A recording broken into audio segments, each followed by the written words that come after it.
Book 2 of the Masnavi by Jalalud'Din Rumi, translated by Reynolds and Nicholson. Introduction. In the name of God, the merciful, the compassionate. Touching this second book of the Masnavi, part of the reason of its postponement is here set forth, namely, that if all the divine wisdom shown in any particular act be made known to his slave, the slave, absorbed in contemplation of the benefits of that act, will be left without the power to perform it, and the infinite wisdom of God will destroy his understanding so that he will not engage in that act. Therefore, the high God makes a small portion of that infinite wisdom to be as a toggle in his nose and leads him towards that act. For if he give him no information about those benefits, he will not move at all, inasmuch as the motive of human actions arises from advantages to ourselves or others, for the sake of which we act accordingly, while, on the other hand, if he should pour down upon him the whole wisdom of that act, he will also be unable to move, just as a camel will not go forward unless there be a toggle in his nose, and if the toggle be too big, he will likewise lie down and refuse to go on. And there is nothing but we have the storehouses thereof, and we do not send it down but in a certain measure. Without water, earth does not become a brick, nor, again, does it become a brick when there is too much water. And the heaven, he raised it and set up the scales. He giveth everything by the scale, not without calculation and balance, save only to those who have been transmuted from the creaturely state of existence and have become like those described in the text. And he bestoweth on whom he pleaseth without calculation, albeit whoso hath not tasted, experienced, doth not know. Someone asked, "What is love?" I answered, "Thou wilt know when thou becomest lost in me." Love is uncalculated affection. For that reason it has been said to be in reality the attribute of God and unreal in relation to man who is his slave. He, God, loveth them, yuhibbuhum, is the entire sum. Which of them is really the subject of the word yuhibbunahu? They love him. Poem. In the name of God, the merciful, the compassionate. This Masnavi has been delayed for a while. An interval was needed in order that the blood might turn to milk. Blood does not become sweet milk until thy fortune gives birth to a new babe. Hearken well to my words. When the light of God, Husamuddin, drew the reins of his spirit back from the zenith of heaven, for, after he had gone in the ascension to spiritual realities, without his life-giving spring tide, the buds of mystic knowledge were unburst in my heart. When, I say, he returned from the sea towards the shore, the lyre of the poesy of the Masnavi became attuned again. The Masnavi, which was the burnisher, purifier of spirits. His return was the day of my seeking an auspicious commencement for it. The date of beginning this gainful spiritual traffic was in the year 662. A nightingale went hence and returned. It became a falcon for hunting these spiritual truths. May this falcon's resting place be the forearm of the king.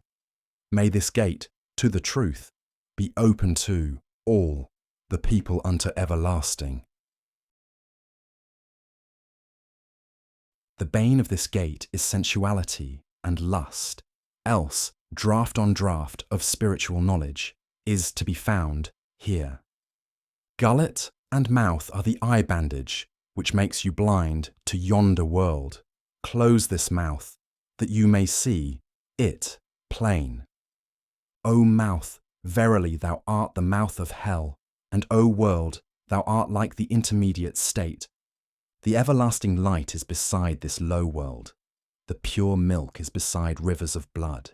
When you take one step in it, the world, without precaution, your milk will be turned to blood through commixture. Adam took one step in sensual pleasure. Separation from his high place in paradise became a collar on the neck of his fleshly soul. The angels were fleeing from him as from a devil. How many tears did he shed for the sake of a single loaf? Although the sin which he had compassed was but a hair, yet that hair had grown in his eyes. Adam was the eye of the eternal light. A hair in the eye is a great mountain. If Adam had taken counsel in that matter, he would not have uttered excuses in penitence. Because when one intellect is joined with another intellect, it prevents evil action and evil speech. But when the fleshly soul is associated with another fleshly soul, the partial, individual intellect becomes idle and useless. When because of loneliness you fall into despair, you become bright as a sun if you go under the shadow, protection of the friend. Go, seek at once the friend of God. When you have done so, God is your friend. He who has fixed his gaze upon seclusion and made it his object, after all, 'tis from the friend of God that he has learned that lesson. One must seclude one's self from strangers, but not from the friend. The fur coat is for winter, not for spring. If the intellect is paired with another intellect, light increases and the way becomes plain. But if the fleshly soul makes merry with another fleshly soul, darkness increases, the way becomes hidden. The friend is thine eye, O huntsman. Keep him pure from unsoiled by sticks and straws. Beware, do not make a dust with thy tongue's broom, do not make a present of rubbish to thine eye. Since the true believer is a mirror for the true believer, his face is safe from defilement. The friend is a mirror for the soul in sorrow. Breathe not on the face of the mirror, O my soul, lest it cover its face on account of thy breath. Thou must swallow, suppress thy breath at every moment. Art thou less than earth? When a plot of earth finds a friend, that is, a springtide, it gains 100,000 flowers. The tree that is united with a friend, that is, the sweet air of spring, blossoms from head to foot. In autumn, when it meets with a repugnant companion, it withdraws its face and head under the coverlet and says, "A bad comrade is the means of stirring up trouble. Since he has come, my best course is to sleep. Therefore I will sleep. I will be like one of the men of the cave, the 7 sleepers. That prisoner of woe, that sorely distressed one, is better than Decianus." Their time of waking was at the disposal of Decianus. Their sleep was the capital, fundamental source of their renown. Sleep, when it is accompanied by wisdom, is spiritual wakefulness. But alas for the man awake who consorts with the ignorant. When the crows pitch their tents on Bahman, January, the nightingales hide themselves and are mute, because the nightingale is silent without the rose garden. The absence of the sun kills the nightingale's wakefulness. O sun, thou takest leave of this rose garden, the earth, in order to illumine the region below the earth. But the sun of divine knowledge has no motion. Its place of rising is naught but the spirit and the intellect, especially the perfect sun, which is of yonder world of reality. Day and night, its action is giving illumination. If thou art an Alexander, come to the sun's rising place, After that, wheresoever thou goest, thou art possessed of goodly splendour. After that, wheresoever thou goest, 'twill become the place of sunrise. All the places of sunrise will be in love with thy place of sunset. Thy bat-like senses are running towards the sunset. Thy pearl-scattering senses are faring towards the sunrise. The way of physical sense perception is the way of asses, O rider. Have shame, O thou that art jostling, vying with asses. Besides these 5 physical senses, there are 5 spiritual senses. Those latter are like red gold, while these physical senses are like copper. In the bazaar where they, the buyers, are expert, how should they buy the copper sense like, as though it were, the sense of gold? The bodily sense is eating the food of darkness. The spiritual sense is feeding from a sun. O thou that hast borne the baggage of thy senses to the unseen, put forth thy hand, like Moses, from thy bosom. O thou whose attributes are those of the Son of divine knowledge, while the sun in heaven is confined to a single attribute.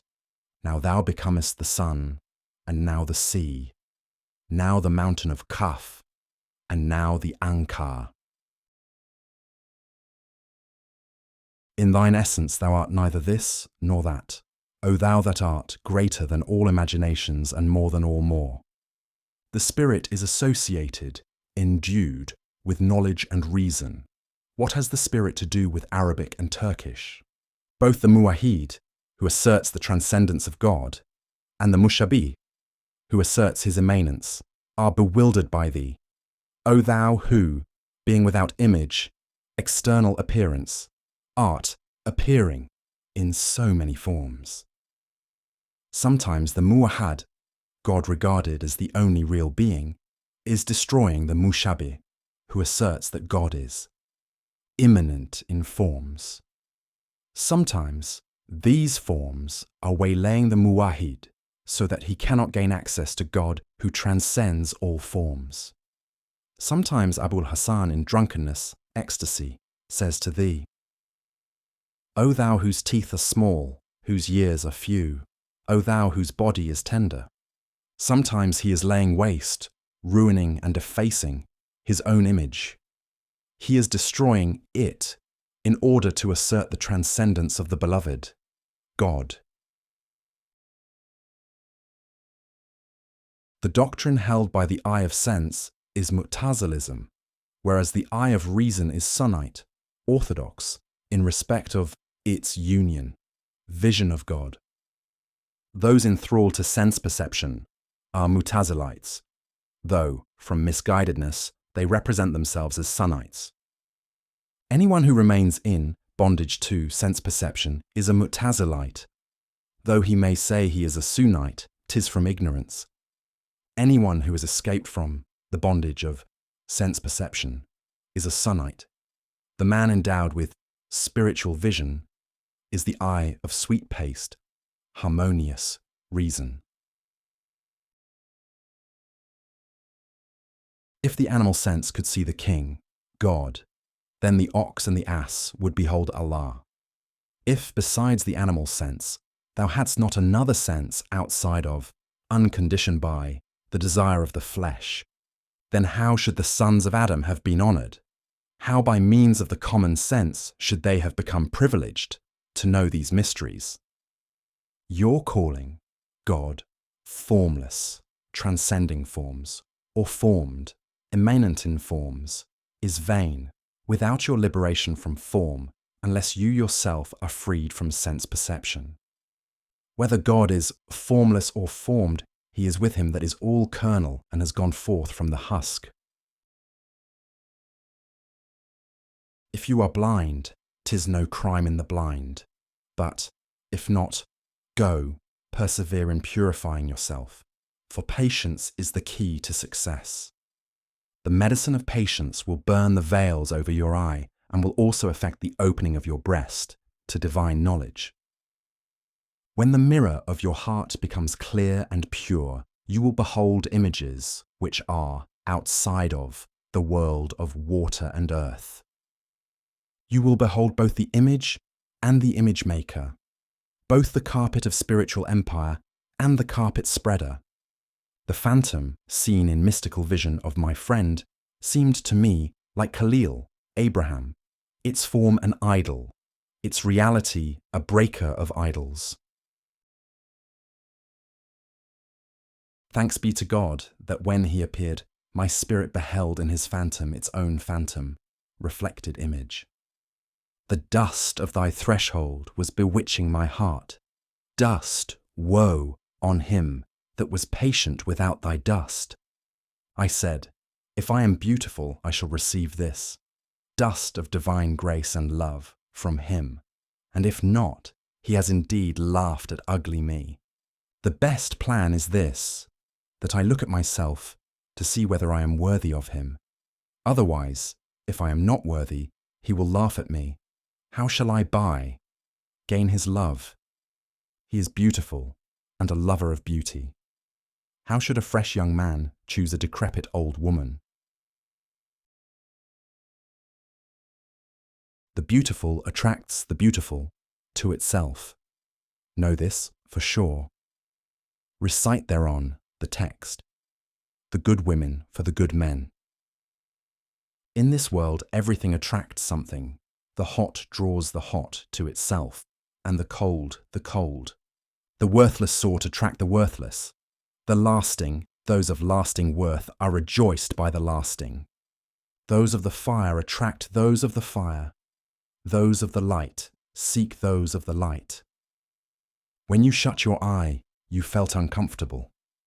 How could the light of the eye do without the light of the window? Your discomfort was caused by the light in your eye straining to be joined speedily with the daylight. If you feel distress within, while your eyes are unclosed, know that you have shut the eye of your heart and open it. Recognize that distress is the craving of the eyes of your heart which is seeking the immeasurable light. Inasmuch as separation from those two impermanent lights brought you discomfort, so that you opened your eyes. Separation, then, from those two steadfast, everlasting lights will bring you discomfort. Guard them well. Since he is calling me, I will look to see whether I am worthy to be drawn to him, or whether I am ill-favoured. If a charming person makes an ugly one follow at his heels, 'tis but a mockery that he makes of him. How, I wonder, shall I behold my own face, so as to see what complexion I have, and whether I am like day or like night? For a long while I was seeking the image of my soul, but my image was not displayed, reflected by anyone. After all, I said, what is a mirror for? The use of it is this, that everyone may know what and who he is. The mirror of iron is only for husks, external forms. The mirror that shows the aspect of the heart is of great price. The soul's mirror is naught but the face of the friend, the face of that friend who is of yonder country, the spiritual land. I said, O heart, seek the universal mirror, go to the sea. The business will not succeed, be successfully accomplished, by means of the river. In this quest thy slave, at last, arrived at thy dwelling place, as the pains of childbirth drew Mary to the palm tree. When thine eye became an eye for my heart, my blind heart went and became drowned in vision. I saw that thou art the universal mirror unto everlasting. I saw my own image in thine eye. I said, at last I have found myself. In his eyes I have found the shining way. My false instinct said, beware, that image is only thy phantom. Distinguish thy essence from thy phantom. But my image gave voice, spoke from thine eye and said, I am thou and thou art I in perfect oneness. For how should a phantom find the way into this illumined eye, which never ceases from contemplating the divine realities?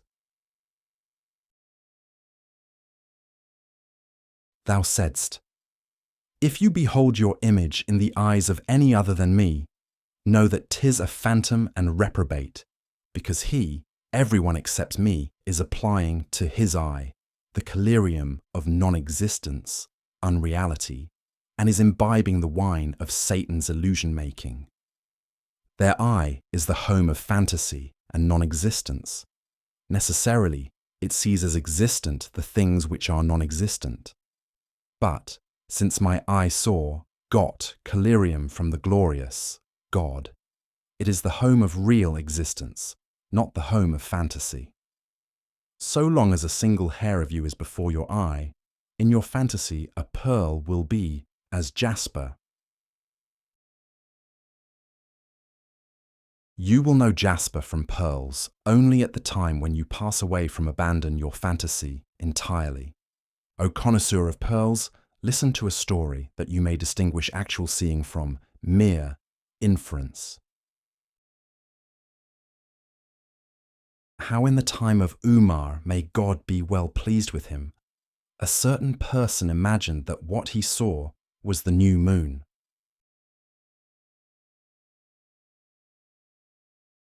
The fasting month, Ramadan, came round in Umar's time. Some people ran to the top of a hill in order to take the appearance of the new moon as a good omen, and one of them said, Look, O Umar, here is the new moon. As Umar did not see the moon in the sky, he said, This moon has risen from thy fantasy. Otherwise, since I am a better seer of the heavens than thou, how is it that I do not see the pure crescent? Wet thy hand, said he, and rub it on thine eyebrow, and then look up towards the new moon. When he wetted his eyebrow, he did not see the moon. O king, he said, there is no moon. It has disappeared. Yes, said Umar, the hair of thine eyebrow had become curved like a bow, and shot at thee an arrow of opinion. When one hair became crooked, it waylaid him, hindered him from seeing truly, so that, making a false claim, he boasted to have seen the moon. Inasmuch as a crooked hair veils the sky, how will it be when all your members are crooked? Straighten your members by the help of the straight, the righteous. O you who would go straight, turn not your head aside from that threshold, where the righteous dwell. Balance makes balance correct. Balance also makes balance defective. Whoever weighs the same adopts the same standard, as the unrighteous falls into deficiency, and his understanding becomes dazed. Go, be hard on the infidels, sprinkle dust on, renounce, fondness for the strangers. Be as a sword upon the heads of the strangers. Come, do not play foxy tricks, be a lion, in order that the friends of God, moved by righteous jealousy, may not break with you, because those thorns, the wicked, are the enemies of this rose, the friend of God. Set fire to the wolves as to rue seed, because those wolves are the enemies of Joseph. Iblis calls you father's soul, darling son, beware of him. The accursed devil does that in order that he may beguile you with vain words. He practiced the like imposture on your father. This black-faced one checkmated an Adam. This crow is busy on the chessboard. Look not you upon his game with an eye that is half asleep, because he knows many formidable moves which will stick in your throat like a straw. His straw will stay in your throat for years. What is that straw? Love of rank and wealth. Wealth is the straw, since in your throat, O infirm one, it is an obstacle, barrier, to the water of life. If an artful enemy carry off your wealth, a robber will have carried off a robber. How a snake catcher stole a snake from another snake catcher.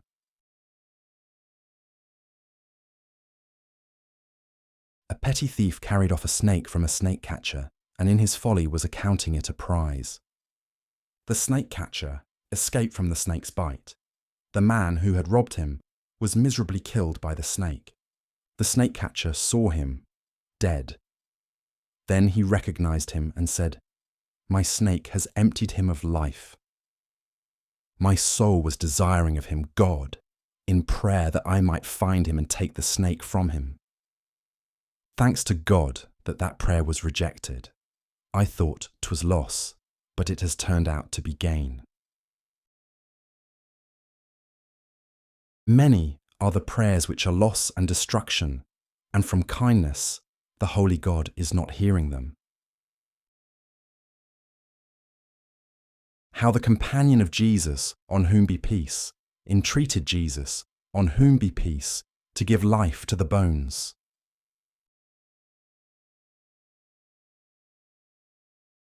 A certain foolish person accompanied Jesus on his way. He espied some bones in a deep-dug hole. He said, "O companion, teach me that exalted name by which thou makest the dead to live. Teach it me, that I may do good, and by means of it endow the bones with life." Jesus said, "Be silent, for that is not thy work. 'Tis not meet for thy breath and speech. For it wants breath purer than rain, and more piercing in action than the angels." Many lifetimes were needed that the breath might be purified, so that he, its owner, was entrusted with the treasury of the heavens. Suppose that thou hast grasped this rod firmly in thy hand, whence will accrue to thy hand the cunning of Moses? He said, "If I am not one to pronounce such sacred mysteries, do thou pronounce the name over the bones." Jesus cried, "O Lord, what are these hidden purposes of thine? What is the meaning of this fool's inclination to engage in this fruitless work?" How has this sick man no care for himself? How has this corpse no care for spiritual life? He has left, uncared for, his own dead soul, and seeks to mend, revive the dead bones of a stranger. God answered and said, "The backslider seeks backsliding. The thistle that has grown in him is the retribution for, consequence of, his sowing. He that sows the seed of thistles in the world, be warned not to look for him in the rose garden. If he take a rose in his hand, it becomes a thistle. And if he go to a friend, he, the friend, becomes a snake." The damned wretch is an elixir which transmutes into poison and snakes. His elixir is contrary to the elixir of the God-fearing man. How the Sufi enjoined the servant to take care of his beast, and how the servant said, "La hawl."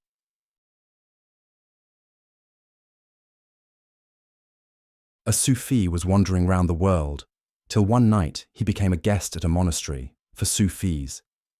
He had a beast, ass. He tied it in the stable, while he, himself, sat at the top of the dais with his friends. Then he engaged with his friends in mystical meditation. The presence of the friend, of God, is a book, and more. The Sufi's book is not composed of ink and letters. It is naught but a heart white as snow. The scholar's provision consists of pen marks, written letters and words. What is the Sufi's provision? Footmarks. He, the Sufi, stalks the game, like a hunter. He sees the musk deer's track and follows the footprints. For some while the track of the deer is the proper clue for him, but Afterwards, 'tis the navel, musk gland of the deer that is his guide.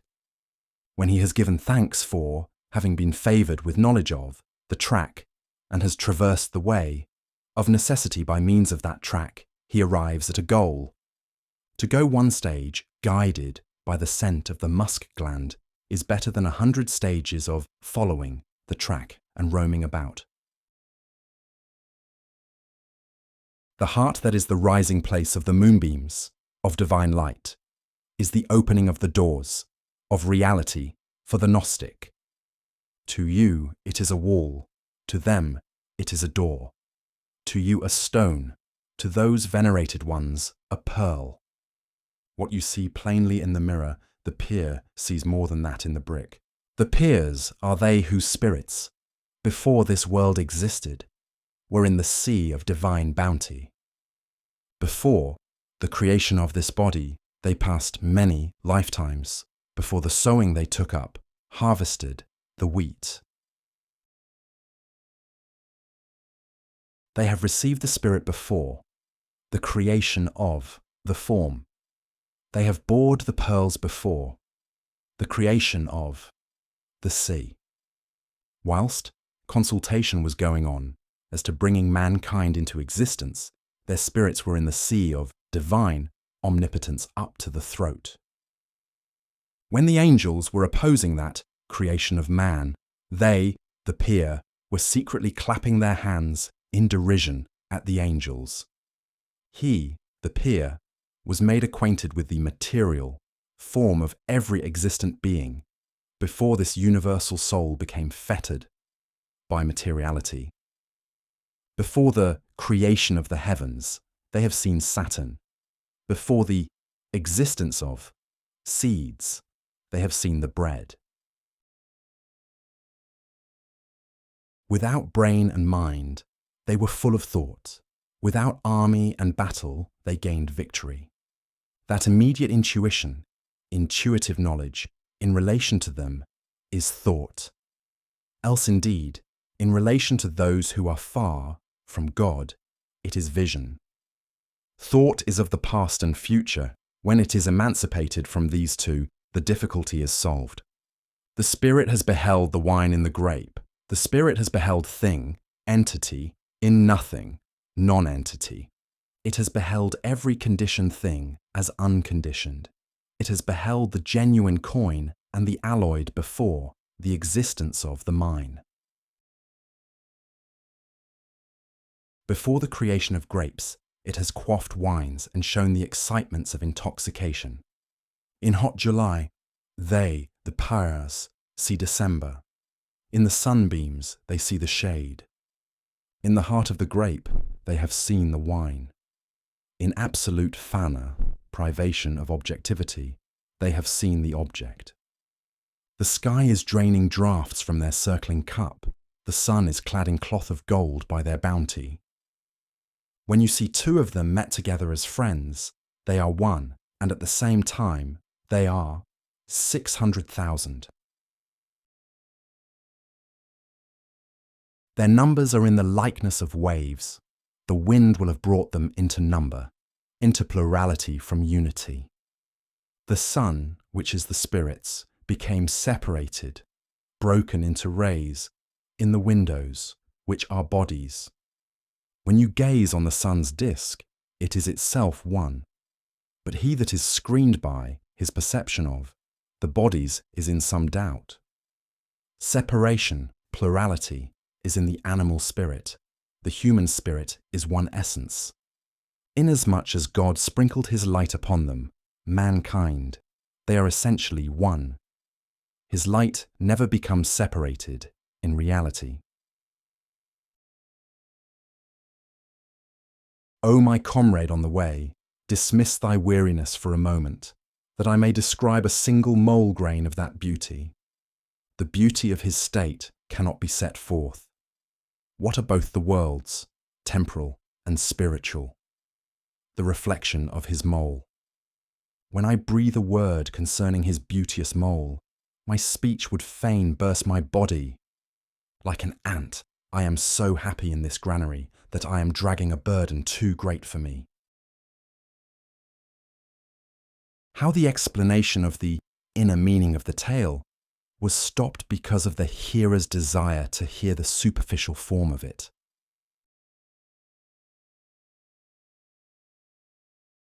When will he who is envied by light allow me to tell that which is obligatory and ought to be told? The sea casts foam in front of it and makes a barrier. It draws back, and after drawing back, flows in again. Hear what has interfered, hindered my exposition at the present time. Methinks the hearer's mind has wandered elsewhere. His thoughts have turned to the Sufi guest. He is sunk up to the neck, wholly absorbed in that business. Therefore, it behoves me to go back from this discourse to that story, in order to describe what happened to him. Oh dear friend, do not fancy the Sufi is the external form which you behold. How long, like children, will you be content with walnuts and raisins? Our body is as walnuts and raisins, O son. If you are a man, relinquish these two things, and, even if you do not relinquish them by your own act, the grace of God will enable you to pass beyond the 9 tiers of heaven.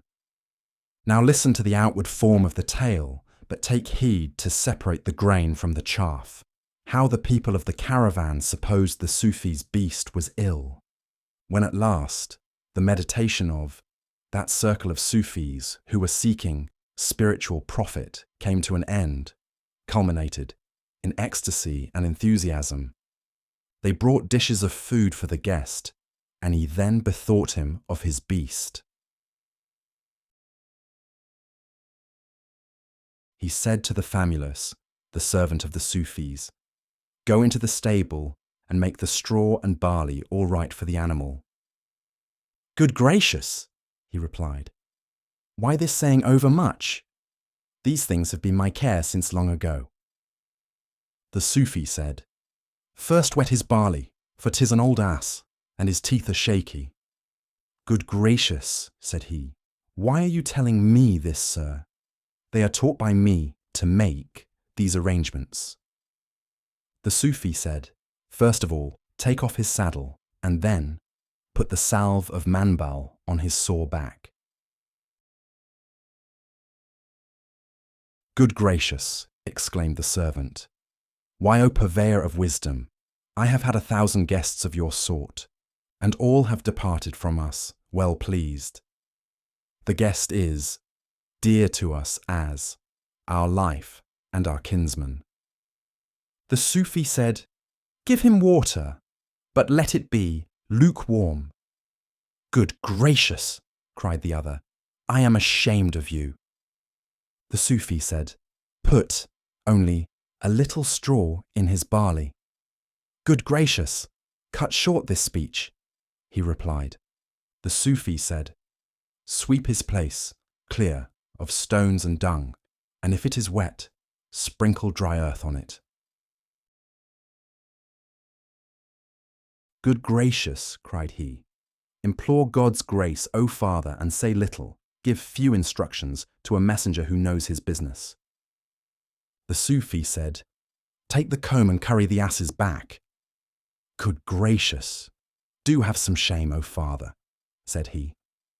The servant said this, and briskly girded up his loins. "I go," said he. "First I will fetch the straw and barley." Off he went, and never thought of the stable at all. He gave that Sufi, a pretence like, the sleep of the hare. The servant went off to join some rascals and made a mockery of the Sufi's admonition. The Sufi was fatigued by his journey and stretched his limbs, lay down to sleep. With his eyes closed, he was dreaming that his ass was left helpless in the clutch of a wolf, which was tearing pieces of flesh from its back and thighs. "Good gracious," he exclaimed, "what sort of melancholy madness is this? Oh, where is that kindly servant?" Again he would see his ass going along the road and falling now into a well, and now into a ditch. He was dreaming various unpleasant dreams. He was reciting the Fatiha and the Qari'ah. He said to himself, "What can be done to help? My friends have hurried out. They have departed and made all the doors fast." Again he would say, "Oh, I wonder, that wretched servant, did not he partake of bread and salt with us? I showed him nothing but courtesy and mildness. Why should he on the contrary show hatred towards me? Every enmity must rest on some cause. Otherwise, our common humanity would dictate faithfulness in friendship." Then he would say again, "When had Adam, the kind and generous, done an injury to Iblis? What was done by man to snake and scorpion that they wish to inflict death and pain upon him? To rend is the instinct of the wolf. After all, this envy is conspicuous in mankind." Again he would say, "It is wrong thus to think evil. Why have I such thoughts against my brother?" Then he would say, "Prudence consists in your thinking evil. How shall he that thinks no evil remain unhurt?" The Sufi was in this anxiety, and meanwhile the ass was in such a plight that, may it befall our enemies.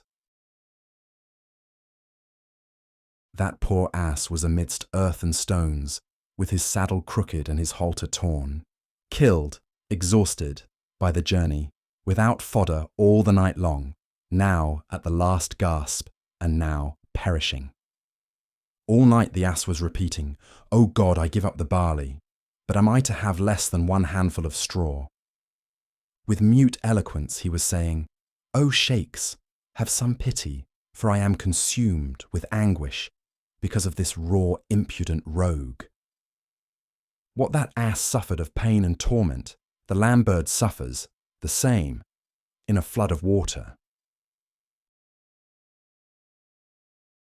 Then all that night till dawn, the wretched ass, from exceeding hunger, rolled on his side. Day rose. The servant came at morn and quickly looked for the saddle and laid it on the ass's back. After the fashion of ass dealers, he gave him 2 or 3 blows. With a goad, he did to the ass what is befitting from such a cur as he was. The sharpness of the sting set the ass jumping. Where is the tongue? Has an ass such a tongue that he may describe his own state, feelings? When the Sufi mounted and got going, he, the ass, began to fall on his face every time.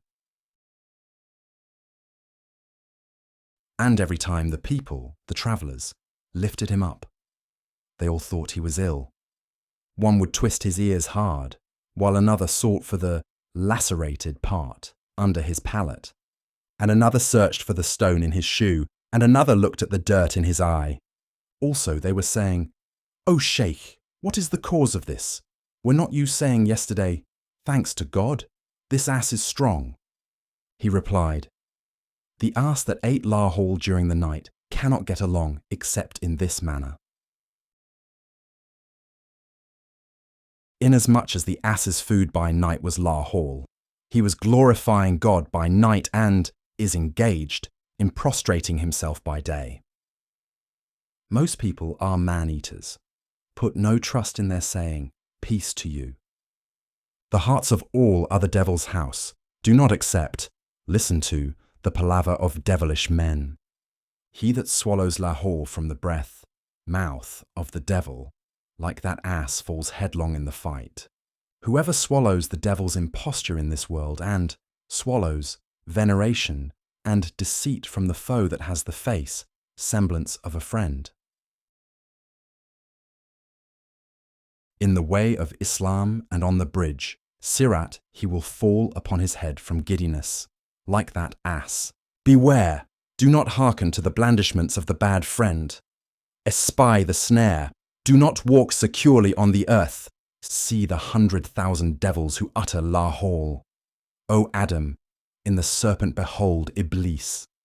He gives you vain words. He says to you, O my soul and beloved, that he may strip the skin off his beloved, like a butcher. He gives vain words that he may strip off your skin. Woe to him that tastes opium from the mouth of enemies. He lays his head at your feet in flattery, and butcher-like gives you vain, wheedling words, that he may shed your blood miserably. Like a lion, hunt your prey yourself. Leave, pay no heed to, the blandishment of stranger or kinsman. Know that the regard of the base is like that servant. 'Tis better to have nobody as your friend than to accept the flattery of nobodies, worthless people.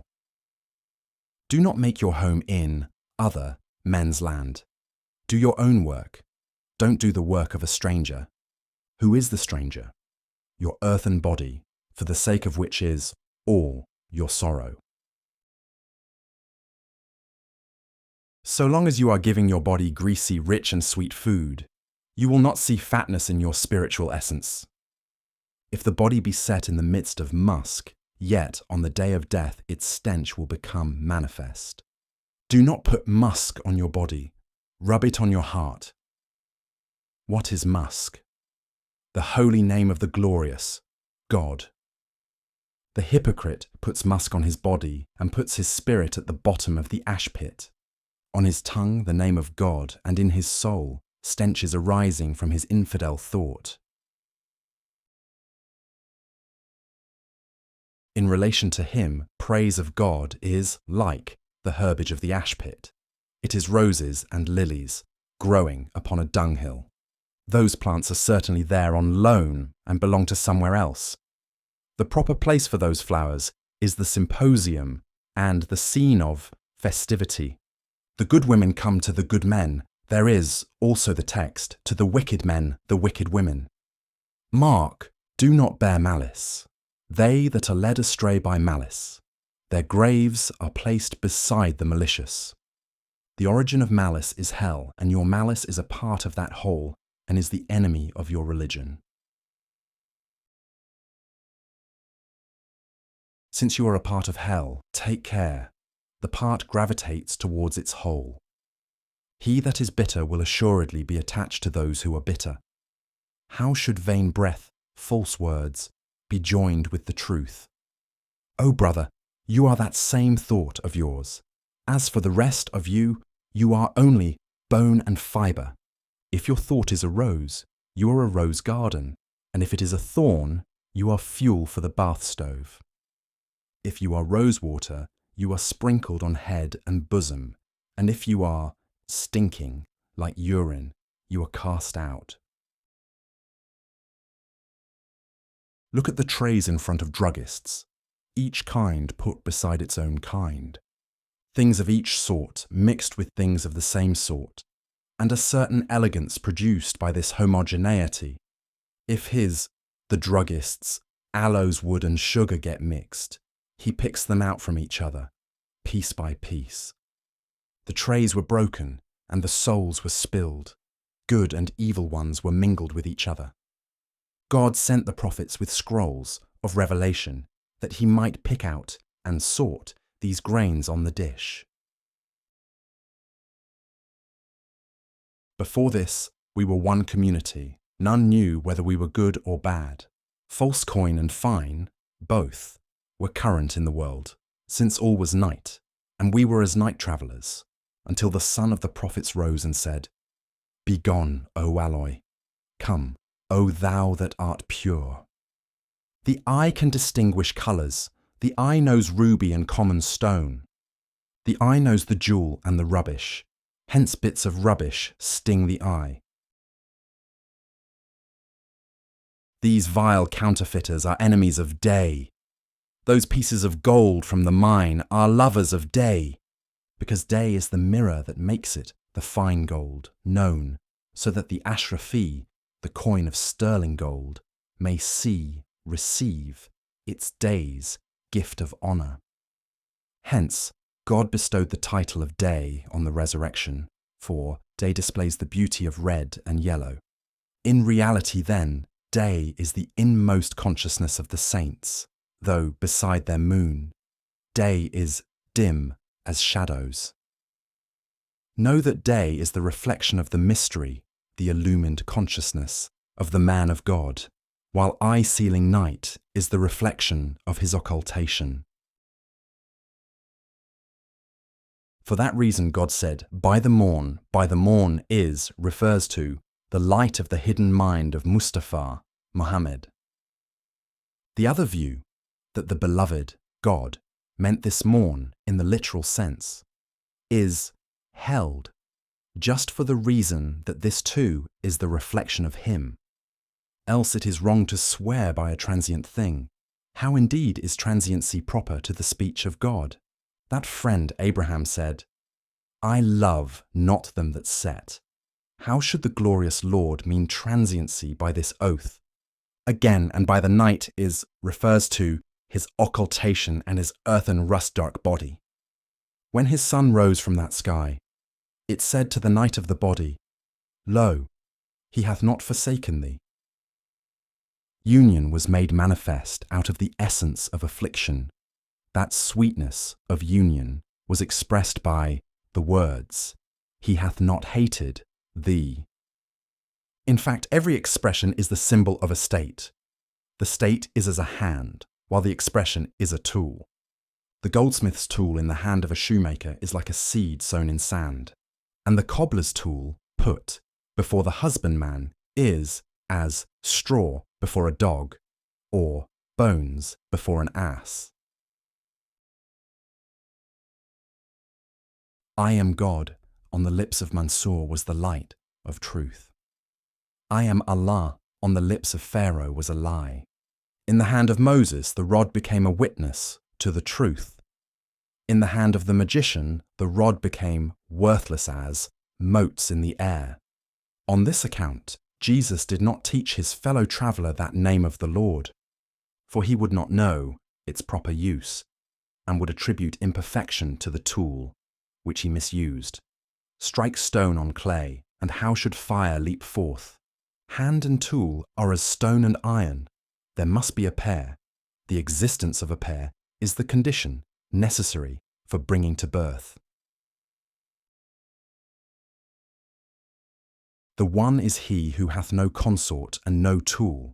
In number there is doubt, and that one is beyond doubt.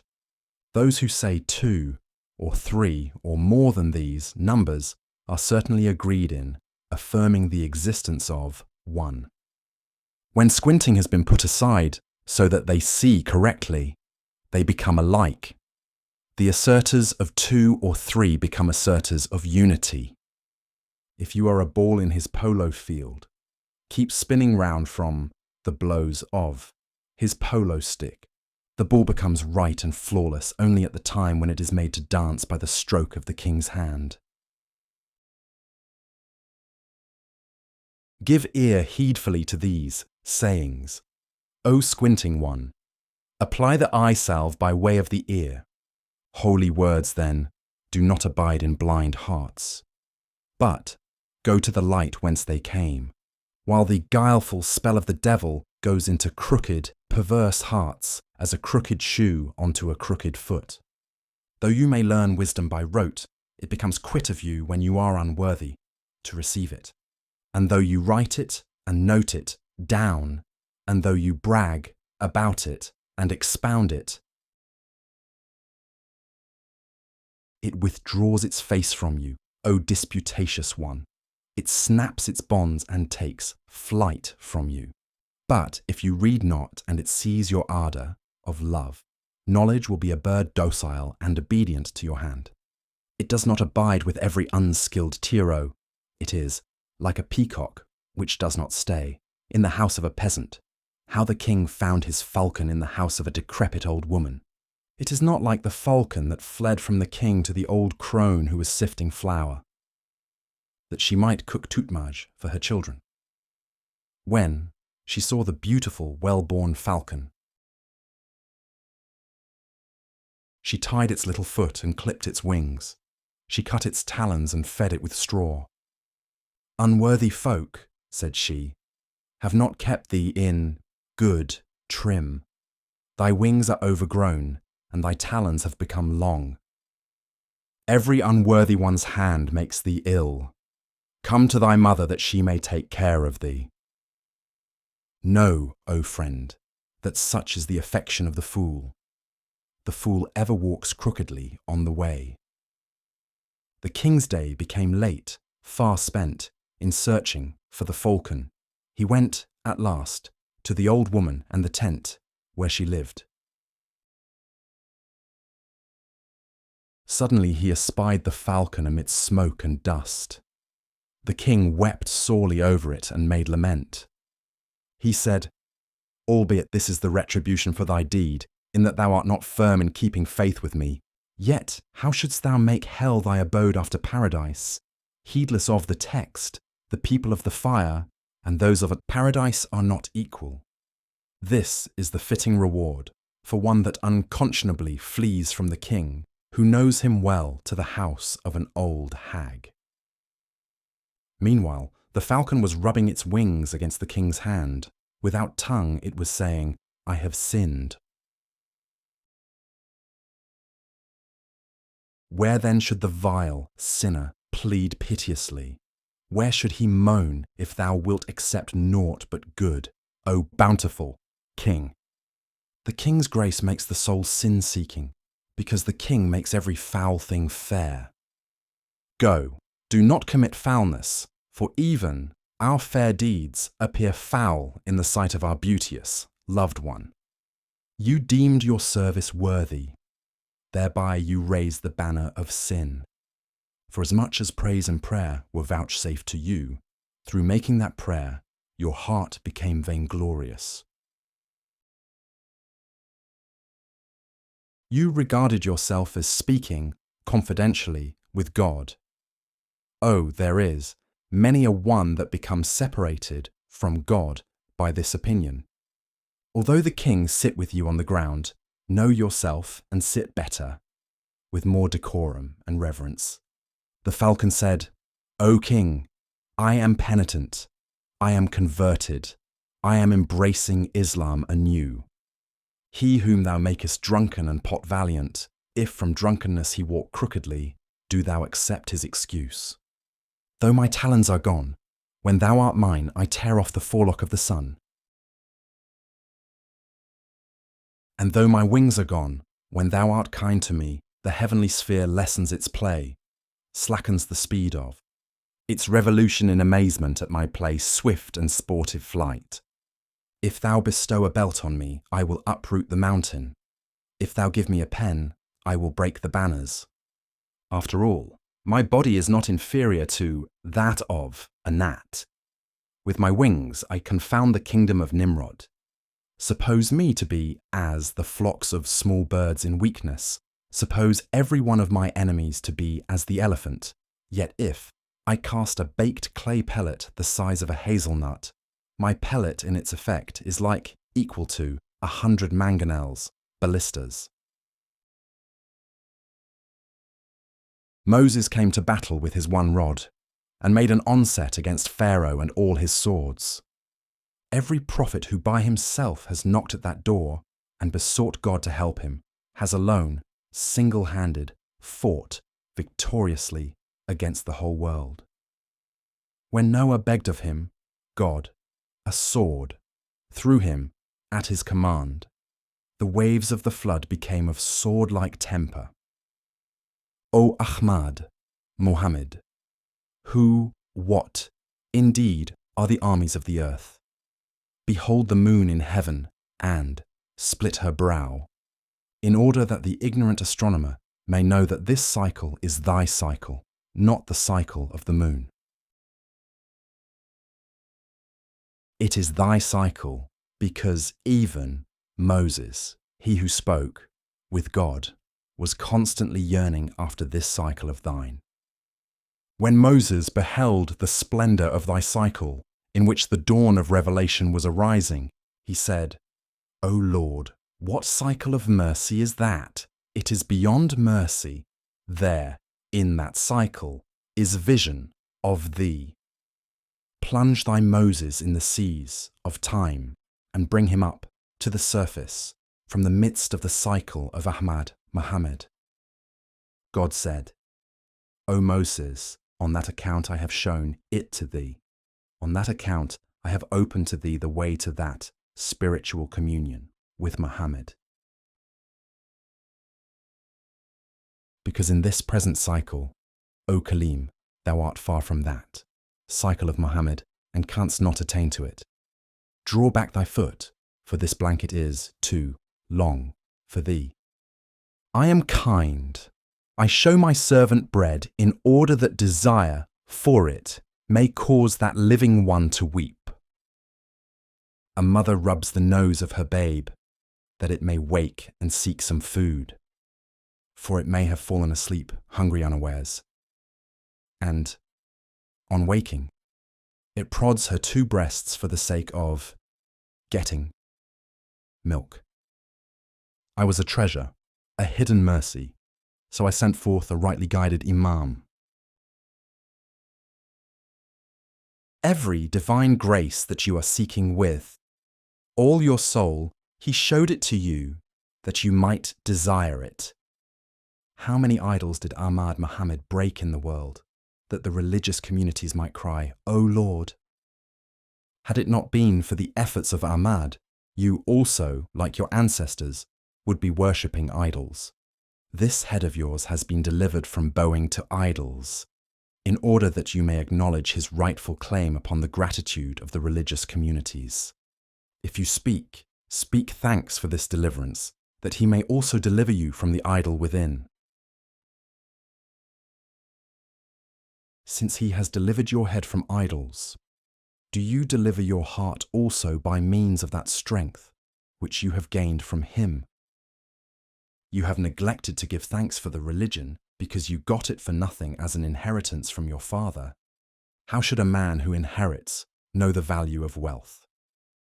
A Rustum tore his soul, suffered agonies in acquiring it, whereas Zal got it cost-free.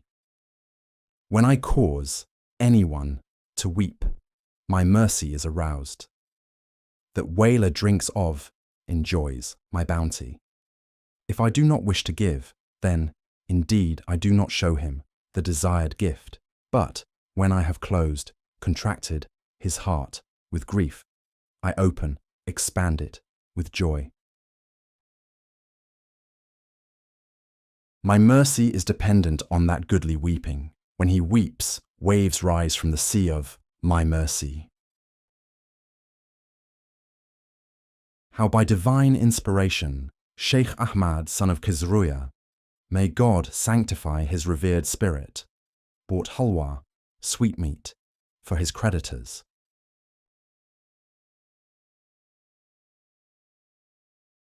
There was a sheikh who was continually in debt because of the generosity which that illustrious one had in his nature.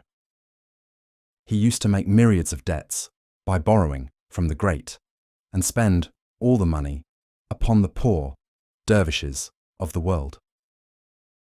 He had also built a monastery for Sufis by running into debt. He had devoted life and wealth and monastery to God. God was paying his debts from every quarter. God made flour out of sand for the friends, Abraham's sake.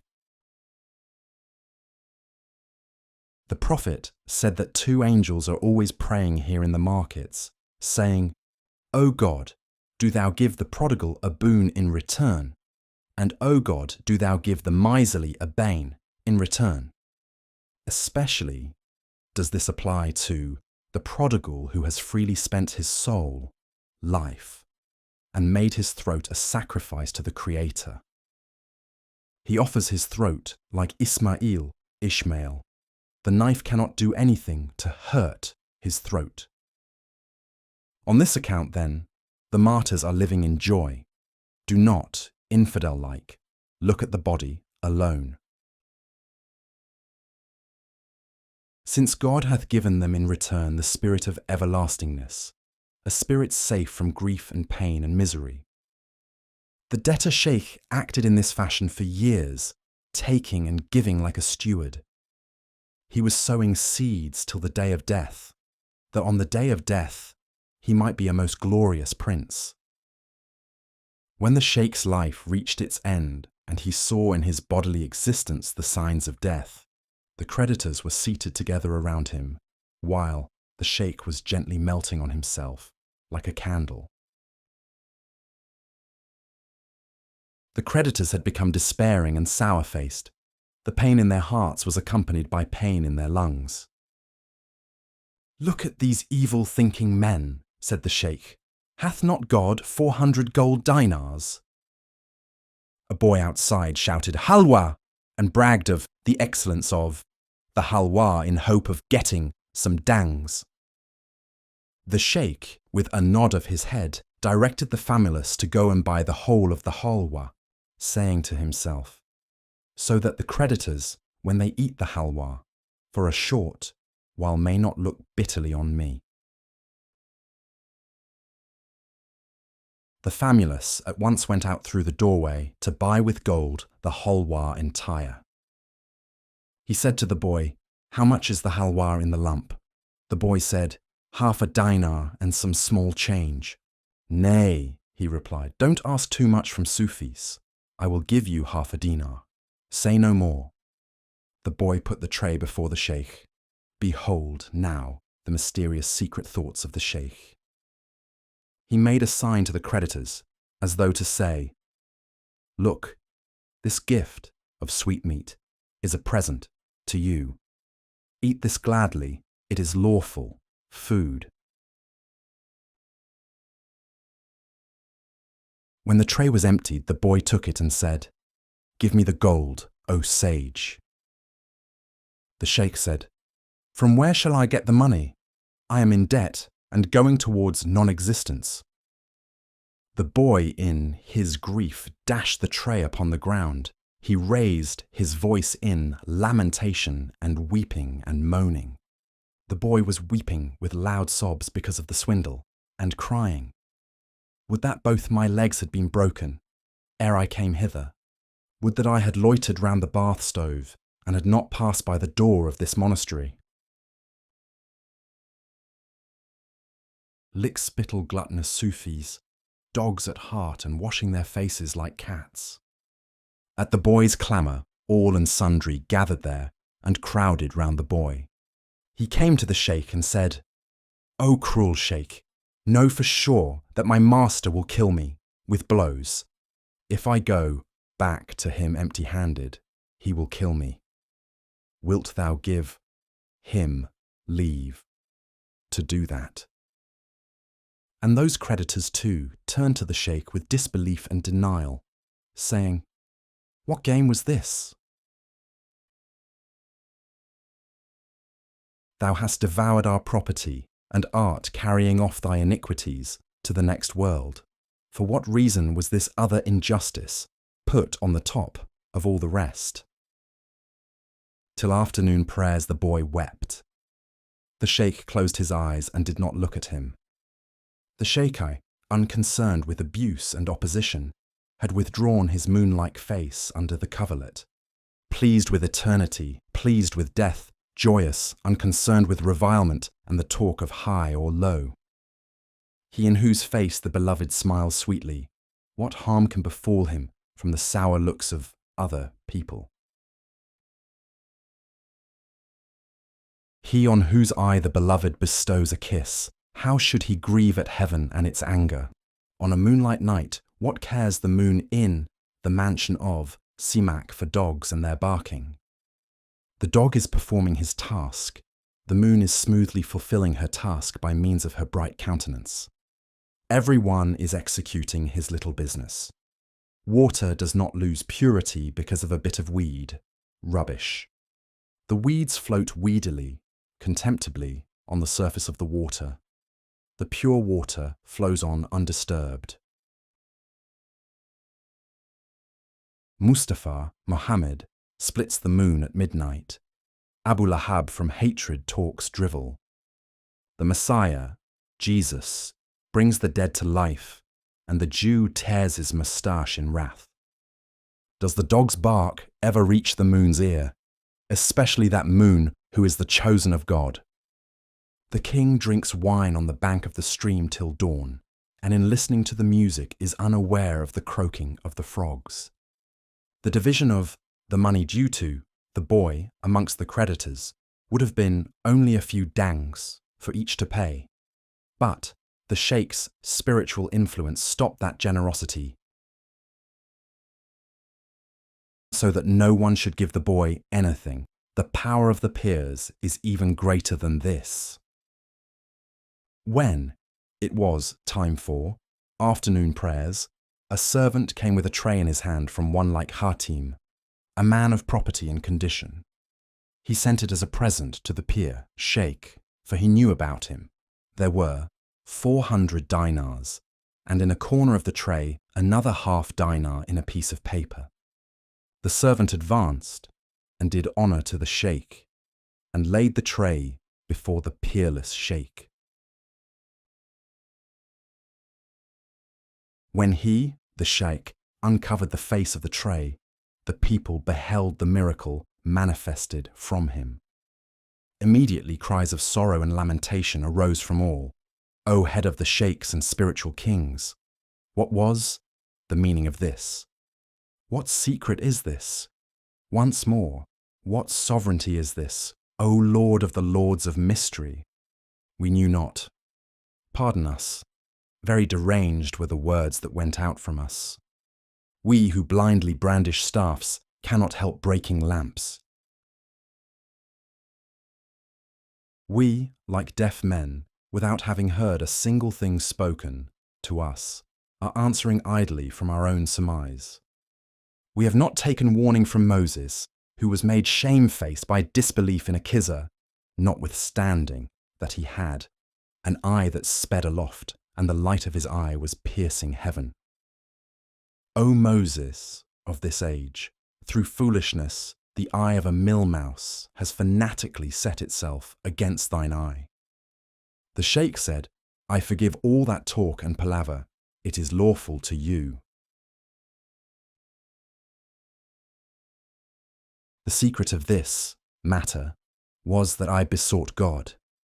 Consequently, he showed me the right way, and said, though that dinar is little, yet the payment of it is dependent on the boy's outcry. Until the halwa-selling boy weeps, the sea of my mercy is not aroused. O brother, the child, boy, is the child, pupil of your eye. Know surely that the gaining of your desire is dependent on tears of distress. If you wish that that robe of honour, which you desire, should come to you, then make the child, pupil of your eye, weep over your body. How a certain person frightened an ascetic, saying, weep little, lest thou become blind.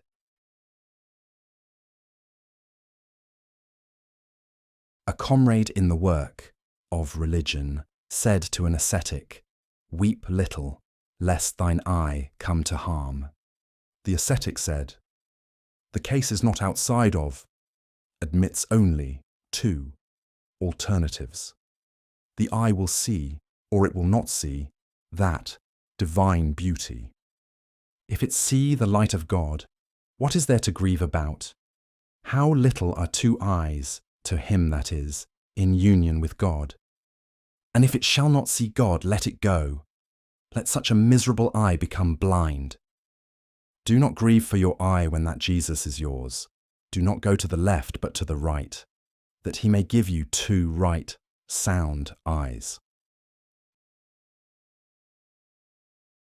The Jesus of your spirit is present with you.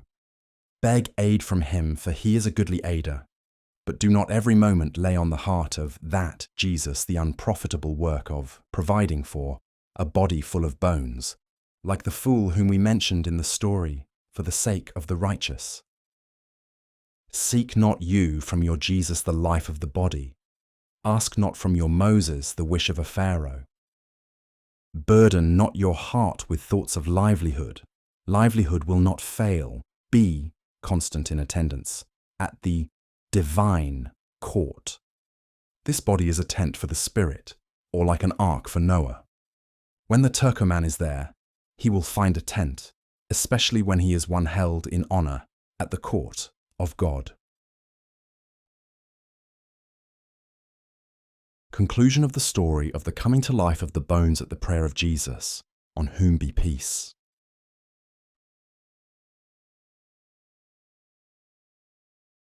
Jesus pronounced the name of God over the bones on account of the young man's entreaty. For the sake of that foolish man, the decree of God gave life to the form which those bones had possessed. A black lion sprang forth, smote once with its paw, and destroyed his bodily image. It tore up his skull. His brain was scattered on the spot, the brain, kernel of a nut, for in him was no brain. If he had had a brain, his being broken to pieces would have been no injury at all except to his body. Jesus said to the lion, "How did you maul him so quickly?" The lion said, "Because thou wert troubled by him." Jesus asked, "How did not you drink the man's blood?" "In the divine dispensation 'twas not granted to me to drink it," replied the lion. "Oh, many a one that like that raging lion has departed from the world without having eaten his prey." His ordained portion is not even a straw, while his greed is as great as a mountain. He has no means of satisfying his desires, though he has gotten the material means. O thou who hast made it easy for us to do unrewarded and fruitless labour in the world, deliver us. To us it seems a tempting bait, and 'tis really a hook. Show it to us even as it is. The lion said, "O Messiah, my killing." This prey was merely for the purpose that warning might be taken by others. Had there still been for me in the world an allotted portion of food, what business indeed should I have had with the dead? This is the punishment deserved by him that finds pure water, and like an ass stales impertinently in the stream. If the ass know the value of the stream, instead of his foot, he will pull his head in it.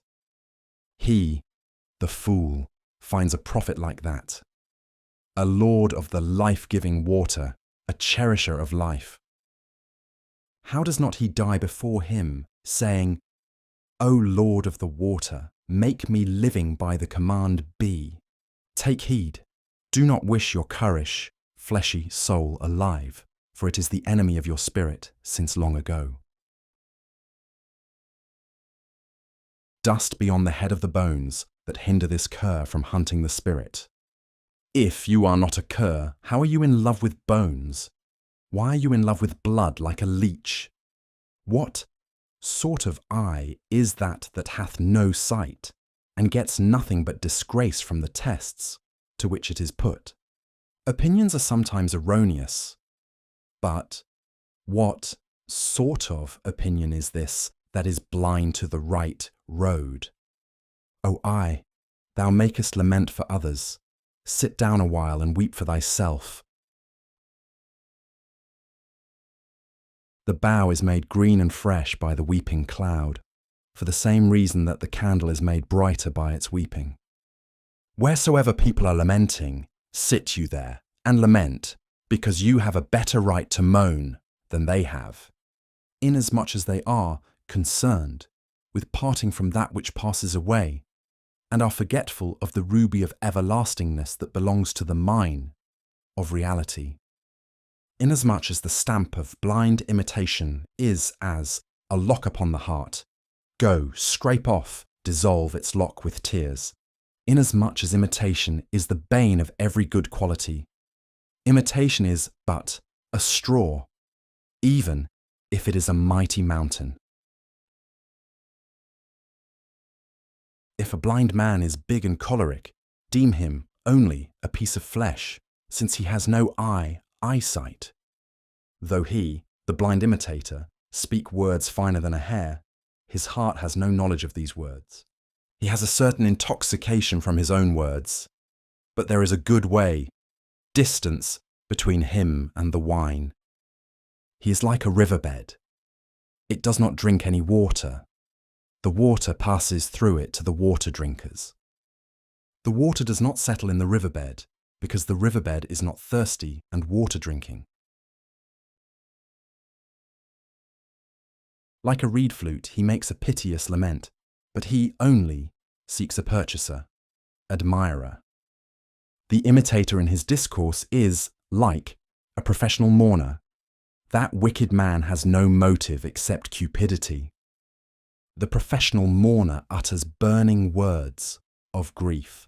But where is the glow of heart, heartfelt sorrow, and the rent skirt? Between the true knower and the blind imitator, there are great differences, for the former is like David, while the other is but an echo. The source of the former's words is a glow of feeling, whereas the imitator is one who learns old things by rote. Beware. Be not duped by those sorrowful words. The ox bears the load, but it is the cart that moans, creaks. Even the imitator is not disappointed of the divine recompense. The professional mourner gets his wages at the time of reckoning. Both, infidel and true believer, say, God, but there is a good difference between the two. The beggar says, God for the sake of bread. The devout man says, God from his soul. If the beggar distinguished God as he really is from his own saying the name of God, neither less nor more would remain before his eye. For years that bread seeker says God. Like the ass, he carries the Quran for the sake of being fed with straw.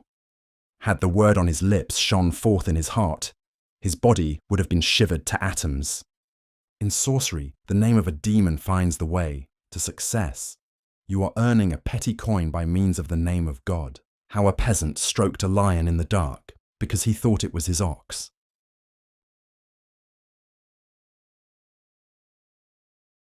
A peasant tied an ox in the stable. A lion ate his ox and sat in its place. The peasant went into the stable to see the ox.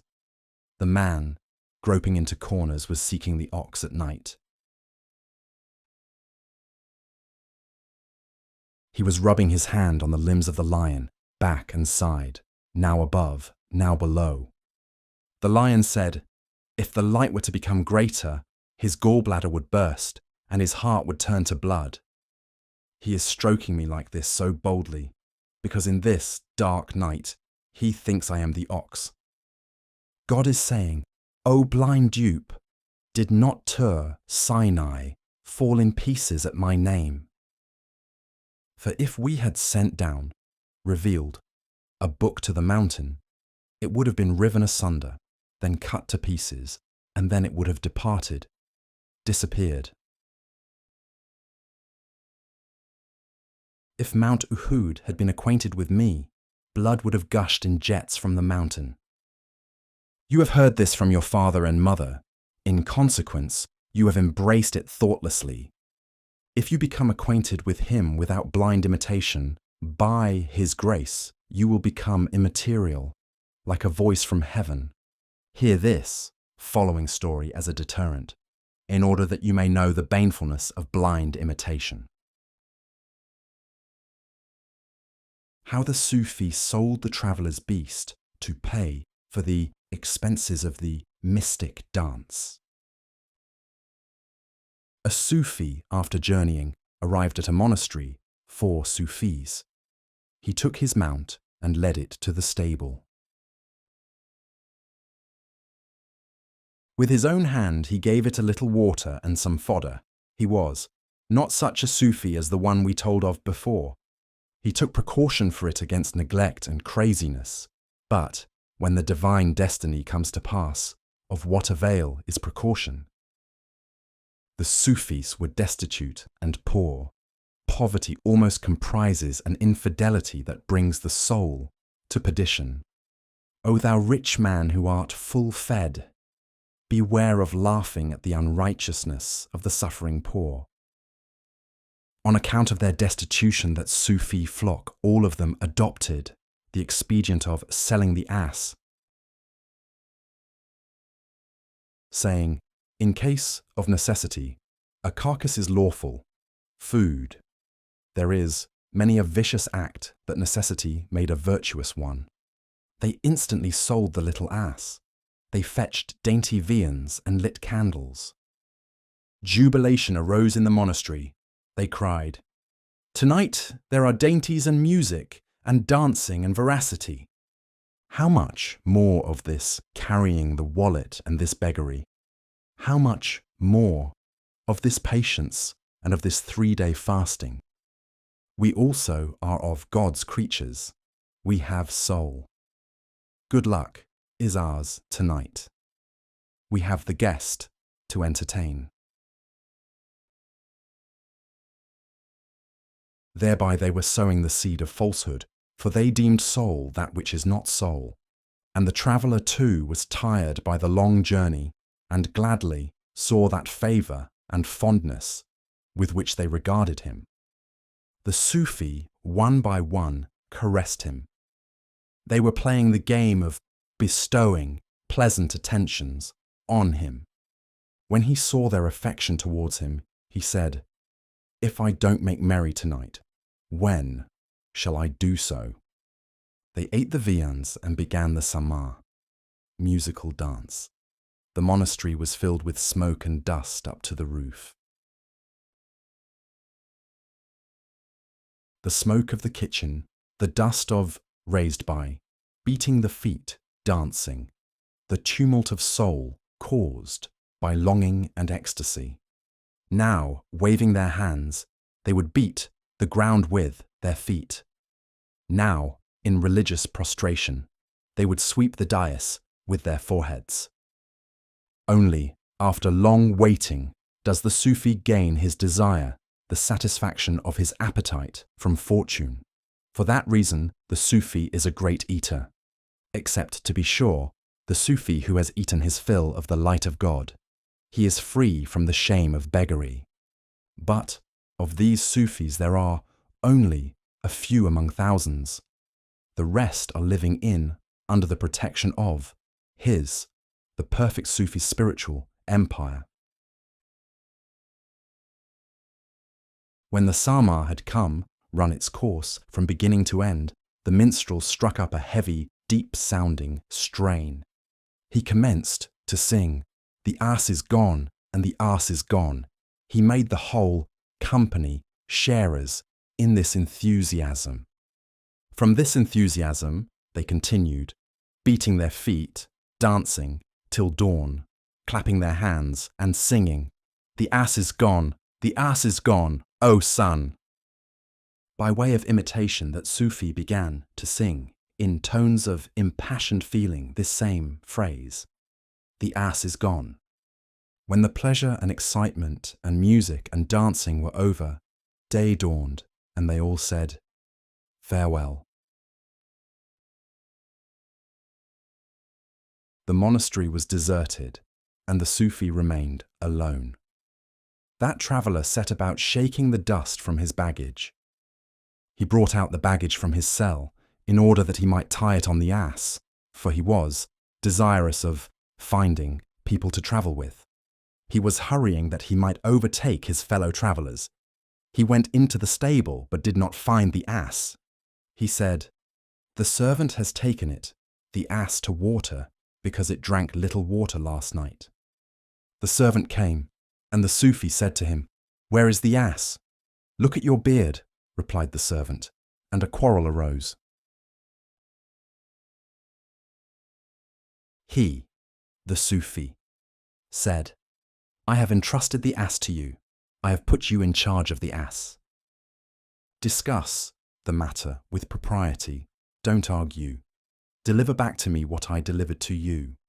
I demand from you what I gave to you. Return that which I sent to you." The prophet said that whatever your hand has taken must in the end be restored to its owner. And if you, from insolence, are not content with this, look here. Let us go to the house of the Qadi of our religion.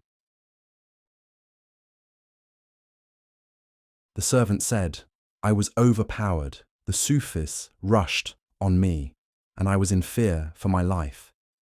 Do you throw a liver with the parts next it amongst cats, and then seek the trace of it? One cake of bread amongst 100 hungry people, one wasted, starved cat before 100 dogs. I suppose, said the Sufi, that they took it, the ass, from you by violence, and thereby aimed at the life of wretched me. And seeing this, you would not come and say to me, they are taking away your ass, O poor man, so that I might buy back the ass from the purchaser, whoever he is, or else they might divide my money amongst themselves and return the ass to me. There were 100 ways of mending the injury when they, the Sufis, were present, but now each one is gone to a different clime. Whom should I seize? Whom should I take to the Qadi? 'Tis from you in sooth that this judgment has come upon me. How wouldn't you come and say to me, O stranger, such a terrible outrage has occurred? By God, said he, I came several times to inform you of these doings, but you were always saying, the ass is gone, O son, with more gusto than all the others who said it. So I was always going back, thinking, he himself is aware, he is satisfied with this divine judgment. He is a man that knows God. The Sufi said, they all were saying it merrily, so I also took delight in saying it. Blind imitation of them has brought me to ruin, 200 curses beyond that imitation, especially on imitation of such good-for-nothing rascals, the wrath of Abraham be on them that sink. The delight of that company of Sufis was casting a reflection, and this heart of mine was becoming delighted by that reflection. The reflection, cast from goodly friends, is necessary until you become, without the aid of any reflection, a draw of water from the sea. Know that the reflection first cast is only imitation, but when it has become successive, continually recurrent, it turns into direct realization of the truth. Until it has become realization, do not part from the friends by whom you are guided. Do not break away from the shell. The raindrop has not yet become a pearl. If you wish eye and understanding and hearing to be pure, tear in pieces the curtains of selfish desire. Because the Sufi's imitation, which arose from desire, debarred his understanding from the light and radiance. Desire for the viands and desire for that delight shown by the Sufis and for the Sama hindered his understanding from gaining knowledge of what had happened. If desire were to arise in the mirror, that mirror would be like us in respect of hypocrisy. If the balance had desire for riches, how would the balance give a true description of the case? Every prophet has said in sincerity to his people, I ask not from you the wages for my message. I am only a guide. God is your purchaser. God has appointed me to act as broker on both sides. What are the wages for my work? The sight of the friend, God, even though Abu Bakr give me 40,000 dirhams. My wages are not his 40,000 dirhams. How should glass beads be like the pearls of Arden? I will tell you a story. Listen to it attentively, that you may know that selfish desire is a plug in the ear. Whosoever hath such desire becomes a stammerer, morally confused. With desire present, how should the spiritual eye and the heart become bright? The fancy of power and wealth before his eye is just as a hair in the eye, except, to be sure, in the case of the intoxicated saint who is filled with God, though you give him treasures, vast riches, he is free. For when anyone enjoys vision of God, This world becomes carrion in his eyes. But that Sufi was far removed from spiritual intoxication. Consequently, he was night-blind, purblind in his greed. The man dazed by greed may hear 100 stories, but not a single point comes into the ear of greed. How the criers of the Qadi advertised an insolvent round the town.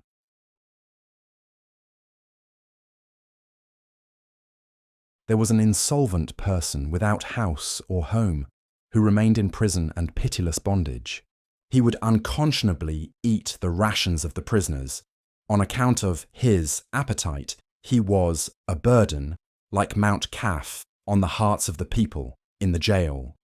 No one had the pluck to eat a mouthful of bread because that snatcher of portions would carry off his entire meal. Anyone who is far from the feast of the merciful God has the eye of a low beggar, though he be a sultan. He, the insolvent, had trodden virtue underfoot. The prison had become a hell on account of that robber of bread. If you flee in hope of some relief, on that side also a calamity comes to meet you. No corner is without wild beasts. There is no rest but in the place where you are alone with God. The corner, narrow cell, of this world's inevitable prison is not exempt from the charges for visitors and the cost of housewarming. By God, if you go into a mouse hole, you will be afflicted by someone who has the claws of a cat. Man has fatness from, thrives on, fancy, if his fancies are beautiful. And if his fancies show anything unlovely, he melts away as wax, is melted by a fire. If amidst snakes and scorpions, God keep you with the fancies of them that are spiritually fair, the snakes and scorpions will be friendly to you, because that fancy is the elixir which transmutes your copper into gold. Patience is sweetened by fair fancy, since, in that case, the fancies of relief from pain have come before the mind. That relief comes into the heart from faith. Weakness of faith is despair and torment. Patience gains a crown from faith. Where one hath no patience, he hath no faith. The prophet said, God has not given faith to anyone in whose nature there is no patience. That same one, who, in your eyes, is like a snake is a picture of beauty in the eyes of another, because in your eyes is the fancy of his being an infidel, while in the eyes of his friend is the fancy of his being a true believer. For both the effects, belief and unbelief, exist in this one person. Now he is a fish and now a hook. Half of him is believer, half of him infidel, half of him cupidity, half of him patience and abstinence. Your God has said, some of you are believing, and again, some of you are unbelieving, as an old fire worshipper. He is, like an ox, his left half black, the other half white as the moon. Whoever sees the former half spurns him. Whoever sees the latter half seeks after him. Joseph was like a beast of burden in the eyes of his brethren. At the same time, in the eyes of a Jacob, he was like a Huri. Through evil, fancy, the bodily derivative eye, and the original unseen eye of the mind, regarded him, Joseph, as ugly. Know that the outward eye is the shadow of that inward eye. Whatever that inward eye may see, this outward eye turns to that eye. You are of where, but your origin is in nowhere. Shut up this shop and open that shop. Do not flee to the world of the 6 directions, because in directions there is the Shashdara, and the Shashdara is mate, mate. How the prisoners laid a complaint of the insolvent's high-handedness before the agent of the Qadi. the prisoners came to complain to the Qadi's agent, who was possessed of discernment, saying, "Take now our salutations to the Qadi and relate to him the sufferings inflicted on us by this vile man. For he has remained in this prison continuously, and he is an idle gadabout, a lickspittle, and a nuisance. Like a fly, he impudently appears at every meal without invitation and without salam. To him the food of 60 persons is nothing. He feigns himself deaf if you say to him, 'Enough.' No morsel reaches the ordinary man in prison, or if by means of 100 contrivances he discover some food. That hell-throat at once comes forward with this as his argument, that God has said, 'Eat ye.' Justice. Justice against such a 3 years' famine. May the shadow of our Lord endure forever. Either let this buffalo go from prison, or make him a regular allowance of food from a trust fund. O thou by whom both males and females are made happy, do justice. Thy help is invoked and besought." The courteous agent went to the Qadi and related the complaint to him point by point. The Qadi called him, the insolvent, from the prison into his presence, and then inquired about him from his own officers. All the complaints which that flock of prisoners had set forth were proved to the Qadi. The Qadi said to him, "Get up and depart from this prison. Go to the house which is your inherited property." He replied, "My house and home consist in thy beneficence, as, in the case of an infidel, thy prison is my paradise. If thou wilt drive me from the prison and turn me out, verily I shall die of destitution and beggary."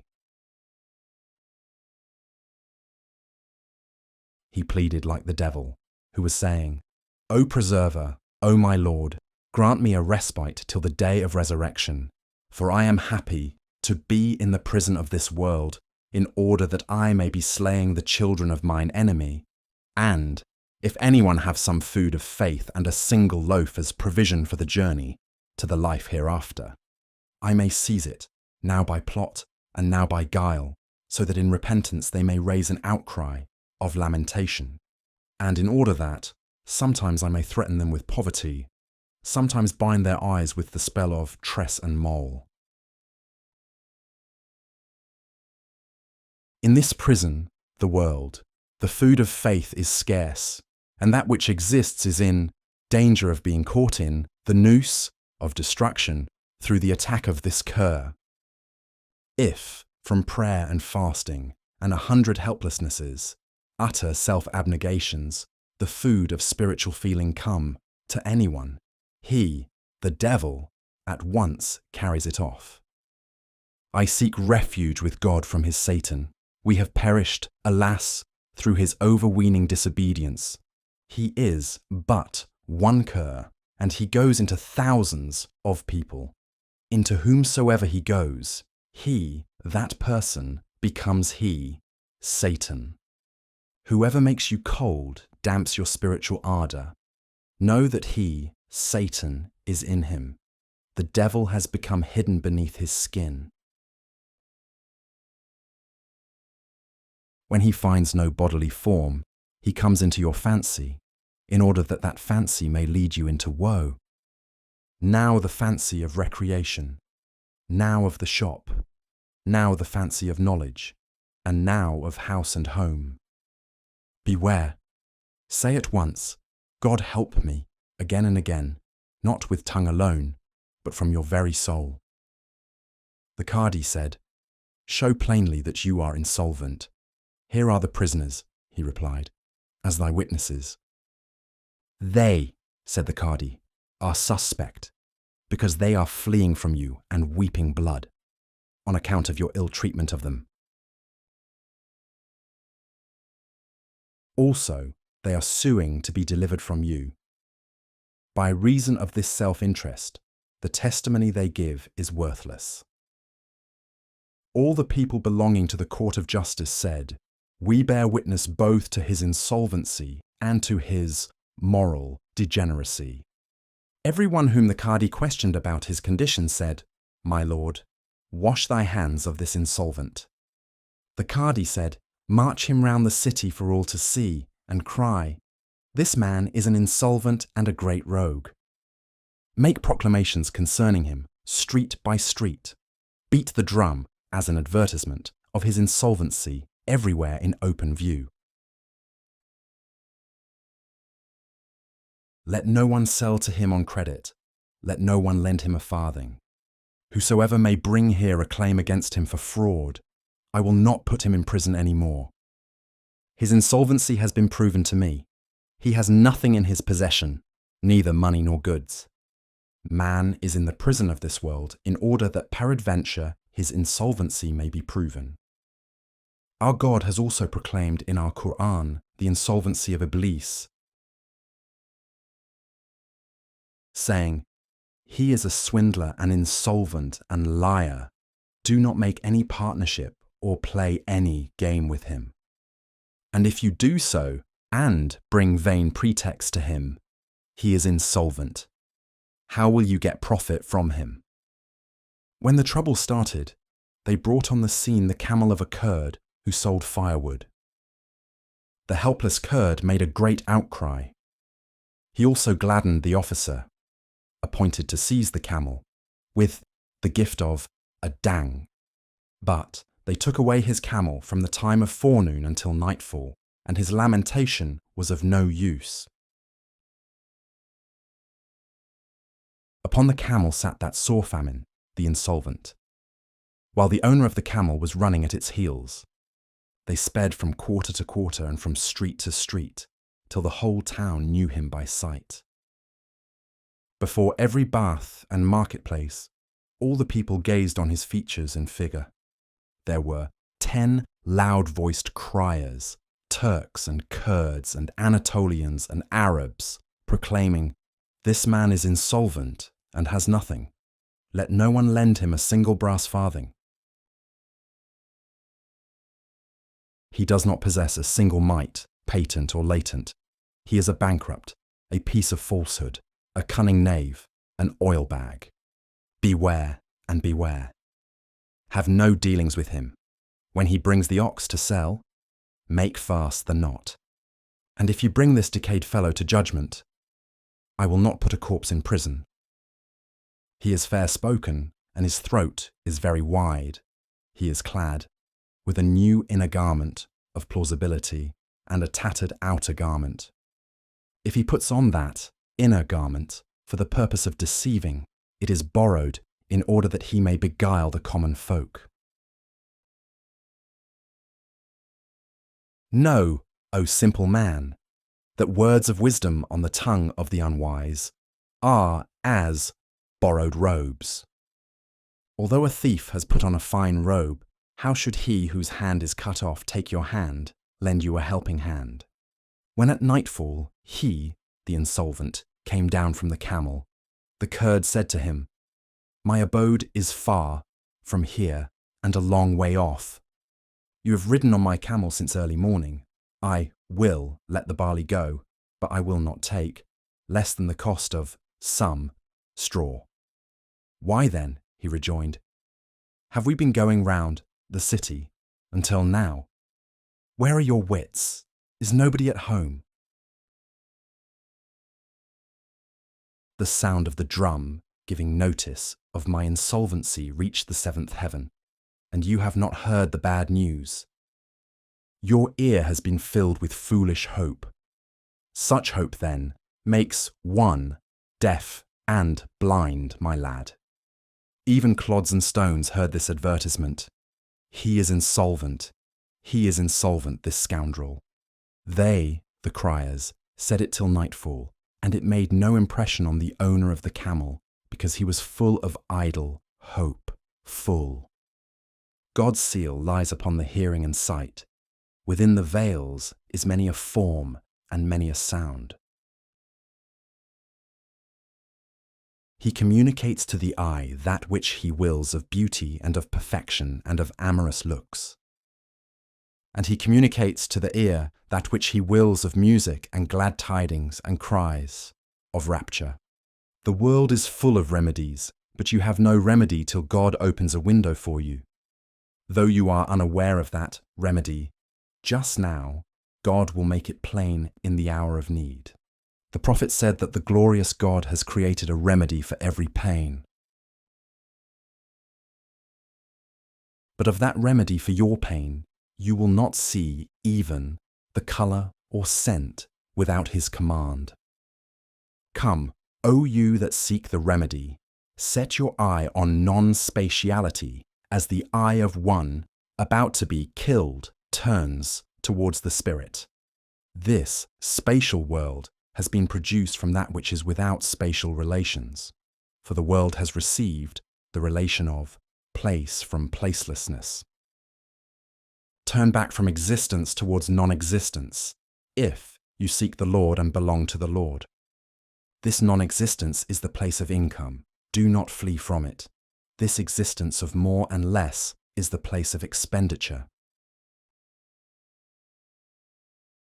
Since God's workshop is non-existence, outside of the workshop, there is only worthlessness. Put into our heart subtle words which may move thee to mercy, O gracious one. From thee come both the prayer and the answer, from thee safety, from thee also dread. If we have spoken faultily, do thou correct it. Thou art the corrector, O thou, who art the Sultan of speech. Thou hast the alchemy whereby thou mayst transmute it, and though it be a river of blood, mayst make it a Nile. Such alchemical operations are thy work. Such elixirs are thy secrets. Thou didst beat water and earth together. From water and clay thou didst mould the body of Adam. Thou gavest him man lineage and wife and uncles, maternal and paternal, with 1,000 thoughts and joys and griefs. Again, to some thou hast given deliverance. Thou hast parted them from this grief and joy. Thou hast borne them away from kindred and relatives and their own nature. Thou hast made every fair thing foul in his, such a one's eyes. He spurns all that is perceived by the senses and leans for support on that which is invisible. His love is manifest, and his beloved is hidden. The friend is outside of the world, but his fascination is in the world. Give up this belief. Loves felt for what is endued with form have not as their object the outward form or the lady's face. That which is the object of love is not the form, whether it be love for the things of this world or yonder world. That which you have come to love for its form. Why have you abandoned it after the spirit has fled? Its form is still there. Whence, then, this satiety, disgust?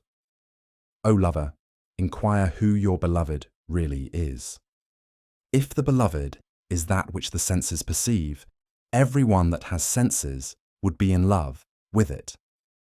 Inasmuch as constancy is increased by that spiritual love, how is constancy altered, impaired, by the decay of the material form? The sunbeam shone upon the wall received a borrowed splendour. Why set your heart on a piece of turf, O simple man? Seek out the source which shines perpetually. You who are in love with your intellect, deeming yourself superior to worshippers of form, that intellect is a beam of universal intellect cast on your sense perception. Regard it as borrowed gold on your copper. Beauty in humankind is like gilding, else how did your sweetheart become as ugly as an old ass? She was like an angel, she became like a demon, for that loveliness in her was a borrowed, transient thing. Little by little, he, God, takes away that beauty. Little by little, the sapling withers. Go recite the text. To whom so we grant length of days, him we cause to decline. Seek the heart, spirit. Set not thy heart on bones, for that beauty of the heart is the lasting beauty. Its lips give to drink of the water of life. Truly it is both the water and the giver of drink and the drunken. All three become one when your talisman is shattered. That oneness you cannot know by reasoning. Do service to God and refrain from foolish gabble, O undiscerning man. Your reality is the form and that which is borrowed. You rejoice in what is relative and secondary-like rhyme. Reality is that which seizes, enraptures you and makes you independent of form. Reality is not that which makes blind and deaf and causes a man to be more in love with form. The portion of the blind is the fancy that increases pain. The share of the spiritual eye is these fancies, ideas, of dying to self. Fana. The blind are a mind full of the letter of the Quran. They do not see the ass and only cling to the pack saddle. Since you have sight, go after the ass which has jumped away from you. How long will you persist in stitching the saddle, O saddle worshipper? When the ass is there, the saddle will certainly be yours. Bread does not fail when you have the vital spirit. On. The back of the ass is shop and wealth and gain. The pearl of your heart is the stock which provides wealth for 100 bodies. Mount the ass barebacked, O busybody. Did not the prophet ride the ass barebacked? The prophet rode his beast barebacked, and the prophet, it is said, journeyed on foot. The ass, your fleshly soul, has gone off. Tie it to a peg. How long will it run away from work and burden? How long? It must bear the burden of patience and thanksgiving, whether for 100 years or for 30 or 20. None that is laden supported another's load. None reaped until he sowed something. 'Tis a raw, absurd hope. Eat not what is raw, O son. Eating raw brings illness to men. Do not say to yourself, so-and-so suddenly found a treasure. I would like the same. Neither work nor shop for me. That discovery of treasure is fortune's doing, a piece of luck. And moreover, it is rare. One must earn a living so long as the body is able. How does earning a livelihood prevent the discovery of treasure? Do not retire from work. That treasure indeed is following behind the work. See that you are not made captive by if, saying, if I had done this or the other thing. For the sincere prophet forbade people to say if, and said, that is from hypocrisy. For the hypocrite died in saying if, and from saying if he won nothing but remorse. Parable.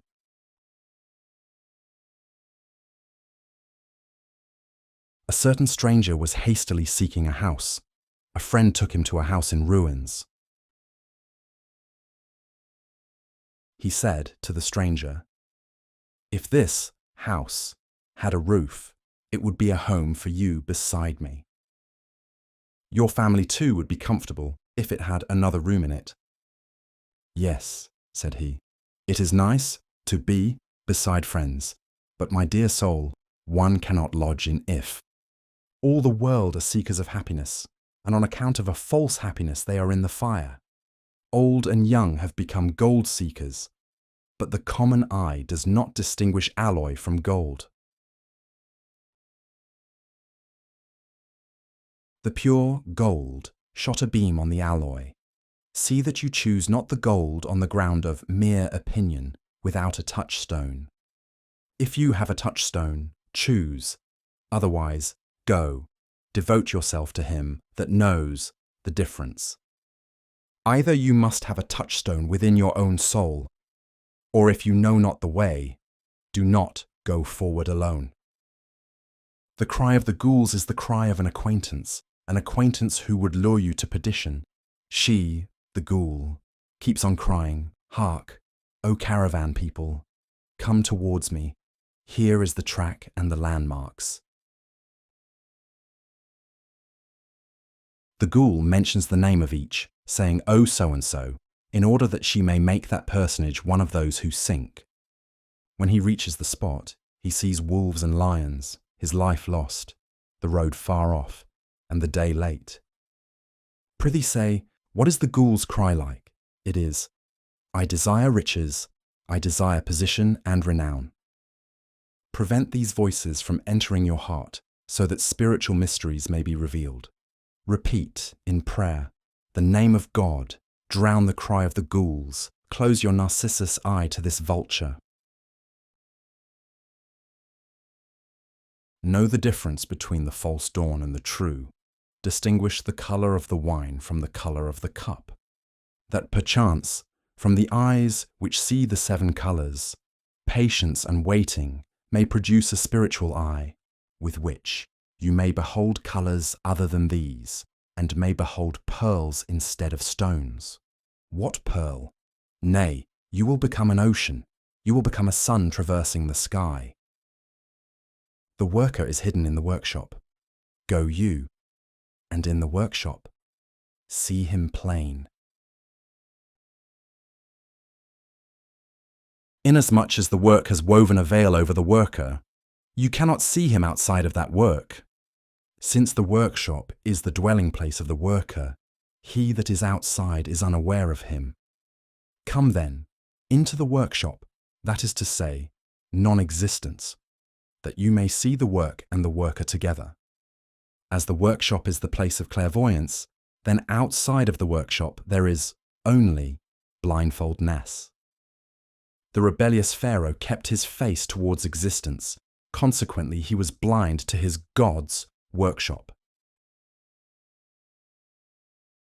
Consequently, he was wishing to alter the divine predestination, that he might turn back the divine destiny from his door. Truly, the divine destiny every moment was laughing derisively under its lip at the moustache arrogance of that cunning plotter. He killed hundreds of thousands of innocent babes in order that the ordainment and predestination of God might be averted. In order that the prophet Moses might not come forth, he laid on his neck, made himself responsible for, thousands of iniquities and murders. He wrought all that bloodshed, and yet Moses was born and was made ready for his chastisement. Had he seen the workshop of the everlasting God, he would have ceased to move hand or foot in plotting. Moses lay safe within his Pharaoh's house, while outside he was killing the infants in vain, even as the sensual man who pampers his body and suspects someone else of a bitter hatred against him, saying, "This one is a foe, and that one is envious and an enemy," though, in truth, his envier and enemy is that body of his. He is like Pharaoh, and his body is his Moses. He keeps running to and fro outside, asking, "Where is my enemy?" His fleshly soul is luxuriating in the house, which is his body, while he gnaws his hand in rancor against someone else. How men blamed a person who killed his mother because he suspected her of adultery.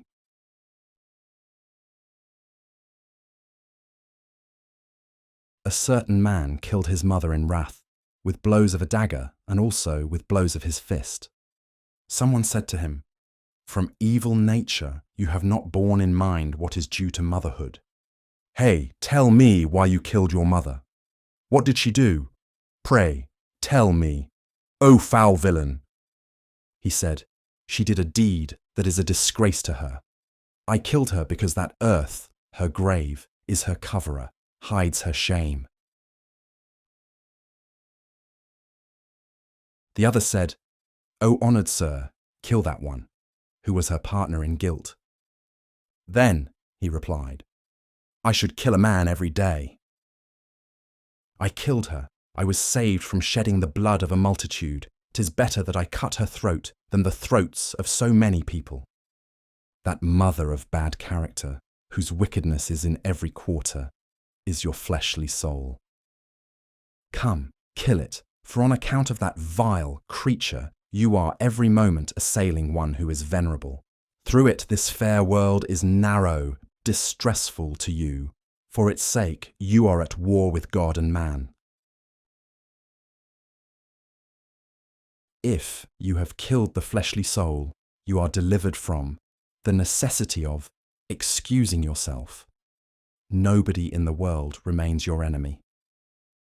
If anyone should raise a difficulty about my words in regard to the prophets and saints, and should say, had not the prophets a killed, mortified, fleshly soul? Why then had they enemies and enviers? Give ear, O seeker of truth, and hear the answer to this difficulty born of doubt. Those unbelievers were really enemies to themselves. They were striking at themselves such blows as they struck. An enemy is one who attempts another's life. He that is himself destroying his own life is not an enemy to others. The little bat is not an enemy to the sun. It is an enemy to itself in the veil of its own blindness. The glow of the sun kills it. How should the sun ever suffer annoyance from it? An enemy is one from whom torment proceeds, one who hinders the ruby from receiving the rays of the sun. All the infidels hinder themselves from receiving the rays of the prophet's spiritual jewel. How should unbelieving people veil the eyes of that peerless one, the prophet or saint? The people have only blinded and distorted their own eyes. They are like the Indian slave who bears a grudge and kills himself to spite his master. He falls headlong from the roof of the house in the hope that he may have done some harm to his master. If the sick man become an enemy to the physician, or if the boys show hostility to the teacher, in truth they act as brigands against themselves. They themselves waylay their own mind and spirit. If a fuller take offence at the sun, if a fish is taking offence at the water, just once consider whom that anger injures, and whose star is eclipsed by it in the end. If God create you with ugly features, take care lest you become both ugly-featured and ugly-natured. And if your shoes are ripped, do not go into stony ground. And if you have 2 spikes, don't become 4-spiked. You are envious, saying, I am inferior to so-and-so. He, by his superior position, is increasing my inferiority in fortune. But, indeed, envy is another defect and fault. Nay, it is worse than all inferiorities. That devil, Satan, through the shame and disgrace of inferiority to Adam, cast himself into 100 damnations. Because of envy, he wished to be at the top, forsooth. Nay, he wished to be a bloodshedder. Abu Jahl was put to shame by Muhammad, and because of envy was raising himself to the top. His name was Abu al-Hakam, and he became Abu Jahl. Oh, many a worthy has become unworthy because of envy. I have not seen in the world of search and seeking, trial and probation, any worthiness better than a good disposition. God made the prophets the medium between him and his creatures, in order that feelings of envy should be displayed in the agitation produced by something that rankles in the mind. Inasmuch as no one was disgraced by inferiority to God, no one was ever envious of God. But the person whom he deemed like himself, he would bear envy against him for that reason. Now, as the grandeur of the prophet has become established, none feels envy of him, since he is accepted by all the faithful. Therefore, in every epoch after Muhammad, a saint arises, to act as his vicegerent. The probation of the people lasts until the resurrection. Whosoever has a good disposition is saved. Whosoever is of frail heart is broken. That saint, then, is the living Imam who arises in every age, whether he be a descendant of Umar or of Ali. He is the Mahdi, the God-guided one, and the Hadi, the guide, O seeker of the right way. He is both hidden from you and seated before your face. He is as the light of Muhammad, and universal reason is his Gabriel, the saint that is lesser than he is his lamp, and receives illumination from him. That saint, who is lesser than this lamp, is our lamp niche. The light has gradations in degree, because the light of God has 700 veils. Regard the veils of the light as so many tiers. Behind each veil, a certain class of saints has its place of abode. These veils of theirs are, in ascending order, rank by rank, up to the Imam. Those in the last, lowest rank, through their weakness, are such that their eyes cannot endure the light in front of them, and that front rank, from weakness of sight, cannot support the light that is more advanced. The light that is the life of the first, highest rank, is heartache and tribulation to this squinter. But the squintnesses, little by little, grow less, and when he passes beyond the 700 veils, he becomes the sea. The fire that does good to iron or gold, how is it good for fresh quinces and apples? The apple and quince have only a slight crudity. Unlike iron, they want a gentle heat. But those flames are, too, gentle for the iron, for it is eagerly drawing to itself the heat of that fiery dragon. That iron is the dervish who bears hardship, self-mortification. Under the hammer and the fire he is red and happy. He is the chamberlain of the fire, and, in immediate touch with it, he goes into the heart of the fire without any link between the fire and him. Without some screen, water and water's children get no cooking or conversation from the fire. The medium is a pot or a pan, as the medium for the foot in walking is a sock, shoe, or a space between, so that the air becomes burning hot and brings the fire to the water. The dervish, then, is he that has no intermediary. The flames have direct connection with his being.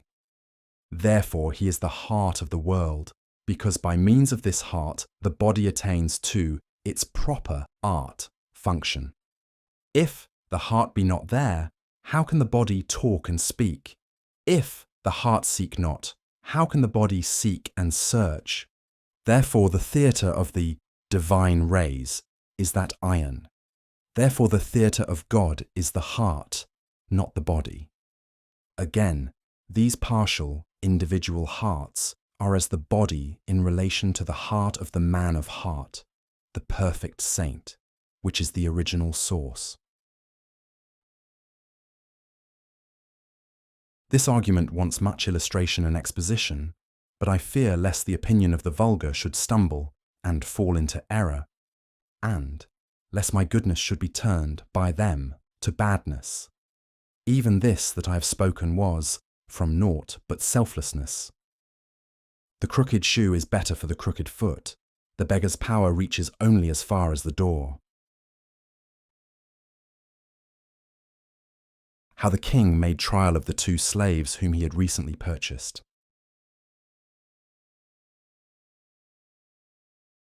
A king bought 2 slaves cheap and conversed with one of the twain.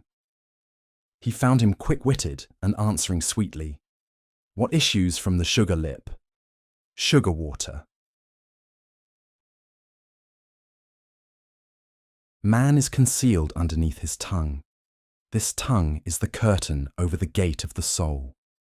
When a gust of wind has rolled up the curtain, the secret of the interior of the house is disclosed to us, and we see, whether in that house there are pearls or grains of wheat, a treasure of gold, or whether all is snakes and scorpions, or whether a treasure is there and a serpent beside it, since a treasure of gold is not without someone to keep watch.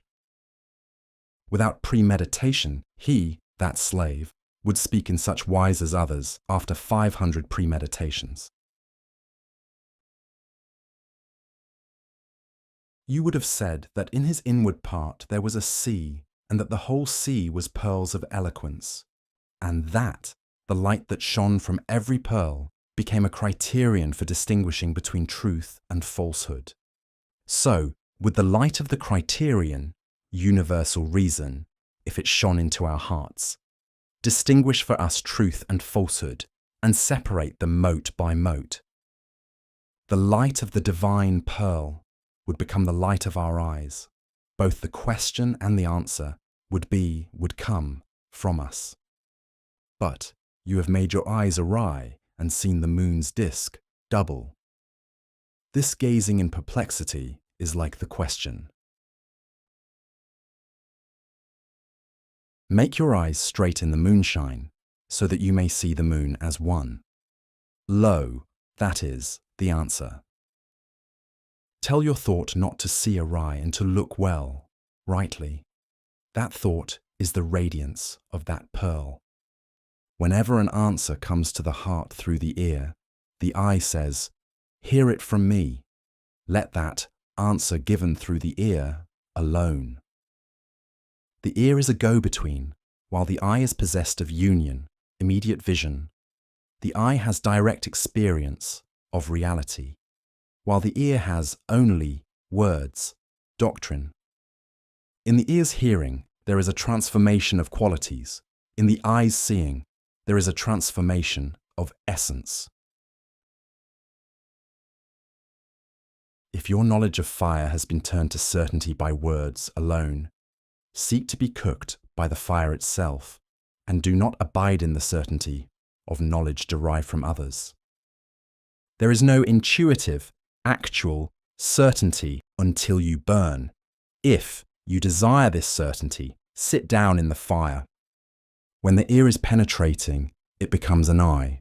Otherwise, the word of God becomes entangled in the ear and does not reach the heart.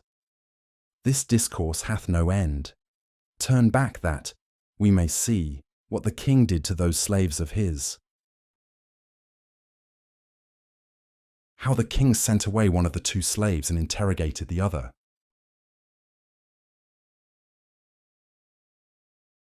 When he saw that that laddie was possessed of keen intelligence, he made a sign to the other to come to him. If I have called him by a word which has the suffix of pity, tenderness, 'tis not to belittle him. If a grandfather say, "My sonny," it is not in contempt. When the second slave came before the king, he had a stinking mouth and black teeth. Although the king was displeased by his speech, still he made some inquiry concerning his hidden thoughts. He said, "With this aspect and this stinking mouth, sit at a distance, but do not move too far off. For, hitherto, you have been, with regard to me in the position of a writer of letters and notes. You have not been a companion and friend and comrade. That we may treat and cure that mouth of yours. You are now the beloved, patient, and we are the skillful physician. 'Tis not fitting to burn a new blanket on account of one flea, nor would it become me to shut my eyes to turn my back on you because of superficial faults. Notwithstanding all this, sit down and talk on a few topics, that I may well see the form of your mind." Then he sent that keen-witted one away to do his behest. He sent him to a bathhouse, saying, "Go, scrub yourself." And to this other one he said, "Good, you are a clever lad. In truth, you are 100 slaves, not one. You are not such as your fellow servant declared. That envious one would, fain, have made me cold to, disgusted with you. For he said that you are thievish and dishonest and ill-behaved, immoral and infamous and so forth. The slave said, He, my fellow servant, has always been veracious. I have not seen anyone so truthful as he is. Veracity is inborn in his nature. Whatever he says, I do not say it is void of truth. I deem not that good-minded one malicious. I, rather, suspect my own person. Maybe he sees in me faults I do not see in myself, O king. Anyone who saw his own faults before, seeing those of others, how indeed should he be unconcerned with correcting himself? These people of the world take no heed of themselves, O father. Consequently, they blame one another. O idolater, dualist. If I do not behold my own face, reality, I behold thy face, and thou beholdest mine. He that beholds his own face, reality, his light is greater than the light of the creatures, of God. Though he die, his sight is everlasting, because his sight is the sight of the Creator. That light by which he sensibly beholds his own face, reality, before him, is not the light of sense. The king said, Now tell your fellow servants, faults, just as he spoke of yours, that I may know whether you are solicitous for me and a good house steward of my property and business.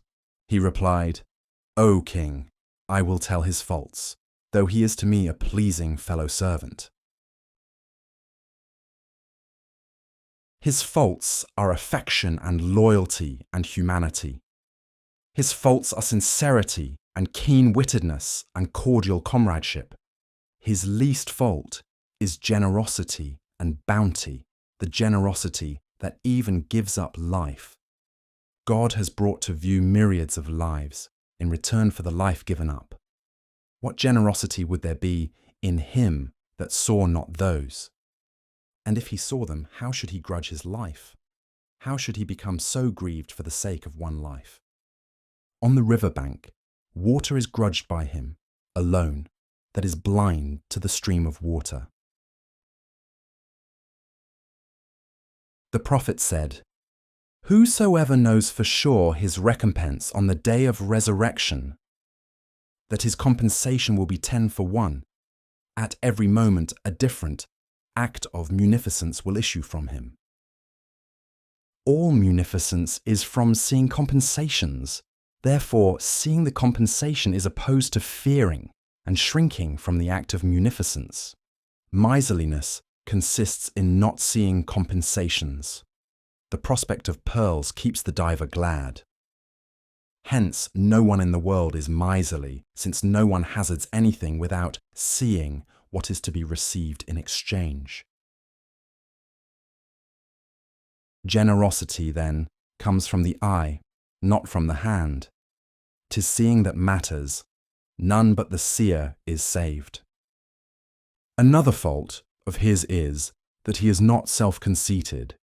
He is anxious to find fault with his self-existence. He has, always, been one who speaks in blame of himself and seeks to blame himself. He has always been good, kind to all, and bad, unkind to himself. The king said, Do not show such eagerness in praising your friend. Do not introduce praise of yourself in the mask of your praise of him, because I will bring him to the test, and shame will befall you in the upshot. How the slave, from the purity of his thought, swore to the truth and loyalty of his friend. He said, Nay, by Allah, and by the great God, the possessor of kingdom, and by the merciful and compassionate one, by the God who sent the prophets, not in his need of them, but in grace and majesty, by the Lord who from the lowly earth created those glorious princely riders, and purified them from the temperament of earthly beings and caused them to outrun the celestials. By him, who took up from the fire and fashioned into pure light, and then it outstripped all the other lights. That splendor of lightning which shone over the spirits, so that Adam gained from that light his knowledge of God. The hand of Seth gathered that which grew from Adam.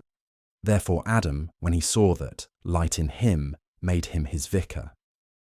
Since Noah had enjoyment of that jewel, he showered pearls of divine wisdom in the air of the sea of soul. From possession of that mighty radiance, the spirit of Abraham went fearlessly into the flames of the fire. When Ishmael, fell into the stream thereof, he laid his head before his, Abraham's, flashing knife. The soul of David was heated by its rays. Iron became soft in his handloom. When Solomon was suckled on, the milk of union with it, the demon became a thrall to his command and obedient. When Jacob bowed his head, in submission, to the divine destiny, it, the light, illumined, gladdened his eye with the scent of his lost son. When the moon-faced Joseph beheld that sun, he became so wide awake, wise in the interpretation of dreams. When the rod drank water, was imbued with the influence of the light, from the hand of Moses, it made one mouthful of Pharaoh's empire. When Jesus, the Son of Mary, found its ladder, he sped to the topmost height of the fourth dome of heaven. When Mohammed gained that kingdom and felicity, he in a moment clave the disk of the moon in two halves. When Abu Bakr became a signal example of God's favour, he became the companion of such a king as Muhammad and received the name Siddiq. When Umar became distraught with that beloved, he became a Farouk, discerner, like the heart, between truth and falsehood. When Uthman became the fountain of that clear essence, he was light overflowing and became Dhu al-Nurayn, Lord of the two lights. When at the sight of its countenance Murtaza, Ali began to scatter pearls of spiritual truth, he became the lion of God in the pasture of the soul. When Junaid received that support, which he received from its army, his maqamat, stages of progress in the mystical life, became innumerable. Bayezid saw the way into its superabundance and heard God bestow upon him the name Pole of the Gnostics. When Kaki became the guard of its city, he became the vicar of divine love and inspired by the divine breath. The son of Adam joyously rode his steed towards it and became the supreme sovereign of justice. And that famous Shakik, by cleaving, traversing that venerable way, became a son of clear judgment and keen-sighted. Hundreds of thousands of hidden, spiritual kings are holding their heads high in the region beyond this world. Because of God's jealousy, their names remained hidden. Every beggar did not pronounce their names. By the truth of that light, and by the truth of those illumined ones who are as fishes in that sea. 'Tis not fitting if I call it the sea of the soul and the soul of the sea. I am seeking a new name for it. By the truth of that from which this and that are derived, and in relation to which all kernels are as rinds, I swear that the good qualities of my fellow servant and friend exceed my description of them 100-fold. That which I know of the spiritual endowments of that comrade of mine would not be believed by thee. What shall I say, O noble king? The king said, Now speak of your own case. How long will you speak of what concerns this or that one? What do you possess, and what have you gained? What pearls have you fetched from the bottom of the sea? On the day of death, this sense perception of yours will vanish. Have you the spiritual light that should be the companion of your heart? When dust shall fill these eyes in the tomb, have you that which will make the grave bright? At the time when your hands and feet shall be torn in shreds, have you wings and plumes that your spirit may fly aloft? At the time when this animal soul is no more, it behoves you to set the everlasting spirit in its place. The stipulation of implied in "he that comes with good shall be rewarded tenfold" does not consist in doing good. It consists in bringing this good to the presence of God. You have a substance, essence, human or asinine, bestial. Bring that to God. How can you bring to Him these accidents of word or deed which have passed away? As regards these accidents of prayer and fasting, since that which does not endure for 2 moments becomes naught, 'tis impossible to carry over the accidents into another state, but they may take away diseases, defects, from the substance, so that the substance becomes changed by means of this accident, as when disease is removed by abstinence. By exertion abstinence, which is the accident, becomes the substance. Through abstinence, the acrid mouth becomes sweet as honey. Land, through sowing, is turned into ears of corn. Remedies for the hair turn the hair into chains, make it long and curly. Conjugal intercourse was the accident.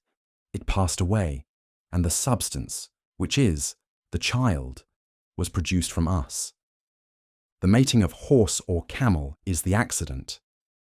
The object is the birth of the colt, which is the substance. Similarly, the planting of the garden is the accident. The produce of the garden became the substance. Behold the object for which the garden was planted. Regard also the practice of alchemy as the accident. If a substance is produced by that alchemy, bring it into view. Burnishing is the accident, O Prince. From this accident is born the substance, purity. Do not say then, I have done deeds. Show the income, fruit of those accidents. Do not evade my request. This attribution of qualities is only an accident. Be silent. Do not kill for sacrifice the goat's shadow. The slave said, O king, the mind cannot but despair if you say that accidents are not carried over. O king, there is nothing but despair for the servant of God if the accident that has gone is not coming back. If there were no carrying over and resurrection of accidents, action would be vain and words mere babble. These accidents are carried over in another guise. The resurrection of everything mortal is another mode of existence. The carrying over of everything is just as befits it. What befits the herd is its drover. At the time of the resurrection, every accident has a particular form, and the form of every accident has a turn of appearing before God. Look on thyself. Wert not thou an accident, the movement of copulation, and copulation with a purpose? Look on houses and edifices. They were as tales in the mind of the architect. Such and such a house, which seemed to us beautiful, of which the hall, roof, and door were well proportioned. 'Twas the accident, design, and ideas proceeding from the architect that brought the tools and pillars into existence from their respective handicrafts. What but some fancy and accident and idea is the origin and source of every handicraft? Look disinterestedly on all the various parts of the world. They are not the result of anything except accident. The beginning, which is thought, comes to an end in action. Know that in such wise was the construction of the world in eternity. The fruits are first in the mind's thought, but only. At the last do they become manifest actually. When you have done work and planted the tree, at the end, when the fruit appears, you read the first words. Although its boughs, leaves and roots are first, yet all those are sent for the sake of the fruit. Hence that hidden thought which was the brain core of those 9 heavens was in the end the Lord of Lorlac. This discussion and talk involve the carrying over of accidents. This lion and jackal are examples of the carrying over of accidents. Indeed, all created beings were accidents, once, so that in this sense, the text was revealed, did there not come? Whence arise those accidents? From ideas. And whence arise these ideas? From thoughts. This world is one thought emanating from the universal intellect. The intellect is like a king, and the ideas are his envoys. The first world is the world of probation. The second world is the world of recompense for this and that. Thy servant, O king, commits a sin. That accident becomes a substance, namely, chains and prison. When thy slave performed goodly service, did not that accident become a robe of honor in the battle between the flesh and the spirit? This accident, with the substance belonging to it, is egg and bird. This is produced by that, and that by this, in succession. The king said, take the meaning to be so. Why then have these accidents of yours not produced any substance? Divine. Wisdom, replied the slave, has kept it concealed, in order that this world of good and evil may be a mystery. Because if the substantial forms of thought were to become manifest, infidel and believer alike would speak naught but praise of God. Then, were this clearly seen, O king, not hidden, and were the mark of religion or infidelity visible on the forehead, how would there be idol and idolater in this world? How would anyone have the stomach to mock at holy things? Then this world of ours would be like the resurrection. Who commits sin and wrong at the resurrection? The king said, God has veiled the retribution of evil, but only from the vulgar, not from his own elect. If I entrap one Amir, I keep it hidden from the other Amirs, but not from the vizier. God then has shown to me the retribution of work and myriads of the substantial forms of actions. Give a sign, outwardly, for I know all. The cloud does not veil the moon from me. The slave said, then what is the object of my speaking, since thou knowest what is the real nature of that which has been? The king said, the wisdom of God in making the world manifest was that the thing known should come forth to be seen plainly. Until he made visible that which he knew, he did not lay upon the world the pain of parturition and the throes thereof. You cannot sit inactive for one moment. You cannot rest till some badness or goodness has issued from you. These demands, cravings for action, were appointed in order that your inward consciousness should come clearly into outward view. How then should the real, which is the body, become still when the thread's end, which is the mind, is pulling it?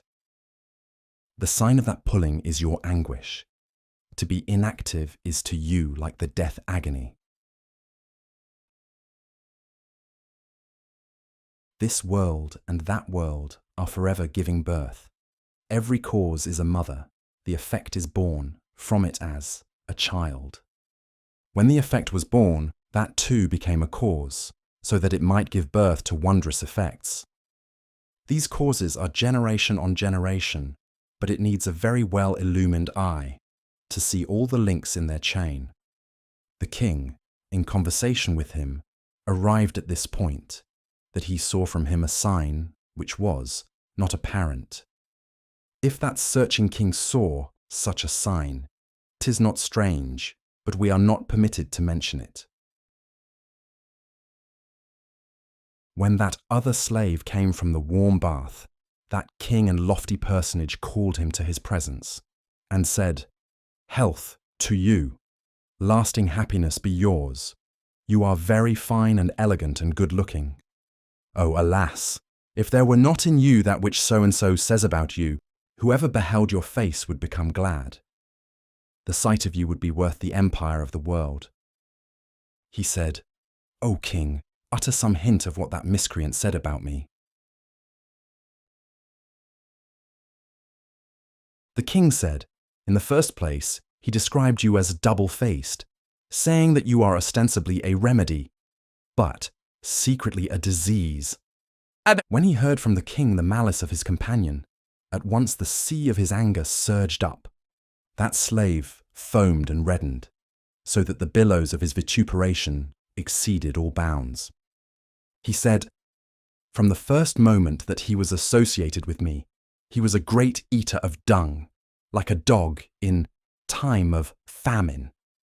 As he satirized him moment after moment, continuously, like a bell, the king put his hand on the slave's lips, saying, "Enough."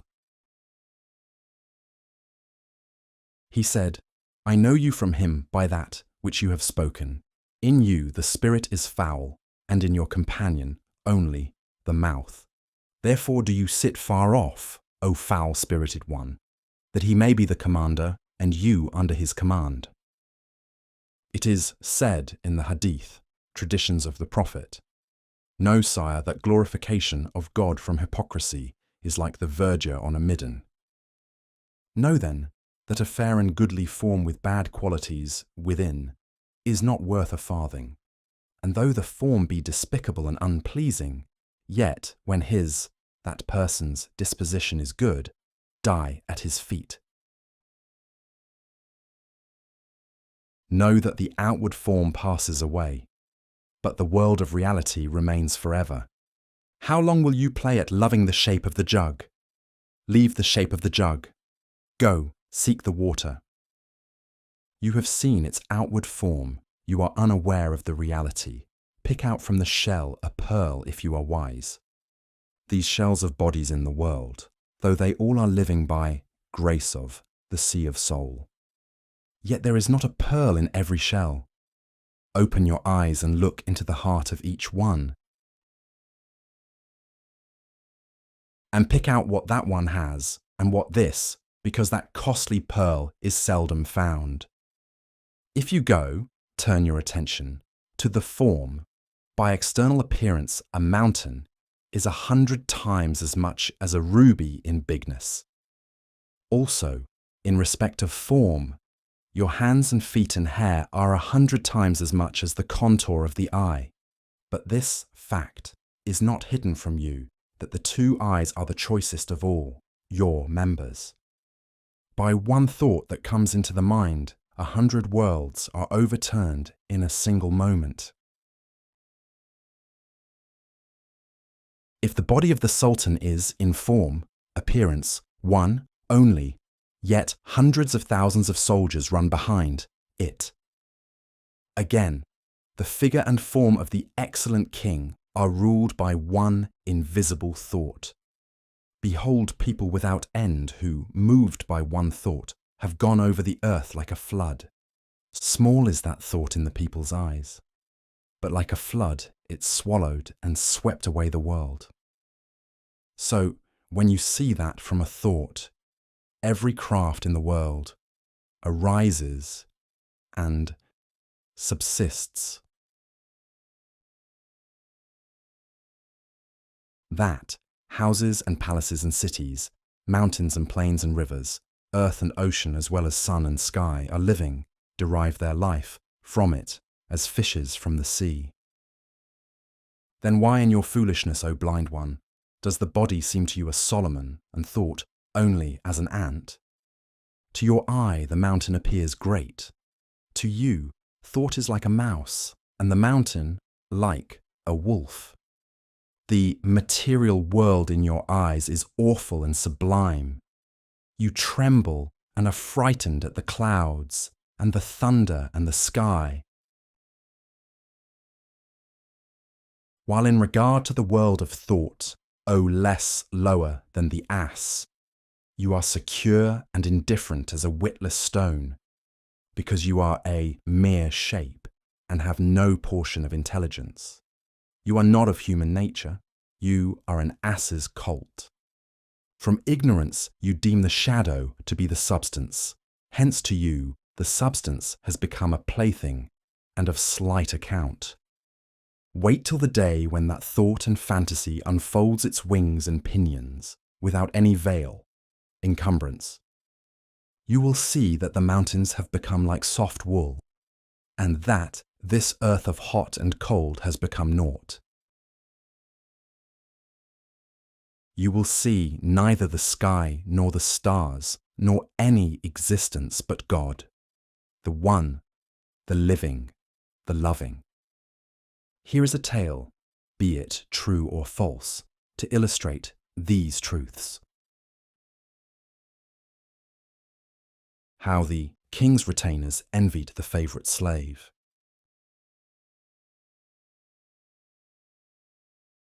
A king had of his grace preferred a certain slave above all his retinue. His allowance was the stipend of 40 emirs. 100 viziers would not receive a tenth of its amount. Through the perfection of his natal star and prosperity and fortune, he was an Ayaz, while the king was the Mahmud of the time. His spirit in its origin before the creation of this body was near related and akin to the king's spirit. Only that matters which has existed before the body. Leave behind you these things which have newly sprung into being. That which matters belongs to the knower of God, for he is not squinting. His eye is fixed upon the things first sown. That which was sown as wheat, good, or as barley, relatively evil. Day and night his eye is fastened on that place where it was sown. Night gave birth to nothing but what she was pregnant withal. Designs and plots are wind, empty wind. How should he please his heart with fair designs who sees the design of God prevailing over them? He who trusts in his own devices is laying a snare within the snare of God. By your life, neither this snare will escape destruction, nor will that man. Though in the meanwhile 100 herbs grow and fade, there will grow up at last that which God has sown. He, the cunning man, sowed new seed over the first seed, but this second seed is passing away, and only the first is sound and enduring. The first seed is perfect and choice. The second seed is corrupt and rotten. Cast away this contrivance of yours before the beloved, though your contrivance indeed is of his contriving. That which God has raised, and that alone, has use. What he has at first sown at last grows. Whatever you sow, sow for his sake, inasmuch as you are the beloved's captive. O lover, do not hang about the thievish fleshly soul and its work. Whatsoever is not God's work is naught, naught. Sow the good seed, ere the day of resurrection shall appear, and the night thief be shamed before him. Whose is the kingdom? With the goods stolen by his contrivance, and craft still remaining on his neck at the day of judgment. Hundreds of thousands of minds may jump together, conspire, to lay a snare other than his snare. But they only find their snare more grievous to themselves. For how can straws show any power of resistance against the wind? If you say, "What was the profit of our created being?" I reply, "There is profit in your question, O contumacious one. If this question of yours has no profit, why should I listen to it in vain and fruitlessly? And if there are many profits in your question, then why, pray, is the world unprofitable? And, again, if from one standpoint the world is unprofitable, from other standpoints it is advantageous. If your profit is no profit to me, yet, since it is a profit to you, do not withdraw from it." The beauty of Joseph profited a whole world of people, though to his brethren it was a vain superfluity. The melodies of David were so dear to the faithful, but to the interdicted unbeliever they were no more than the noise of wood. The water of the Nile was superior to the water of life, but to the interdicted and unbelieving it was blood. To the true believer, martyrdom is life. To the hypocrite, it is death and corruption. Tell me, what single blessing is there in the world from which some group of people is not excluded? What profit have the ox and the ass in sugar? Every soul has a different food, but if that food is accidental to it and not according to its real nature, then admonition is the proper correction for it. As in the case of one who from disease has become fond of eating clay, though he may suppose that that clay is indeed his natural food, he has, in reality, forgotten his original food and has betaken himself to the food of disease. Having given up honey, he has eaten poison. He has made the food of disease to be his nourishment as, though it were, fat. Man's original food is the light of God. Animal food is improper for him. But in consequence of disease, his mind has fallen into this delusion that day and night he should eat of this water and clay.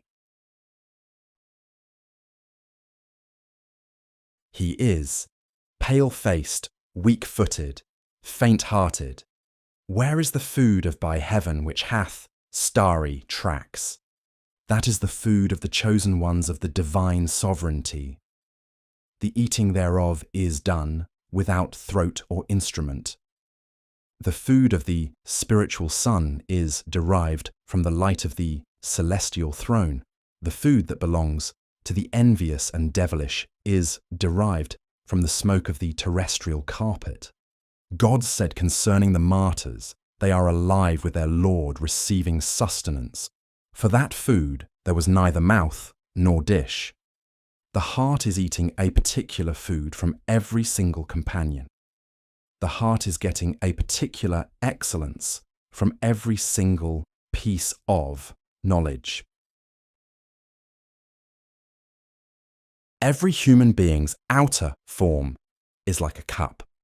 Only the spiritual eye is a percipient of his or her reality. You eat, receive something from meeting with anyone, and you carry away something from conjunction with any associate. When planet comes into conjunction with planet, the effect appropriate to them both is assuredly produced. As, for example, the conjunction of man and woman brings to birth the human being, and as sparks arise from the conjunction of stone and iron, and as, from the conjunction of earth with rains, there are produced fruits and greenery and sweet herbs. And as, from the conjunction of green things, plants and verdant spots, with man, there is produced joy of heart and carelessness and happiness. And as, from the conjunction of happiness with our souls, are born our goodness and beneficence. Our bodies become capable of eating and drinking when our desire for recreation in the open air is satisfied. Redness of countenance is derived from the conjunction of blood with the face. Blood is derived from the beautiful rose-coloured sun. Redness is the best of all colours, and that is born of the sun and is arriving to us from it. Every land that has been conjoined with Saturn has become nitrous and is not the place for sowing. Through concurrence power comes into action, as in the case of the conjunction of the devil with hypocrites. These spiritual truths, without possessing any worldly pomp and grandeur, have pomp and grandeur from the ninth heaven. The pomp and grandeur belonging to the world of creation is a borrowed, adventitious thing. The pomp and grandeur belonging to the world of command is an essential thing. For the sake of earthly pomp and grandeur, they endure abasement. In the hope of glory, they are happy in their abasement. In the hope of a 10 days transient glory, full of annoyance, they have made their necks, from anxiety, thin as a spindle. How do not they come to this place where I am? For in this spiritual glory, I am the shining sun. The rising place of the sun is the pitch-coloured tower of heaven. But my sun is beyond all rising places. His rising place is only in relation to his motes. His essence neither rose nor set. I who am left behind, surpassed in eminence by his motes, am, nevertheless, in both worlds, a sun without shadow. Still, I am revolving round the sun. 'Tis wonderful. The cause of this is the majesty of the sun. The sun is acquainted with all secondary causes. At the same time, the cord of all secondary causes is severed from him. Hundreds of thousands of times have I cut off, abandoned hope. Of whom? Of the sun? Do you believe this? Do not believe of me that I can endure to be without the sun, or the fish to be without water. And if I become despairing, my despair is the objective manifestation of the sun's work. O goodly friend. How should the objective manifestation of the work be cut off from the very self of the worker? How should any object of contingent, being pasture on, derive existence from, aught but absolute being?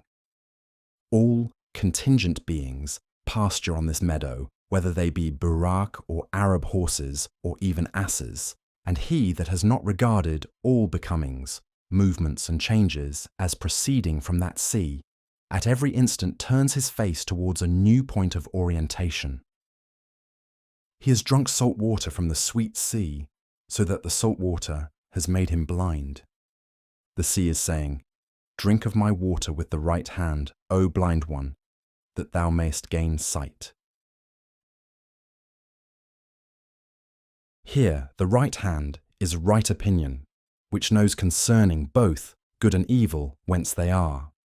O lance, there is a lancer, so that sometimes thou becomest straight, sometimes bent double. Through love of Shams-i-Din, the son of the religion, I am without claws, powerless. Else would not I make this blind one see? Hark, O light of the truth, Husamuddin, do thou speedily heal him to the confusion of the eye of the envious, heal him with the quick-acting tutty of majesty, the darkness-killing remedy of the recalcitrant, which, if it strike on the eye of the blind man, will dispel from him 100 years' darkness.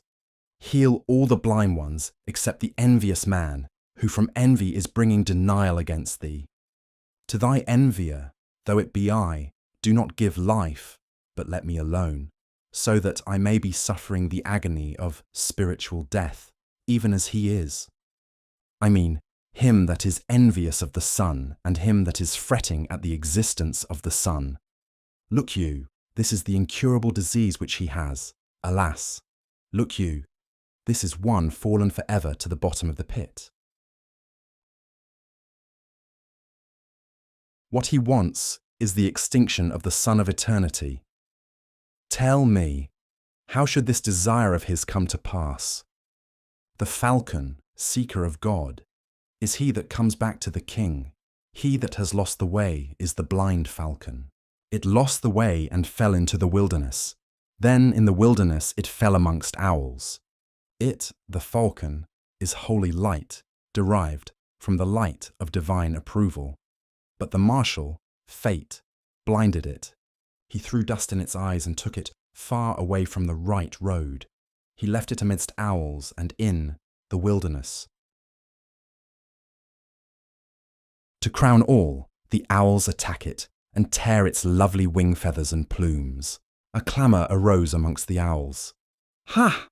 The falcon has come to seize our dwelling place." 'Twas as when the street dogs, wrathful and terrifying, have fallen upon the frock of a dervish stranger. "How am I fit," says the falcon, "for consorting with owls? I give up to the owls 100 wildernesses like this. I do not wish to stay here. I am going. I will return to the King of Kings." Do not kill yourselves with agitation, O owls, for I am not settling here. I am going home. This ruin is a thriving abode in your eyes. For me, however, the king's forearm is the place whither one returns. The owl, that was warning the others, said, "The falcon is plotting to uproot you from house and home. He will seize our houses by cunning. He will tear us out of our nests by his hypocrisy." This devotee of guile pretends to be perfectly satisfied with what he has. By God, he is worse than all the greedy together. From greediness he eats clay as, if it were, date syrup. O friends, do not entrust the sheep's tail to the bear. He is boasting of the king and the king's hand, in order that he may lead us astray, simple-minded as we are. How indeed should a petty bird be the congener of the king? Do not listen to him if you have even a little understanding. Is he the king's or the vizier's congener? Is garlic at all suitable to sweetmeat made with walnut kernels? As for his saying, "From deceit and feint and artifice, the king with his retinue is searching after me." Here's an absurd, mad fancy for you. Here's a vain boast and a snare to catch blockheads. Anyone who believes this, 'tis because of his foolishness. How is a slender little bird fit for friendship with royalty? If the smallest owl should strike at his brain, where is succour for him from the king? The falcon said, "If a single feather of mine be broken, the King of Kings will uproot the whole owlery." What is an owl? Even if a falcon vex my heart and maltreat me, the king will heap up in every lowland and highland hundreds of thousands of stacks of falcons' heads. His favours keep watch over me. Wherever I go, the king is following behind. The fantasy of me is abiding in the king's heart. Sick would be the king's heart without the fantasy of me. When the king bids me fly in his way, I fly up to the heart's zenith, like his beams. I fly as a moon and sun. I rend the curtains of the skies. The light of intellects is from my thought. The bursting forth of heaven into existence is from my original nature. I am a falcon, and yet the humour becomes lost in amazement at me. Who is an owl that it should know my secret? For my sake, the king bethought him of the prison, this world, and set free hundreds of thousands of those in bondage. He made me familiar with the owls for a moment, and by means of my breath, words, he made the owls to be falcons. Oh, happy is the owl that in my soaring flight towards God had the good fortune to apprehend my mystery. Cling to me, that ye may become exultant, enjoying bliss, and that ye may become royal falcons, although ye are owls. He that is dear to such a king, wheresoever he light, why should he be a stranger? Anyone for whose pain the king is the remedy, though he wail like the reed flute, he is not without plenty. I am the owner of the spiritual kingdom. I am not a lickspittle. The king is beating the falcon drum for me from the shore. My falcon drum is the call. Return. God is my witness in despite of adversary. I am not a congener of the King of Kings, far be it from him, but I have light from him in his self-manifestation. Homogeneity is not in respect of form and essence. Water becomes homogeneous with earth in the plant. Wind, air, becomes homogeneous with fire in consistency. Wine at last becomes homogeneous with the constitution of the body. Since my genus is not the genus of my king, my ego has passed away. Fana, for the sake of his ego. Inasmuch as my ego passed away, he remained alone. I roll at the feet of his horse like dust. The individual soul, self, became dust, and the only signs of it are the mark of his feet on its dust. Become dust at his feet for the sake of this mark, in order that you may become the crown on the head of the lofty. Let not my form beguile you. Partake of my dessert before my departure. Oh, there is many a one whom the form waylaid. He aimed at the form of the holy man, and in reality struck at God. After all, this soul is joined to the body, but has this soul any likeness to the body? The sparkle of the eye's light is paired with the fat. The light of the heart is hidden in a drop of blood. Joy has its seat in the kidneys, grief in the liver, intellect, bright as a candle, inside the brain in the head. These connections are not without a how and a why, but, as regards knowledge of the why, our minds are impotent. The universal soul came into contact with the partial, individual soul, and the latter soul received from it a pearl and put it into its bosom. Through that touch on its bosom, the individual soul became pregnant, like Mary, with a heart-beguiling Messiah. Not the Messiah who is a traveller on land and water, but the Messiah who is beyond the limitation of measuring space. So when the soul has been impregnated by the soul of soul, by such a soul the world is impregnated. Then the world gives birth to another world and displays to this congregated people a place of congregation for the realities which are raised to life.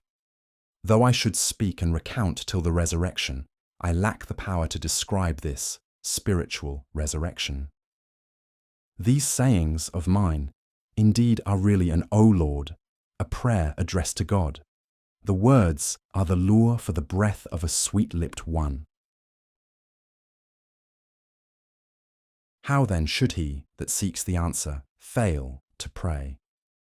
How should he be silent, inasmuch as here am I is always coming in response to his O Lord? It is a here am I that you cannot hear, but can taste, feel, and enjoy from head to foot. How the thirsty man threw bricks from the top of the wall into the stream of water.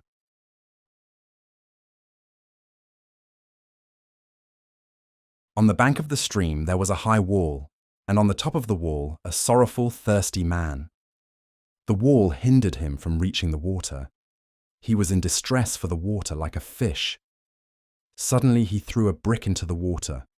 The noise of the water came to his ear like spoken words. Like words spoken by a sweet and delicious friend, the noise of the water made him drunken as though it were wine. From the pleasure of hearing the noise of the water, that sorely tried man began to hurl and tear off bricks from that place. The water was making a noise, that is to say, it was crying, "Hey, what is the advantage to you of this hurling a brick at me?" The thirsty man said, "O water, I have two advantages. I will nowise refrain from this work. The first advantage is my hearing the noise of the water, which to thirsty men is melodious as a rebeck. The noise thereof has become, to me, like the noise of the trumpet of Israfil. By this noise, life has been transferred, restored, to one that was dead, or it is, like the noise of thunder in days of spring. From it, the thunder, the garden obtains so many lovely ornaments, or like the days of alms to a poor man, or like the message of deliverance to a prisoner. 'Tis like the breath of the merciful God, which without mouth comes to Mohammed from Yemen, or 'tis like the scent of Ahmad, Mohammed, the apostle of God, which in intercession comes to the sinner, or like the scent of beauteous, graceful Joseph, which strikes upon the soul of lean Jacob. The other advantage is that, with every brick I tear off this wall, I come nearer to running water, since by diminution of the bricks, the high wall becomes lower every time that one is removed. The lowness, destruction of the wall becomes a means of access to the water. Separation from it is the remedy bringing about a union with the water. The tearing away of the adhesive, firmly joined bricks is analogous to prostration in prayer. It is the cause of nearness to God, for God has said, "And prostrate thyself and draw near to me." So long as this wall is high-necked, lofty and proud, it is an obstacle to this bowing of the head in prayer. 'Tis impossible to perform the prostration on the water of life until I gain deliverance from this earthly body. The more thirsty anyone on the top of the wall is, the more quickly does he tear off the bricks and turfs. The more anyone is in love with the noise of the water, the bigger clods does he tear away from the barrier. He, at the noise of the water, is filled with wine, ecstasy, up to the neck, while the stranger, to love, hears nothing but the sound of the splash. Oh, blessed is he that deems his early days an opportunity to be seized and pays his debt. In the days when he has the power, when he has health and strength of heart and vigour, and when that season of youth, like a garden green and fresh, is bringing to ripeness, produce and fruit without any stint, when the fountains of strength and lust are flowing, so that thereby the soil of the body is made verdant, when he is still like a well-kept house, with its roof very lofty, its sides, walls, symmetrical, without buttressing and clamps. Ere the days of eld arrive and bind your neck with a halter of palm fibres, ere the soil becomes nitrous, barren, crumbling, and poor, never did good herbage grow from nitrous soil. When the water of strength and the water of lust is cut off, and he has no profit from himself or others, the eyebrows fallen down like a crupper strap, the eyes grown moist and dim, the face from wrinkling like the back of a lizard, speech and taste and teeth gone out of use. The day late, the ass lame, and the way long, the shop ruined and the business in disorder, the roots of bad habit firmly set and the power to tear them up decreased. How the governor commanded a certain man, saying, "Root up the thorn bush which you have planted on the road."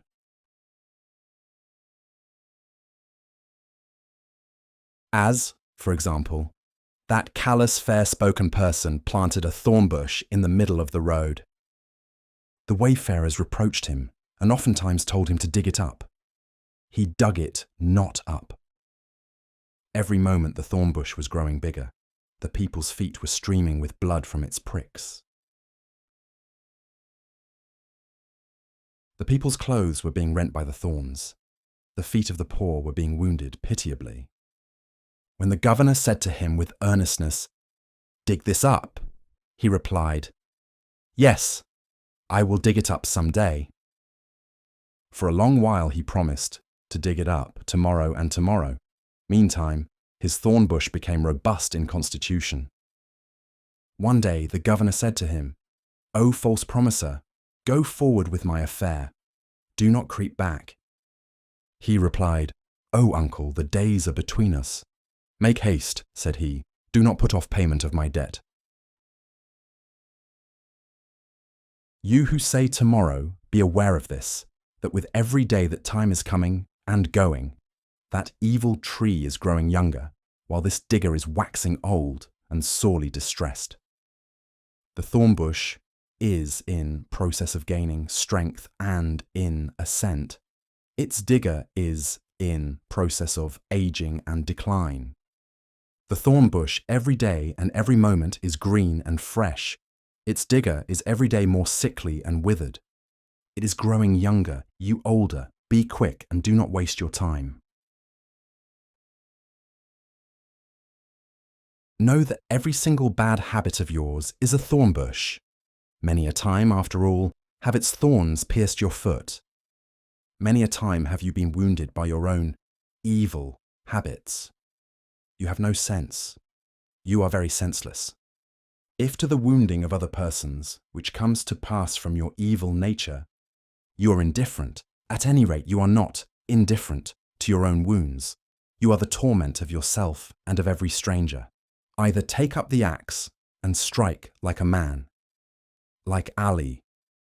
Destroy this gate of Kabar. Or unite these thorns with the rose bush. Unite the light of the friend of God with the sensual fire, in order that his light may extinguish your fire, and that union with him may make your thorns roses. You are like hell. He is a true believer. The extinction of the fire of hell by means of a true believer is possible. Mustafa Muhammad said concerning the speech of hell that on account of fear it begins humbly to entreat the true believer and says to him, "Pass quickly away from me, O king. Hark, for thy light has taken away the burning of my fire." Therefore, the true believer's light is the death of the fire, because without an opposite, the removal of the other opposite is impossible. On the day of justice, judgment, the fire will be the opponent of the light, since the former was aroused by God's wrath, the latter by His grace.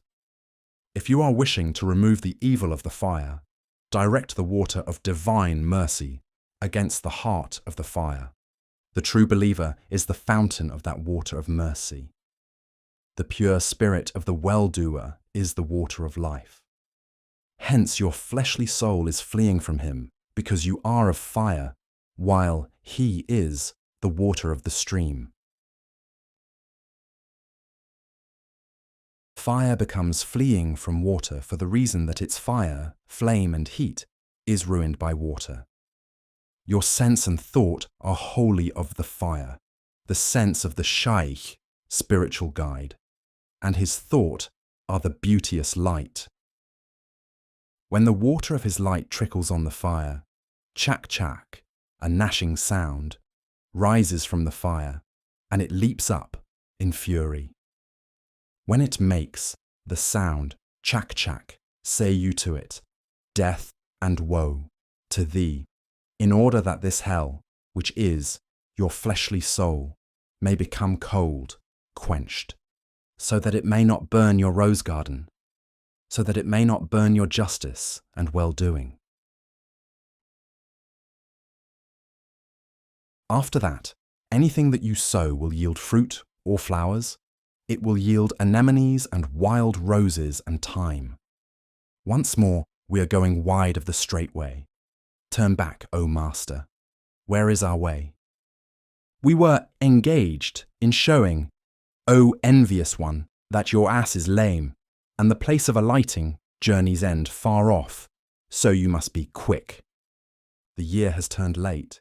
It is not sowing time, and you have produced nothing except black shame and foul deeds. The worm has entered the root of the body's tree. It must be dug up and put in the fire. Hearken, hark, again, O wayfarer. 'Tis late. Life's sun is gone towards the pit, is about to set. During these 1 or 2 brief days, when you have some strength, be quick, flap your wings generously. Devote this small amount of seed that you have remaining, in order that long life may grow from these 1 or 2 moments. Whilst this jewelled lamp is not yet extinguished, see you trim its wick and supply it with oil immediately. Beware, do not say, tomorrow, for many tomorrows have passed. Let not the days of sowing pass away altogether. Listen to my admonition that the body is a strong bond. Put off the old if you have desire for newness. Shut the lips and open the palm filled with gold. Leave off being a miser with the body. Exhibit munificence. Munificence is the abandonment of lusts and pleasures. No one who is sunken in lust rises up again. This munificence is a branch of the cypress of paradise. Woe to him that lets such a branch go from his hand. This abandonment of sensuality is the firmest handle. This branch draws the spirit up to heaven.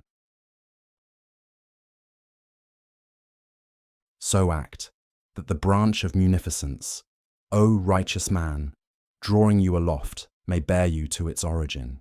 You are Joseph, full of beauty, and this world is as the well, and this rope, to draw you forth, is patience with, submission to, the command of God. O Joseph, the rope is come. Put your 2 hands upon it. Do not neglect the rope, for it has grown late. Praise be to God that this rope has been dangled, and that grace and mercy have been blended together, so that you may behold the world of the new spirit, a world very manifest, though invisible. This phenomenal world of non-existence has become like real existence, while that world of real existence has become very hidden. The dust is on the wind. It is playing. It is making a false show and forming a veil. This, which is busy in appearance, is really idle and superficial like a husk, and that which is hidden is its core and origin. The dust is as a tool in the hand of the wind. Deem the wind high and of high descent. The gaze of the eye of dust falls on the dust. An eye that sees the wind is of another sort. A horse knows a horse because one horse is associated, homogeneous with other horses. Likewise, only a rider knows the things appertaining to a rider. The sensuous eye is the horse, and the light of God is the rider. Without the rider, the horse itself is useless. Therefore, train the horse so as to cure it of bad habits, else the horse will be rejected before the king. The horse's eye finds the way from the king's eye. Without the king's eye, its eye is in desperate plight. The eye of horses, whithersoever you call it, except to grass and pasture, says, Nay, why should we go? The light of God mounts, as a rider, on the sensuous eye, and then the soul yearns after God. How should the riderless horse know the marks of the road? The king is needed to ride it, in order that it may know the king's road. Go towards a sense on which the light is riding. That light is a good companion for the sense. The light of God is an ornament to the light of sense. This is the meaning of light upon light. The light of sense draws a man towards earth. The light of God bears him aloft. Because sensible things are a lower world. The light of God is as the sea, and the sense as a dewdrop. But that which rides on it, on the sense, is not manifested save by good effects and words. The sensuous light, which is gross and heavy, is hidden in the black of the eyes, inasmuch as you are not seeing the light of sense with your eye. How should you see the light of that religious one, the saint, with your eye? The light of sense is hidden notwithstanding this grossness. How then should not that radiance be hidden, which is pure and subtle? This world, like straws in the hand, sway of the wind, which is the world unseen, has adopted helplessness as its only resource and the dispensation of the unseen, makes it now lofty, now low, makes it now sound and whole, now broken, now carries it to the right, now to the left, now makes it roses, now thorns. See how the hand is hidden while the pen is writing, the horse careering while the rider is invisible. See the arrow flying and the bow not in sight, the individual souls manifest and the soul of souls hidden. Do not break the arrow, for it is the arrow of a king. It is not shot at long range, at random. It is from the thumbstool of one who knows how to hit the target. God said, "Thou didst not throw when thou threwest." The action of God has precedence over our actions. Break your own anger, do not break the arrow. The eye of your anger reckons milk to be blood. Give the arrow a kiss and bring it to the king. The blood-stained arrow wet with your blood. That which is seen is helpless and confined and feeble, and that which is unseen is so fierce and uncontrollable. We are the hunted prey, to whom belongs such a fearful snare. We are the ball for the blows of the polo bat, and where is the batsman? He tears, he sows. Where is this tailor? He blows, he burns. Where is this fire kindler? At 1 hour he makes the true saint an unbeliever. At another hour he makes the impious, deist and orthodox ascetic. For the mukhlis, sincere worshipper, is in danger of the snare until he becomes entirely purged of self, because he is still on the way, and the brigands are numberless.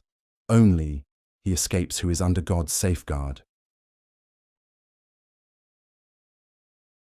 If he has not become selfless, like a pure mirror, he is no more than mukhlis.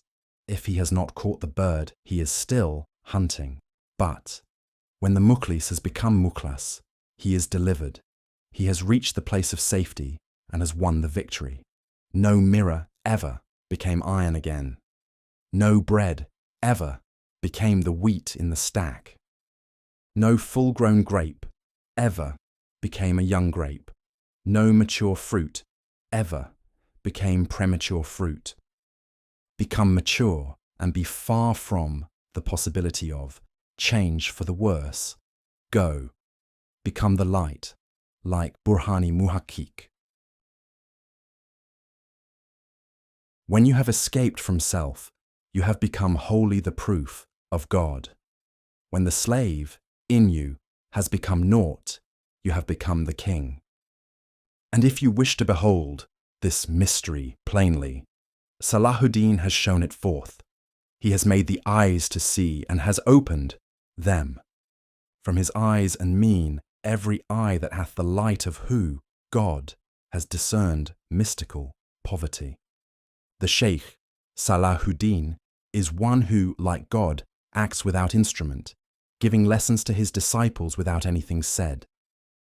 In his hand, the heart is submissive like soft wax. His seal makes the impression now of shame, now of fame.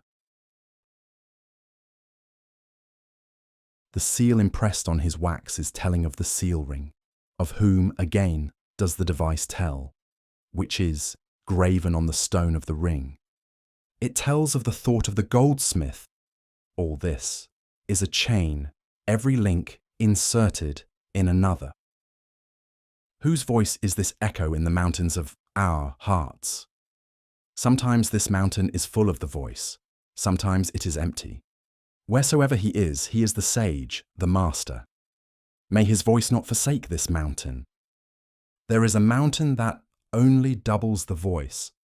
There is a mountain that makes it hundredfold. At that voice and speech, the mountain lets gush forth hundreds of thousands of springs of clear water. Inasmuch as that grace emanates even from the mountain, the waters in the springs become blood. 'Twas on account of that monarch of auspicious gate that Mount Sinai was turned to rubies from end to end. All the parts of the mountain received life and intelligence. After all, are we inferior to stone, O people?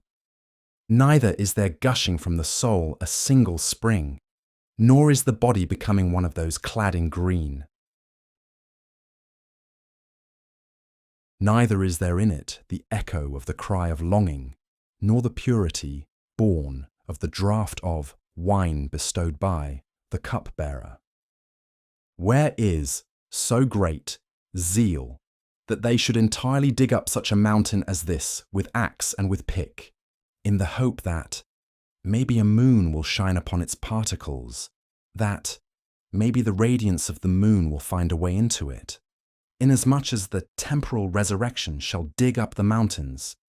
How shall it cast the shadow of protection over us? How is this spiritual resurrection inferior to that temporal resurrection? That temporal resurrection is the wound, and this spiritual resurrection is as the plaster. Everyone that has seen, experienced this plaster is safe from the wound. Every evil one that has seen this good is a well-doer. Oh, happy is the ugly one to whom the beauteous one has become a companion. Alas for one of rosy countenance with whom autumn has consorted. When lifeless bread is companioned with life, the bread becomes living and is turned into the substance of that life. Dark faggots become the companions of fire. The darkness departed, and all was turned into light. When the dead ass fell into the salt mine, it put aside asininity and mortality. The baptism of Allah is the dying vat of who? The absolute God. Therein, all piebald things become of one colour.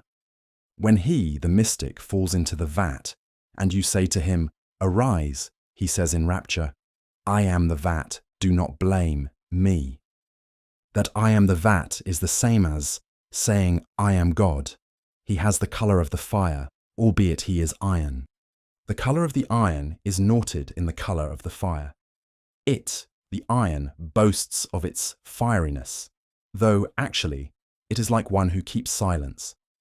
When it has become like gold of the mine in redness, then without tongue its boast is, "I am the fire."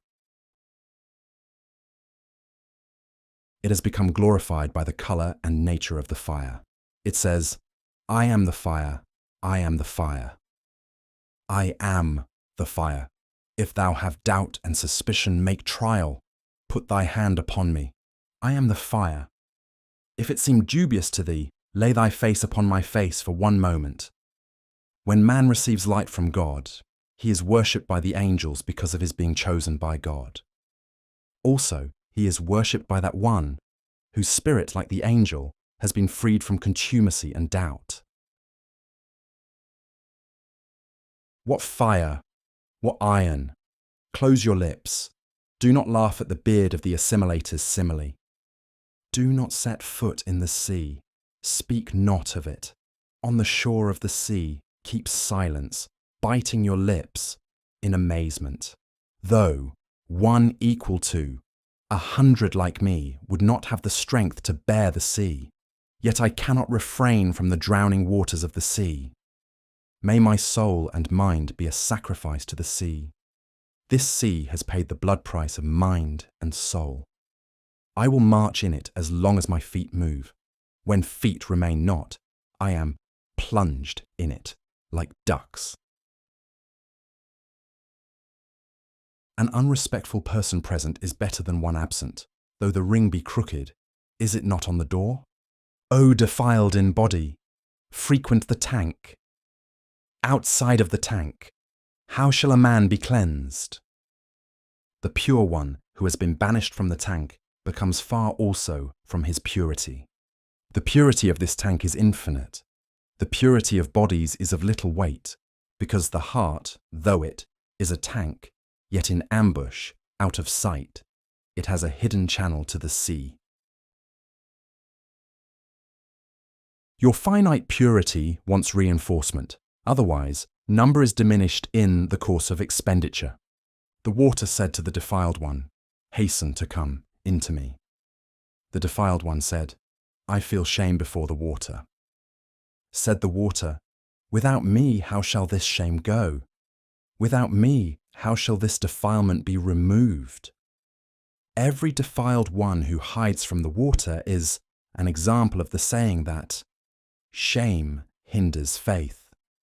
The heart is muddied by the steps of the body's tank. The body is cleansed by the water of the heart's tanks. Haunt the steps of the heart's tank, O son. Take heed and always beware of the steps of the body's tank. The sea of the body is dashing against the sea of the heart, but between them is a barrier which they shall not cross. Whether you be straight, righteous, or crooked, always creep forwards to him. Do not creep backwards. If in the presence of kings there be danger to life, yet they that aspire cannot refrain from presence with him. Since the king is sweeter than sugar, 'tis better that life should go, as a sacrifice, to that sweetness. O blamer of lovers, safety be thine. O seeker of safety, thou art infirm. My soul is a furnace. It is happy with the fire. 'Tis enough for the furnace that it is the fire's house. For love, as for the furnace, there is something to be burned. Anyone that is blind to this is not a furnace. When the provision of unprovidedness has become your provision, you have gained life everlasting, and death is gone.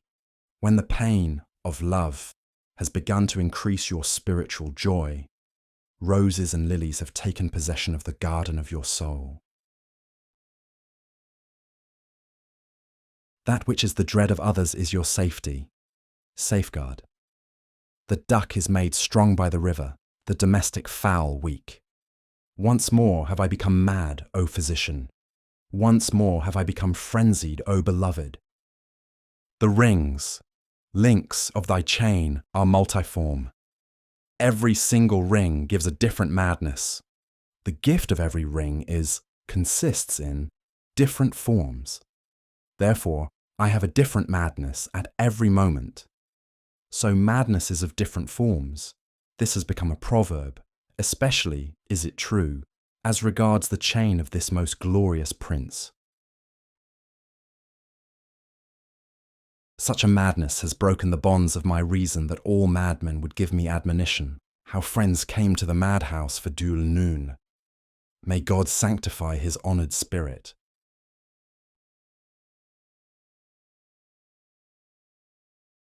It so happened to Dhul Nun the Egyptian that a new agitation and madness was born within him. His agitation became so great that salt, bitterness, from it was reaching all hearts up to above the sky. Beware, O thou of salty soil, do not put thy agitation beside, in comparison with, the agitation of the holy lords, saints. The people could not endure his madness. His fire was carrying off their beards. When that fire fell on the beards of the vulgar, they bound him and put him in a prison. There is no possibility of pulling back this rein, though the vulgar be distressed by this way. These spiritual kings have seen themselves in danger of their lives from the vulgar, for this multitude are blind, and the kings are without a visible mark. When authority is in the hands of profligates, Du el Nun is inevitably in prison. The great king rides alone, such a unique pearl in the hands of children. What pearl? Nay, the sea hidden in a drop, a sun concealed in a moat.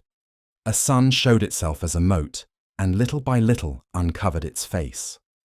All moats vanished in it.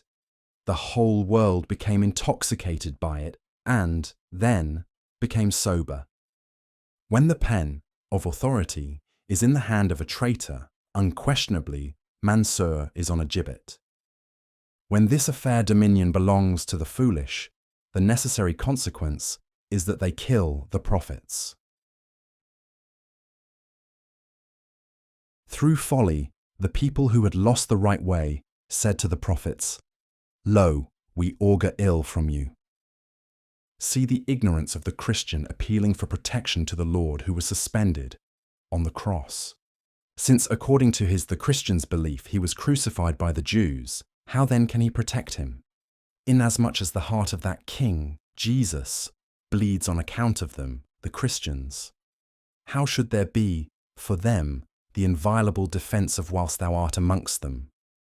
To the pure gold, and to the goldsmith, the danger from the false counterfeiter is greater than from anyone else. Josephs are concealed on account of the jealousy of the ugly, for because of enemies the beautiful live in the fire of tribulation. Josephs are in the pit through the guile of their brethren, who from envy give Joseph to the wolves. What happened to Joseph of Egypt? On account of envy. This envy is a big wolf in covert. Of necessity, kind Jacob always had fear and dread for Joseph because of this wolf. The outward, visible wolf, indeed, did not prowl about approach Joseph, but this envy has actually surpassed wolves in malignity. This wolf dealt its wound, and by way of specious excuse came the words, "Lo, we went to compete with one another." Hundreds of thousands of wolves have not this cunning, but this wolf will at last be put to shame. Stop and see. Because on the day of Baal, the envious will without doubt be raised from the dead and brought together to judgment in the shape of wolves. The resurrection of the greedy vile eater of carrion, unlawful food, will be in the shape of a hog on the day of reckoning. Adulterous, erite, foetor, membri latentis, wine drinkers will have stinking mouths. The hidden stench that was reaching only to people's hearts will become sensible and manifest at the resurrection. The being of man is a jungle. Be on your guard against this being, if you are of that divine breath. In our being there are thousands of wolves and hogs. There is goodly and ungodly, and fair and foul. To the disposition that is preponderant belongs the decision as to what you are. When the gold is more than the copper, it, the mixture, is gold. The manner of acting that preponderates in your nature, in that same form you must needs rise from the dead. At 1 hour a wolf enters into man, at another hour a moon-like beauty with the face of Joseph. Good and hateful qualities pass from bosoms into bosoms by a hidden way. Nay, indeed, wisdom and knowledge and excellence pass from man into the ox and the ass. The stumbling, restive horse becomes smooth-paced and docile. The bear dances. The goat also salams. Volition has passed from human beings into the dog, so that he has become a shepherd or a hunter or a guardian of the house. Into the dog of the companions of the cave. There passed from those sleepers a moral disposition, so that he had become a seeker of God. At every moment, a different species bursts up in the breast, now a devil, and now an angel, now wild beasts.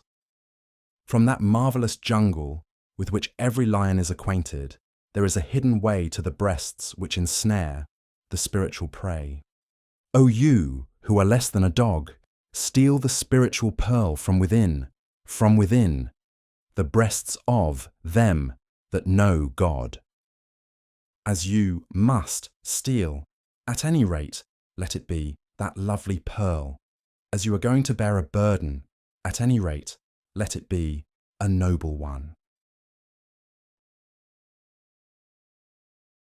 How the disciples understood that Du-il-Nun had not become mad, but had acted with intention.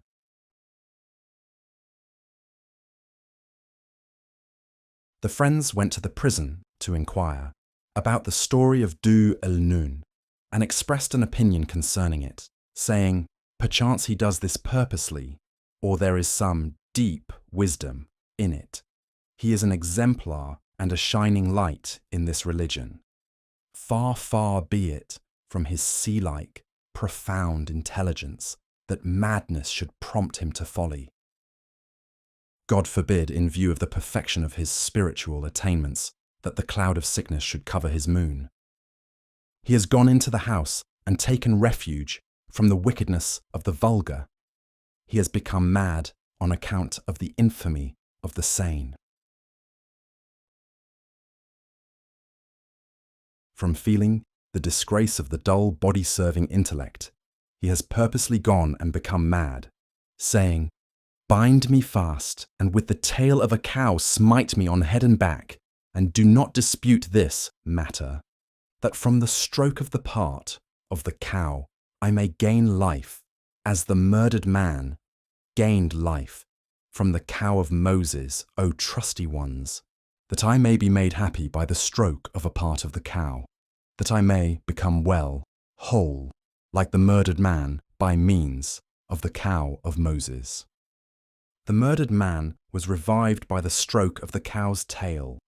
He became pure gold in spirit, even as copper is transmuted by the elixir. The murdered man sprang up and told the secrets. He revealed that bloodthirsty gang. He said plainly, I was killed by these people who are now disturbed with anger in contending against me.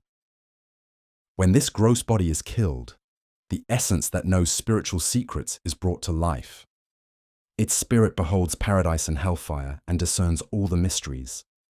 It reveals the devilish murderers.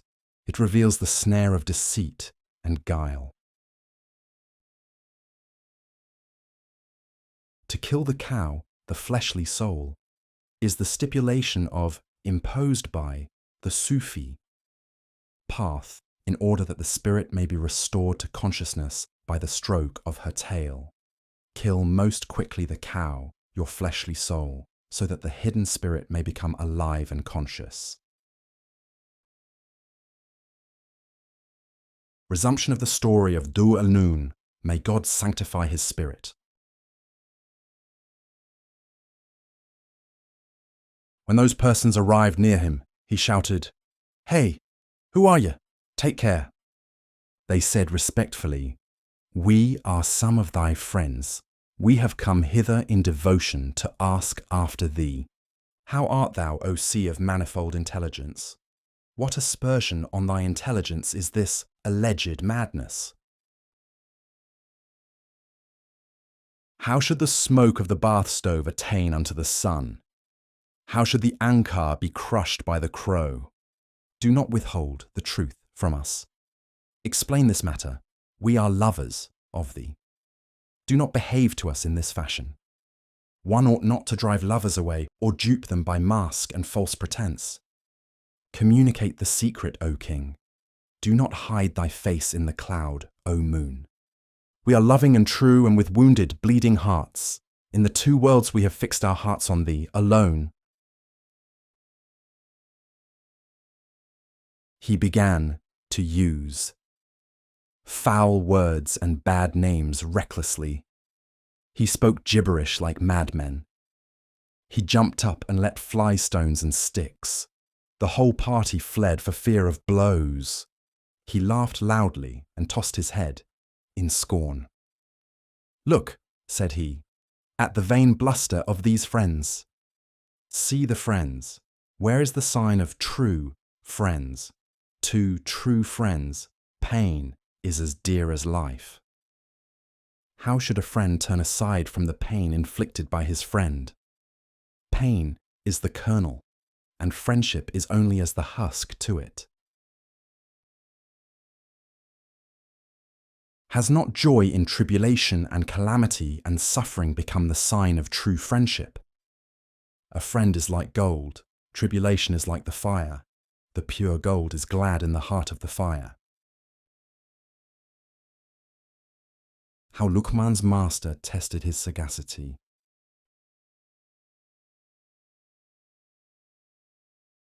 Was it not the case that this happened to Luqman, who was a pure, unselfish slave, and day and night was brisk in service?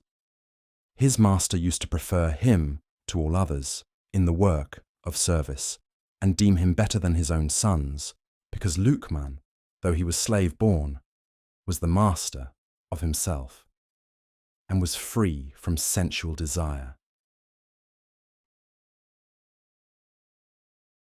A certain king said to the sheikh, spiritual director, in conversation, "Ask me to bestow some bounty upon thee." He answered, "O king, are not you ashamed to say such a thing to me? Come higher. I have 2 slaves, and they are vile, and those 2 are rulers and lords over you." Said the king, "What are those 2? That is a mistake." He replied, "The one is anger, and the other is lust. Regard as a king him that is unconcerned with kingship, him whose light shines forth without moon or sun." Only that one whose essence is the treasury of spiritual truths possesses the treasury. Only he that is an enemy to his own existence possesses real existence. Luqman's master was like a master outwardly. In reality, Luqman's master was Luqman's slave. In the topsy-turvy world, there is many a one of this kind. A pearl is less than a straw in their sight. Every desert has been named Mafaza, place of safety. A name and specious form has ensnared their understanding. In the case of one class of people, the dress makes a man known. If he is dressed in a kabar, they say that he belongs to the vulgar. In the case of one class of people, the distinguishing mark is the hypocritical appearance of asceticism. But light is needed that anyone may be a spy on asceticism and detect its true character. Light is needed, a light purged of cant and noxiousness, that he may know a man without the evidence of deed or word, and enter into his heart by way of the intellect, and behold his real state, and not be confined to tradition. The chosen servants of God, the knower of things unseen, are in the spiritual world the spies on hearts. He, such a one, enters within the heart like a fancy. The mystery of the real state is unveiled to him.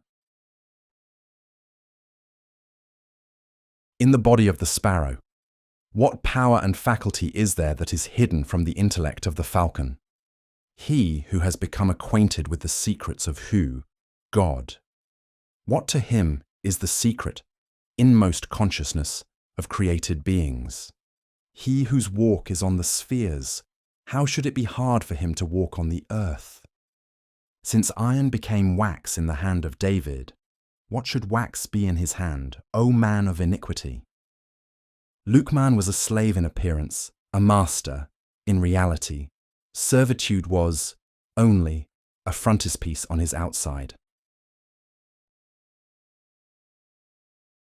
When the master goes to a place where he is not known, he puts his own clothes on his slave. He, himself, puts on the slave's clothes and makes his slave the leader.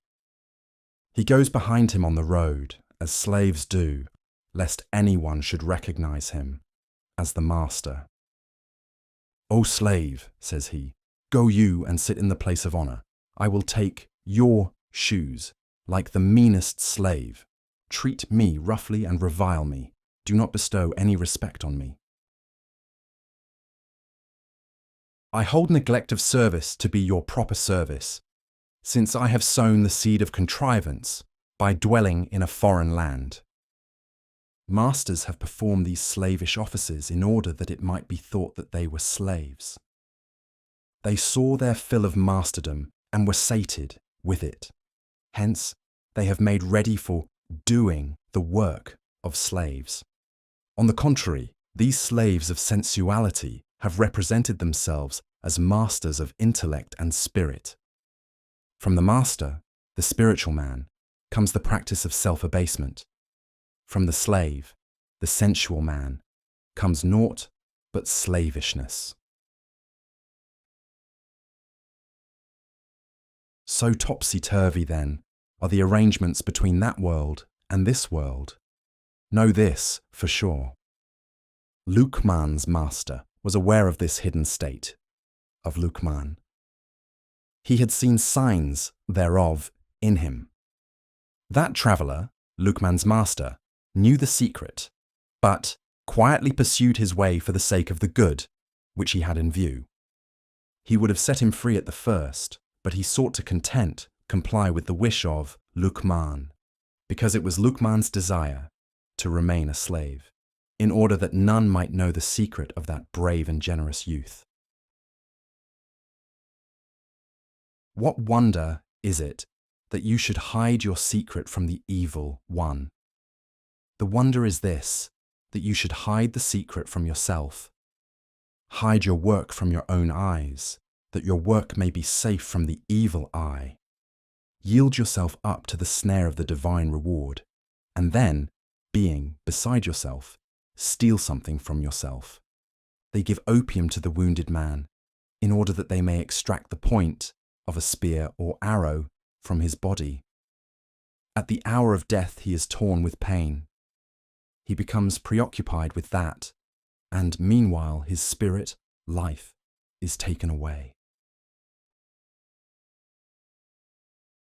Inasmuch as, to whatsoever thought you give up your mind, something will secretly be taken away from you, and inasmuch as, whatsoever you may cogitate and whatsoever acquisition you may make, the thief will enter from the side where you feel safe. Become occupied, therefore, with that which is better, in order that the thief may take away from you something that is less in worth. When the trader's bales fall into the water, he lays his hands upon the better merchandise. Since something will, certainly, be lost in the water, take leave of the less, worse, and gain possession of the better. How the excellence and sagacity of Luqman became manifest to those who made trial of him.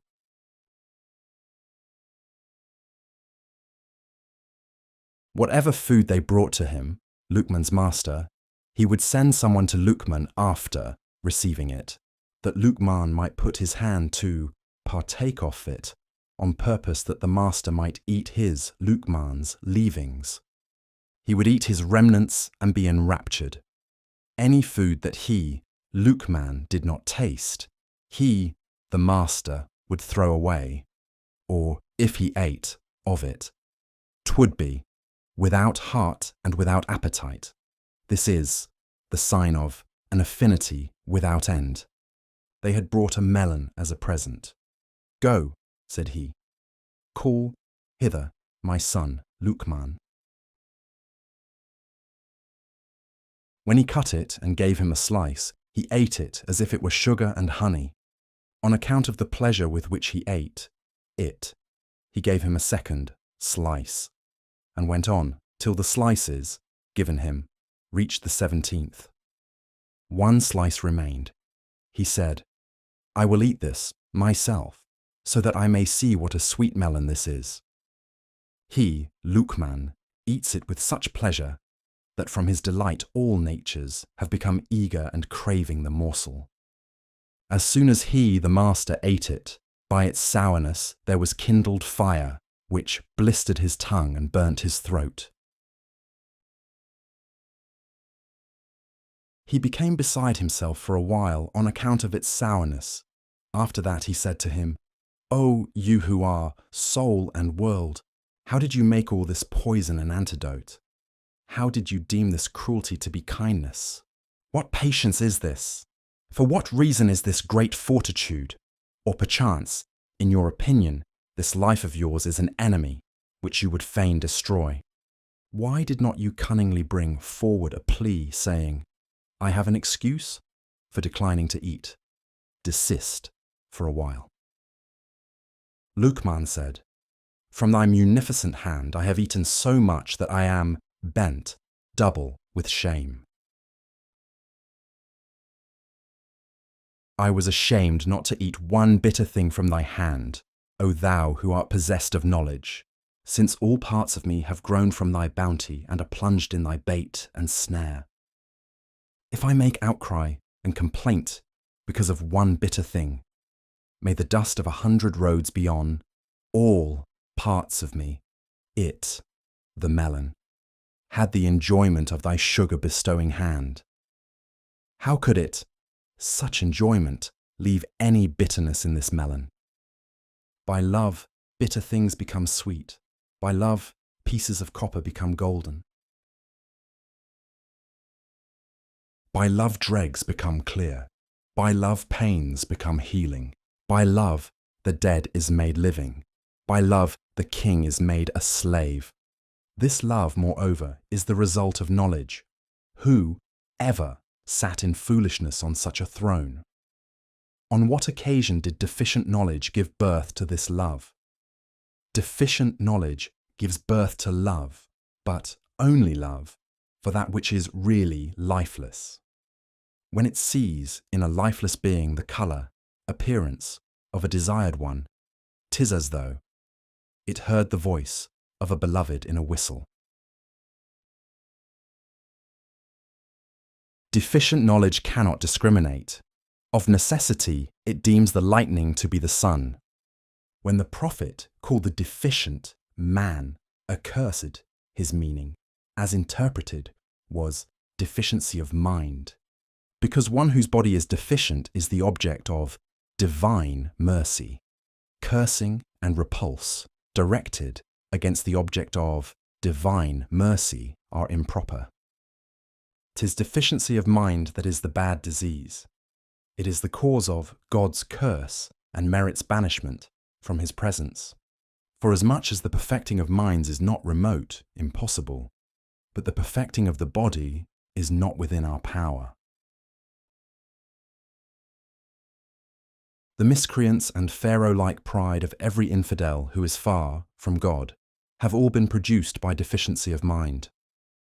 Relief for bodily deficiency has come in the words of the Qur'an. It is no crime in the blind man. Lightning is transient and very faithless. Without clearness of mind, you will not know the transient from the permanent. The lightning laughs. Say, at whom is it laughing? At him that sets his heart upon its light. The lights of the sky are hamstrung, feeble and imperfect. How are they like that light which is neither of the east nor of the west? Regard the lightning as what taketh away the sight. Regard the everlasting light as entirely helpers to the attainment of vision.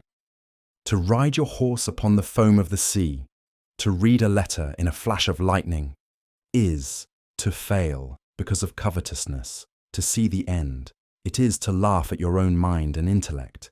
Intellect, by its proper nature, is a seer of the end. Consequence.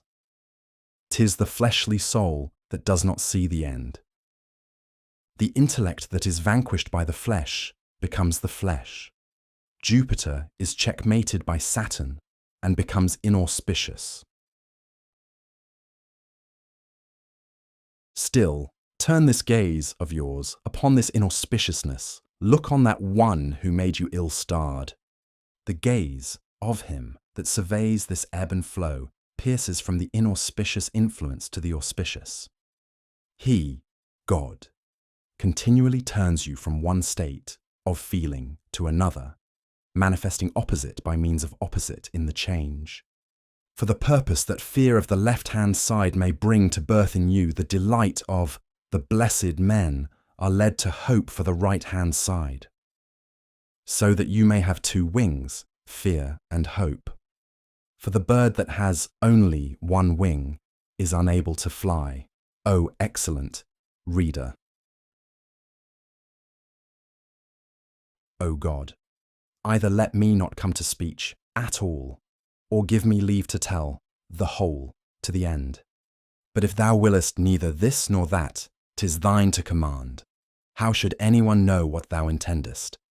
One must needs have the spirit of Abraham to see in the fire paradise and its palaces by the light of mystic knowledge, and mount step by step above the moon and the sun, lest he remain like the door ring fastened on the door, and like the friend pass beyond the seventh heaven, saying, I love not them that set. This bodily world is deceptive, save to him that has escaped from lust. How reverence for the message of Solomon, on whom be peace, was reflected in the heart of Bilquis from the despicable form of the hoopoe. Hundredfold mercy beyond that Bilquis to whom God gave the intellect of 100 men. A hoopoe brought the letter with the royal sign manual from Solomon, a few eloquent words. When she read those pregnant sayings, she did not look with contempt on the messenger.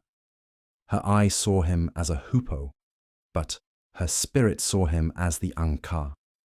Her senses saw him as a fleck of foam, but her heart saw him as the sea.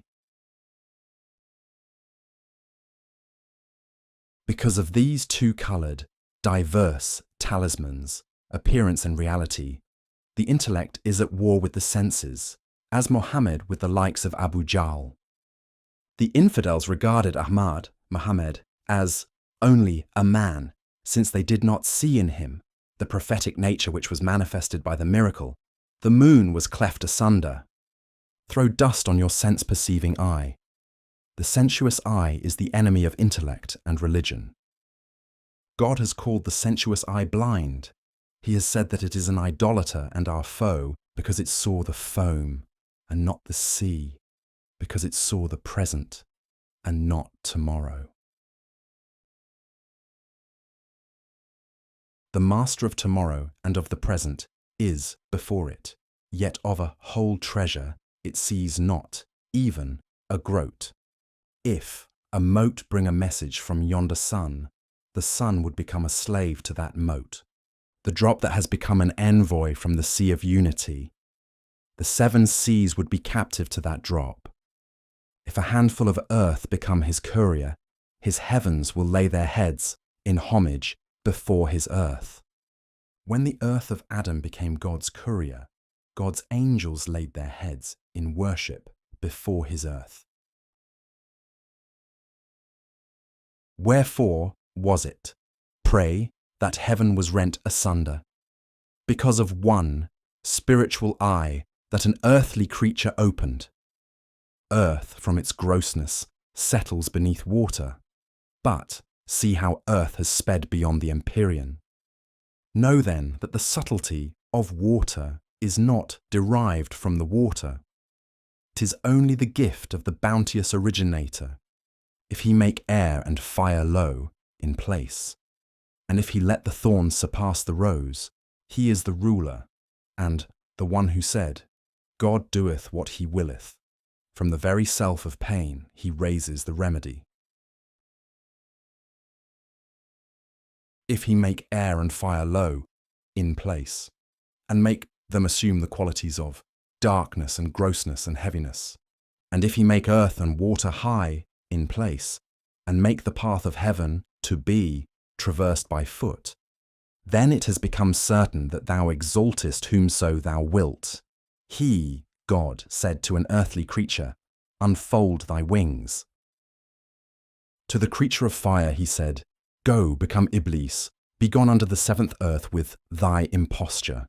O earthly Adam, go thou above the star, Suha. O fiery Iblis, go to the bottom of the earth. I am not the 4 temperaments or the first cause. I am ever remaining in absolute control. My action is uncaused and upright, independent. I have the power of predetermination. I have no cause, O infirm one. I alter my custom at the time I choose. At the time I will, I lay the dust that rises in front. I say to the sea, hark, be full of fire. I say to the fire, go, be a rose garden. I say to the mountain, be light as wool. I say to heaven, be rent asunder before the eye. I say, O sun, be joined to the moon. I make them both like two black clouds. We make dry the fountain of the sun. By our art, we turn into musk the fountain of blood. Sun and moon shall be like two black oxen. God will fasten a yoke upon their necks. How a philosopher showed disbelief at the recitation of the text, if your water shall have sunk into the ground. A teacher of Quran recitation was reading from the page of the book, if your water shall have sunk into the ground, that is, if I stop the water from reaching the spring, and hide the water in the depths, and make the springs dry and a place of drought. Who shall bring the water to the spring again except me who have no like, the gracious, the glorious? A contemptible philosopher and logician was passing beside the school at that moment. When he heard the verse of the Quran, he said in disapproval, we bring the water back with a mattock. With strokes of the spade and with the sharpness of the axe we bring the water up from below. At night he fell asleep and saw in dream a lion-hearted man who gave him a blow on the face and blinded both his eyes, and said, O wretch, if you are speaking the truth, bring up some light with an axe from these two springs of vision. At dawn of day he jumped up and found he had two blind eyes. From both his eyes the overflowing light had vanished. If he had moaned and asked pardon of God, the departed light would have appeared again through God's kindness. But the power of asking pardon also is not in our hands. The savour of repentance is not the dessert of every inebriate. The wickedness of his actions and the disastrousness of his denial of the truth had barred the way of repentance to his heart. His heart became in hardness as the face of a rock. How should repentance cleave it for sowing? Where is one like Shu'aib, that by prayer he may make the mountain earth fit for sowing? Through the supplication and firm belief of that friend Abraham, the thing that was hard and impossible became possible. Or, to give another example, through the Mukaukis begging the Prophet a stony ground became a goodly cornfield. So, contrariwise, a man's disbelief turns gold into copper and peace into war. This falseness draws after it an evil transformation. It turns ground capable of tillage into stones and pebbles. Nor is it granted to every heart to fall down in prayer. The wages of divine mercy are not the allotted portion of every hireling. Beware, do not commit crime and sin in reliance on the thought, I will repent and come to take refuge with God. For true repentance, there must needs be a glow of inward feeling and a flood of tears. Such lightning and clouds are the condition indispensable to repentance. There must needs be fire and water, rain for the fruit. Clouds and lightning are necessary for this accomplishment. Until there is the lightning of the heart and the rain clouds of the two eyes, how shall the fire of divine menace and wrath be allayed? How shall the herbage grow, the herbage of the delight of union with God? How shall the fountains of clear water gush forth? How shall the rose beds tell their secret to the garden? How shall the violet make an engagement with the jasmine? How shall a plane tree open its hands, spread its leaves in prayer? How shall any tree toss its head in the air of love desire? How shall the blossoms begin to shake out their sleeves full of largesse in the days of spring? How shall the cheeks of the anemone flame like blood? How shall the rose bring gold out of its purse? How shall the nightingale come and smell the rose? How shall the dove say cuckoo as one that seeks? How shall the stork utter with all its soul the cry, lack, lack? What is the meaning of lack? It means, thine is the kingdom, O, thou whose help is invoked. How shall the earth show forth the secrets of its inmost mind? How shall the garden become radiant as the sky? Whence have they fetched those garments, fair qualities? They have derived, all of them, from one who is bounteous and merciful. Those graces are the signs of a witness. They are the footprints of a man devoted to God's service. None but that person that has seen the King is gladdened by the sign. When one has not seen him, there is no recognition. The spirit of that one who at the time of "Am not I, your Lord?" saw his Lord and became beside himself and intoxicated.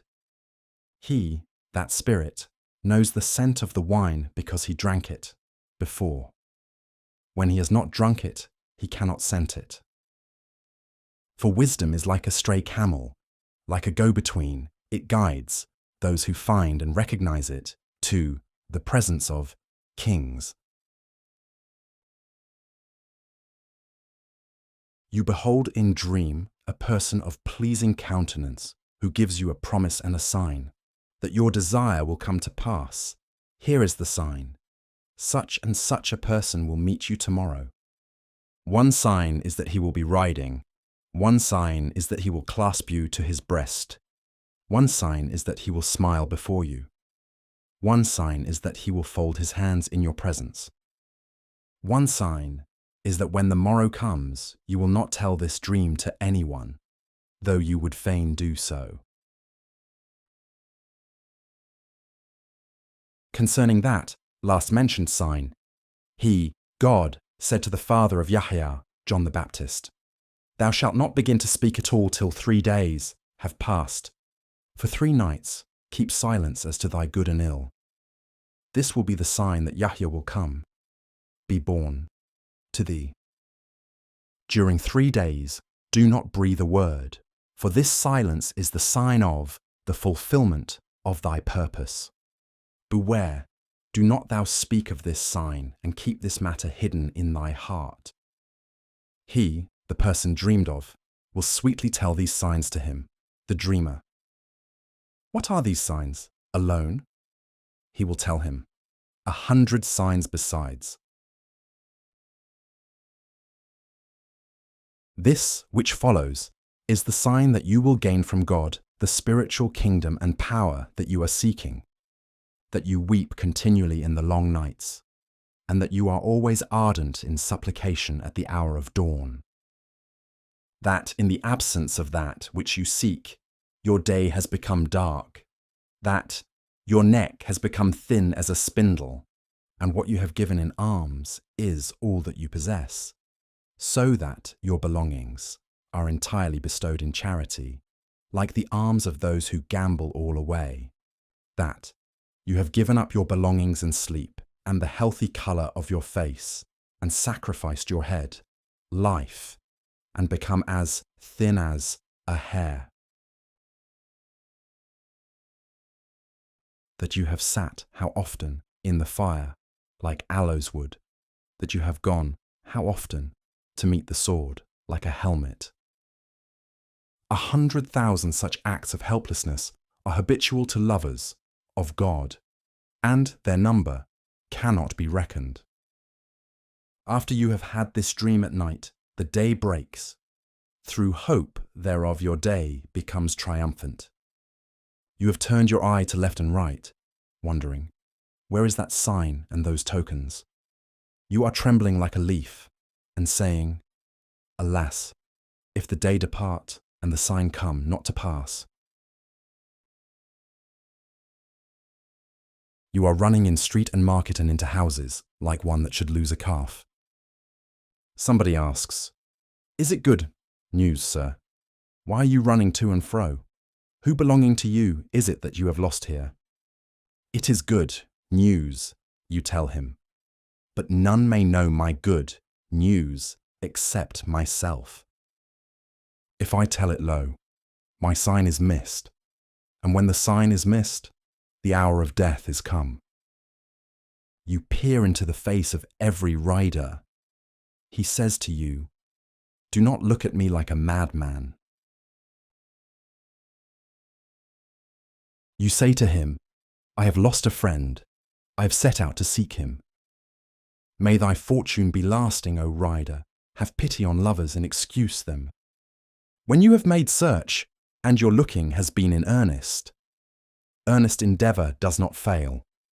So the tradition has come down from the prophet. Suddenly comes a blessed rider. Then he clasps you very closely to his breast. You become senseless and fall to vaunting ecstatically.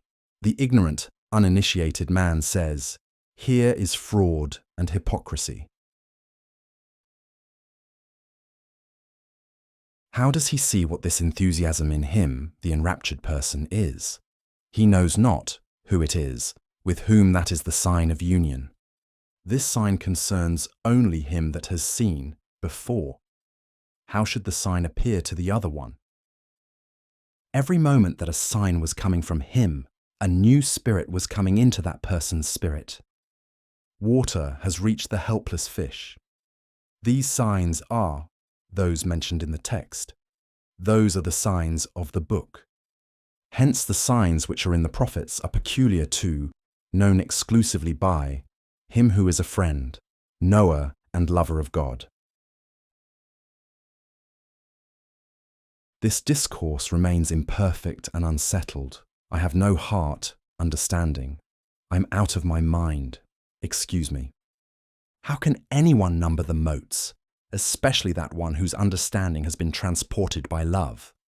Shall I number the leaves of the garden? Shall I number the cries of the partridge and the crow? They come not into computation, but I enumerate them for the guidance of him that is put to trial. The sinister influence of Saturn and the auspicious influence of Jupiter come not into computation, though you may enumerate.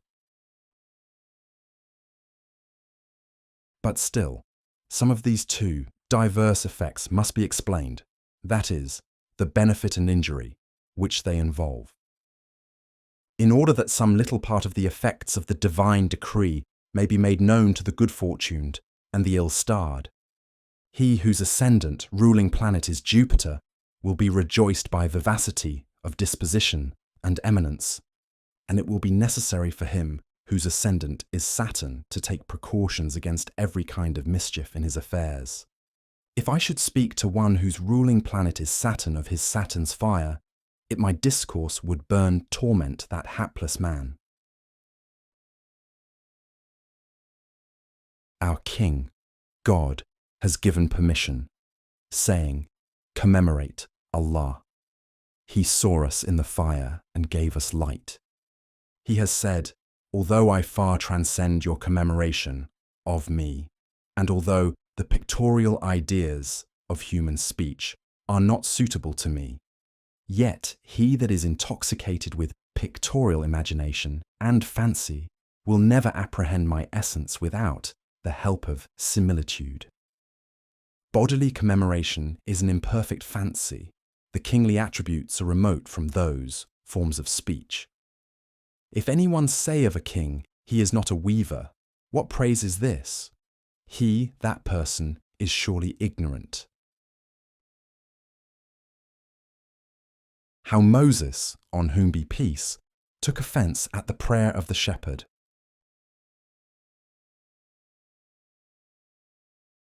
Moses saw a shepherd on the way who was saying, "O God who choosest, whom thou wilt, where art thou, that I may become thy servant, and sew thy shoes, and comb thy head?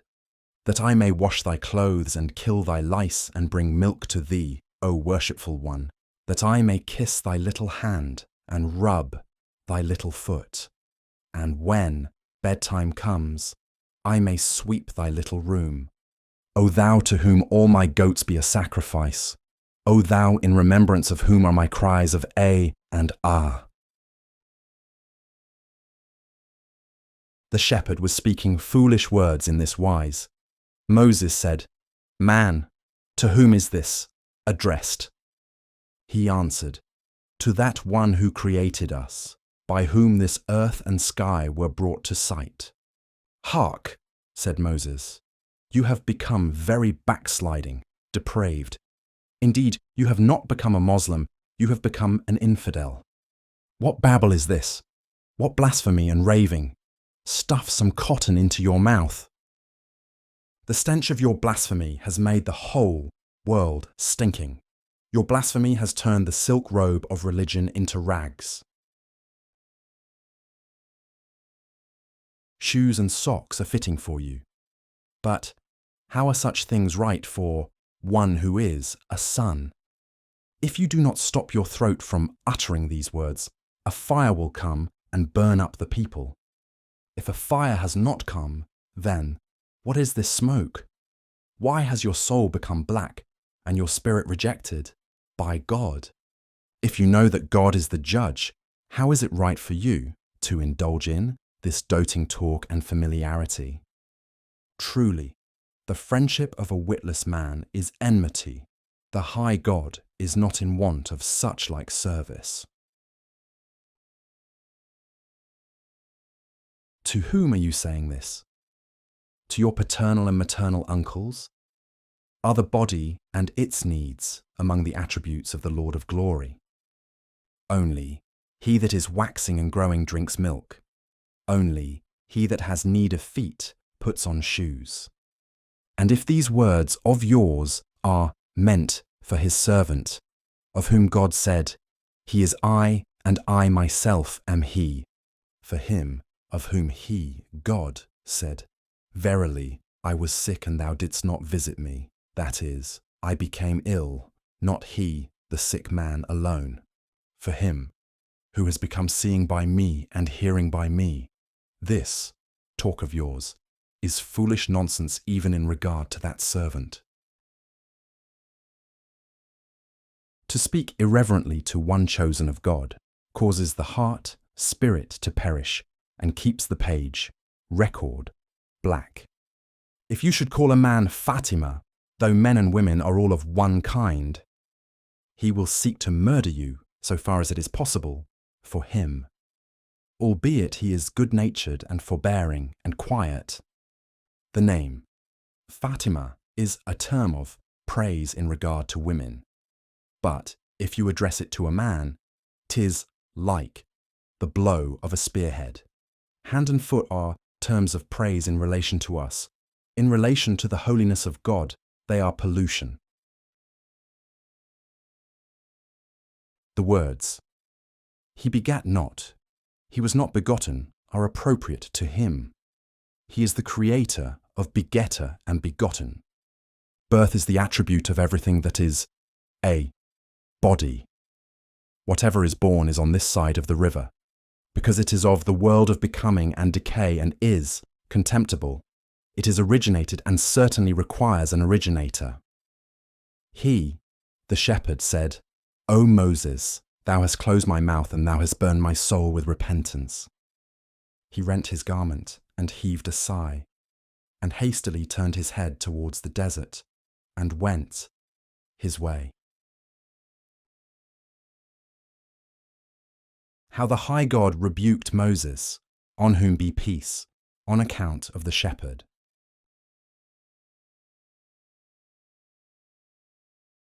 A revelation came to Moses from God. Thou hast parted my servant from me. Didst thou come as a prophet to unite, or didst thou come to sever? So far as thou canst, do not set foot in separation. Of all things the most hateful to me is divorce. I have bestowed on everyone a special way of acting. I have given to everyone a peculiar form of expression. In regard to him, it is worthy of praise, and in regard to thee it is worthy of blame. In regard to him honey, and in regard to thee poison. I am independent of all purity and impurity, of all slothfulness and alacrity, in worshipping me. I did not ordain divine worship, that I might make any profit, nay, but that I might do a kindness to my servants. In the Hindus, the idiom of Hind, India, is praiseworthy. In the Scindians, the idiom of Sind is praiseworthy. I am not sanctified by their glorification of me. 'Tis they that become sanctified and pearl-scattering, pure and radiant. I look not at the tongue and the speech. I look at the inward spirit and the state of feeling. I gaze into the heart to see whether it be lowly, though the words uttered be not lowly, because the heart is the substance, speech only the accident, so the accident is subservient. The substance is the real object. How much more of these phrases and conceptions and metaphors? I want burning, burning, become friendly with that burning. Light up a fire of love in thy soul, burn thought and expression entirely away. O Moses, they that know the conventions are of one sort. They whose souls and spirits burn are of another sort. To lovers, there is a burning which consumes them at every moment. Tax and tithe are not imposed on a ruined village. If he, the lover, speak faultily, do not call him faulty. And if he be bathed in blood, do not wash those who are martyrs. For martyrs, blood is better than water. This fault, committed by him, is better than 100 right actions of another. Within the Kaaba, the rule of the Qibla does not exist. What matter if the diver has no snowshoes? Do not seek guidance from the drunken. Why dost thou order those whose garments are rent in pieces to mend them? The religion of love is apart from all religions. For lovers, the only religion and creed is God. If the ruby have not a seal graven on it, 'tis no harm. Love in the sea of sorrow is not sorrowful. How the divine revelation came to Moses, on whom be peace, excusing that shepherd.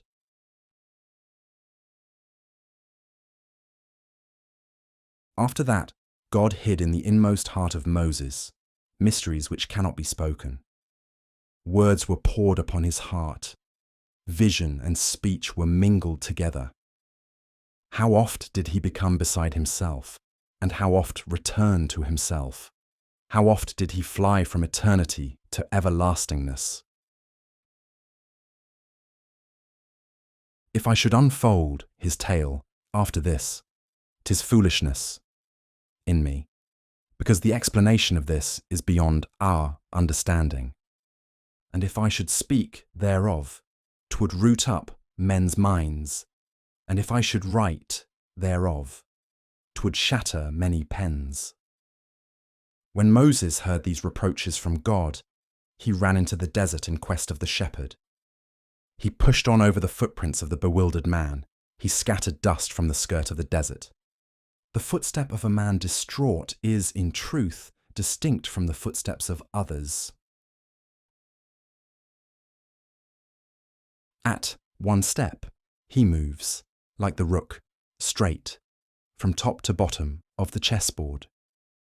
At one step, he goes crossways, like the bishop, now lifting his crest like a wave, now going on his belly like a fish, now writing a description of his state on some dust, like a geomancer who takes an omen by drawing lines on earth or sand.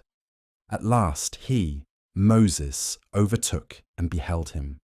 The giver of glad news said, "Permission has come from God. Do not seek any rules or method of worship. Say whatsoever your distressful heart desires. Your blasphemy is the true religion. and your religion is the light of the Spirit. You are saved, and through you a whole world is in salvation. O you who are made secure by God, doeth whatso he willeth. Go, loose your tongue without regard for what you say. He said, O Moses, I have passed beyond that. I am now bathed in my heart's blood. I have passed beyond the lotus tree of the farthest bourne. I have gone 100,000 years' journey on the other side. Thou didst ply the lash, and my horse shied, made a bound, and passed beyond the sky. May the divine nature be intimate with my human nature. Blessings be on thy hand and on thine arm. Now my state is beyond telling. This which I am telling is not my real state. You behold the image which is in a mirror. It is your own image. It is not the image of the mirror. The breath which the flute player puts into the flute, does it belong to the flute? No, it belongs to the man, the flute player. Take good heed. Whether you speak praise of God or thanksgiving, know that it is even as the unseemly words of that shepherd. Though your praise is better in comparison with that, yet in relation to God, it too is maimed, feeble.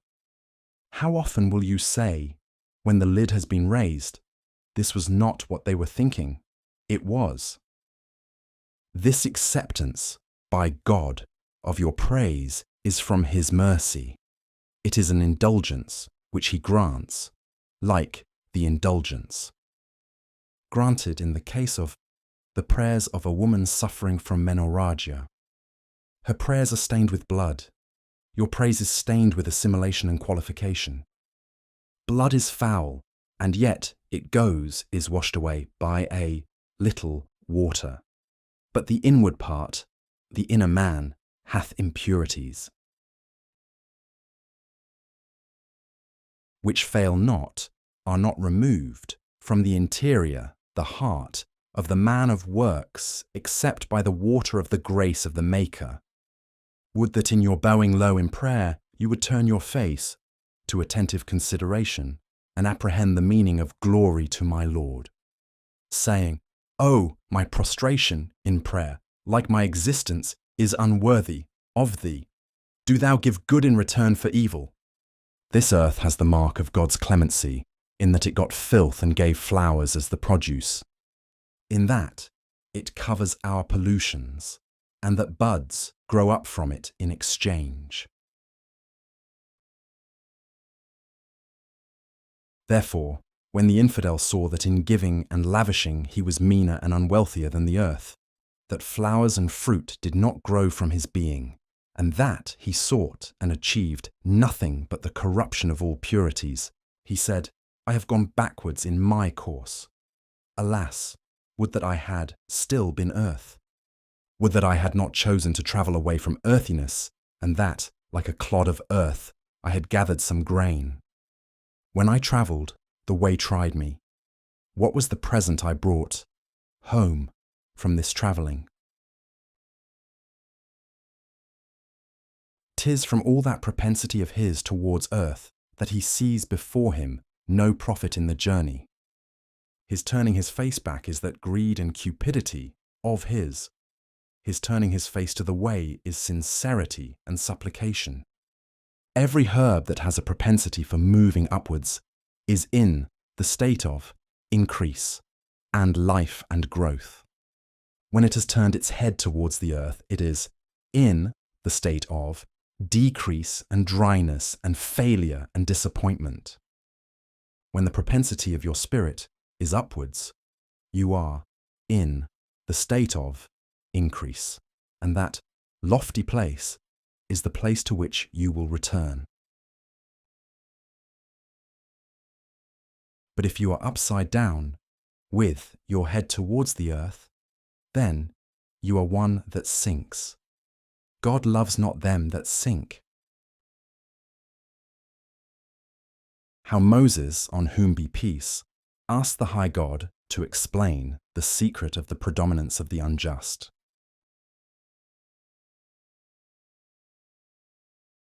Moses said, "O bounteous disposer, O thou whom to commemorate for one moment is worth a long life. I have seen the crooked, misshapen image in the mould of water and clay, and like the angels, my heart has raised an objection as to what is the purpose of making an image and casting therein the seed of corruption, to kindle the fire of iniquity and corruption, to burn the mosque and those who bend low in prayer, to set boiling the source of bloody tears for the sake of receiving humble entreaties from the suffering and oppressed. I know for certain that it is the essence of wisdom on thy part, but my aim is to know this by actual seeing and vision. That certainty of mine says to me, keep silence. The craving for vision says to me, make a stir and outcry. Thou hast shown thy secret to the angels, namely, that such honey as this is worth the sting. Thou hast displayed the light of Adam manifestly to the angels, so that all the difficulties were explained. Thy resurrection declares what is the secret of death. The fruits declare what is the secret of the leaves. The secret of blood and seed is the excellence of man. After all, inferiority is antecedent to every superiority. The ignorant child first washes the tablet, then he writes the letters upon it. So, he, God, turns the heart into blood and abject tears. Then he writes the spiritual mysteries upon it. At the time of washing the tablet of the heart, one must recognize that it will be made into a book of mysteries. When they lay the foundation of a house to rebuild it, they dig up the first foundation. Also, people first fetch up clay from the depths of the earth in order that at last you may draw up flowing water. Children weep piteously at cupping, for they know not the secret of the matter, but a man, in sooth, gives the cupper gold and fondles the blood-drinking lancet. The porter runs to the heavy load, he snatches the load from others. Behold the struggle of the porters for the load. Such is the endeavour of him that sees the truth of things, inasmuch as burdens are the foundation of ease, and bitter things too are the forerunners of enjoyment. Paradise is compassed about with the things we dislike to do. The fires of hell are compassed about with our lusts. The seed, source of the substance of your fire of torment is the fresh bough of lust. But he that is burned by the fire of renunciation is the comrade of Kauthar. Whosoever is the comrade of affliction in prison, that is the retribution for a mouthful of unlawful food and a lust. Whosoever is the comrade of a high fortune in a palace, that is the reward for some battlefield and sore trial. Whomsoever you have seen unrivalled in his store of gold and silver, know that he has been patient in earning. When the spiritual eye has become piercing, he, the owner, sees without causes. You who are in the bondage of sense perception, pay you heed to causes. He whose spirit is beyond the world of natural properties, to him belongs the position of power to rive the chain of causes.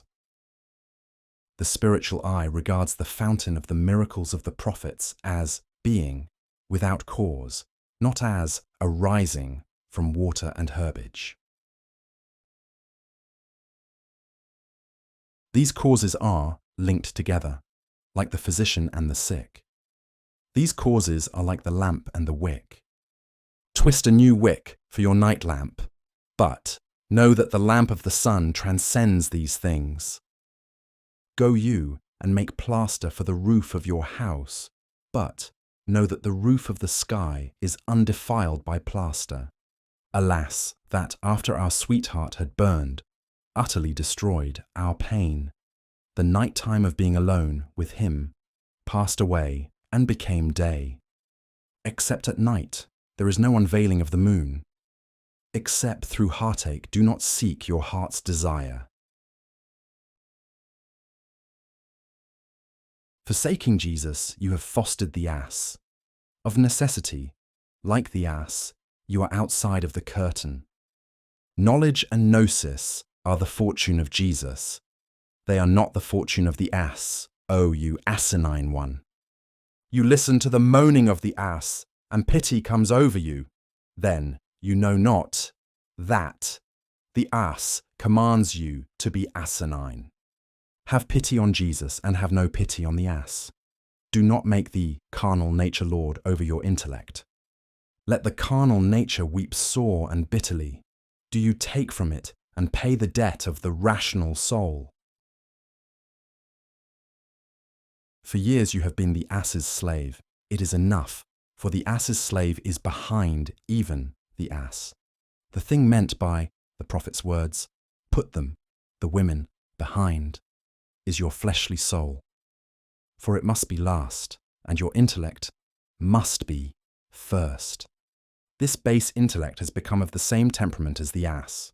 Its only thought is how it shall get hold of fodder. The ass of Jesus took to itself the temperament of the rational spirit. It took its abode in the place of the intelligent, because in Jesus intellect was ruling, and the ass was weak. The ass is made lean by a strong rider. While from the weakness of your intellect, O you who have no more than the value of an ass, this worn-out ass has become a dragon. If through Jesus, the spiritual guide, you have become heartsick, yet health too comes from him. Do not leave him. How art thou as to affliction, O thou Jesus who hast the healing breath of Jesus? For there never was in the world a treasure without a snake. How art thou, O Jesus, at the sight of the Jews?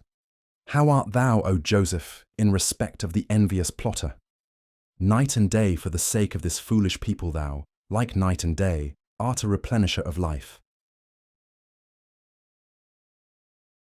Alas for those bilious ones who are without excellence! What excellence is born from bile, headache? Do thou the same thing that the son of the East does with our hypocrisy and craft and thieving and dissimulation. Thou art honey, we are vinegar in the affairs of this world and in religion. The means of removing this bile is oxymel. We folk who suffer from colic have added more and more vinegar. Do thou add more and more honey, withhold not thy bounty. This was meat in us. Such acts naturally issued from us. What is increased by sand in the eye? Blindness.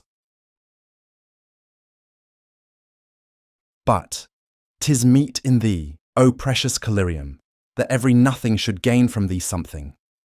Thy heart is roasted by the fire of these unrighteous men, yet all thy appeal to God has been, guide my people.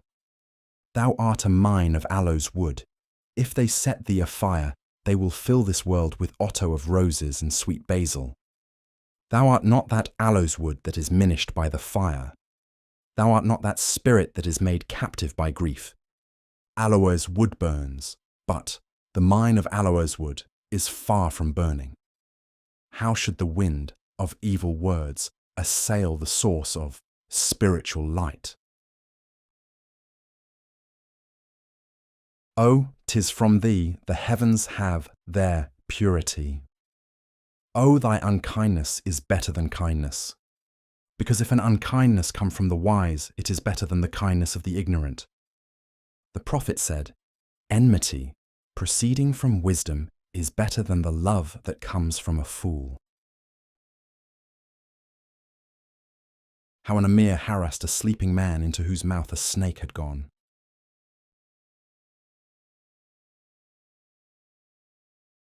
A wise man was riding along at the moment when a snake was going into the mouth of a man asleep. The rider saw that and was hurrying to scare away the snake, but he got no chance of doing so. Since he had an abundant supply of intelligence, he struck the sleeper several powerful blows with a mace. The strokes of the hard mace drove him in flight from him, the rider, to beneath a tree. There were many rotten apples which had dropped from the tree. He said, "Eat of these, O you in the grip of pain." He gave the man so many apples to eat that they were falling out of his mouth again. He was crying, "O Amir, pray, why have you set on me? What have I done to you?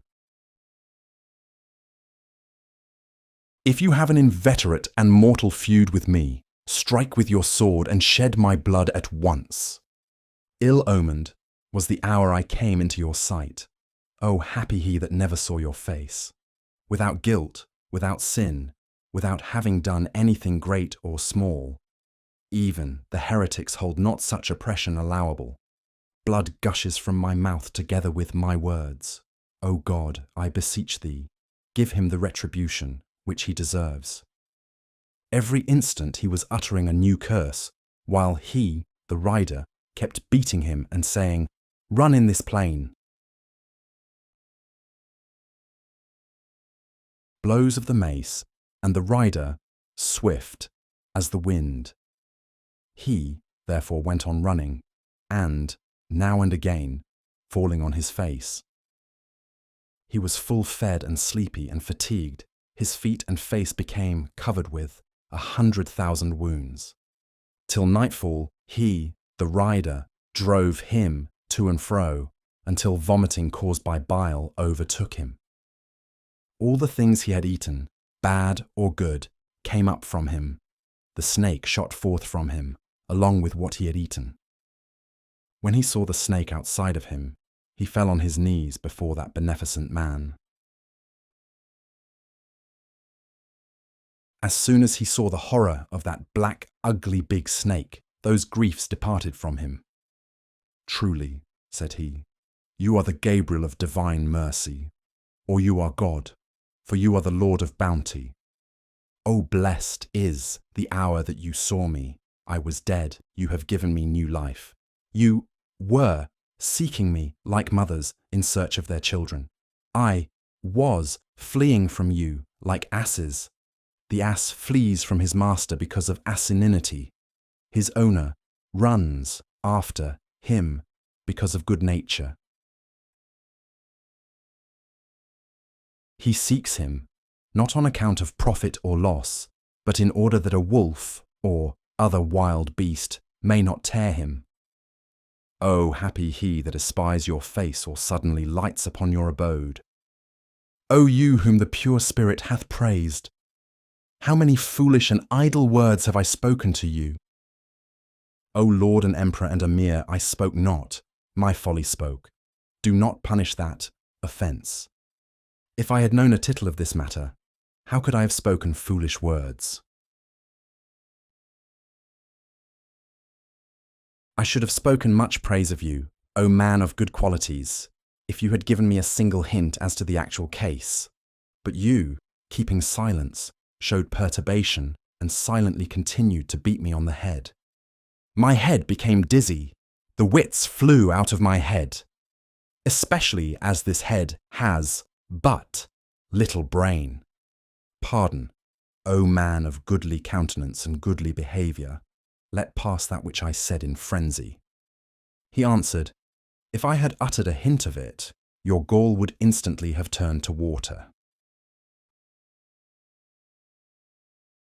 Had I told you the qualities of the snake, terror would have made you give up the ghost. Mustafa Muhammad said, if I should tell aright the description of the enemy which is in your souls, the gallbladders even of courageous men would burst. He, such a one, would neither go his way, nor care for any work. Neither would there remain to his heart endurance in supplication, nor to his body strength for fasting and ritual prayer. He would become good for nothing as a mouse before a cat. He would be distraught as a lamb before a wolf. No power to plan or move would remain in him. Therefore I tend you without speaking.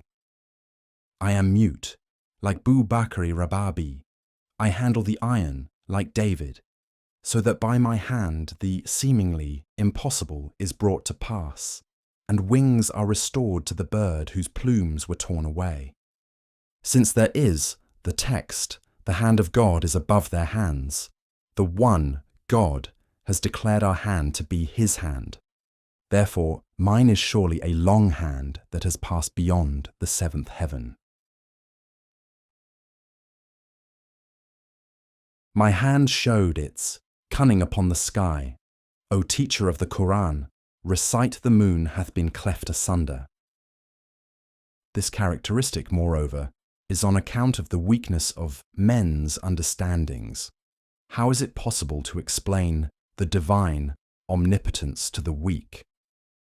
You will surely know when you lift your head from this sensuous sleep. 'Tis the end of my discourse, and God knows best what is right. If I had told you about the snake, you would not have been able to eat, nor would you have been capable of vomiting or cared to do so. I heard your abuse and went on with my work. I kept repeating under my lip, breath, O Lord, make it easy.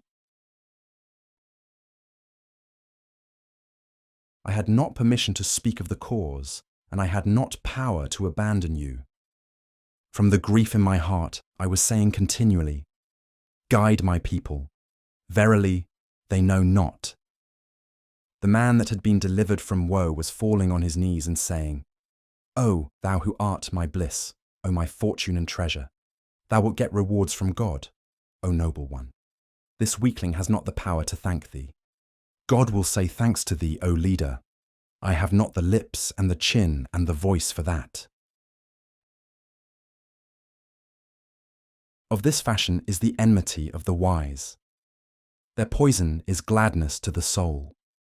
The friendship of the fool is woe and perdition. Hear this tale as a parable. On putting trust in the fawningness and good faith of the bear.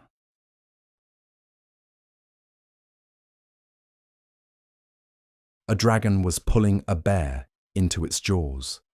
A valiant man went and succoured it. The valiant, holy men are a help in the world when the wail of the oppressed reaches them. From every quarter they hear the cry of the oppressed and run in that direction, like the mercy of God. Those buttresses for the breaches of the world, those physicians for hidden maladies, are pure love and justice and mercy. Even as God, they are flawless, incorruptible, and unbribed. If you ask one of them, why dost thou give him this aid all at once? He says, on account of his grief and helplessness. Loving kindness is fallen a prey to the valiant, holy man, for medicine seeks naught in the world but the pain, which it should cure. Wherever a pain is, the remedy goes there. Wherever a lowland is, the water runs there.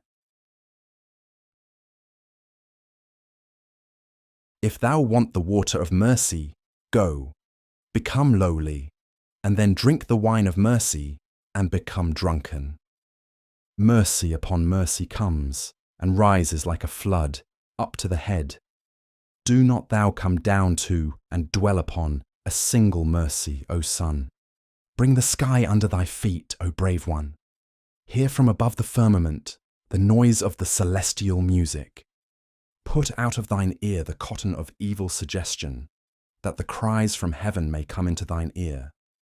Purge thy 2 eyes from the hair of defect, that thou mayst behold the garden and cypress plot of the world unseen. Eject the phlegm from thy brain and nose, that the wind of God may come into the centres of thy spiritual sense of smell. Do not leave, in thyself, any trace of fever and bile, that thou mayst get from the world the taste of sugar. Remedium virilitatis ad haeb new virilitate carens cucurris, that 100 kinds of fair ones may come forth. Tear the fetter, which is the body, from the foot of thy soul, so that it may race round the arena. Take off the shackle of avarice from thy hands and neck. Seize, and enjoy a new fortune in the old heaven. And if thou art unable to do that, fly to the Kaaba of divine grace, lay thy helplessness before the helper. Lamentation and weeping are a mighty stock in trade, resource. The universal mercy is the mightiest nurse to comfort and cherish. The nurse and mother seeks a pretext for giving relief. She waits to see when her child will begin to weep. He, God, created the child, namely your wants, in order that it might moan and that milk might then be produced for it. He said, "Call ye upon God, refrain not thou from lamentation, in order that the milk of his loving kindnesses may flow." The howling of the wind and the pouring forth of rain-like milk from the cloud are for care of us. Have patience one moment. Hast not thou heard the text, "In the sky is your daily bread"? Wherefore hast thou stuck to this low place? Deem thy fear and despair to be the voice of the ghoul drawing thine ear down to the abyss of degradation. Every call that draws thee upward, know that that call has come from on high. Every call that excites cupidity in thee, know that it is the howl of the wolf which tears men to pieces. This aforementioned height is not high in respect of position. These heights are towards refer to mind and spirit. Every cause is higher than the effect. The stone and iron from which fire is struck are superior to the sparks. Such and such a person is, really, seated above that one who lifts up his head so haughtily, though in appearance he is seated beside him. The superiority of that person's place is in respect of his spiritual nobility. The place, that is, far from the spiritual seat of honour, is held in slight regard. For as much as the stone and iron are prior in action, the superiority of these twain is proper. But those sparks, in respect of their being the final cause, are from this point of view far in front of, superior to, the iron and stone. The stone and iron are first, and the sparks last, but these twain are the body, and the sparks are the soul. If those sparks are posterior in time, yet in quality, they are higher than the stone and iron. The bough is prior to the fruit in time, but it, the fruit, is superior to the bough in excellence. Since the fruit is the final cause of the tree, it follows that the fruit is, really, first, the tree last. When the bear cried out for help against the dragon, a valiant man rescued it from the dragon's claws. Cunning and courage gave support to each other. By this strength, he slew the dragon. The dragon has strength, but it has not cunning.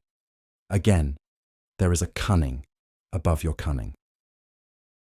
When you have regarded your own cunning, go back and see whence it came. Go to the origin. Whatever is below has come from above.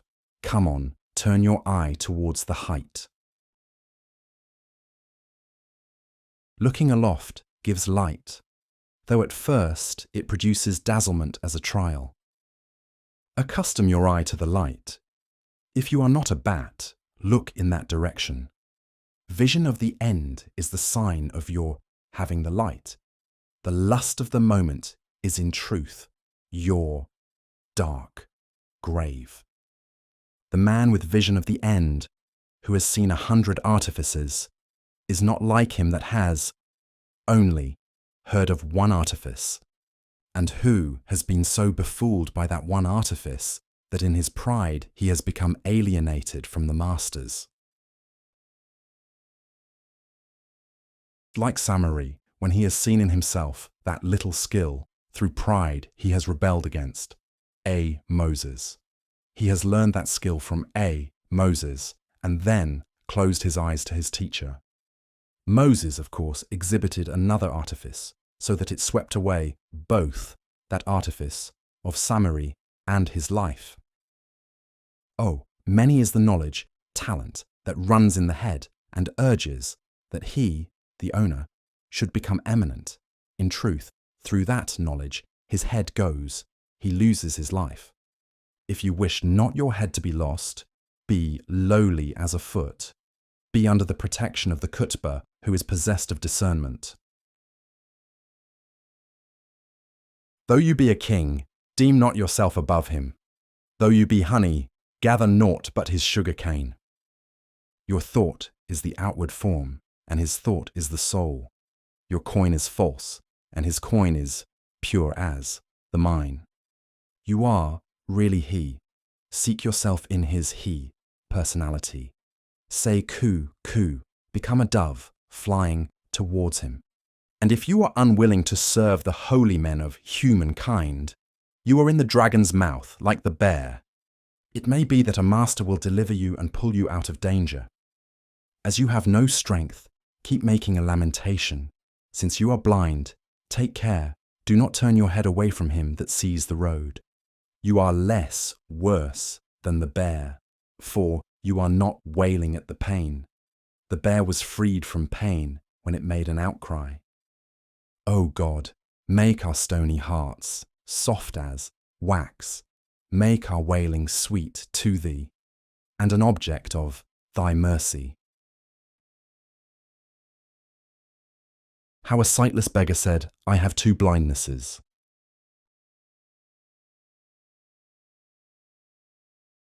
There was a blind man who used to say, Pity, I have two blindnesses, O people of the time.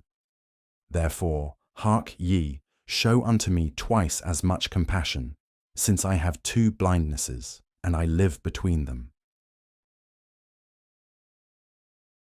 Somebody said, We see one blindness of yours. What may the other blindness be? Explain. He answered, I have an ugly voice and unpleasing tones. Ugliness of voice and blindness are double, blindness. My ugly cry becomes the source of annoyance. The people's love is lessened by my cry. Whithersoever my ugly voice goes, it becomes the source of anger and annoyance and hatred. Double your compassion for these two blindnesses. Make room in your hearts for one who gets so little room. The ugliness of his voice was diminished by this plaint. The people became of one mind in showing compassion for him. When he had told the secret and explained his meaning, his voice was made beautiful by the graciousness of the voice of his heart. But that one whose heart's voice also is bad, for him, those three blindnesses are banishment everlasting from the favour of God. Yet it may be that the bounteous saints who give without cause will lay a hand of blessing upon his ugly head. Since his, the blind beggar's voice became sweet and pitiable, the hearts of the stony-hearted were made soft as wax thereby. Inasmuch as the infidel's lament is ugly and like braying, for that reason it meets with no favourable response. Be silent has come down, has been revealed in the Quran against the ugly-voiced infidel, for he was drunken with the people's blood like a dog. Inasmuch as the lament of the bear attracts compassion, while your lament is not like this, but is unpleasing, know that you have behaved with wolfishness to A, Joseph, or have drunk of the blood of an innocent. Repent and empty yourself of what you have drunk, and if your wound is old and unhealed, go cauterize it. Continuation of the story of the bear and of the fool who had put trust in its good faith. The bear too, when it was delivered from the dragon and received such kindness from that brave man. Like the dog of the men of the cave, that poor bear became an attendant at the heels of him that bore the burden of the fight with the dragon. That Moslem from fatigue laid down his head to rest. The bear, from devotion to him, became his guard. A certain man passed by and said to him, "What has happened, O brother? Who is this bear in relation to you?" He recounted the adventure and the story of the dragon. The other said, "Do not set your heart on a bear, O fool." The friendship of a fool is worse than his enmity. It, the bear, ought to be driven away by every means you know. He, the man with the bear, said to himself, "By God, he has said this from envy. Otherwise," he said aloud, "why do you look at the bearishness of the bear? Behold this affection which it has for me." "The affection of fools," said the other, "is beguiling. This envy of mine is better than the bear's affection. Hey, come with me and drive away this bear. Do not choose the bear as your friend. Do not forsake one of your own kind." "Go, go," said he. "Mind your own business, O envious man." Said the other, "This was my business, and it was not your fortune to follow my advice." "I am not less than a bear, O noble sir. Abandon it, in order that I may be your comrade. My heart is trembling with anxiety for you. Do not go into a forest with a bear like this. This heart of mine has never trembled in vain.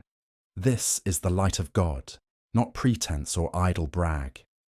I am the true believer who has become seeing by the light of God. Beware and beware. Flee from this fire temple." He said all this, and it entered not his ear. Suspicion is a thick barrier to a man.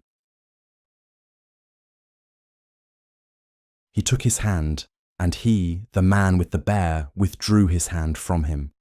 The other said, "I will go, since you are not a well-guided friend." "Go," cried he, "be not troubled for me. Don't carve, retail, so much wisdom, O meddlesome one." He answered him, saying, "I am not your enemy. It would be a kindness if you would come after me." "I am sleepy," said he. "Let me alone. Go." He replied, "Pray, give in to your friend, so that you may sleep under the safeguard of a sage, under the protection of one loved by God, a man of heart, spiritual insight."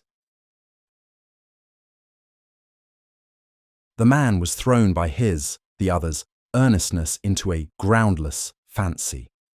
He became angry and quickly averted his face, thinking, "Mayhap this man has come to attack me. He is a murderer, or he has hope of gain. He is a beggar and a tout, or he has wagered with his friends that he will make me afraid of this companion." From the wickedness of his heart, not even one good surmise came into his thoughts at all. His good opinions were wholly for the bear. To be sure, he was of the same kind as the bear. Through currishness, he suspected a sage and deemed a bear affectionate and just.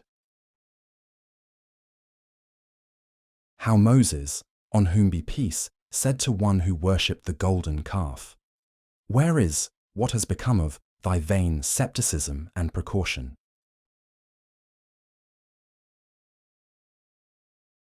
Moses said to one drunken with deluding fancy, "O thou who thinkest evil because of thy unblessedness and perdition, thou hast had 100 suspicions concerning my prophethood, notwithstanding these proofs and this noble nature which I have shown. Thou hast seen from me hundreds of thousands of miracles, and all the time 100 fancies and doubts and vain opinions were growing in thee. Thou wert sorely pressed by fancy and devilish suggestion. Thou wert sneering at my prophethood.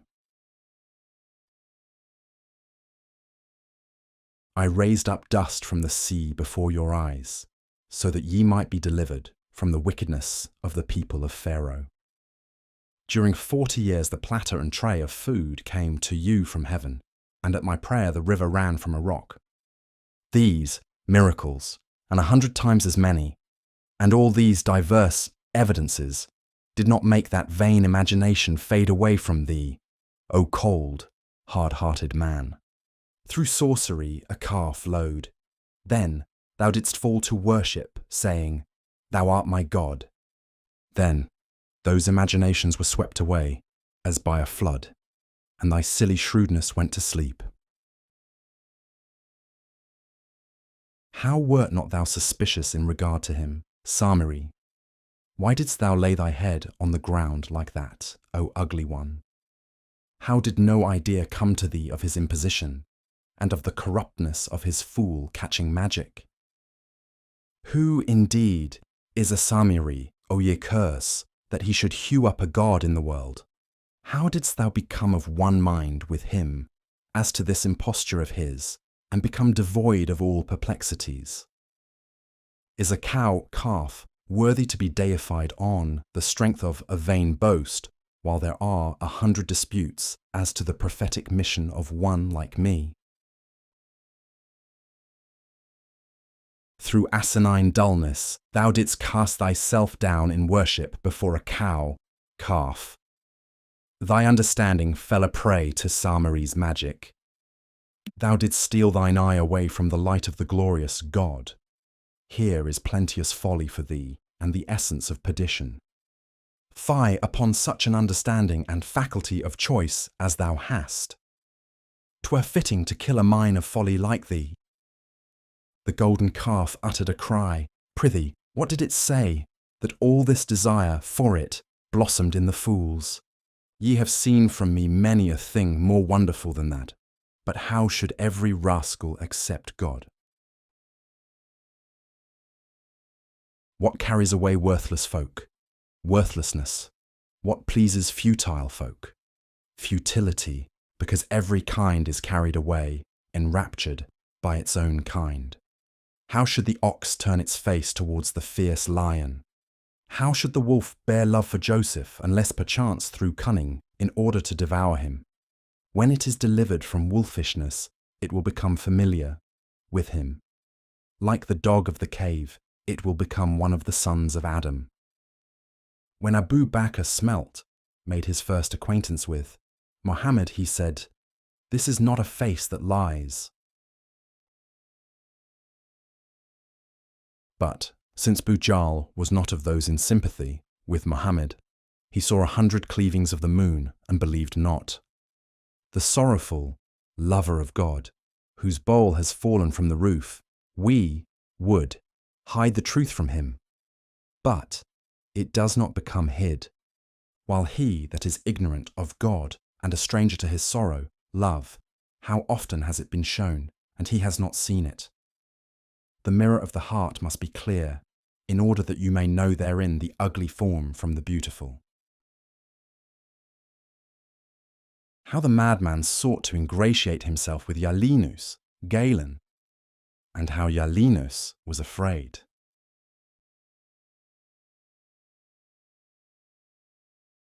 Jalinus said to his companions, Let one of you give me such and such a medicine.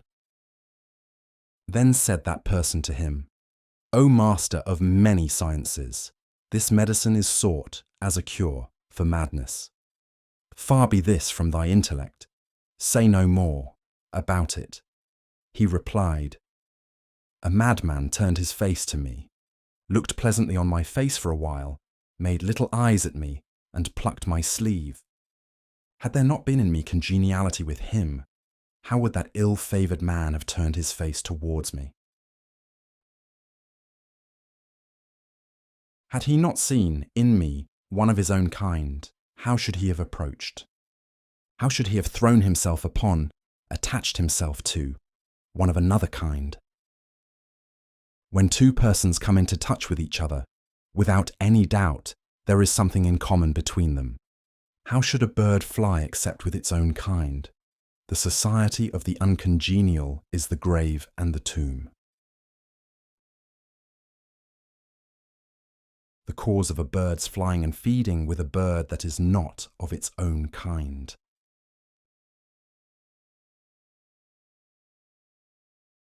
Said a certain sage, I saw a crow running about with a stork.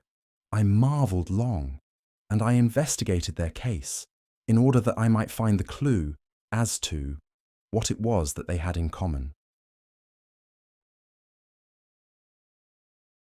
When amazed and bewildered I approached them, then indeed I saw that both of them were lame. In particular, how should a royal falcon, which is of the highest heaven, consort with an owl, which is of the low earth? That one is the son of Iliyun, while the other is a bat which belongs to Sijin. That one is a luminary, free from every defect, while this other one is a blind man begging at every door. That one is a moon that strikes its beams upon the Pleiades, while this other one is a worm that cleaves to dung. That one has the face of a Joseph, the breath of a Jesus, while this other one is a wolf or an ass with a bell. That one has flown to spacelessness, while this other one is in the straw barn, like the dogs. With the tongue of unspoken meaning, the rose is saying to the beetle this, "O stinking creature, if thou art fleeing from the rosebed, doubtless that aversion shown by thee is a sign of the perfection of the rose garden. My jealousy, sense of dignity, smites thee on the head with a baton, warning thee to keep far away from here, O vile one. For if, base wretch, thou shouldst mix with me, it will be thought that thou art of my stock. For nightingales the garden is the proper place. For the beetle the best home is in ordure. Since God has kept me pure from filth, how were it seemly to appoint a foul one for companionship with me? I had in me a vein of them, of their nature. He, God, cut it out. How then will he with the vein of evil attain unto me? One mark of Adam from eternity was this, that the angels should lay their heads on the ground before him, because it was his place, proper to his dignity. Another mark was that Iblis, saying, I am the king and chief, should not lay down his head before him. But if Iblis too had become a worshipper of Adam, he, Adam, would not have been Adam, he would have been another. At once the worship of every angel is the test of him, and the denial of him by that enemy, Iblis, is the proof of him. At once the acknowledgement made by the angels is witness for him, and the disbelief of that petty cur, Iblis, is witness for him. How Mustafa Mohammed, on whom be peace, went to visit the sick companion, and an exposition of the profit of visiting the sick.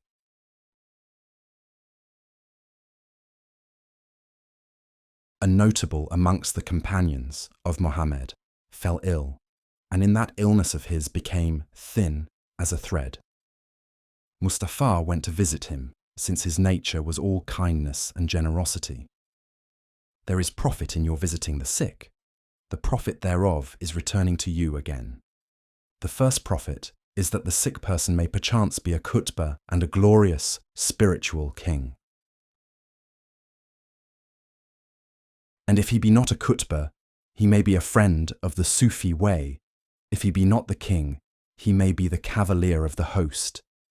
Deem it then incumbent on you to attach yourselves to the friends of the way, whosoever it may be, and whether he be footman or rider. And if he be a foe to you, still this kindness is good, for by kindness many a foe hath been made a friend.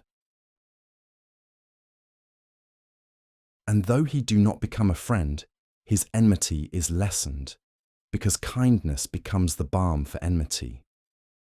There are many profits besides these, but I am afraid of being tedious, good friend. The gist of the matter is this: be the friend of the whole community of Sufis. Like the idol maker, carve a friend out of the stone, because the throng and multitude of a caravan will break the backs and spears of the highwaymen. Inasmuch as you have not the heart's two eyes, O contumacious man, so that you cannot distinguish firewood from aloes wood. You may despair of finding the true friend of God, but, since there exists a treasure in the world, do not grieve, deem no ruined place empty of treasure. Betake yourself to every dervish at random, and when you find the mark of the true saint, frequent him assiduously. As the inward-seeing eye was not granted to you, think always that the treasure may be in everybody. How the high God revealed to Moses, on whom be peace, the words, "Wherefore didst not thou visit me in sickness?"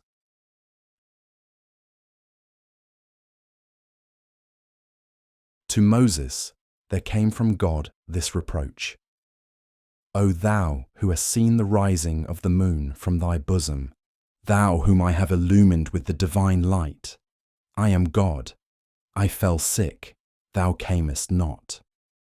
Moses said, O thou transcendent in thy glory, thou art clear of loss, defect. What mystery is this?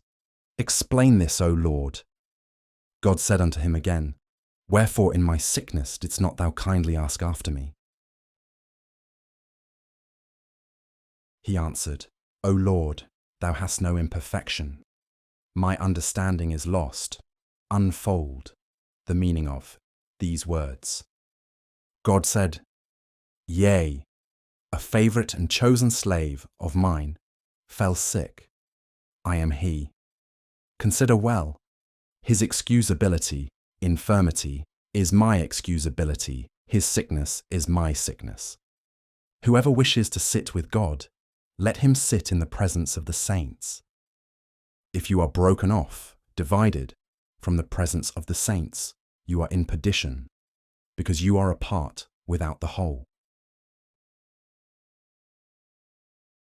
Whomsoever the devil cuts off from the noble saints, he finds him without anyone to help him, and he devours his head. It well, to go for one moment a single span apart from the community of saints is a result of the devil's guile.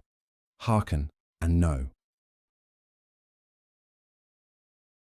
How the gardener isolated the Sufi, the jurist, and the descendant of Ali from one another.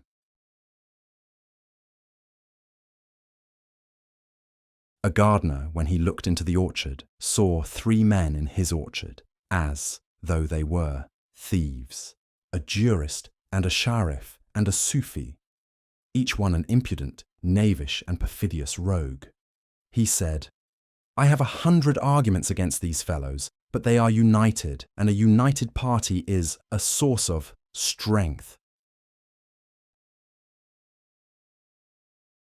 I cannot cope singly with 3 persons, so first I will sunder them from one another. I will isolate each one from the others, and when each is alone, I will tear out his moustache. He employed a ruse, and got the Sufi away, that he might poison the minds of his friends against him. He said to the Sufi, Go to the house and fetch a rug for these companions of yours. As soon as the Sufi departed, he, the gardener, said in private to the 2 friends, Thou art a jurist, and this other is a renowned sharif. 'Tis according to thy legal decision that we eat a loaf of bread. 'Tis by the wings of thy knowledge that we fly, and this other is our prince and sovereign. He is a Sayyid, he is of the house of Mustafa, Muhammad.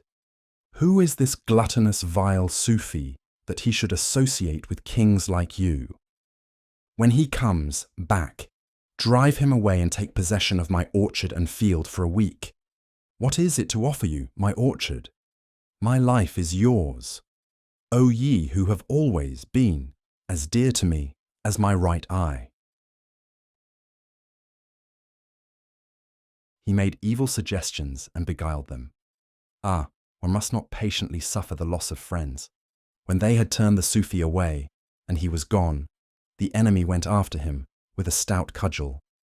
O dog, he cried, Is it Sufism that of a sudden you come into my orchard in spite of me? Did Junaid or Bayazid direct you to behave in this way?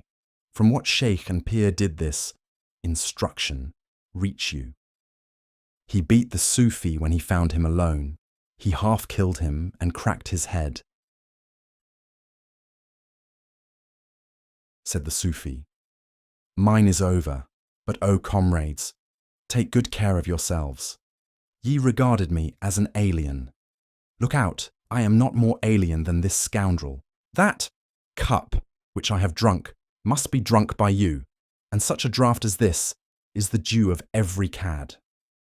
This world is like the mountain, and all thy words come back to thee from the echo." After the gardener had finished with the Sufi, he invented a pretext of the same kind as the former, saying, "O my Sharif, go to the house, for I have baked some thin cakes of bread for breakfast. At the house door tell Kaimas to fetch those cakes and the goose." Having sent him off, he said to the other, "O keen-sighted one, thou art a jurist, this is manifest and sure. But he, thy friend, a Sharif. 'Tis an absurd claim he is making. Who knows who committed adultery with his mother? Will ye set your hearts, rely on woman and the deeds of woman? Will ye acknowledge her to be of weak mind, and then put trust in her? He has tacked himself onto Ali and to the Prophet, and there is many a fool in the world who will believe him. Whoever is born of adultery and is one of the adulterous will think this concerning the men of God. Anyone whose head is made giddy by his own gyrations sees the house turning round like himself. What that vain talker, the gardener, said was indicative of his own condition. It was far from being applicable to the descendants of the Prophet. If he had not been the issue of apostates, how should he have spoken thus as regards the Prophet's house? He used spells, guileful words, and the jurist hearkened to them. Then that insolent bully went after him, the Sharif. He said, "O ass, who invited you into this orchard? Has robbery been left to you as an inheritance by the Prophet? The lion's cub resembles him, the lion. In what do you resemble the Prophet? Tell me that." The man, the gardener who had sought refuge in craft, did to the Sharif that which a Kharajit would do to the family of Yasin, Muhammad.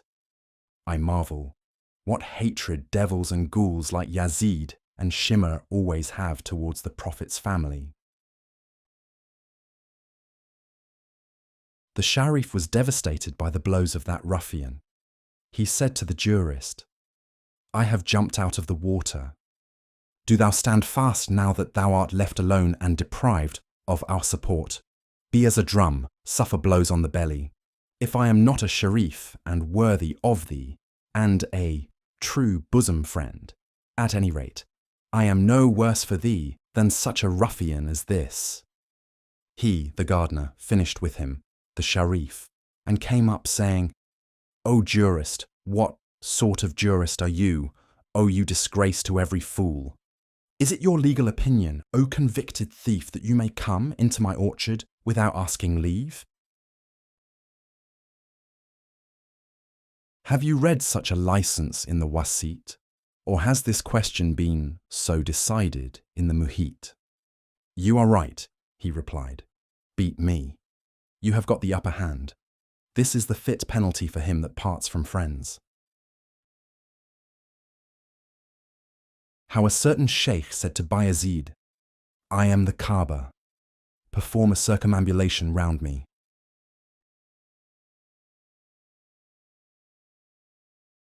Bayazid, the sheikh of the community, was hurrying to Mecca for the greater pilgrimage, Hajj, and the lesser, Umrah. In every city to which he went, he would at first make search after the venerable saints. He would roam about asking, Who is there in the city that is relying on spiritual insight? God has said, "Whithersoever thou goest in thy travels, thou must first seek after a holy man." Go in quest of a treasure, for worldly profit and loss come second. Regard them as the branch, not as the root. Whoever sows is in quest of wheat. The chaff comes to him indeed, but only secondarily. If you sow chaff, no wheat will come up. Seek a man, a man.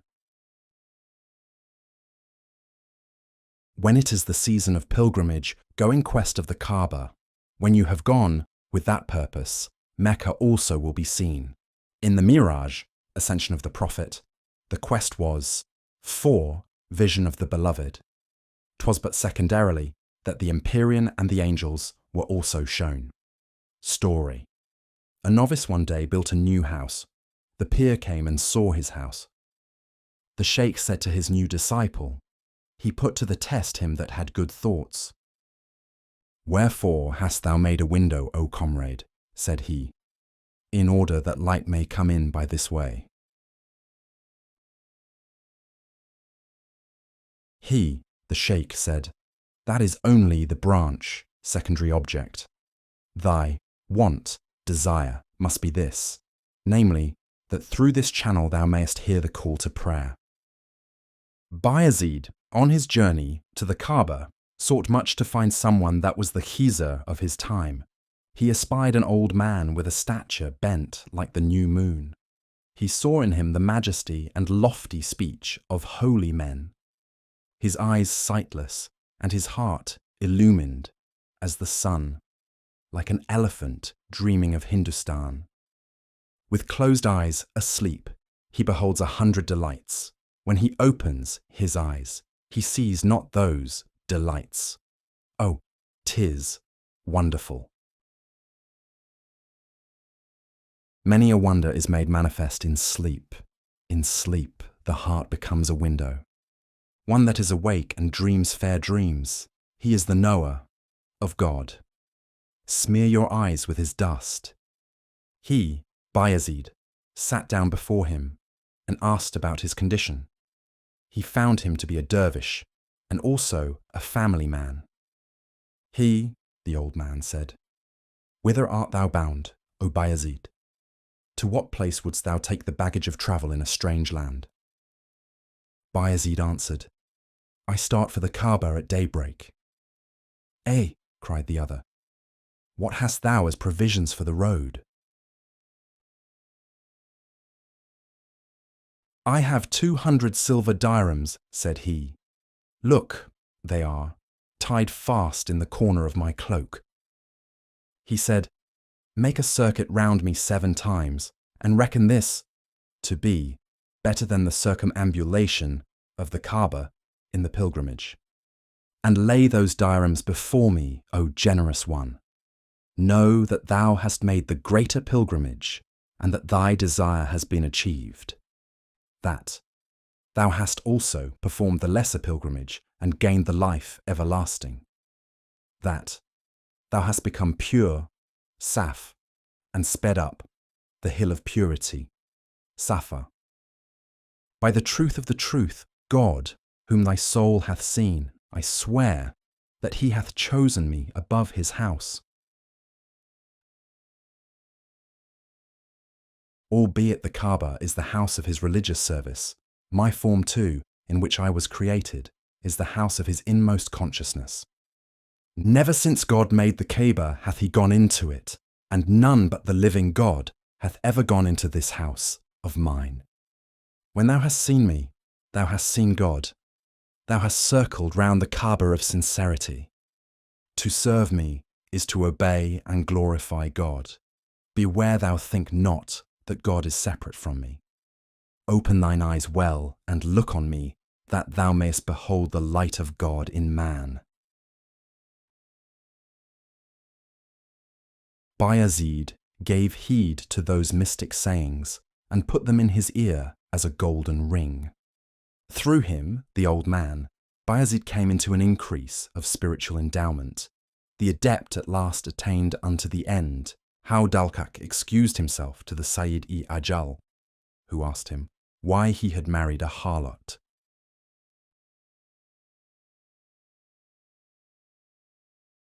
One night the Sayyid-i-Ajal said to Dalkak, "You have married a harlot in haste. You ought to have disclosed this matter to me, so that we might have made a chaste woman your wife." Dalkak replied, "I have already married 9 chaste and virtuous women. They became harlots, and I wasted away with grief. I married this harlot without previous acquaintance with her, in order to see how this one also would turn out in the end. Often have I tried sound intelligence. Henceforth, I will seek a nursery for insanity." How an inquirer managed to draw into conversation an eminent, saintly man who had feigned to be mad.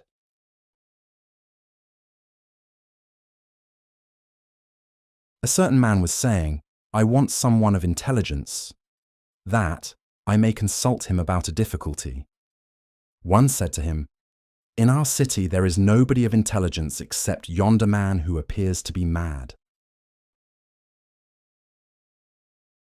Look, there is one named so-and-so, mounted on a cane. He rides it as a cock-horse amongst the children. He is possessed of judgment and keen as a spark of fire. He is as the sky in dignity and as the stars in high estate. His glory has become the rational soul of the cherubim. He has become concealed in this feigned madness. But you must not account every madman a rational soul. Do not, like Samiri, lay down your head in worship to a calf. When a manifest saint has declared unto you hundreds of thousands of unseen things and hidden mysteries, and you have not had the proper understanding and knowledge, so that you have not distinguished dung from aloes wood, how, when the saint has made for himself a veil of madness, will you recognize him, O blind one? If your eye of intuitive certainty is open, behold a spiritual captain under every stone. To the eye that is open and as a guide, every dervish cloak hath a Moses in its embrace. 'Tis only the saint himself that makes the saint known and makes fortunate whomsoever he will. No one can recognize him by means of wisdom when he has feigned to be mad. When a seeing thief steals from a blind man, can he at all detect the identity of the thief who is in the act of passing? The blind man does not know who it was that robbed him, even though the wicked thief may knock against him. When a dog bites a blind, ragged mendicant, how should he recognize that ferocious dog? How the dog attacked the mendicant who was blind.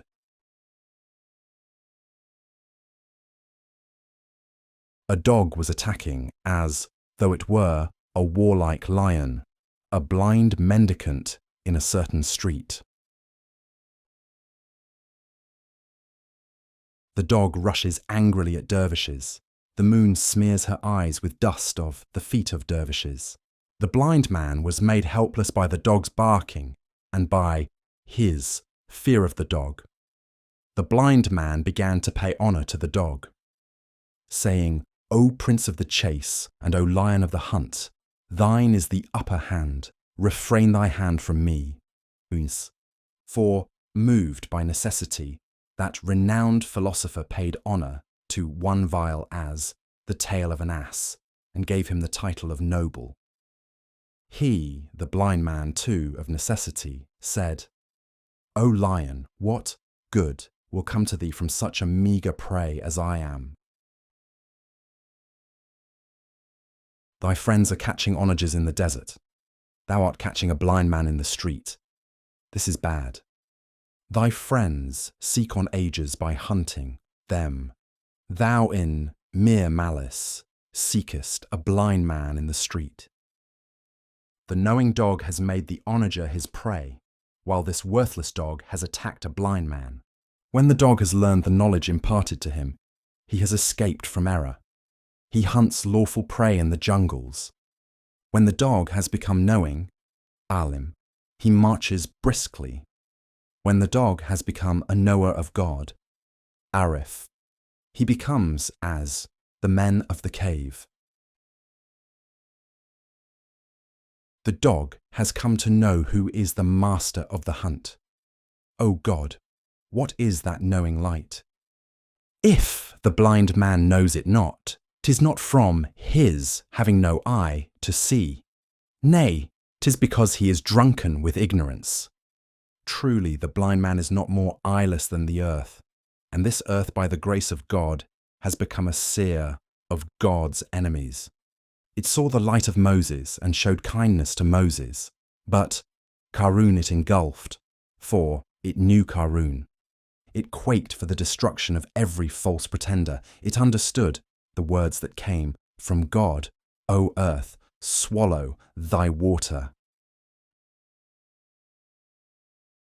Earth and water and air and sparking fire are unacquainted with us, but acquainted with God. Contrariwise, we are aware of things other than God, but unaware, heedless of God and of so many warners, prophets. As a necessary consequence, they, the elements, all shrank from accepting it, the trust offered to them. The edge of their impulse to partake of life was blunted. They said, "We all are averse to this life, namely, that one should be living in relation to created beings and dead in relation to God. When he, anyone, remains away from created beings, he is orphaned, single. For intimacy with God, the heart must be free from relations with aught besides.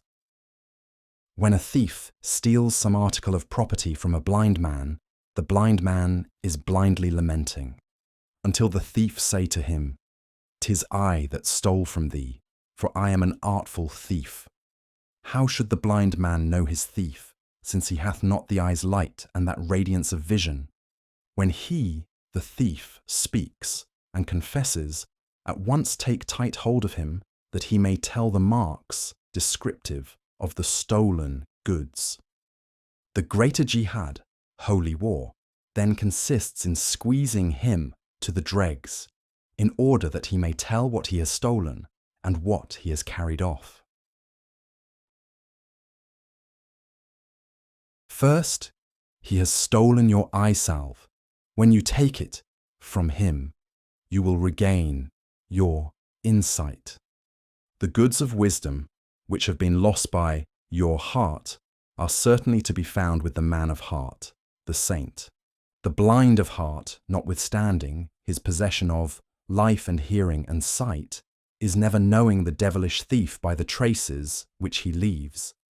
Seek that knowledge from the man of heart. Do not seek it from the inanimate, for all other people are inanimate beside, in comparison with him. The seeker of counsel approached him, the saint who was feigning madness, saying, O Father, who has become as a child, tell me a secret. He answered, Begone from this door ring, for this door is not open. Turn back. Today is not the day for secrets. If the spatial had any access to the non-spatial, I should be seated on the bench, giving instruction, like the sheikhs, spiritual directors.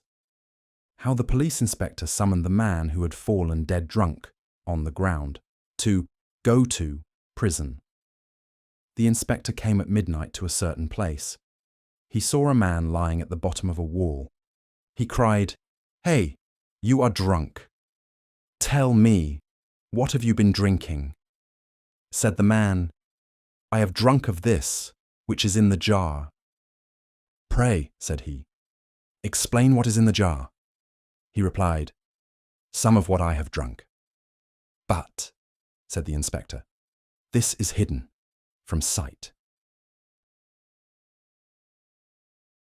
He asked again, what is it that you have drunk? He rejoined, that which is hidden in the jar. These questions and answers were becoming a vicious circle. The inspector was left stuck in the mud, like an ass. The inspector said to him, "Come now, say ah." But the drunken man, at the moment of utterance, said, "Hu, hu." "I told you to say ah," said he. "You are saying hu." "Because I am glad," he replied, "while you are bent with grief." Ah is uttered on account of pain and grief and injustice. The hu of the wine drinkers is from joy. The inspector said, "I know nothing about this. Get up, get up. Don't retail mystic lore and leave off this wrangling." "Go away," said the man. "What have you to do with me?" "You are drunk," the inspector said. "Get up and come to prison." Said the drunken man, "Oh, inspector, let me alone and go away. How is it possible to carry off pledges from one that is naked? If indeed I had had the power to walk, I should have gone to my house. And then, how would this affair between us have occurred? Were I still possessed of understanding and of contingent, unreal existence, I should be on the bench, giving instruction, like the sheikhs." How the inquirer, for the second time, drew that eminent saint into conversation, in order that his condition might be made better known to the inquirer.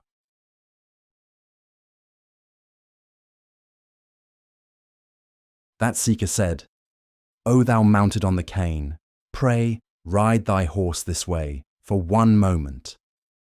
He rode towards him, crying, "Hark, say as quick as you can what you want, for my horse is very restive and fierce-tempered. Be quick, lest he kick you. Explain clearly what you are asking about." He, the inquirer, saw no opportunity to tell his heart's secret. He at once made an evasion and drew him into jesting talk. He said, "I wish to marry a woman in this street who is suitable for one like me." "There are 3 kinds of women in the world," said he. "2 of those are a sorrow, and 1 is the soul's treasure. The first, when you marry her, is wholly yours, and the second is half yours and half separate from you. And the third, no, she is not yours at all. You have heard this. Away with you. I start in a trice, lest my horse let fly a kick at you, so that you fall and never rise up again." The sheikh rode off amongst the children, but the young man shouted to him once more, "Come, prithee, declare the exposition of this. Thou hast said that these women are of 3 kinds. Pick them out." He rode towards him and said to him, "The virgin of your choice will be wholly yours, and you will gain freedom from sorrow. And she that is half yours is the childless widow, and she that is nothing to you is the married woman with a child. When she has a child by her first husband, her love and whole heart will go there. Now, get away, lest my horse launch a kick, and the hoof of my restive horse land upon you." The sheikh gave a loud cry of jubilation and rode back. He again called the children to him. That inquirer shouted to him once more, "Come hither. I have 1 question left, O sovereign king." He rode back in this direction. "Say what it is," he cried, "as quick as you can, for yonder child has enraptured my heart." Said the other, "O king, with such intelligence and erudition as thou hast, what dissimulation is this? What acting is this? Oh, 'tis a marvel. Thou transcendest the universal intellect in thy power of elucidation. Thou art a sun. How art thou hid in madness?" He replied, "These rascals are proposing to make me Cadi in this their city. I raised objections, but they said to me, Nay, there is none so learned and accomplished as thou. Whilst thou art in existence, it is unlawful and wicked that anyone inferior to thee should cite prophetic traditions in the office of Qadi. Permission is not given in the law that we should appoint one less than thee as our prince and leader. By this necessity I was made distraught and mad in appearance, but inwardly I am just the same as I was. My intelligence is the hidden treasure, and I am the ruin which covers it. If I display the treasure, then I am mad indeed. The real madman is he that has not gone mad, he that has seen this night patrol and has not gone home. My knowledge is substantial, not accidental, and this precious thing is not for the purpose of gaining every worldly interest. I am a mine of candy. I am a plantation of sugar canes. It is growing from me, and at the same time, I am eating of it. Knowledge is conventional and acquired, not real. When he, its owner, laments because the hearer is averse to hearing it.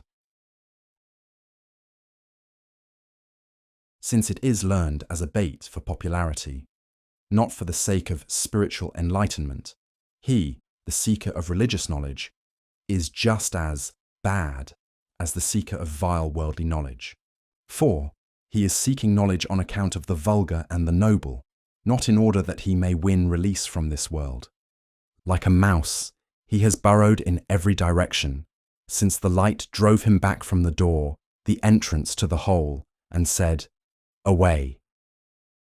Inasmuch as he had no way of getting out to the open country and the light, he continued to make such an exertion, even in that darkness. If God give him wings, the wings of wisdom, he will escape from mousiness and will fly like the birds. But if he seek not wings, he will remain underground with no hope of traversing the path to Semak. Dialectic knowledge, which is soulless, is in love with, eager for, the countenance of customers. But, though it is robust at the time of disputation, it is dead and gone when it has no customer. My purchaser is God. He is drawing me aloft, for God hath purchased. My bloodwit, the reward of my self-sacrifice, is the beauty of the glorious one. I enjoy my bloodwit as lawful earnings. Abandon these insolvent customers. What purchase can be made by a handful of worthless clay? Do not eat clay, do not buy clay, do not seek clay, because the eater of clay is always pale-faced. Eat your heart in love of God, that you may be young always, and that your visage may be rosy, with divine illumination, like the Aga one. O Lord, this gift is not within the compass of our work, achievement. Verily, the gift of thy grace is, not according to our work, but according to thy mysterious grace. Take our hands, help us, redeem us from our hands, self-existence. Lift the veil between thee and us, and do not tear or veil, do not expose us to shame. Redeem us from this filthy self, nafs. Its knife has reached our bones. Who will loose these strong chains from helpless ones like us, O King uncrowned and unthroned? Who except thee in thy bounty, O loving one, can loose such a heavy lock? Let us turn our heads from ourselves towards thee, inasmuch as thou art nigher unto us than we unto ourselves. Even this prayer is thy gift and lesson to us. Else wherefore has a rosebed grown in an ash pit? Save through thy munificence, 'tis impossible to convey understanding and reason into the midst of blood and entrails. This flowing light proceeds from two pieces of fat, the two eyeballs. Their waves of light reach up to the sky. the piece of flesh which is the tongue. From it the flood of wisdom is flowing, like a stream, towards a cavity, whereof the name is ears, up to the orchard of the rational soul, whereof the fruit is intellections. Its main course is the highway of the orchard of souls. The orchards and gardens of the world are its branches. That is the source and fountainhead of joy. Quick, recite the text. Gardens, beneath which flow the rivers. How Iblis awakened Muawiyah, may God be well pleased with him, saying, "Arise, it is time for prayer."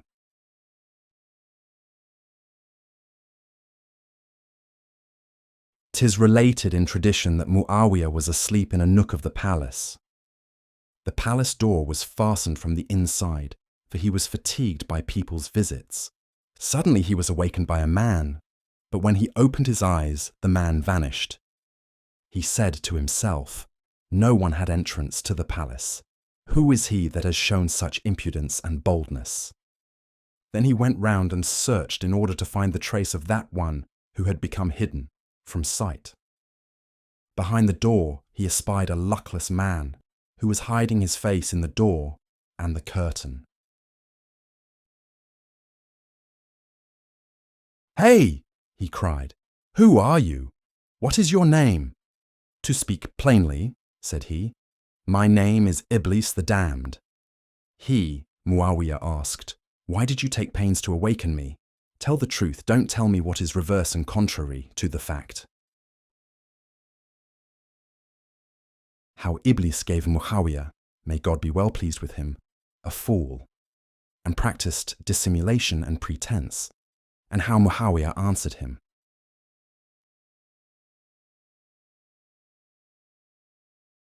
He said, 'The time for prayer is all but come to an end. You must run quickly to the mosque.'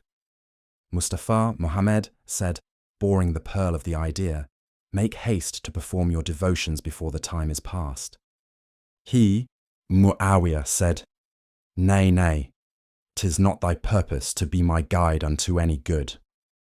If a thief comes secretly into my dwelling place and say to me, I am keeping watch, how shall I believe that thief? How should a thief know the recompense and reward for good works?' How Iblis again made answer to Muawiyah. He said, 'At first I was an angel. I traversed the way of obedience to God with all my soul. I was the confidant of them that follow the path of devotion. I was familiar with them that dwell by the throne of God. How should one's first calling go out of one's mind? How should one's first love go forth from one's heart? If in travel you see Anatolia or Kutan, how should love of your own country go from your heart? I too have been one of those drunken with this wine. I have been a lover at his court. They cut my navel in, predestined me from birth to love of him. They sowed love of him in my heart. I have seen good days from fortune. I have drunk the water of divine mercy in my springtime. Was it not the hand of his bounty that sowed me? Was it not he that raised me up from non-existence? Oh, many is the time I have received kindness from him and walked in the rose garden of his approval. He would lay the hand of mercy on my head. He would open, let flow from me the fountains of grace. Who found milk for me in the season of my infancy? Who rocked my cradle? He. From whom did I drink milk other than his milk? Who nourished me except his providence? The disposition which has entered with the milk into their being, how can it be discharged, expelled from folk? If the sea of bounty has given me a rebuke, yet how have the doors of bounty been shut? Giving and grace and favour are the fundamental substance of his coin. Wrath is only as a speck of alloy on it. He made the world for kindness' sake. His sun caressed the motes in its beams. If separation from him is big with his wrath. 'Tis for the sake of knowing the worth of union with him, so that separation from him may give the soul chastisement, and that the soul may know the value of the days of union.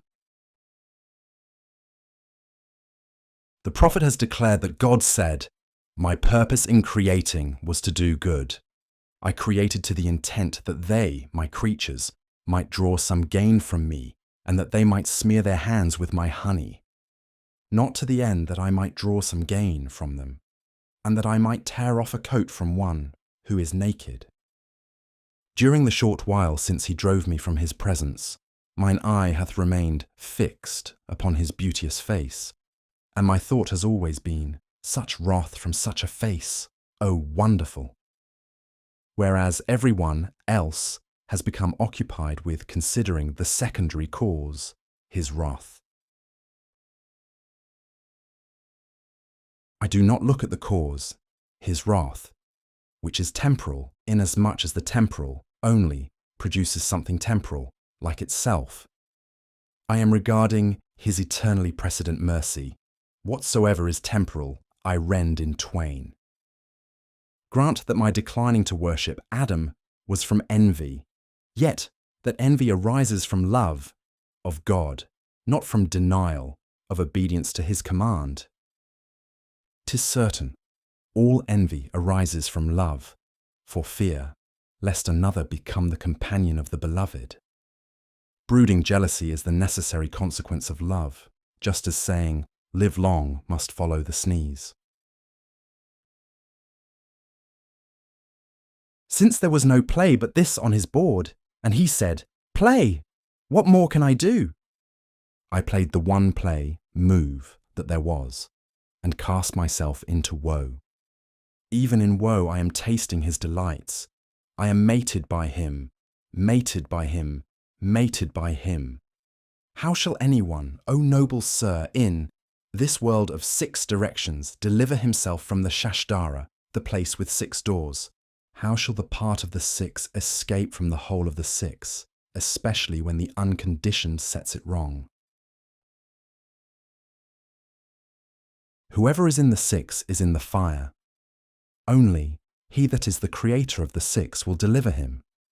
Truly, whether it be infidelity or faith in him, to which he is predestined, he is the handloom, instrument, of the Lord, and belongs to him. How Muawiyah again exposed the deceitfulness of Iblis.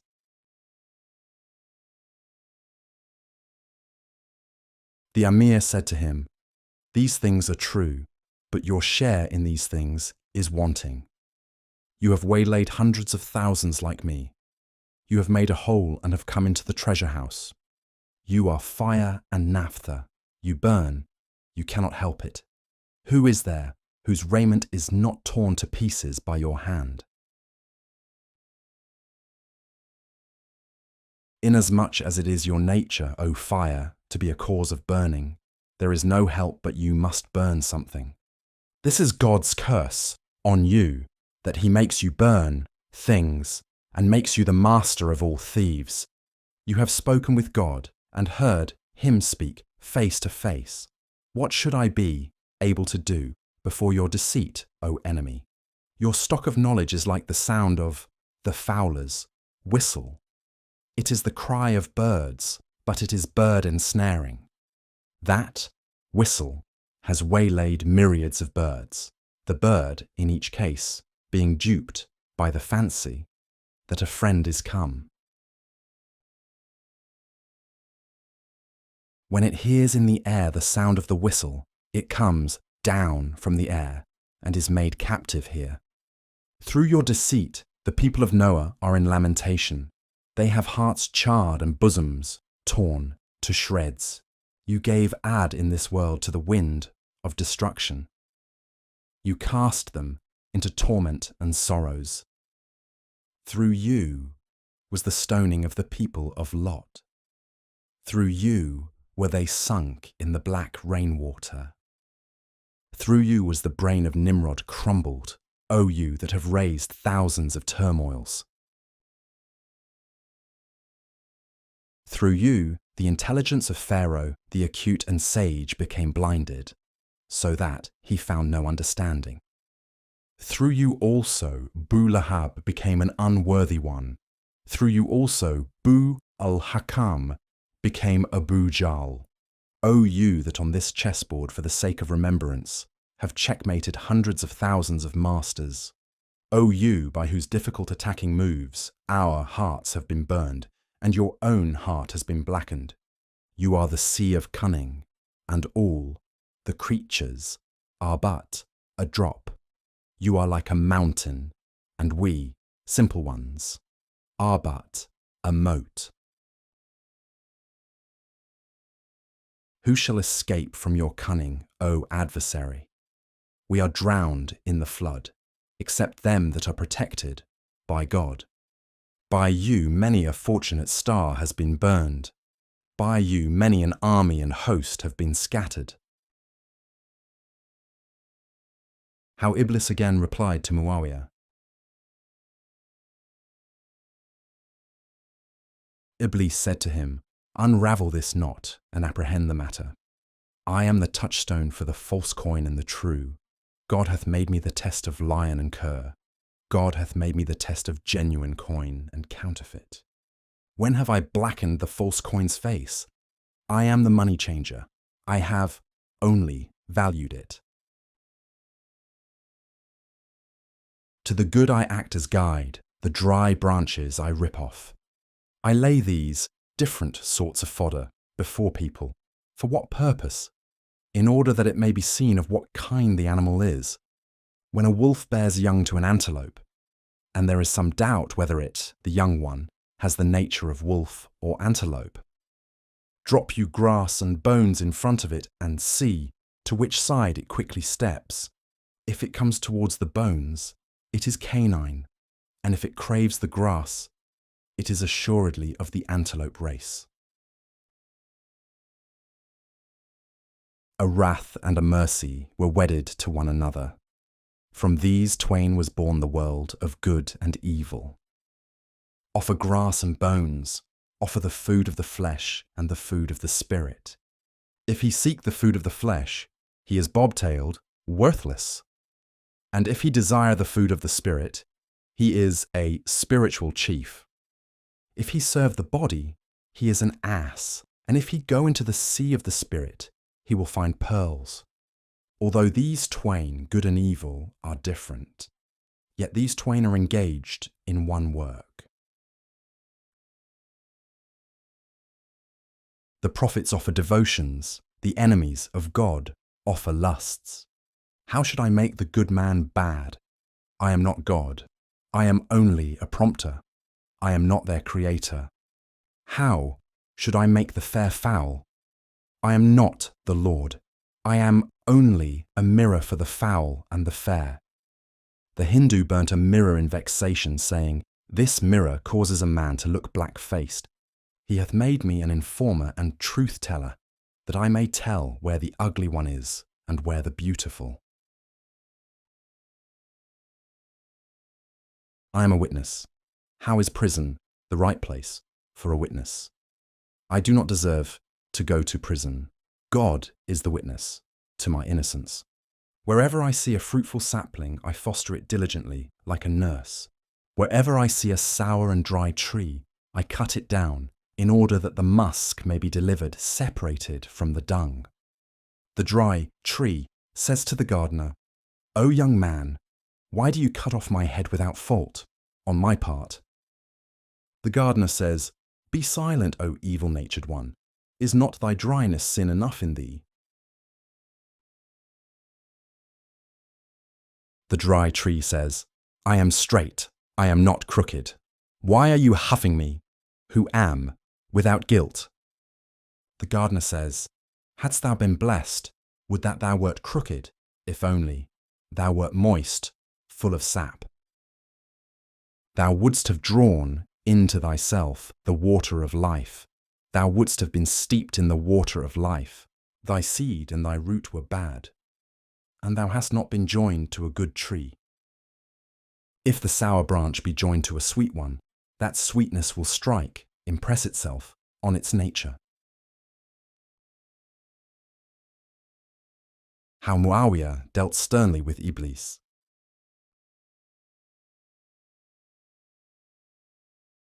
Said the Amir, "O brigand, do not argue. There is no way for you to penetrate into me. So, do not seek the way. You are a brigand, and I am a stranger and merchant. How should I purchase any garments that you may bring? Do not prowl about my property, infidel as you are. You are not one to buy the property of anybody. The brigand is not a buyer from any person, and if he seem to be a buyer, 'tis only his deceit and artfulness. I wonder what this envier has in his gourd. O God, help us against this enemy. If he pronounce one more screed of his spells over me, this brigand will rob me of the mantle of my faith." How Muawiyah complained of Iblis to the Most High God and besought his aid.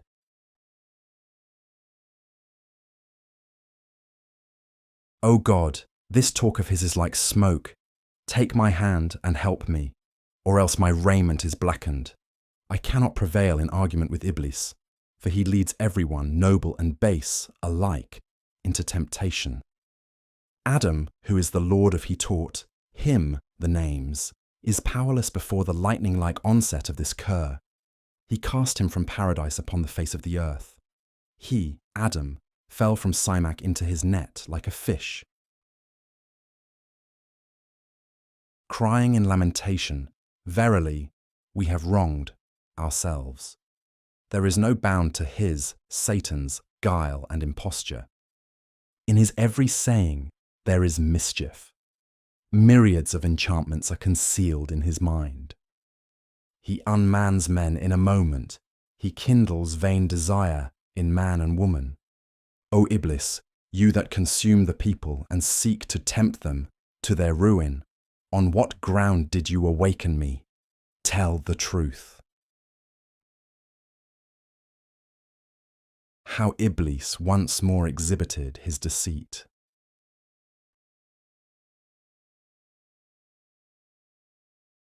He said, "No man that thinks evil is suspicious would hearken to the truth, notwithstanding 100 signs that pointed it out. Every mind that has conceived fancies, suspicions, when you bring forward proof, its fancy is increased.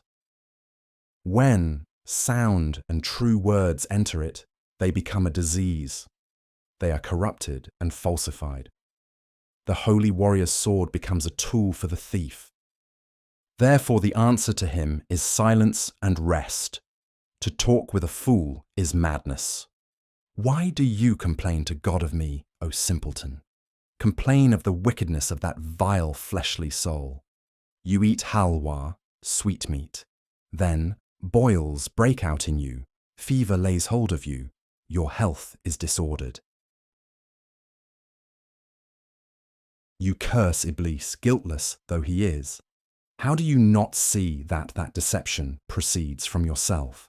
It is not the fault of Iblis, it is the fault of yourself. O misguided one, that you are running like a fox towards the sheep's fat tail. When you see the fat tails in the green field, 'tis a snare. Why are you ignorant of this? You are ignorant because desire for the fat tail has made you far from knowledge and has blinded your spiritual eye and intelligence. Your love of sensual things makes you blind and deaf. Your black fleshly soul is the culprit. Do not quarrel with others. Do not put the guilt on me. Do not see upside down. I am averse to evil and greed and enmity. I did an evil deed and am still repenting. I am waiting that my night may turn to day. I have become suspect amongst mankind. Every man and woman lay their evil actions on me, at my door. The helpless wolf, though he is hungry, is suspected of being in luxury. When, because of feebleness, he cannot go his way, people say it is indigestion arising from gross, rich and heavy food. how Muawiyah once more pressed Iblis hard. He said, "Nothing but the truth will save you. Justice is calling you to speak the truth. Tell the truth, so that you may be delivered from my hand. Cunning will not lay the dust of my war, will not induce me to leave you in peace." He, Iblis, said, "How do you know the difference between falsehood and truth, O thinker of vain fancies, you that are filled with idle thoughts about me?" He answered, "The Prophet has given an indication. He has laid down the touchstone, criterion, for distinguishing the base coin and the good. He has said, falsehood is the cause of disquiet in men's hearts. He has said, truth is the cause of a joyous tranquility. The troubled heart is not comforted by lying words. Water and oil kindle no light. Only in truthful speech is there comfort for the heart. Truths are the bait that entraps the heart. Sick, surely, and ill-savoured is the heart that knows not, cannot distinguish the taste of this and that.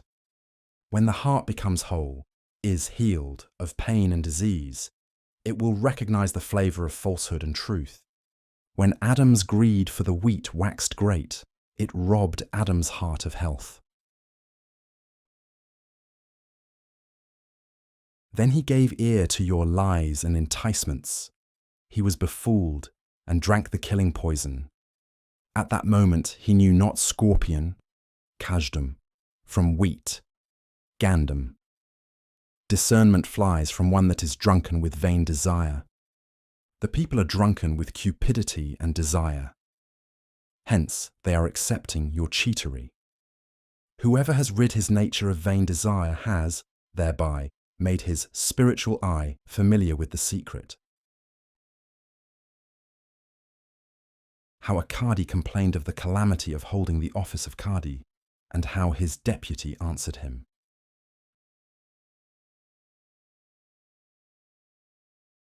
They installed a Qadi, and meanwhile, he wept. The deputy said, "O Qadi, what are you weeping for?" This is not the time for you to weep and lament. It is the time for you to rejoice and receive felicitations.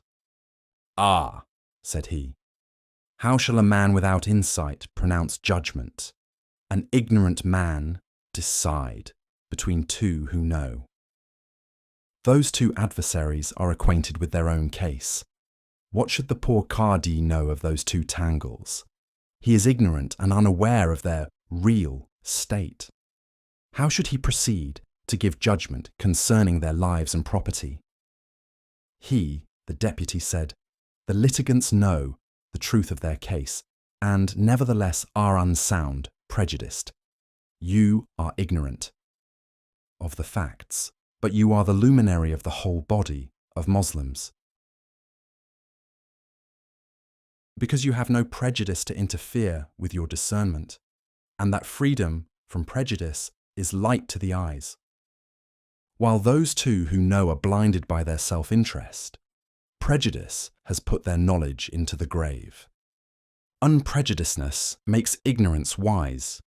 Prejudice makes knowledge perverse and iniquitous.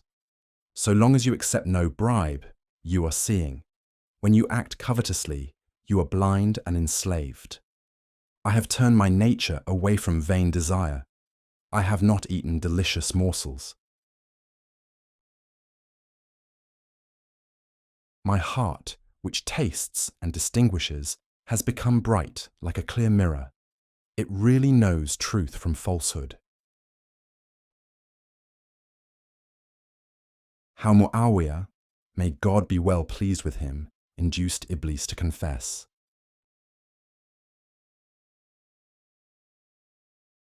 Why did you awaken me?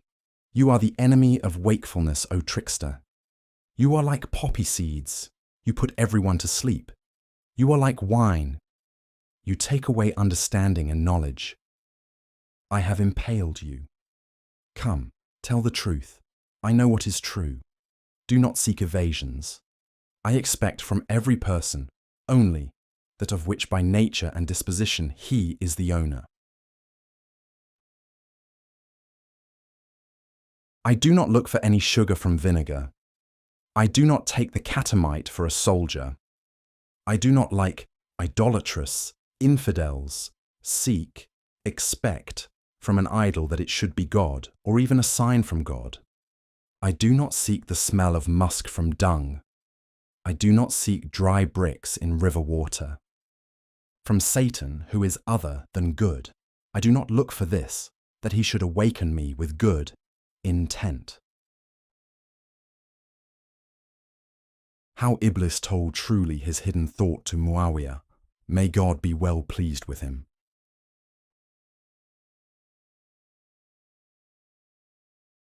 Iblis spoke many words of deceit and treachery, but the Emir hearkened not to him, and strove against him, and showed fortitude. At length, with the bitterest pangs, he, Iblis, said, "O such and such, know that I awakened you for the purpose that you might join the congregation of Moslems in praying after the Prophet of high estate. If the time of prayers had passed, this world would have become dark to you and without a gleam of light. And then, from disappointment and grief, tears would have flowed from your two eyes in the fashion of water from waterskins, because everyone has delight in some act of devotion, and consequently cannot bear to miss it, even for a short while." That disappointment and grief would have been as 100 prayers. What is ritual prayer in comparison with the spiritual glow of humble supplication? The excellence of the remorse felt by one who was sincere in his devotion for having missed the congregational prayers.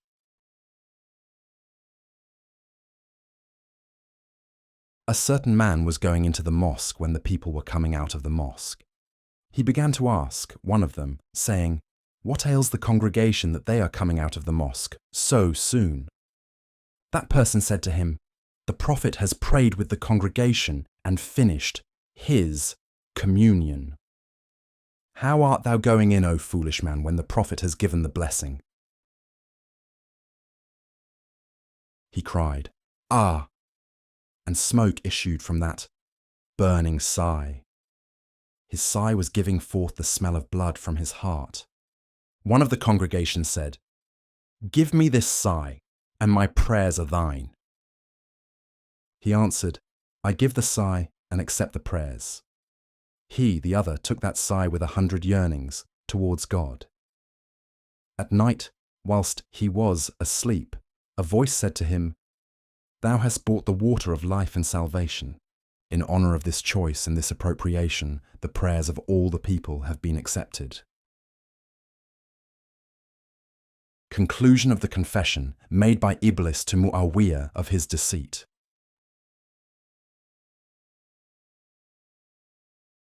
Then Azazel said to him, "O noble Amir, I must lay my deceit before you. If you had missed the prayers, you would then from heartache have uttered sighs and lamentations, and that regret, and that lamentation, and that sorrowful yearning would have exceeded in value 200 litanies and prayers. I awakened you in fear, lest such a sigh might burn the veil of formality, in order that such a sigh should not be yours, in order that you should not have any way to it. I am envious. From envy I acted thus. I am the enemy. My proper work is deceit and malice." He, Muawiyah, said, "Now you have told the truth. You are veracious. This deceit comes naturally from you. To this you are adapted. You are a spider. You have flies as your prey. O cur, I am not a fly. So do not worry.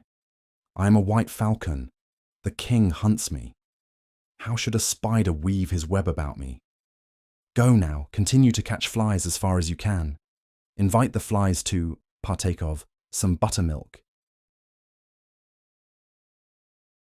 And if you call them to honey, that too will certainly be lies and buttermilk, fraud. You awakened me, but that awakenment was really slumber.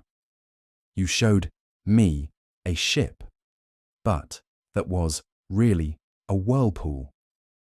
You were calling me to good for the purpose that you might drive me away from the better good. How a thief escaped, because someone gave the alarm to the master of the house, who had nearly overtaken and caught the thief.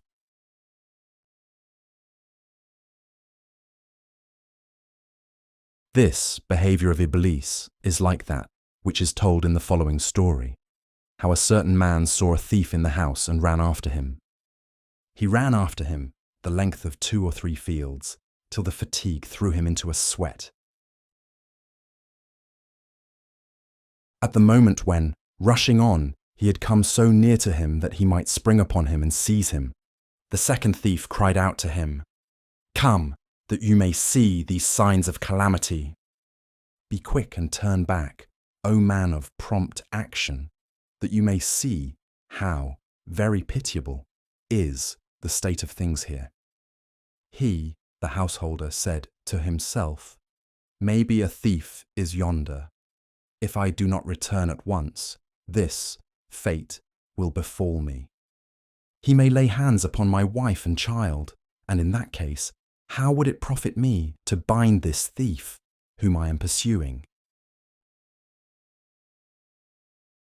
This Moslem is calling me in kindness.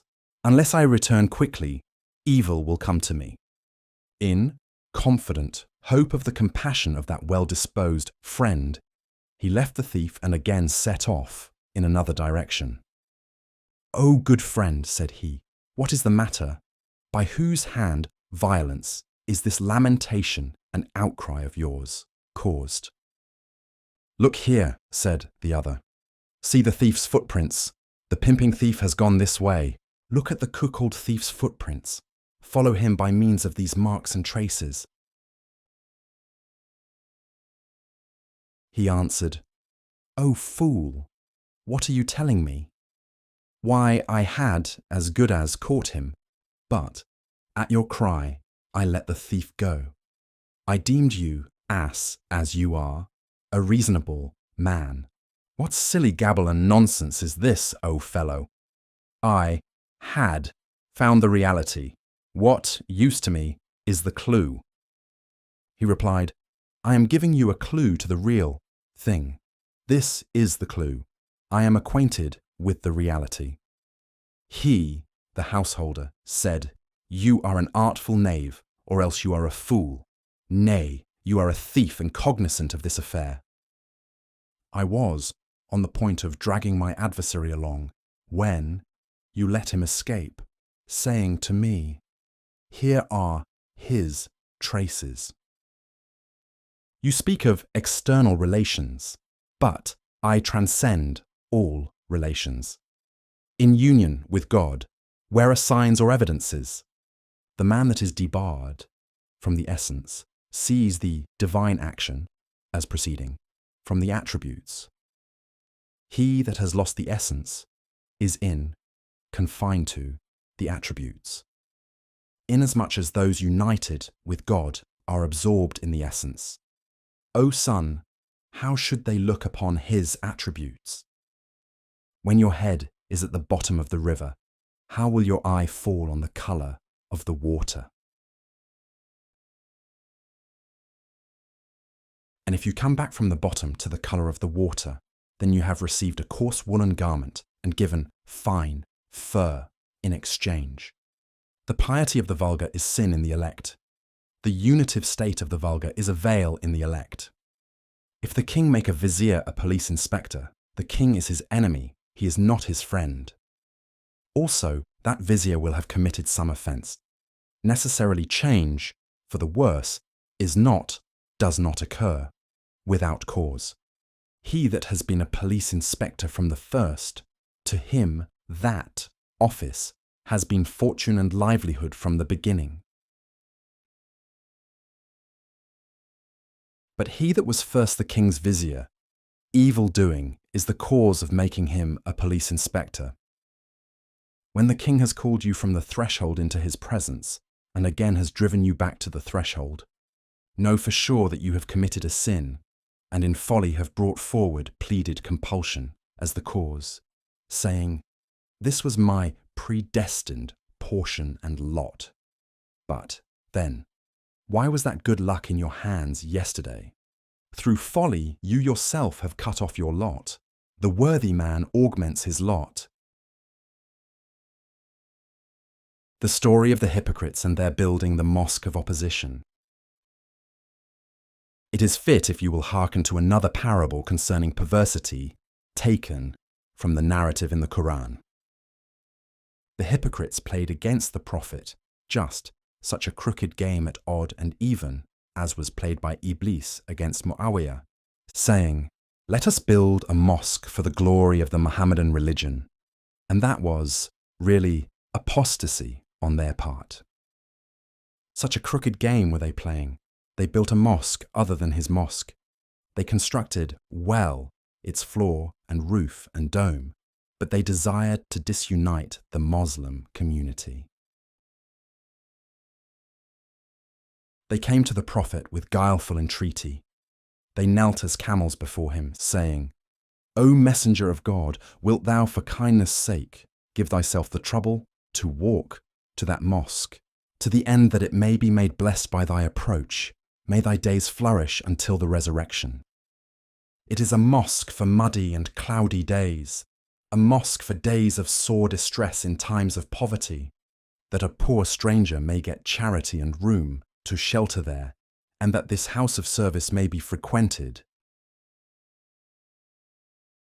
so that the rights of the religion may be multiplied and abound, because a bitter plight is sweetened by being shared with friends. Honour that place by thy presence for a short while. Declare us to be sincere and give a good account of us. Show favour to the mosque and its founders. Thou art the moon, we are the night. Comply with us for a moment, in order that by thy beauty night may be made like day, O thou whose beauty is a night, illumining sun. Alas, would that those words had been from the heart, so that the desire of those folk might have been accomplished. Courtesy that comes to the tongue without sincerity of heart and soul is like herbs on the ash heap, O friends. Look at them from afar and pass on. They are not fit for eating or smelling, O son. Do not indeed go incline towards the courtesy of the faithless, for it is a ruined bridge. Heed well my warning. If a fool set foot on it, the bridge will break and will shatter that foot of his. Wherever an army is routed, it is because of 2 or 3 effeminate weaklings. He, the poltroon, comes armed into the battle line like a man. They, the soldiers, put their trust in him, saying, "Here's the comrade of the cave." He turns his face in flight when he sees wounds. His going breaks your back. This topic is long and is expanding, and that which is aimed at is becoming hidden from sight. How the hypocrites cajoled the Prophet, God bless and save him, that they might take him to the mosque of opposition.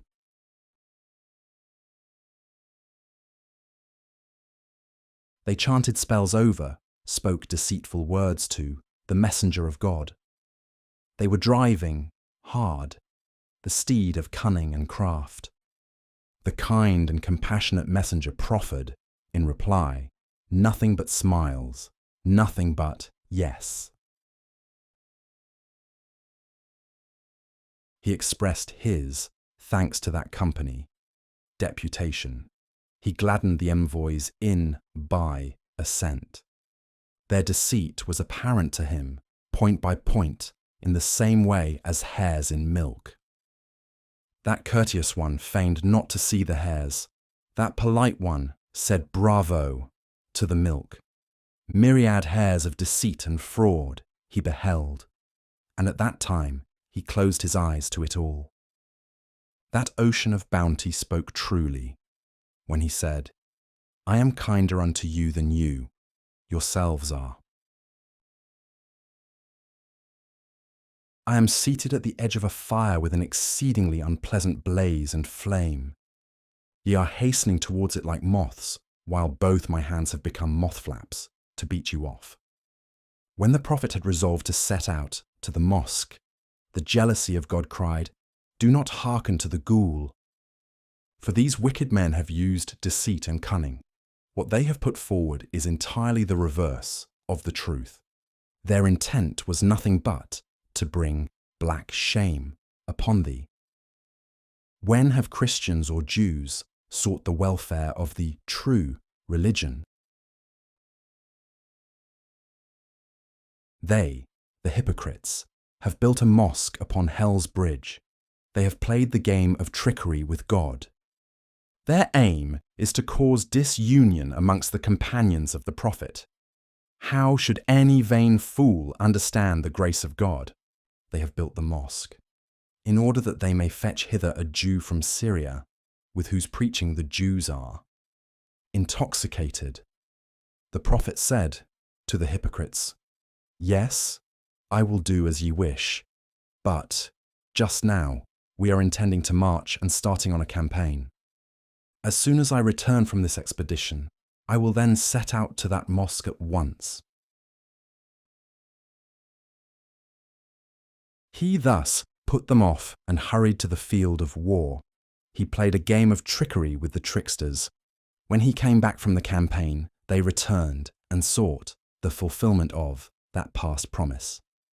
God said to him, O prophet, proclaim the treachery with which they have acted, and if war be the consequence, say, let it be. He, the prophet, said, O false people, be silent. Hush, lest I tell your secret thoughts. When he had declared to them a few indications of their inmost thoughts, they were in evil plight. Thereupon the envoys turned back from him, crying, God forfend! God forfend! Every hypocrite, by way of fraud, brought a Qur'an under his arm to the prophet, in order to take oaths, for oaths are a shield. This they did, because taking oaths is a custom followed by the wicked. Since the wicked man does not keep faith in matters of religion, he will break his oath at any time. The righteous have no need of taking oath, because they have two clear, discerning eyes. Breach of compacts and covenants is the result of stupidity. Keeping of oaths and faithfulness to one's word is the practice of him that fears God. Said the prophet, Shall I take your oaths as true or the oath of God? Again those people, the Qur'an in their hands and the seal of fasting on their lips, swore another oath, saying, By the truth of this holy and true word, we swear that the building of the mosque is for God's sake. In that place there is no contrivance of deceit. In that place there is only commemoration of God, and sincerity and calling unto the Lord. The prophet answered, The voice of God is coming into my ear like an echo. God hath put a seal upon your ears, so that they make not haste to hear the voice of God. Lo, the voice of God is coming to me distinctly. It is filtered clear for me, like the pure liquor from the dregs. Even as Moses from the direction of the bush heard the voice of God saying, O thou of blessed fortune. From the bush he was hearing the words, Lo, I am Allah, and together with the words there appeared divine lights. Inasmuch as they, the hypocrites, were left in the lurch by the light of divine inspiration, they once more began to recite oaths anew. Since God calls an oath a shield, how should the quarreller lay down the shield from his hand? Again the prophet, giving them the lie direct, said to them in plain terms, "Ye have lied." How one of the companions, may God be well pleased with them, thought to himself disapprovingly, "Why does not the prophet, God bless and save him, throw a veil over their hypocrisy?"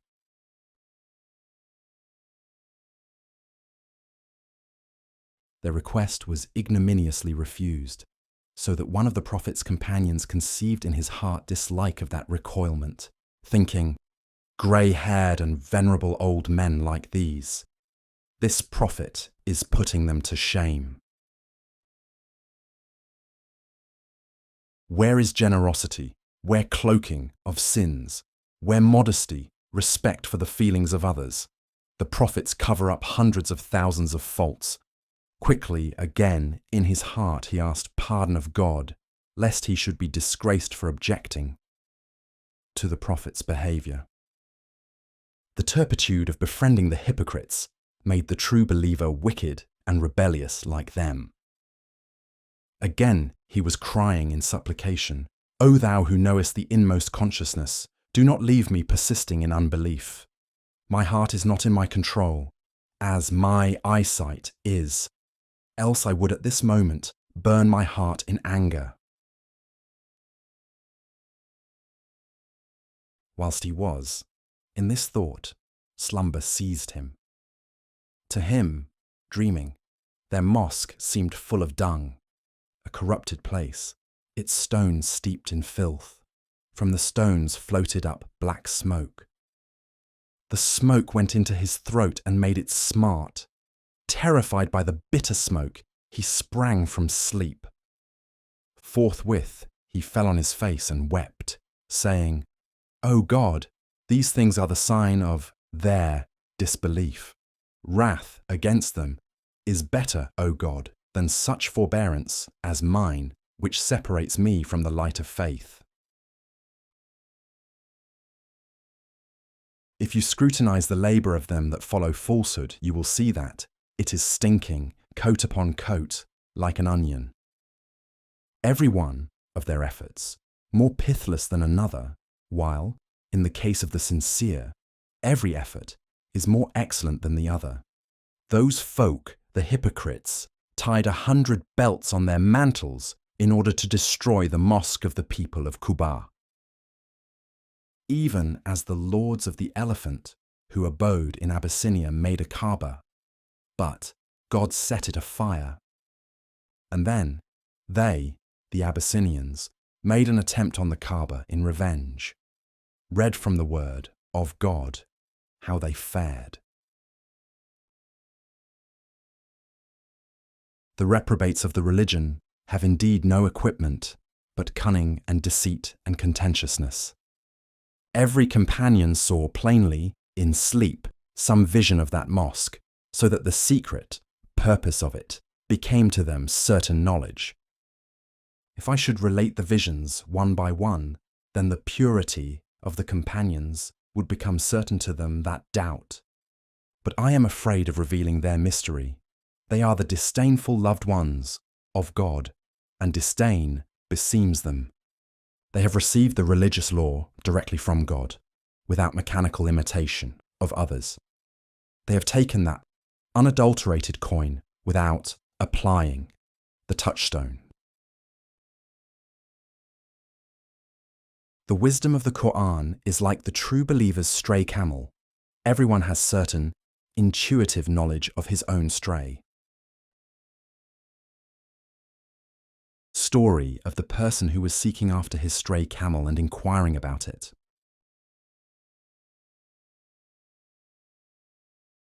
If you have lost a camel and sought it busily, how should you not know, when you find it, that it is yours? What is the stray? You have lost a she-camel. She has fled from your herd into a veil of concealment. The caravaneers have begun to load, but your camel is lost and has disappeared from the midst of the caravan. You are running to and fro with parched lips. The caravan is now far away, and night is near. Your baggage is left on the ground, lying on the road of peril, whilst you are running about in search of the camel, crying, "O Moslems, who has seen a camel which this morning escaped from a stable? Whoever will tell me a clue to my camel, I will give so many dirhams as a reward for the information." You are requesting clues from everyone. Every rascal is making a mock of you on this account, saying, "We saw a camel going in this direction, a reddish camel, going towards yonder pasturage." One of them says, "It was crop-eared," and another says, "Its saddlecloth was embroidered." One says, "The camel had only one eye," and another says, "It was suffering from mange and had no hair."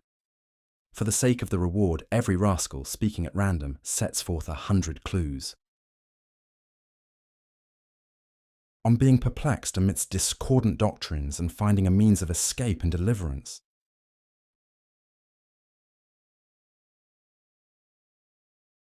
This is, even as in the matter of knowledge of God, everyone describes differently the unseen object of description. The philosopher gives an explanation of another, a particular kind. A scholastic theologian invalidates his statement. And someone else jeers at both of them, while another hypocritically tires himself to death, trying to prove that he has real knowledge of God. Each one of them gives these indications of the way in order that it may be supposed that they belong to that village. Know the truth to be this, that all these various persons are not in the right, nor again are this herd entirely astray, because nothing false is shown without the true. The fool bought desired spurious coin in the hope of its being gold. If there were no current genuine coin in the world, how would it be possible to issue false coins? Unless there be truth, how should there be falsehood? That falsehood receives brilliance, prestige and reputation from truth. They buy, desire, the wrong in hope of its being the right. If poison go into a piece of sugar, then, and then only, they eat poison. If there be no savoury wheat, what shall he get who sells barley, pretending that it is wheat? Do not say then that all these utterances are false. The false pretenders are a snare to the heart on the ground of, because they give hope of truth. Do not say then that all this is fantasy and error. Without truth, fantasy exists not in the world. Truth is the night of power, which is hidden amidst the other nights, in order that the soul may make trial of every night. Not all nights are the night of power, O youth, nor are all nights void of that night. Amongst the wearers of the dervish cloak, there is one true dervish. Make trial and accept him that is true. Where is the sagacious and discerning believer, that he may distinguish effeminate wretches from men? If there be no faulty things in the world, all fools would be shrewd merchants. Then it would be very easy to know the value of goods. When there is no defect, what is the difference between the incompetent and the competent? Appraiser. And if everything is faulty, knowledge is of no advantage. Since everything here is common wood, aloes wood is not to be found. He that says all are true, 'tis folly on his part, and he that says all are false, he is damned. Those who trade with the prophets have gained thereby. Those who trade with colour and scent, worldly vanities, are blind and blue, miserable. The snake Ma appears in the eye as riches male. Rub both your eyes well. Do not consider the happiness of this worldly traffic and profit. Consider the perdition of Pharaoh and Thamud. on making trial of everything, so that the good and evil which are in it may be brought to view.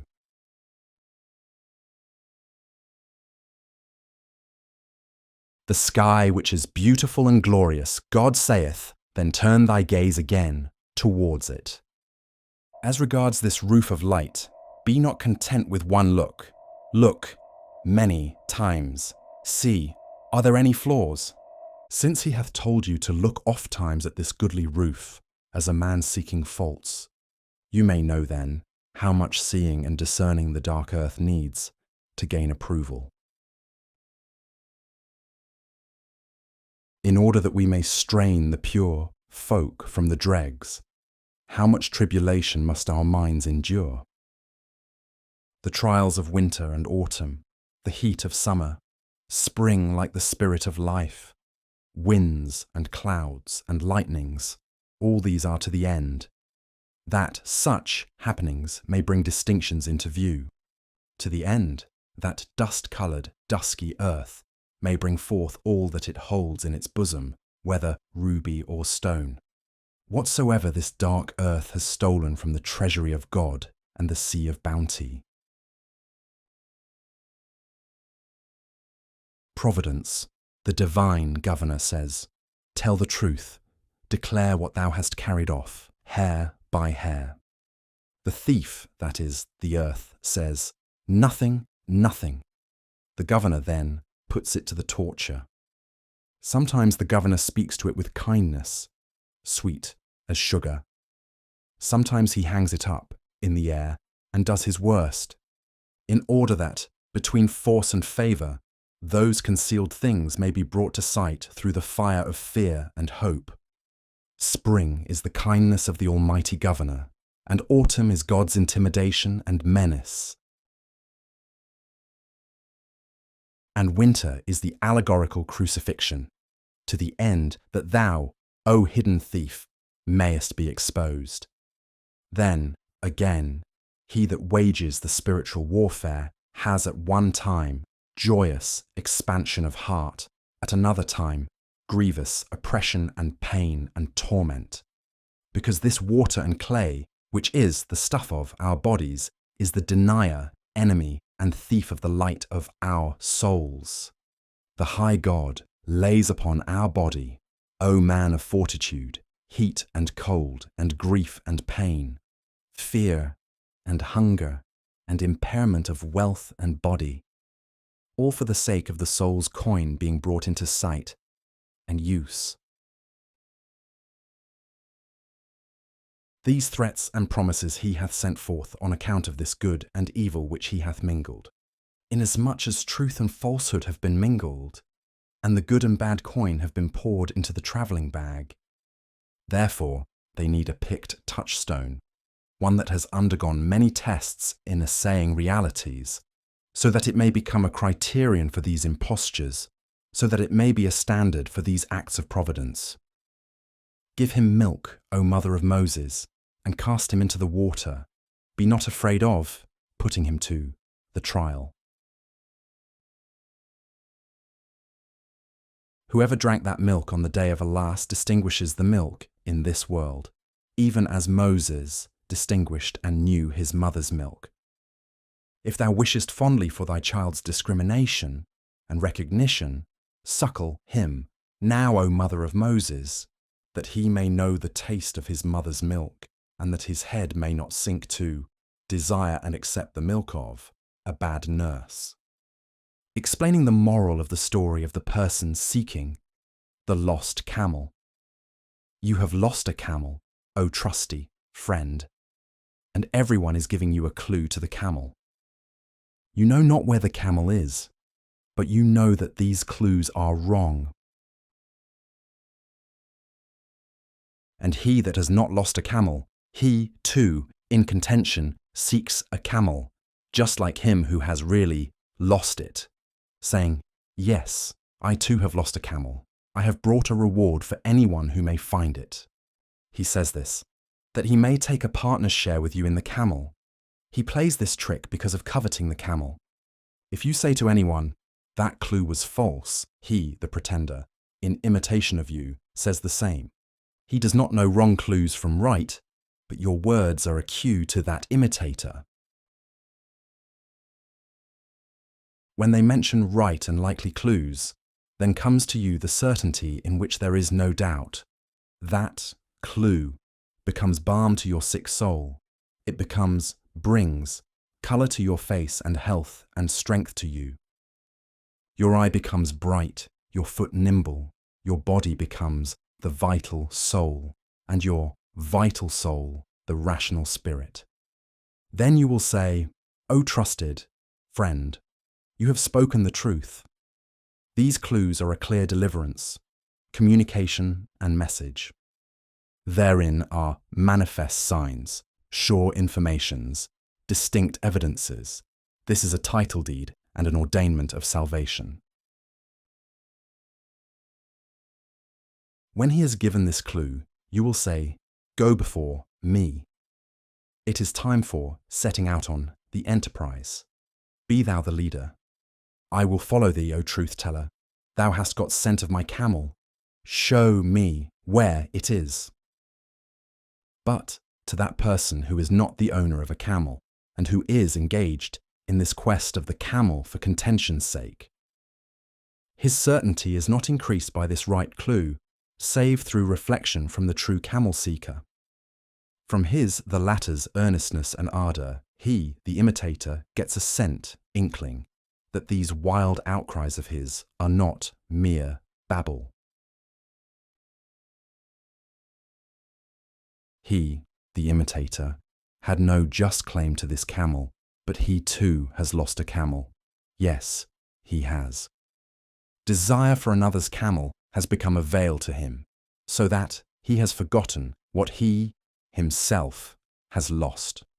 Wherever he, the owner, runs, this one, the imitator, runs. From cupidity, he becomes a partner in the owner's pain. When a liar sets out to journey with a truthful man, his falsehood turns to truth of a sudden. In the desert whither that camel had hastened, the other one, the imitator, also found his own camel. As soon as he saw it, he remembered his own, and ceased to covet the camels of friend and kinsman. That imitator became a true searcher when he saw his camel browsing there. Only at that moment did he become a seeker of the camel. He was never truly seeking it till he saw it in the desert. After that, he began to go alone. He opened his eyes and went towards his own camel. The sincere one said, "You have left me, although till now you were paying regard to me." He replied, "Hitherto I have been an idle scoffer, and from cupidity have been engaged in flattering thee. But now, when corporeally I have become parted from thee in the search, I have become sympathetic with thee in spirit. I was stealing the camel's description from thee, but when my spirit saw its own camel, it had its eye filled with seeing. Till I found it, I was not seeking it. Now the copper is overcome, the gold overpowers it. My evil deeds have become pious acts entirely, thanks to God. Jest is vanished and earnest is realized, thanks to God. Since my evil deeds have become the means of my attaining unto God, do not then throw any blame on my evil deeds.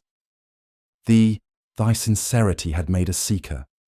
For me, toil and search opened the way to a sincere feeling. Thy sincerity led thee to seek. My seeking led me to a feeling of sincerity.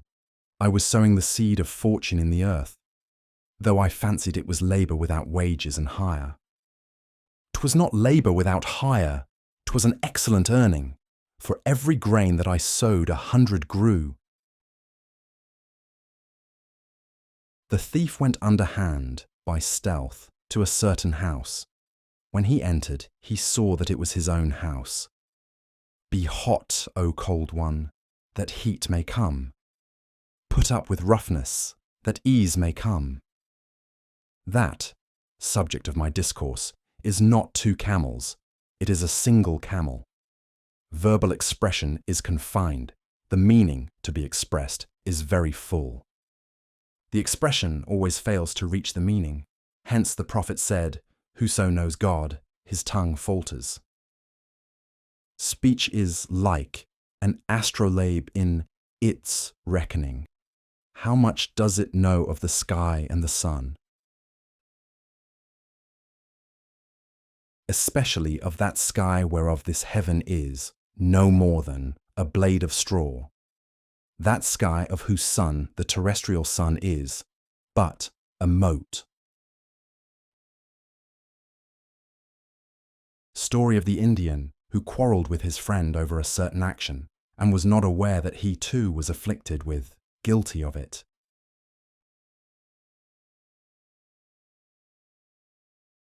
Four Indians went into a mosque. They bowed their heads and prostrated themselves for worship's sake. Each one performed the takbir, following upon a niyat, and began to pray with lowliness and contrition. When the muezzin came, from one of them fell a remark, "O muezzin, have you given the call to prayers? Is it time?" The second Indian said on the spur of the moment, "Hey, you have spoken, and so your prayer is null." The third one said to the second, "O uncle, why do you rail at him? Tell yourself how to behave." Said the fourth, "Praise be to God that I have not fallen into the pit of error like those three persons." Hence the prayers of all the four were marred, and the fault-finders went astray more than he who made the original mistake. Oh, happy the soul that saw its own fault, and if anyone told found a fault, wished eagerly to take that fault upon itself.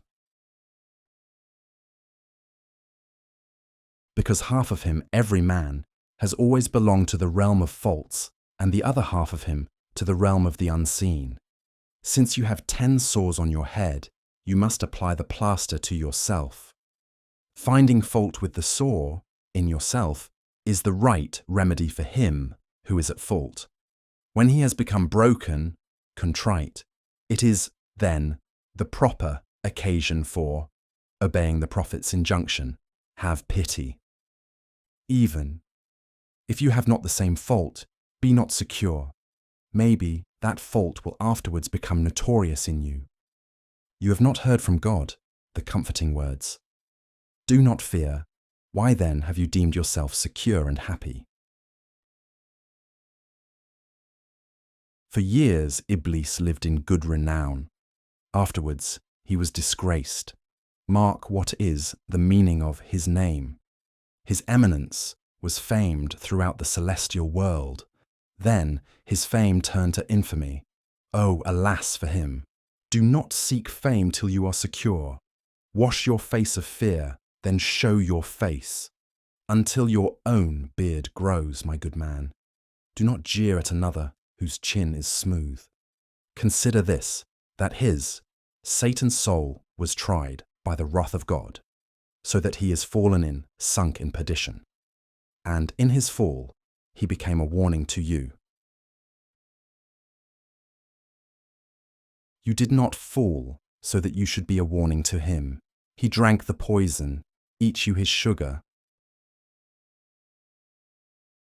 How the Guz set about killing one man in order that another might be terrorized.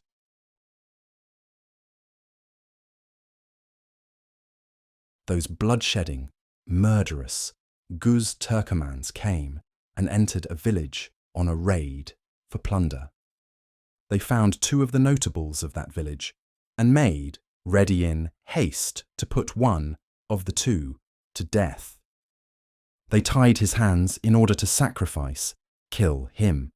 He said, "O princes and high pillars of the empire, for what reason are ye seeking to slay me? Wherefore, pray, are ye thirsting after my blood?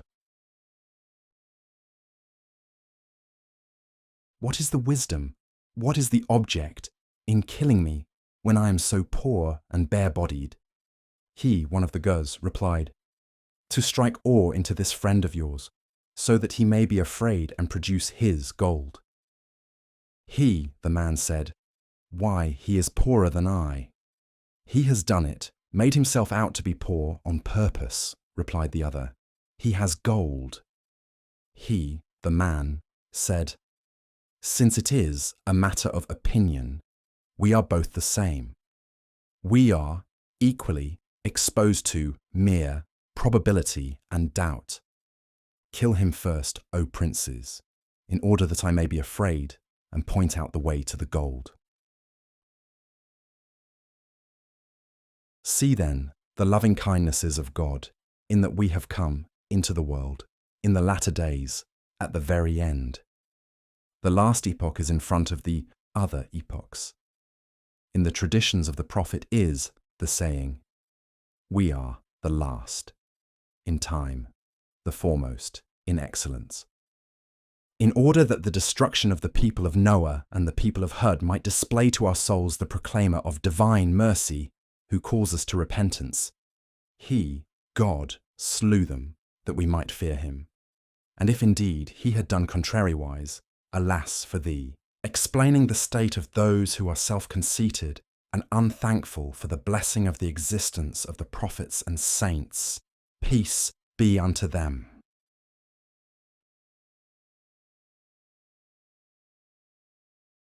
Whosoever of them, the proclaimers of divine mercy, has spoken of fault and sin, and of a heart like stone, and of a black soul,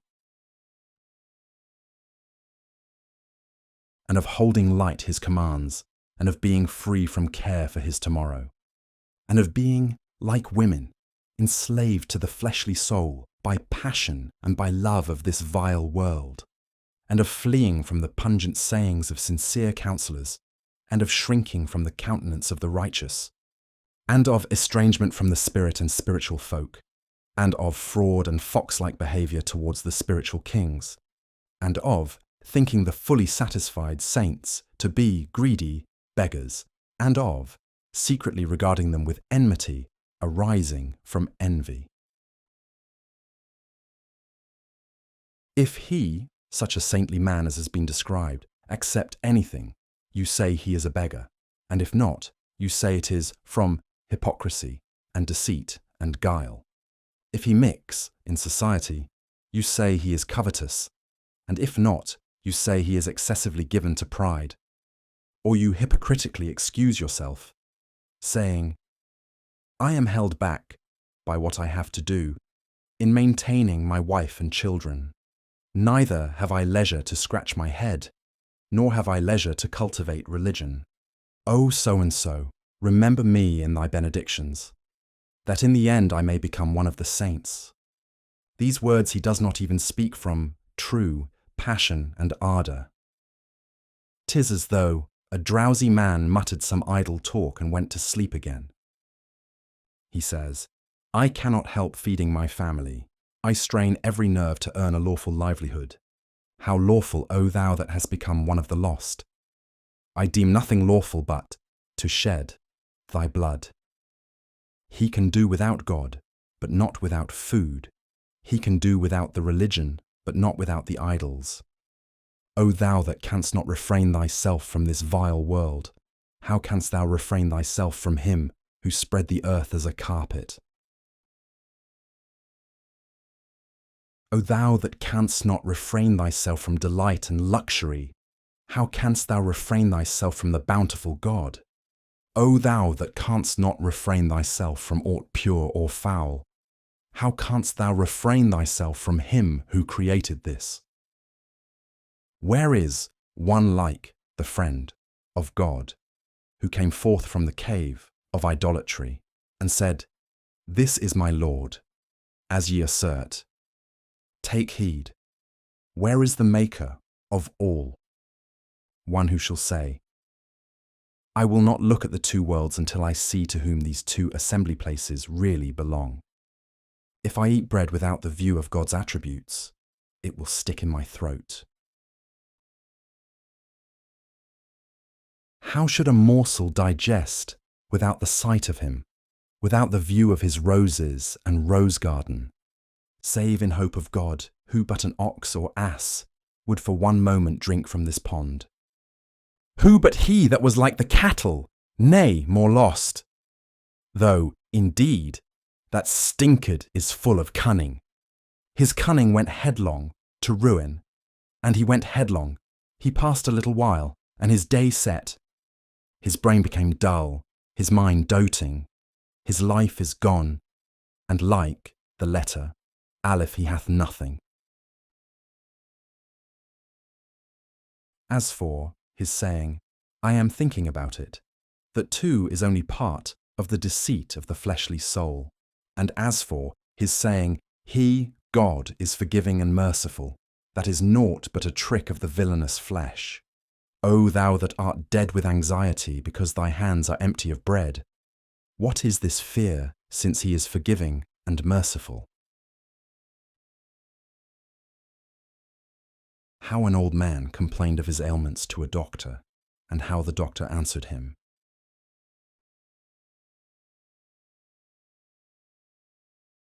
An old man said to a doctor, I am in torment because of my brain. The doctor replied, That weakness of brain is from age. Said the old man, There are spots of darkness on my eyes. It is from age, O ancient sheikh, said the doctor. Awful pain comes in my back, said he. It is from age, O emaciated sheikh, said the doctor. Whatever I eat, said he, is not digested. The doctor replied, Weakness of stomach also is the result of age. Said he, When I breathe, respiration is hard for me. Yes, he said, it is asthma. When old age arrives, 200 diseases come on. Oh, fool, he exclaimed. You have stuck at this. This is all that you have learned of medicine. O crack-brained man, your intellect has not given you this knowledge, that God hath appointed a remedy for every pain. You, stupid ass, from poorness of ability have remained fallen on the ground for want of a sufficient foothold. Then the doctor said to him, O sexagenarian, this anger and this choler are also from old age. Since all the functions and parts of your body are atrophied, your self-control and patience have become weak. He, an old man, cannot endure 2 words. He cries out thereat. He cannot retain 1 draught. He vomits it. Except, to be sure, the ancient peer that is drunken with God, and in whose inward being there is a goodly life. Outwardly he is old, but within he is young. What thing, verily, is he? He is the saint and the prophet. If they are not manifest to the good and the evil alike, what is this envy which the worthless bear against them? And if they do not know them with certain knowledge, what is this hatred and hatching of plots and enmity? And again, if they know of the resurrection and rising from the dead, how should they dash themselves against a sharp sword? He, the prophet or saint, smiles upon you, but do not deem him to be such as he appears. In his inward consciousness are hidden 100 resurrections. Hell and paradise are entirely parts of him. He is beyond any thought that you may conceive of him. All that you may think of is liable to pass away. He that comes not into thought is God. Wherefore, then do they behave with presumption at the door of this house, if they know who is within the house? Fools venerate the mosque, and endeavour to destroy them that have the heart in which God dwells. That mosque is phenomenal. This heart is real, O asses. The true mosque is naught but the hearts of the spiritual captains. The mosque that is the inward consciousness of the saints is the place of worship for all. God is there. until the heart of the man of God was grieved. Never did God put any generation to shame. They were going to make war on the prophets. They saw the body of the prophet. They supposed he was a man. In thee are the moral natures of those peoples of yore. How art not thou afraid, lest thou be the same as they? Forasmuch as all those marks are in thee, and thou art one of them, how wilt thou be saved? The story of Juhi and the child who cried lamentably beside his father's bier.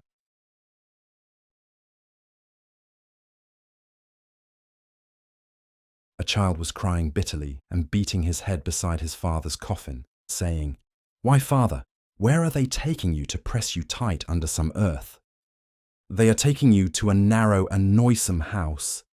There is no carpet in it, nor any mat, no lamp at night, and no bread by day. Neither smell nor sign of food is there. No door in good repair, no way to the roof, not one neighbour to be your refuge. Your body, which was a place for the people's kisses, how should it go into a blind and murky house? A pitiless house and narrow room, where neither your face will be lasting, nor your colour." In this manner was he enumerating the qualities of the house, whilst he wrung tears of blood from his 2 eyes. Juhi said to his father, "O worthy sir, by God they are taking this corpse to our house." The father said to Juhi, "Don't be a fool." "O papa," said he, "hear the marks of identity." These marks which he mentioned one by one, our house has them all, without uncertainty or doubt. It has neither mat nor lamp nor food, neither its door is in good repair, nor its court nor its roof. In this wise the disobedient have 100 marks upon themselves, but how should they see them?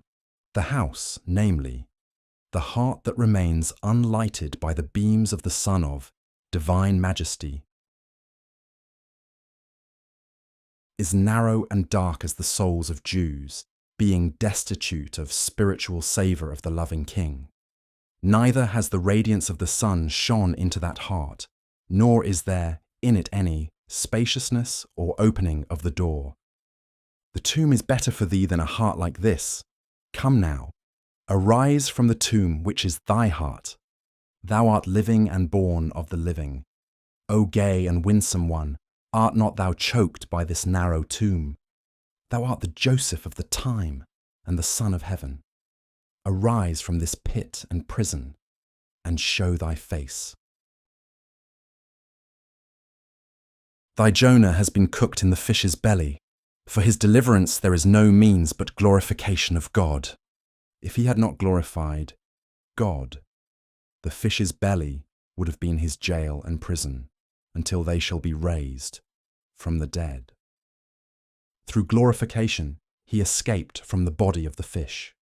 What is glorification? The sign and token of the day of a last. If thou hast forgotten that glorification rendered to God by thy Spirit, hearken to the glorifications uttered by those fishes, the prophets and saints. Whosoever hath seen God is of God. Whosoever hath seen that sea is that fish. This world is a sea, and the body a fish, and the spirit is the Jonah debarred from the light of the dawn. If it be a glorifier of God, it is delivered from the fish. Otherwise, it becomes digested therein and vanishes. The spiritual fishes abound in this sea, the world, but thou seest them not, though they are flying around thee. Those fishes are darting at thee. Open thine eye, that thou mayst see them clearly. If thou art not seeing the fishes plain, after all, thine ear hath heard their glorification of God. To practice patience is the soul of thy glorifications. Have patience, for that is the true glorification. No glorification hath such a high degree as patience hath. Have patience, Patience is the key to relief from pain. Patience is like the bridge Sirat, with paradise on the other side. With every fair boy, there is an ugly pedagogue. So long as you flee from the pedagogue, there is no meeting with the boy, because there is no parting of the handsome boy from the pedagogue.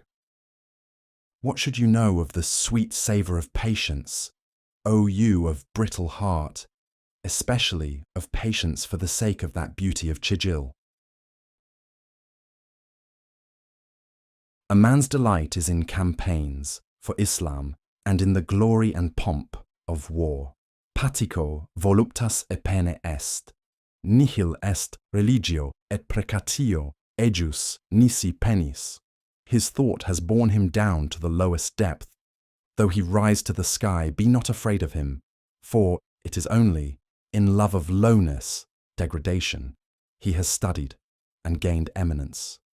He gallops his horse towards lowness, albeit he rings the bell, proclaims that he is going aloft. What is there to fear from the flags of beggars? For those flags are but a means for getting a mouthful of bread. Timet, pur quaedam hominem corpulentum, ne timueris inquit, opur, ego enim vir non sum. Juvenes robustus puerum deprehendit solum. Paluit timore puer ne forte homo impetum faceret. Securus esto, inquit, mi pulcher, tu enim super me eris, etiam si terribilis, aspectus sum, scito me impotentem esse ad coitum, me sicut camelum conscende, propelle. With the appearance of men and the reality like this, Adam without, the accursed devil within. O you that are big as the people of Ad, you resemble the drum against which a branch was beaten by the wind. A fox abandoned his prey for the sake of a drum like a wind-filled leathern bag, but when he found no real fatness in the drum, he said, "A hog is better than this empty bag." Foxes are afraid of the noise of the drum, but the wise man beats it ever so much, saying, "Speak not." The story of an archer and his fear of a horseman who was riding in a forest.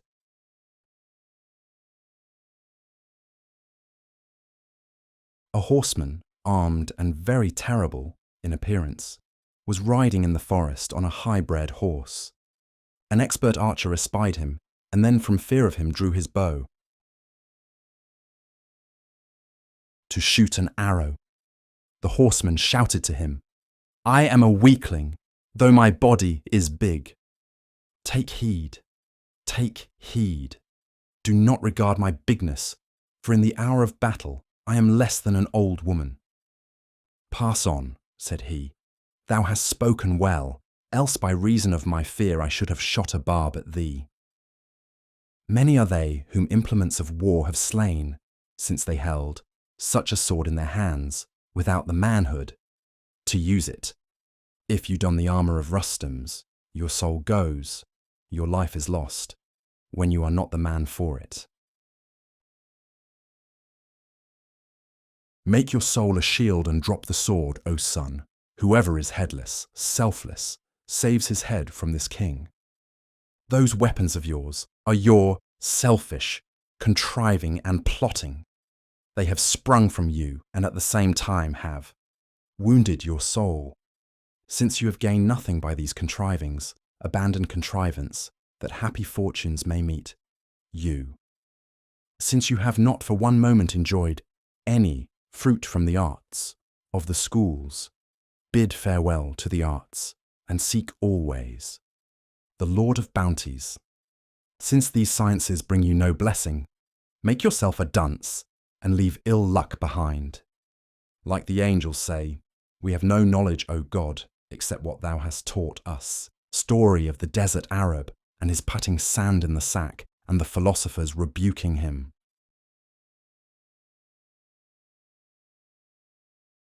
A certain Arab of the desert loaded a camel with 2 big sacks. There was one full of grain He was seated on the top of both sacks. A glib philosopher questioned him. He asked him about his native land and led him to talk and said many fine things in the course of his inquiry. Afterwards he said to him, "What are those 2 sacks filled with? Tell me the truth of the matter." He replied, "In one sack I have wheat, in the other is some sand, not food for men." "Why?" he asked. "Did you load this sand?" "In order that the other sack might not remain alone," he replied. "For wisdom's sake," said he, "pour half the wheat of that pannier into the other, so that the sacks may be lightened, and the camel too." He, the Arab, cried, "Bravo, O clever and noble sage!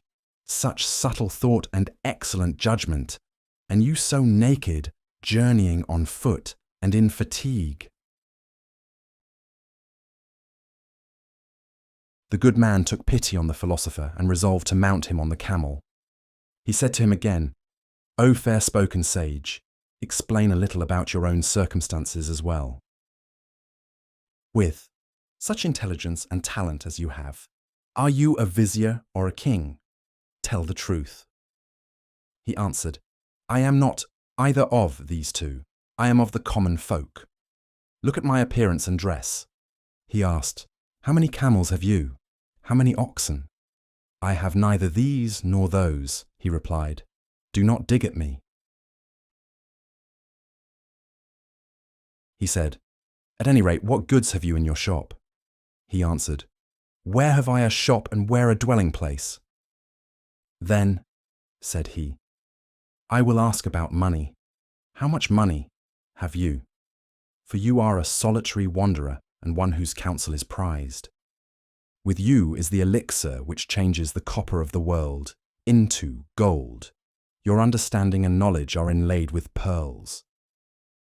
"By God," he replied, "O chief of the Arabs, in my whole property there is not the means of buying food for the night.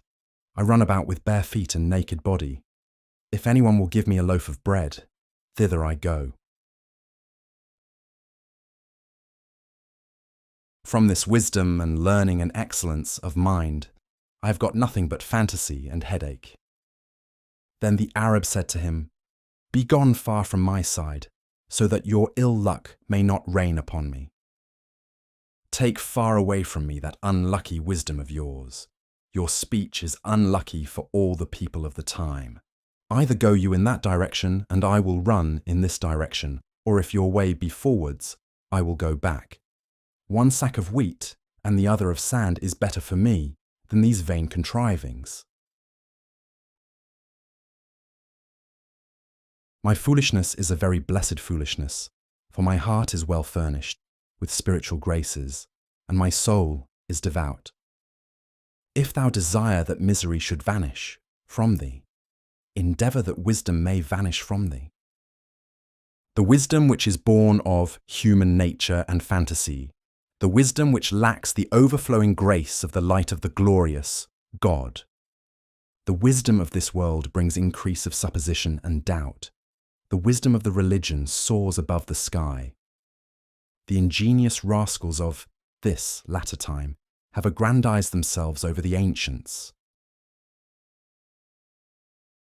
The apt learners of cunning have burnt, consumed their hearts in study, and have learned feints and tricks. They have thrown to the winds patience and altruism, and self-sacrifice and generosity, qualities, which are the elixir of spiritual profit. The right thought is that which opens a way. The right way is that on which a spiritual king advances. The true king is he that is king in himself, and is not made king by treasuries and armies, so that his kingship remains unto everlasting, like the glory of the empire of the Mohammedan religion. The miracles of Ibrahim, son of Adham, may God sanctify his Holy Spirit on the seashore. Thus it is related of Ibrahim, son of Adham, that after a journey he sat down to rest by the edge of the sea. Whilst he was stitching his Sufi mantle, an emir walking on the shore, suddenly came to that spot. That Amir had been one of the sheikh's servants. He recognized the sheikh and at once bowed low. He was astounded at the sheikh and at his dervish garb, for his nature and outward guise had become transformed. Marveling that he gave up such a grand kingdom and chose that very pettifogging, spiritual poverty. And why he lets the sovereignty of the 7 climes be lost by him and plies the needle on his dervish cloak like a beggar. The sheikh became aware of his thought. A sheikh is as the lion, and people's hearts are his jungle. He is entering, like hope and fear, into their hearts. Not hid from him are the secrets of the world.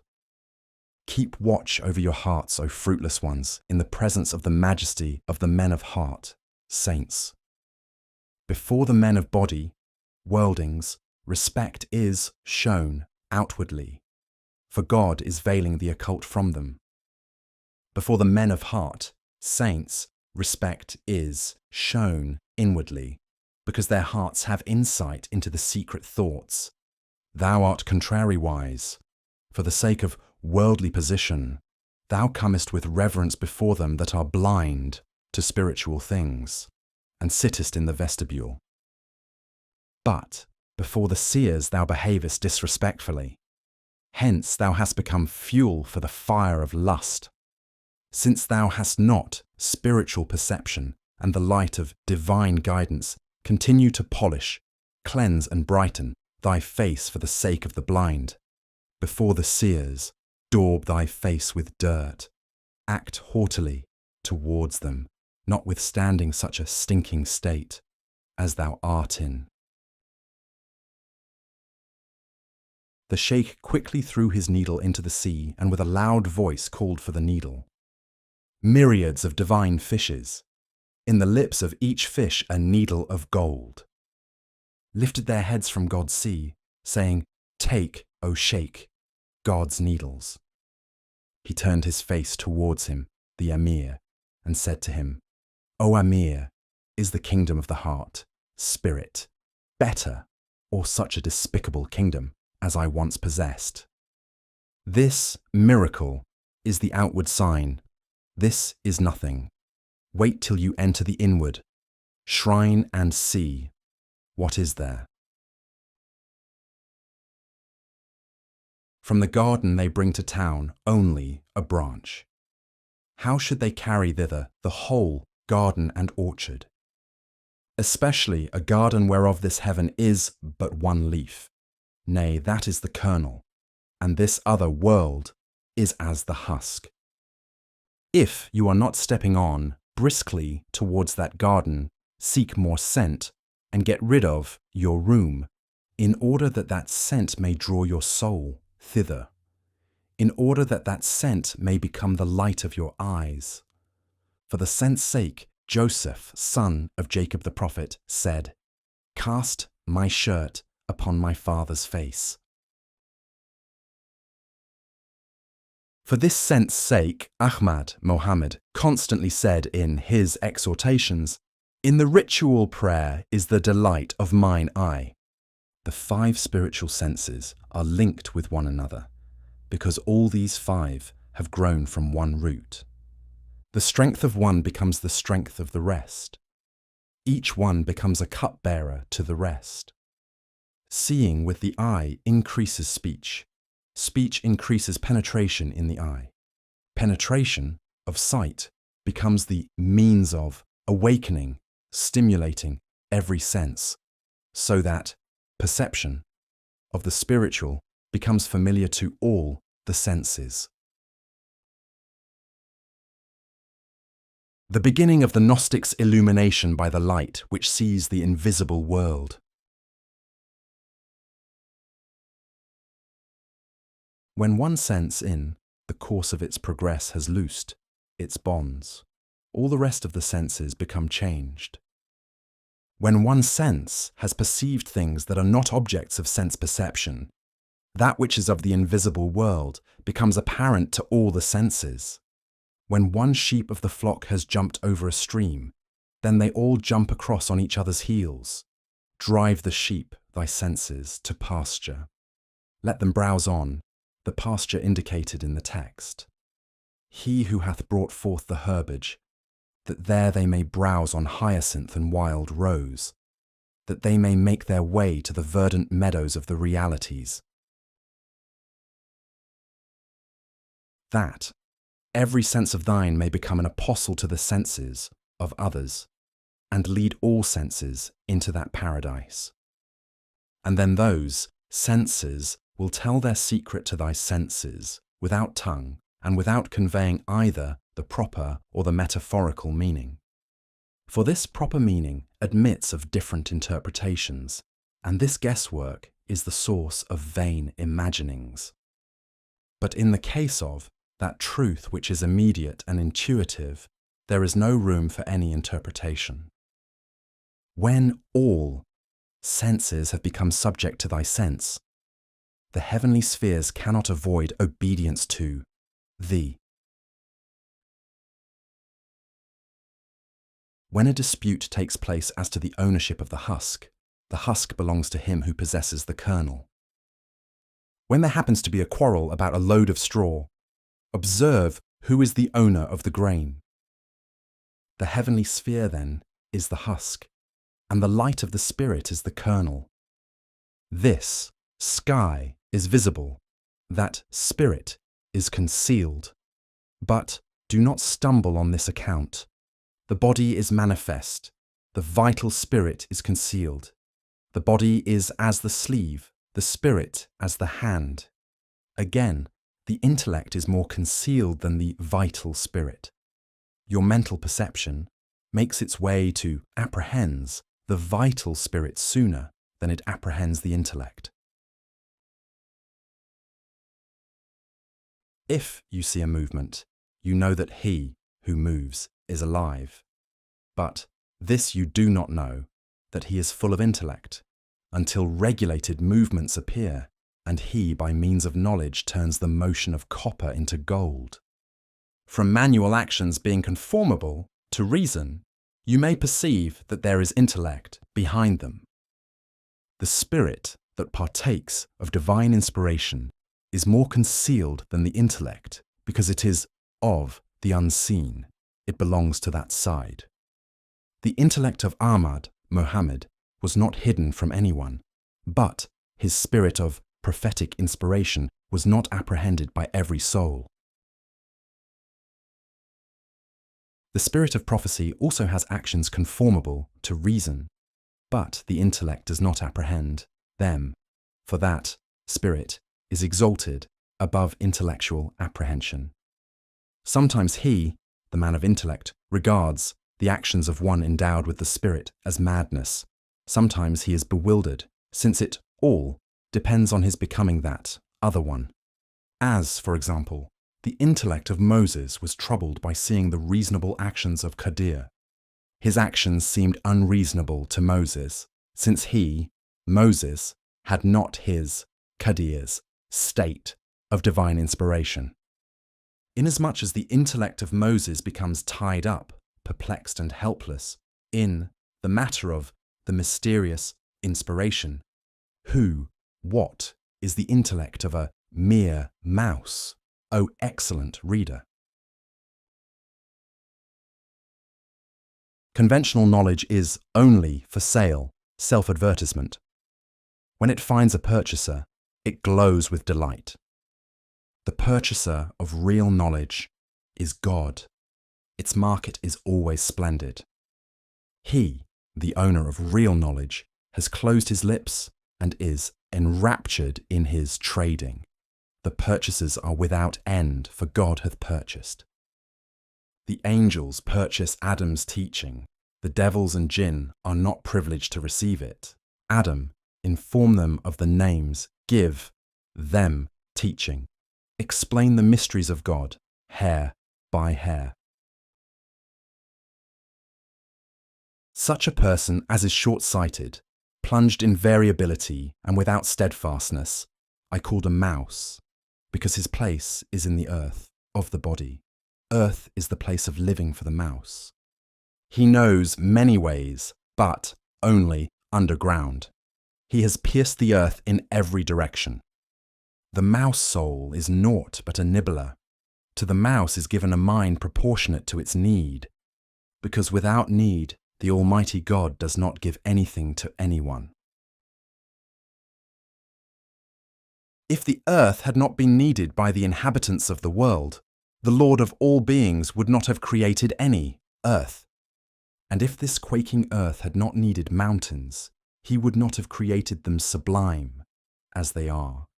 And if there had not been need of the heavenly spheres also, he would not have created from non-existence the 7 skies. The sun and moon and these stars, how did they come plain into view except through need? Need, then, is the nous for all things that exist. Man has instruments in proportion to his need.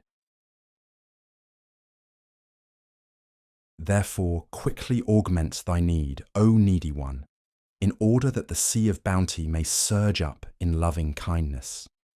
These beggars are on the public road, and every sufferer among them is displaying his need to the people. Blindness and palsy and sickness and pain, that men's pity may be aroused by this need. Does anyone ever say, "Give bread, O people, for I have riches and granaries and trays of viands"? God has not put eyes in the mole because it does not need eyes for getting food. It is able to live without eyes and sight. In the dank earth, it is independent of eyes. It never comes out from the earth but for theft, to the end that the Creator may purge it of that thievishness. After that purification, it will get wings and become a bird, flying aloft and glorifying the Creator. Every moment in the rose garden of thanksgiving to God, it will produce 100 sweet notes, like the nightingale, singing, "O thou that deliverest me from evil qualities, O thou that makest a hell paradise. Thou puttest light in a piece of fat. Thou, O self-sufficing one, givest the sense of hearing to a bone. What connection have those concepts, for example, sight and hearing, with the body? What connection has the apprehension of things with their names? The word is like the nest, and the meaning is the bird. The body is the riverbed, and the spirit is the rolling water. It is moving, and you say it is standing. It is running, and you say it is keeping still. If you see not the movement of the water through the clods of earth, yet it is moving. What are the sticks and straws ever appearing anew on it? Your sticks and straws are the forms, ideas of thought. These virgin forms are always coming on anew. The surface of the water of the stream of thought, as it rolls, is not without sticks and straws, some pleasing and some unsightly. The husks on the surface of this rolling water have sped along from the fruits of the invisible garden. Seek the kernels of the husks, not on the water but in the garden, because the water comes from the garden into the riverbed.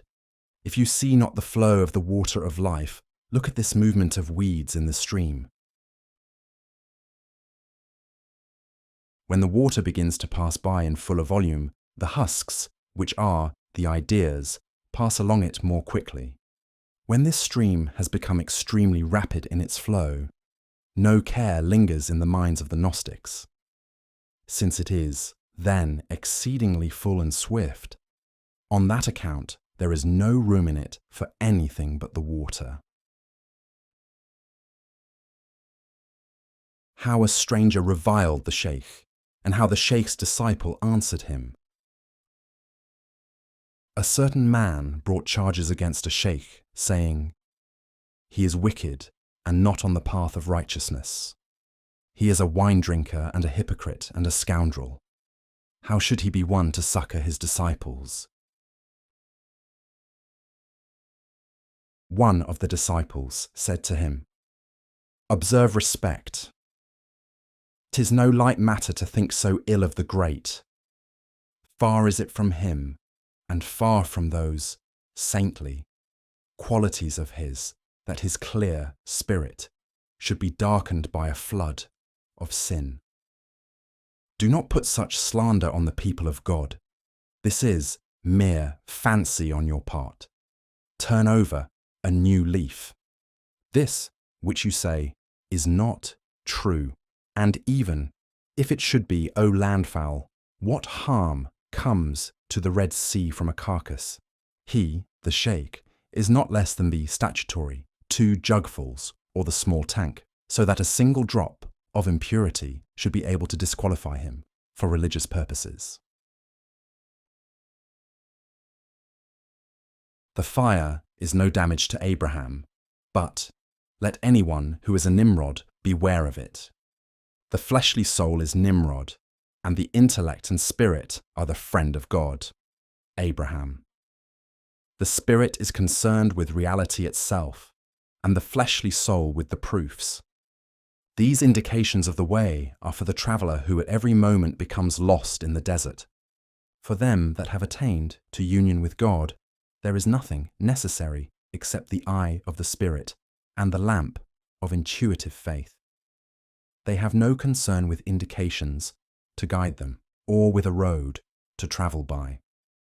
If the man that is united with God has mentioned some indication, he has mentioned it, in order that the dialecticians may understand his meaning. For a newborn child, the father makes babbling sounds, though his intellect may make a survey of the whole world. The dignity of the master's learning is not diminished if he say that the letter Aleph has nothing, has no diacritical mark. For the sake of teaching that tongue-tied child, one must go outside of one's own language, customary manner of speech. You must come into, adopt his language, in order that he may learn knowledge and science from you. All the people then are as his, the spiritual teacher's, children. This fact is necessary for the peer to bear in mind when he gives them instruction. Infidelity hath a fixed limit and range. No, this for sure, but the sheikh and the light of the sheikh have no bound. Before the infinite, all that is finite is naught. Everything except the face of God is passing away.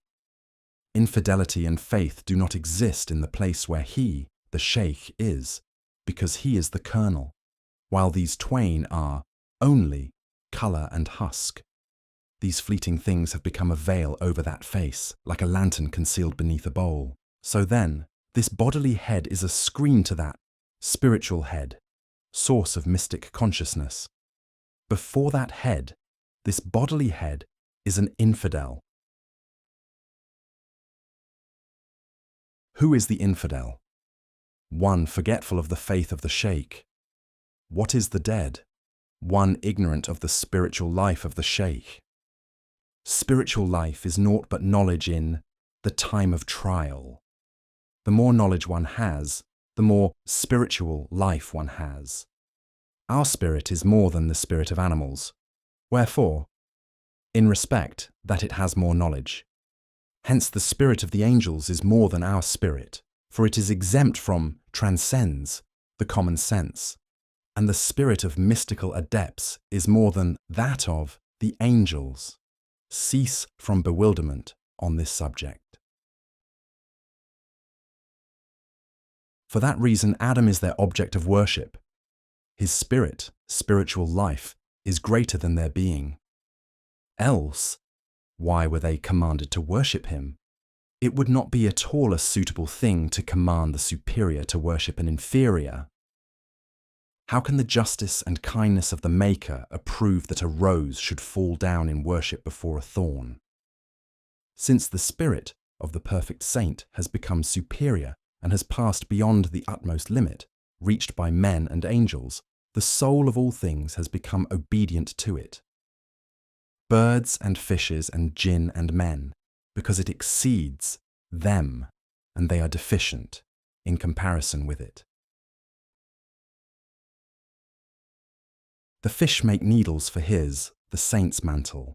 They follow him as threads follow needles. The statement of a certain individual that God Most High would not punish him for sin, and Shu'aib's answer to him.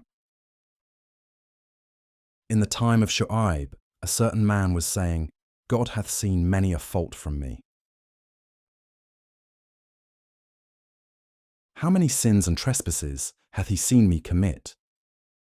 And still, God in his kindness does not punish me.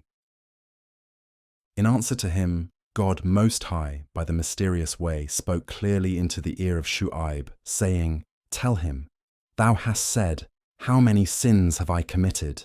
And still, God in his kindness hath not punished me for my trespasses. Thou art saying the opposite and reverse of the truth, O fool! O thou that hast abandoned the road and taken to the wilderness! How oft do I chastise thee, and thou unaware? Thou art lying, bound, in chains from head to foot. Thy rust, coat on coat, O black pot, hath marred the visage of thy heart. Layers of rust have collected upon thy heart, so that it hath become blind to the spiritual mysteries. If that smoke should beat upon a new pot, the traces of it would show, though it were only as much as a barleycorn, because everything is made manifest by its contrary. Upon a white object, the black becomes conspicuous. But when the pot has been blackened, then after this, who will at once perceive the effect of the smoke upon it? The ironsmith, who is an Ethiopian, the smoke is of the same colour as his face. The Greek who does the work of an ironsmith, his face, from gathering smoke, becomes piebald, spotted with black. Therefore, he will quickly recognize the effect of sin, so that he will soon lament and say, O God. But when he persists in sin and makes a practice of evil and puts dust in the eye of meditation, he thinks of penitence no more, that sin becomes so sweet to his heart that in the end he comes to be without the faith, he turns infidel. That repenting and crying, O Lord, are gone from him. Fivefold rust has settled on the mirror of his heart. The coats of rust have begun to eat his iron mirror. The rust has begun to lessen its sheen. When you write upon white paper, that writing may be read at sight. When you write script over that which has been already written, it is not understood. The reading of it will be erroneous. For that second, blackness has fallen, been made, upon blackness. Hence, both scripts have become obscure and have given no meaning.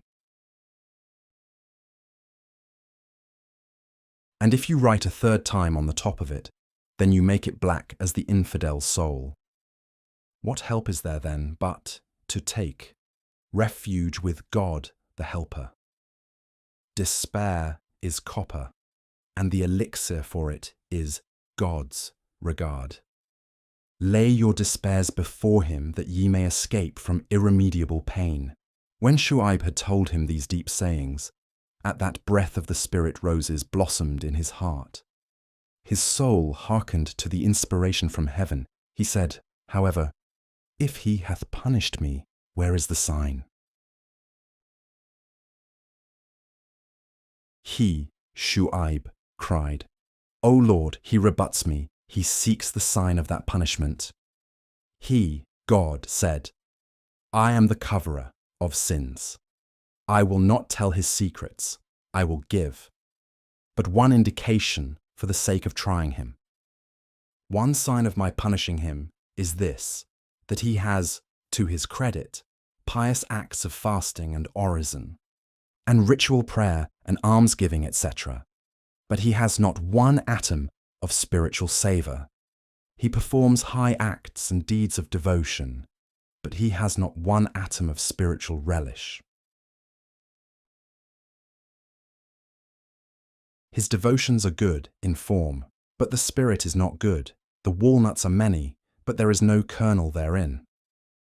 Spiritual savour is required, in order that devotions may yield fruit. A kernel is required, in order that the berry may produce a tree. How shall a berry without kernel become a sapling? The soulless form is naught but fantasy. How Aisha, may God be well pleased with her, said to Mustafa Muhammad, on whom be peace, thou performest the prayer anywhere without a prayer carpet.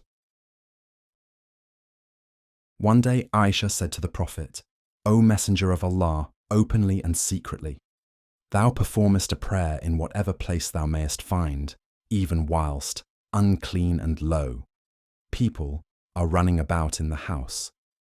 Quamquam, femina qui fluit sanguis post menstruum, dies vel infans vel, quivis, inquinatus et sordidus facit usu tritum, pollutum, quemcumque locum advenerit.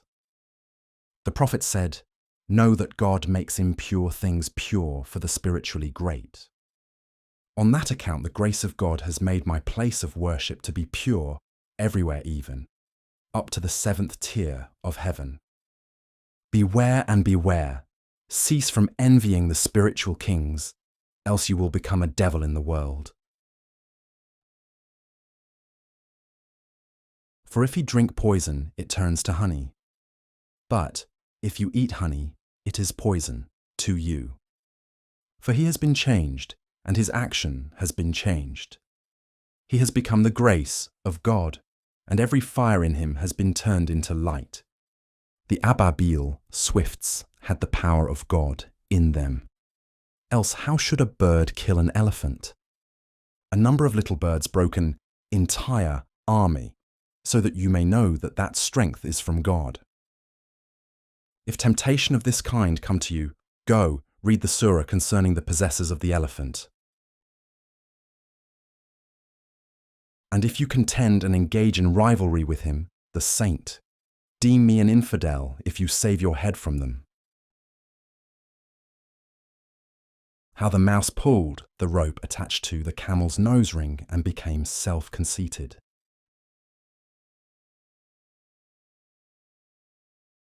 A little mouse caught in his forelegs a camel's leading rope, and from emulation went off with it.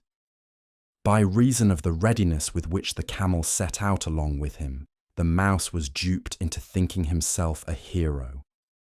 The ray of his thought struck the camel. He, the camel, said, aside, I will show thee, presently, enjoy thyself. All went well, till he, the mouse, came to the bank of a great river, at which any lion or wolf would have lost heart. There the mouse stopped and became paralyzed. The camel said, O my companion o'er hill and plain, what is this standing still for? Why art thou dismayed? Step forward, like a man, go into the river. Thou art my guide and leader, don't halt midway and be dumbfounded. He, the mouse, said, This is a huge and deep river. I am afraid of being drowned, O comrade. Said the camel, Let me see the limit, depth of the water. And he quickly set foot in it. The water, he said, is only up to the knee. O blind mouse, wherefore didst thou become dismayed and lose thy wits? He, the mouse, replied, It is as an ant to you, but to me it is a dragon, for there are differences between one knee and another. If it is only up to your knee, O excellent one, it is 100 ells higher than the crown of my head. He, the camel, said, Another time, do not behave so boldly, lest thy body and soul be consumed by these sparks. Contend with mice like thyself. A mouse has nothing to say to a camel. He, the mouse, said, I repent. For God's sake, get me across this deadly water. The camel took pity.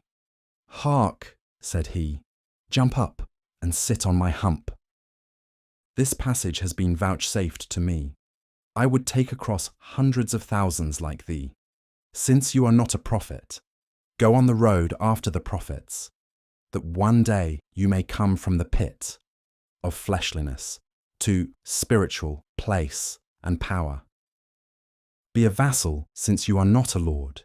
Do not steer the boat yourself, since you are not the boatman. Since you are not spiritually perfect, do not take a shop by yourself, alone. Be pliant to the hand, in order that you may become leavened, like dough. Give ear to the divine command. Keep silence. Be mute, since you have not become the tongue, mouthpiece of God. Be an ear. And if you speak, speak in the form of a request for explanation. Speak to the spiritual emperors as a lowly beggar. The beginning of pride and hatred is in worldly lust, and the rootedness of your lust is from habit. When an evil disposition becomes confirmed by habit, you are enraged with anyone who restrains you. After you have become an eater of clay, anyone who restrains you from eating clay is your enemy. Since idolaters are accustomed to the idol, they are foes to them that stop the way to the idol. Since Iblis had become accustomed to being leader, he looked on Adam with disbelief and denial, saying, "Is there another leader superior to me, so that he should be worshipped by one like me?" Leadership is poison, except to the spirit that from the beginning hath in himself abundance of the antidote. If the mountain is full of snakes, have no fear, for it is a mine of antidote within. When leadership has become a bosom friend to your brain, anyone who breaks thwarts you becomes as an ancient adversary. When anyone contradicts your disposition, habit of mind, many feelings of hatred against him arise in you. He is tearing me, you say, from my ingrained disposition. He is making me a pupil and follower of himself. Unless the evil disposition has become strongly implanted, how should the fire temple of passion blaze up through being opposed? He may show some feigned courtesy to the opponent. He may make a place for himself in his heart, but he really hates him, because the evil disposition has waxed strong. The ant of worldly lust has through habit become as a snake. Kill the snake of lust at the beginning. Else look you, your snake is become a dragon. But everyone deems his own snake an ant. Do you, then, seek the explanation of yourself, your real state, from him that is Lord of the heart? Until copper becomes gold, it does not know itself to be copper. Until the heart becomes a king, it does not know itself to be an insolvent. Do service to the elixir, like copper. Endure oppression, O heart, from him that holds the heart in fee. Who is it that holds the heart in fee? Know well it is the lords of the heart who, like day and night, are recoiling from the world. Do not find fault with the servant of God. Do not suspect the king of being a thief. The miracles of the dervish who was suspected of theft in a ship.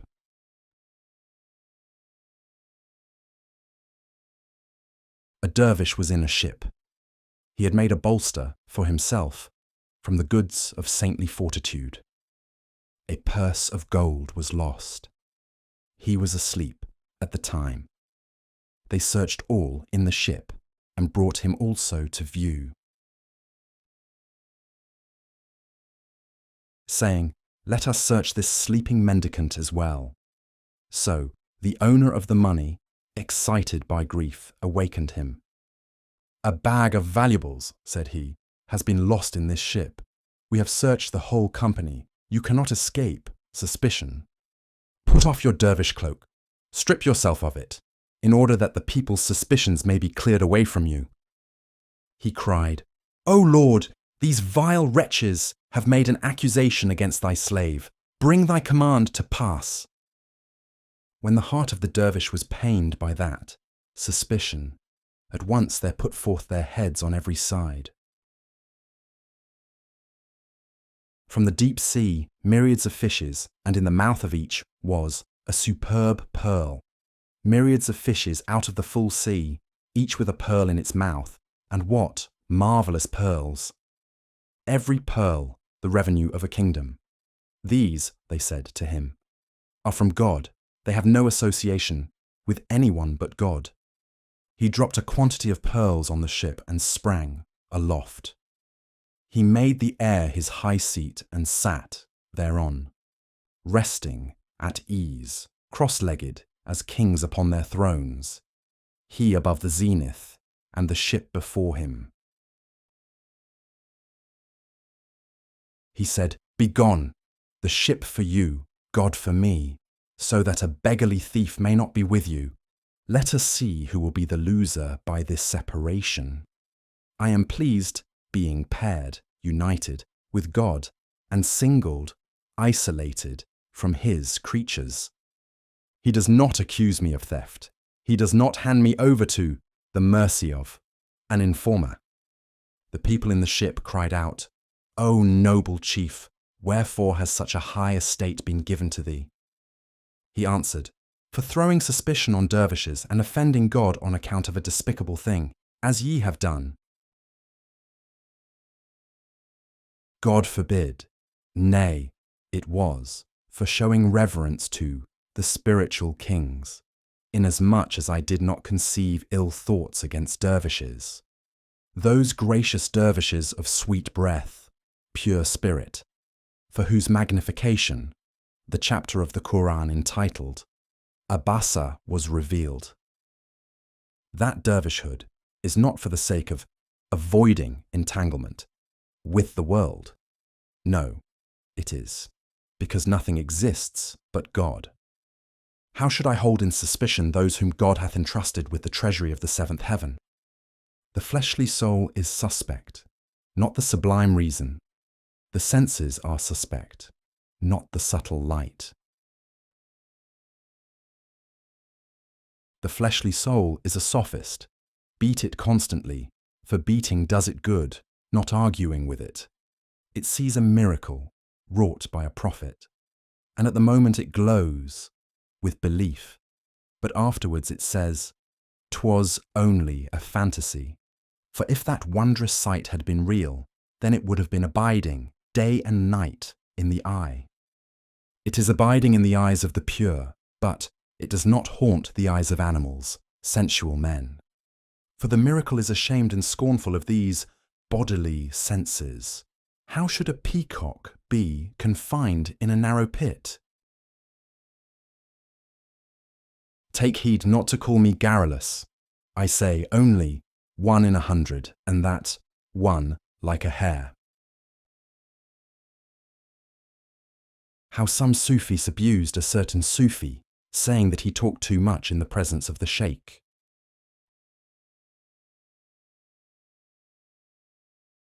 Some Sufis abused a certain Sufi and came to the sheikh of the convent and said to the sheikh, "Demand justice for our souls from this Sufi, O guide." He said, "Why, what is the complaint, O Sufis?" He, their spokesman, replied, "This Sufi has 3 annoying habits. In speech he is garrulous as a bell. In eating he eats more than 20 persons. And if he sleep, he is like the men of the cave." Thus did the Sufis march to war against him before the sheikh. The sheikh turned his face towards that dervish, saying, "In every case that exists, take the middle course. It is stated in tradition that the best things are the mean, those between the 2 extremes. The 4 humours are beneficial through being in equipoise. If by accident any one humour become excessive, disease appears in the human body. Do not exceed in any quality him that is thy yoke fellow, for that will assuredly bring about separation between you in the end. The speech of Moses was in measure, but even so it exceeded the words of his good friend, That excess resulted in his opposing Qadir, and he, Qadir, said, "Go, thou art one that talks too much. This is a cause of separation between us." "Oh, thou who resemblest Moses, thou art garrulous. Go far off, or else be done with me and blind. And if thou goest not, but remainest sitting here in despite of me, thou art gone in reality and severed from my company." When suddenly you commit an act of legal impurity in the ritual prayer, it, the prayer, says to you, "Go speedily to purify yourself." And if you go not, you will be moving, exerting yourself in vain. Verily your prayer is gone, is void. Sit down, O misguided man. Go to them that are your mates, them that are enamoured of your discourse and thirsting for it. One who keeps watch is superior to those who slumber. The spiritual fish have no need of one who keeps watch. Those who wear clothes look to the launderer, but the soul of the naked hath divine illumination as its adornment. Either withdraw and turn aside from the naked, or like them become free from body garments. And if you cannot become wholly naked, make your garments less, so that you may tread the middle path. How the dervish excused himself to the sheikh.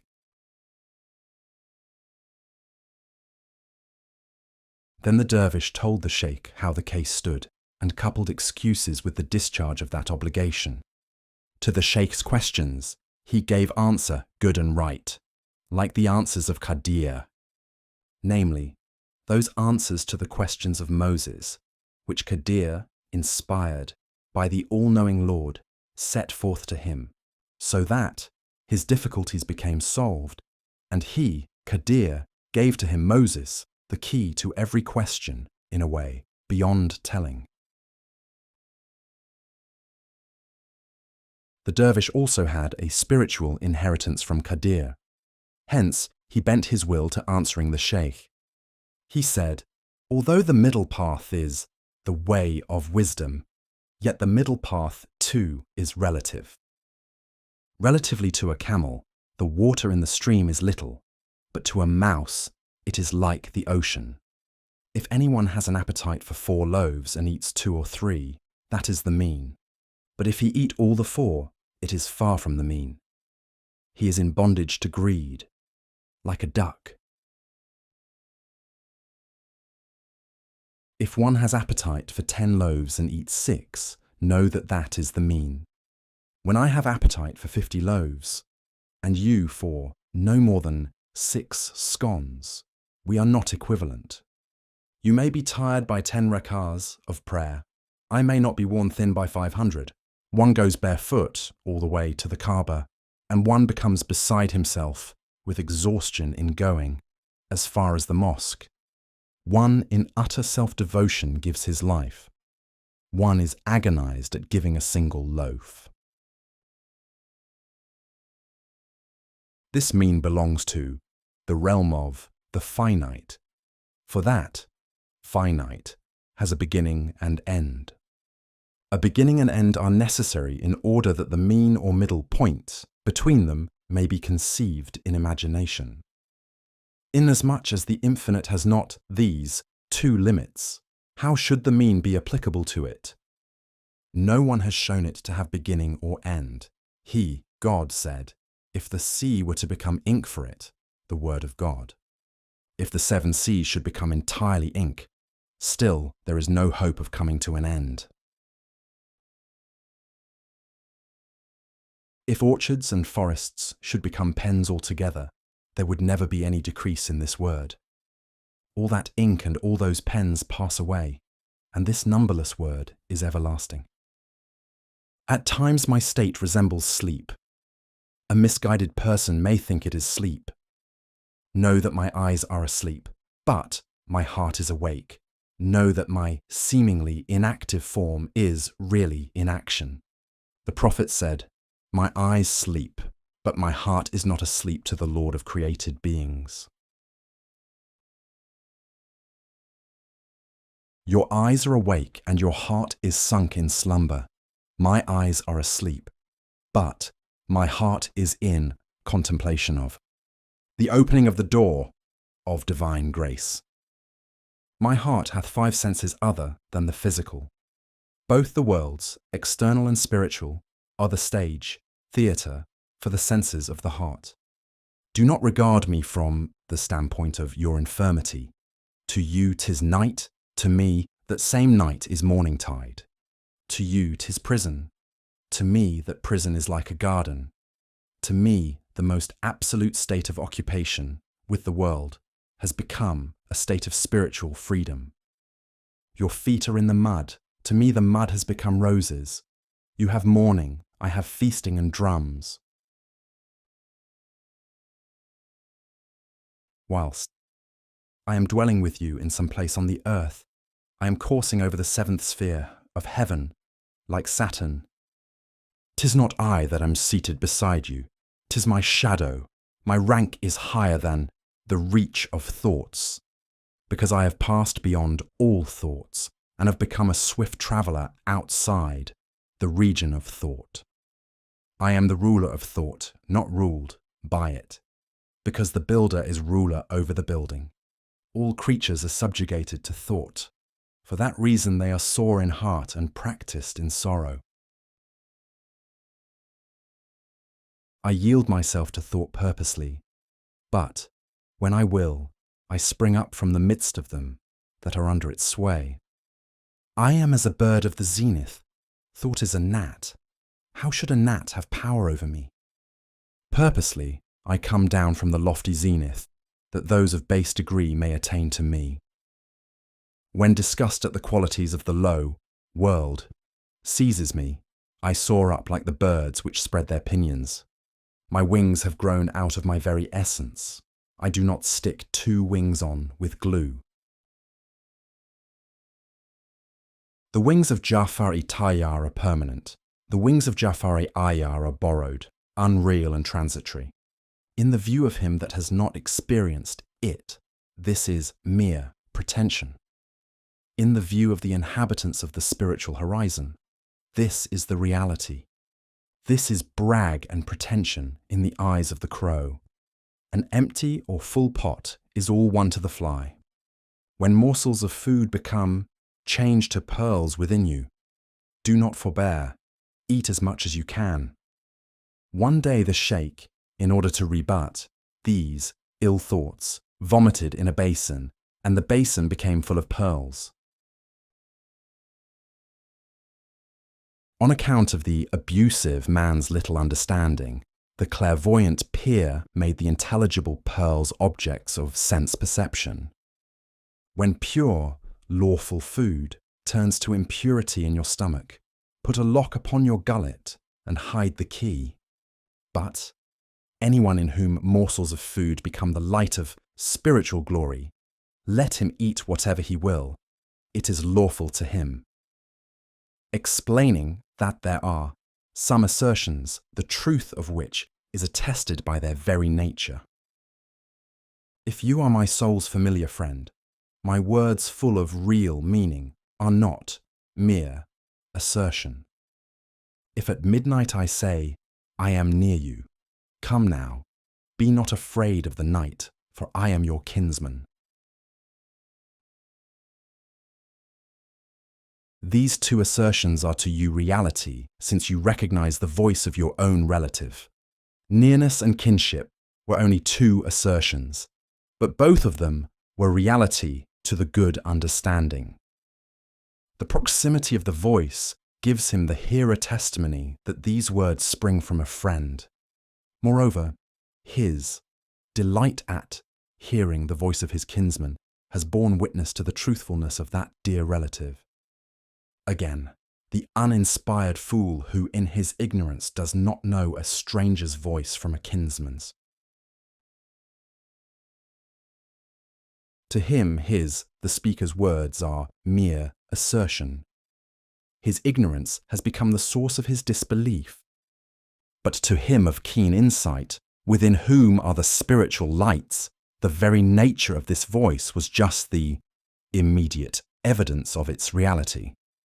Or, for example, one whose mother tongue is Arabic says in Arabic, "I know the language of the Arabs." The very fact of his speaking in Arabic is evidence of the reality of his assertion, although his saying that he knows Arabic is only an assertion. Or a writer may write on a piece of paper, "I am a writer and a reader, and I am a most accomplished person." Although this written statement itself is a mere assertion, still the script is evidence of the reality of the assertion. Or a Sufi may say, "Last night while asleep, you saw someone with a prayer carpet on his shoulder. That was I, and what I said to you in the dream, whilst you slumbered, in explanation of clairvoyance. Give ear to it. Put it in your ear like an earring. Make those words of mine your mind's guide." When you recollect the dream, these words of his are as real to you as a new miracle or old gold. Although this seems to be mere assertion on his part, yet the soul of the dreamer says, "Yes, it is true." Therefore, since wisdom is the faithful believer's stray camel, he knows it with certainty from whomsoever he has heard it. And when he finds himself absolutely in front of it, how should there be doubt? How should he mistake himself? When you say to a thirsty man, "Make haste, there is water in the cup, take the water at once," will the thirsty man say in any event, "This is mere assertion. Go from my side, O pretender. Get thee far away"? Or else, produce some testimony and proof that this is of aqueous kind and consists of the water that runs from a spring. Or, suppose that a mother cries to her suckling babe, "Come, I am mother. Hark, my child." Will the babe say, "O mother, bring the proof of it, so that I may take comfort in thy milk"? When in the heart of any community there is savour, spiritual perception from God, the face and voice of the prophet are as an evidentiary miracle. When the prophet utters a cry from without, the soul of the community falls to worship within. Because never in the world will the soul's ear have heard from anyone a cry of the same kind as his. That stranger, the soul, by immediate perception of the strange, wondrous voice, has heard from God's tongue the words, "Verily I am near." How Yahya, on whom be peace, in his mother's womb, bowed in worship to the Messiah, Jesus, on whom be peace.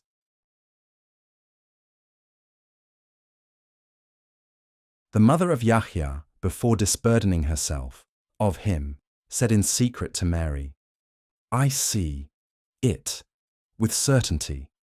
Within thee is a king who is possessed of firm purpose and is an apostle endowed with knowledge of God. When I happened to meet thee, my burden, the unborn child, at once bowed in worship." This embryo bowed in worship to that embryo, so that pain arose in my body from its bowing. Mary said, "I also felt within me a bowing performed by this babe in the womb." On raising a difficulty as to this story, the foolish say, "Cancel this tale, because it is false and erroneous." Mary, in her pregnancy, was not met by anyone. She did not return from without the town. Until that woman of sweet address was delivered outside of the town, she indeed came not into it. When she had given birth to him, she then took him up in her lap and carried him to her kinsfolk. Where did the mother of Yahya see her to speak these words to her about what had happened? the answer to the difficulty.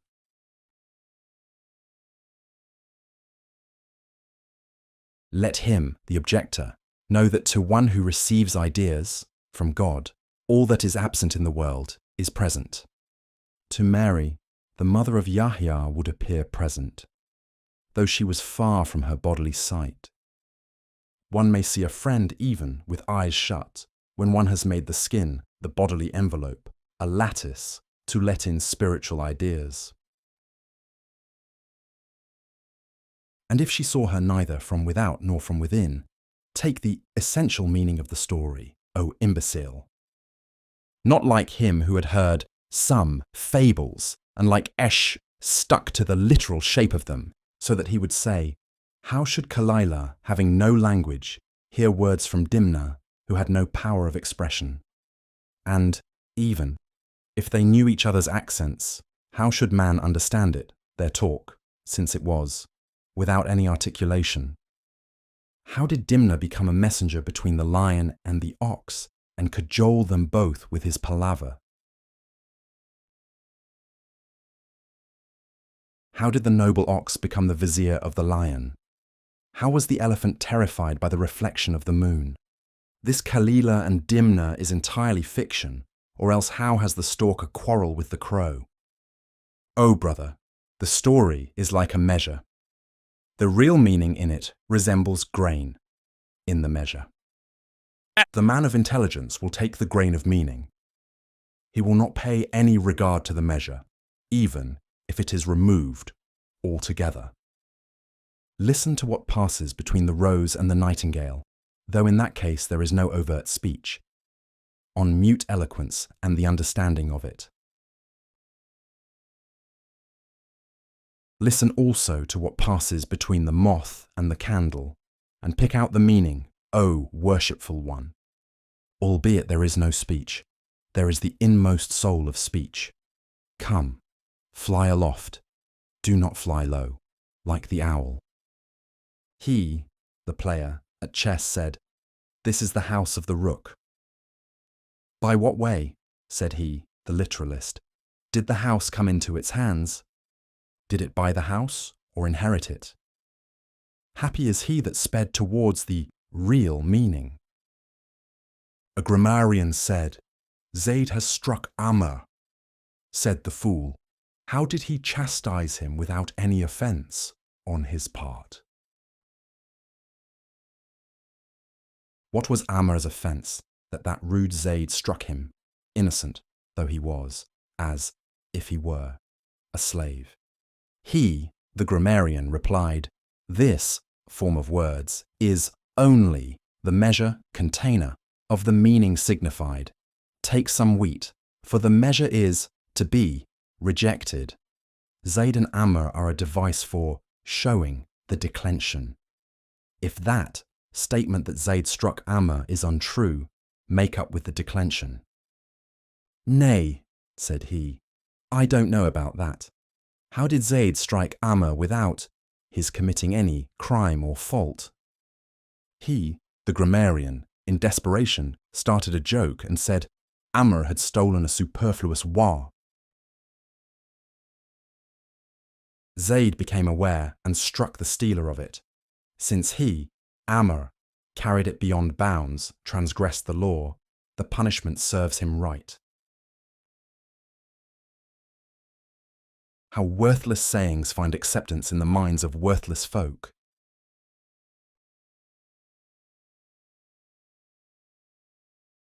He, the fool, said, here you are, this is the truth. I accept it with all my soul.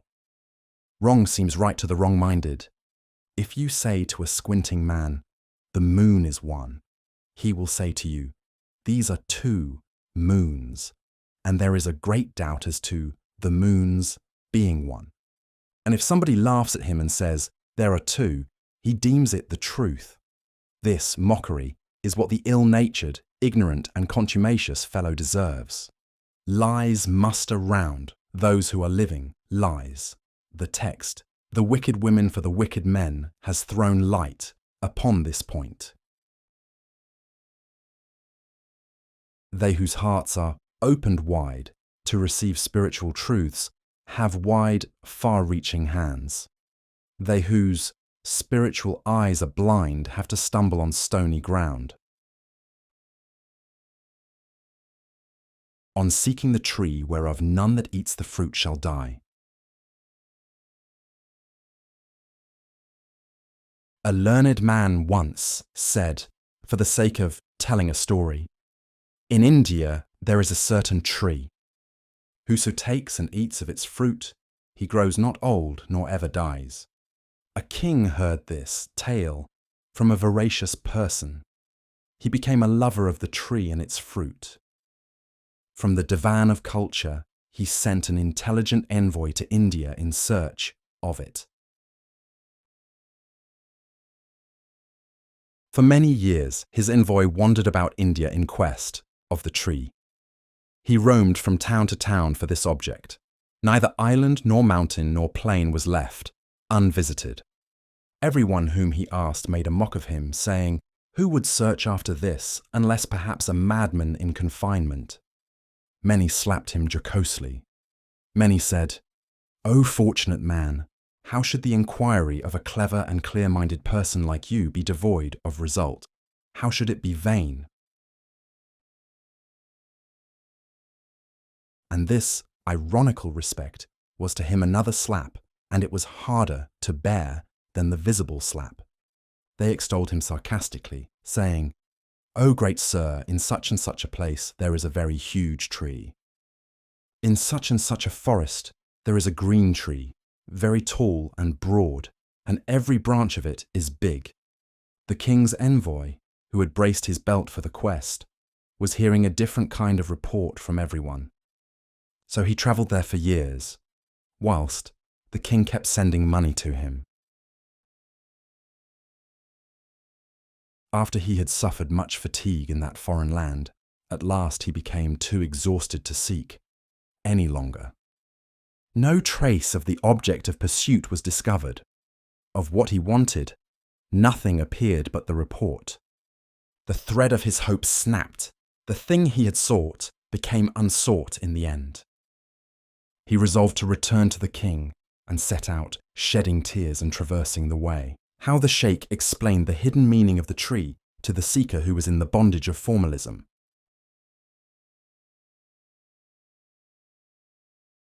There was a wise sheikh, a noble khutbah, at the halting place where the king's intimate fell into despair.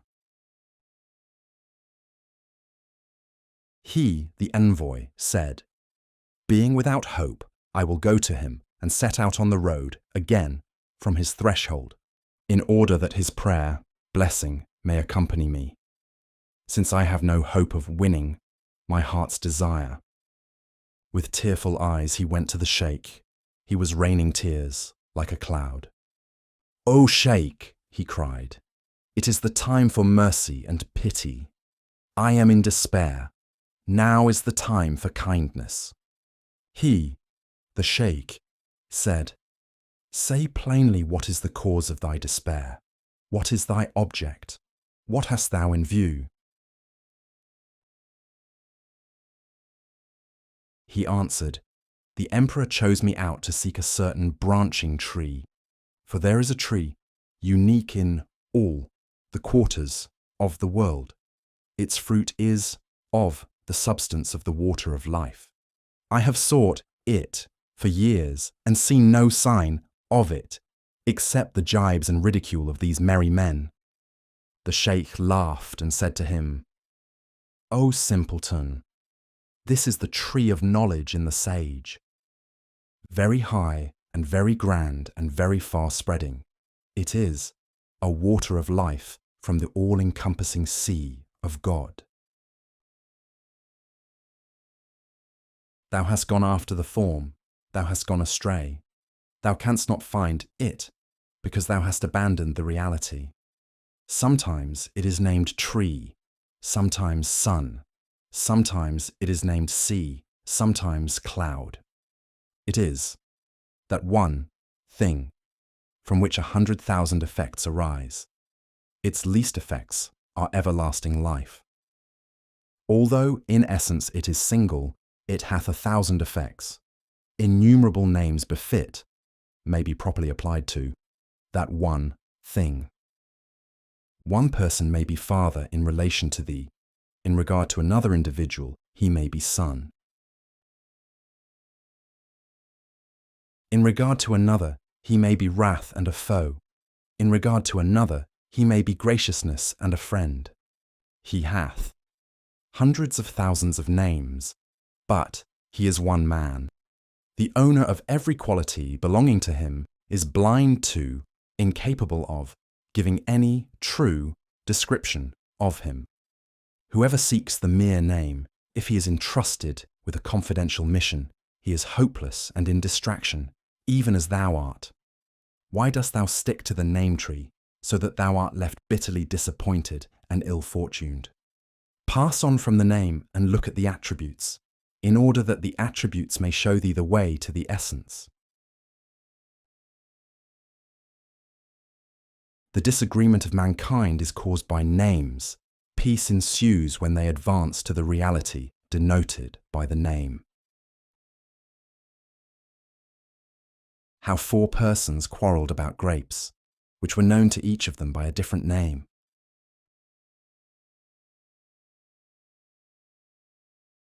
A certain man gave a dirham to 4 persons. One of them, a Persian, said, "I will spend this on angur." The second one was an Arab. He said, "No, I want inab, not angur, O rascal." The third was a Turk, and he said, "This money is mine. I don't want inab, I want uzum." The fourth, a Greek, said, "Stop this talk. I want istafil." These people began fighting in contention with one another, because they were unaware of the hidden meaning of the names. In their folly, they smote each other with their fists. They were full of ignorance and empty of knowledge. If a master of the esoteric had been there, a revered and many-languaged man, he would have pacified them, and then he would have said, "With this 1 dirham I will give all of you what ye wish. When without deceit ye surrender your hearts to me, this dirham will do all this for you. Your 1 dirham will become 4, the result desired. 4 enemies will become 1 through unanimity. What each one of you says produces strife and separation. What I say brings you agreement. Therefore, be ye mute, keep silence, that I may be your tongue in speech and talk. Even if in their agreement with each other your words are as a strong rope, in effect they are a source of contention and distraction. Borrowed, accidental heat produces no essential effect. Natural heat hath its own virtue. If you have made vinegar hot by means of fire, still, when you drink it, it will undoubtedly increase the coldness of your constitution. Because that artificially produced heat of it is exotic, its fundamental nature is coldness and tartness. And, on the other hand, though grape syrup be frozen, my son, it will add heat to the liver when you drink it. Hence the sheikh's hypocrisy is better than our sincerity. For the former arises from spiritual insight, while the latter arises from spiritual blindness. From the sheikh's discourse comes union, concord. The words of the envious bring separation, discord. As, for example, Solomon, who sped on his prophetic mission from God and who knew the language of all birds. In the time of his just sway, the deer made friends with the leopard and ceased from war. The dove became secure from the talons of the hawk. The sheep took no precaution against the wolf. He, Solomon, became an arbitrator between enemies. He became a means of establishing oneness between the creatures that fly with wings. Thou art running after grain, like an ant. Hark, seek for Solomon. Why art thou still astray? To the seeker of grain, his grain becomes a snare, but the seeker of Solomon may have both, Solomon, and the grain. In these latter days, the soul birds have no security from each other for a moment. Yet, even in our epoch, there is a Solomon who would give us peace and not suffer our injustice to continue. Call to mind the text. There is no people down to the words, but in the past a warner dwelt among them. God said that verily there has never been a people devoid of a vicar of God and a man of spiritual power. And he makes the soul birds so unanimous that in respect of sincerity, he purges them of all guile and rancour. They become as kind as a mother. He, Muhammad, said of the Muslims, they are as one soul. 'Twas through the messenger of Allah they became one soul. Else they were absolute enemies, everyone to the other. How dissension and enmity amongst the Ansar were removed by the blessings of the Prophet. May God bless and save him.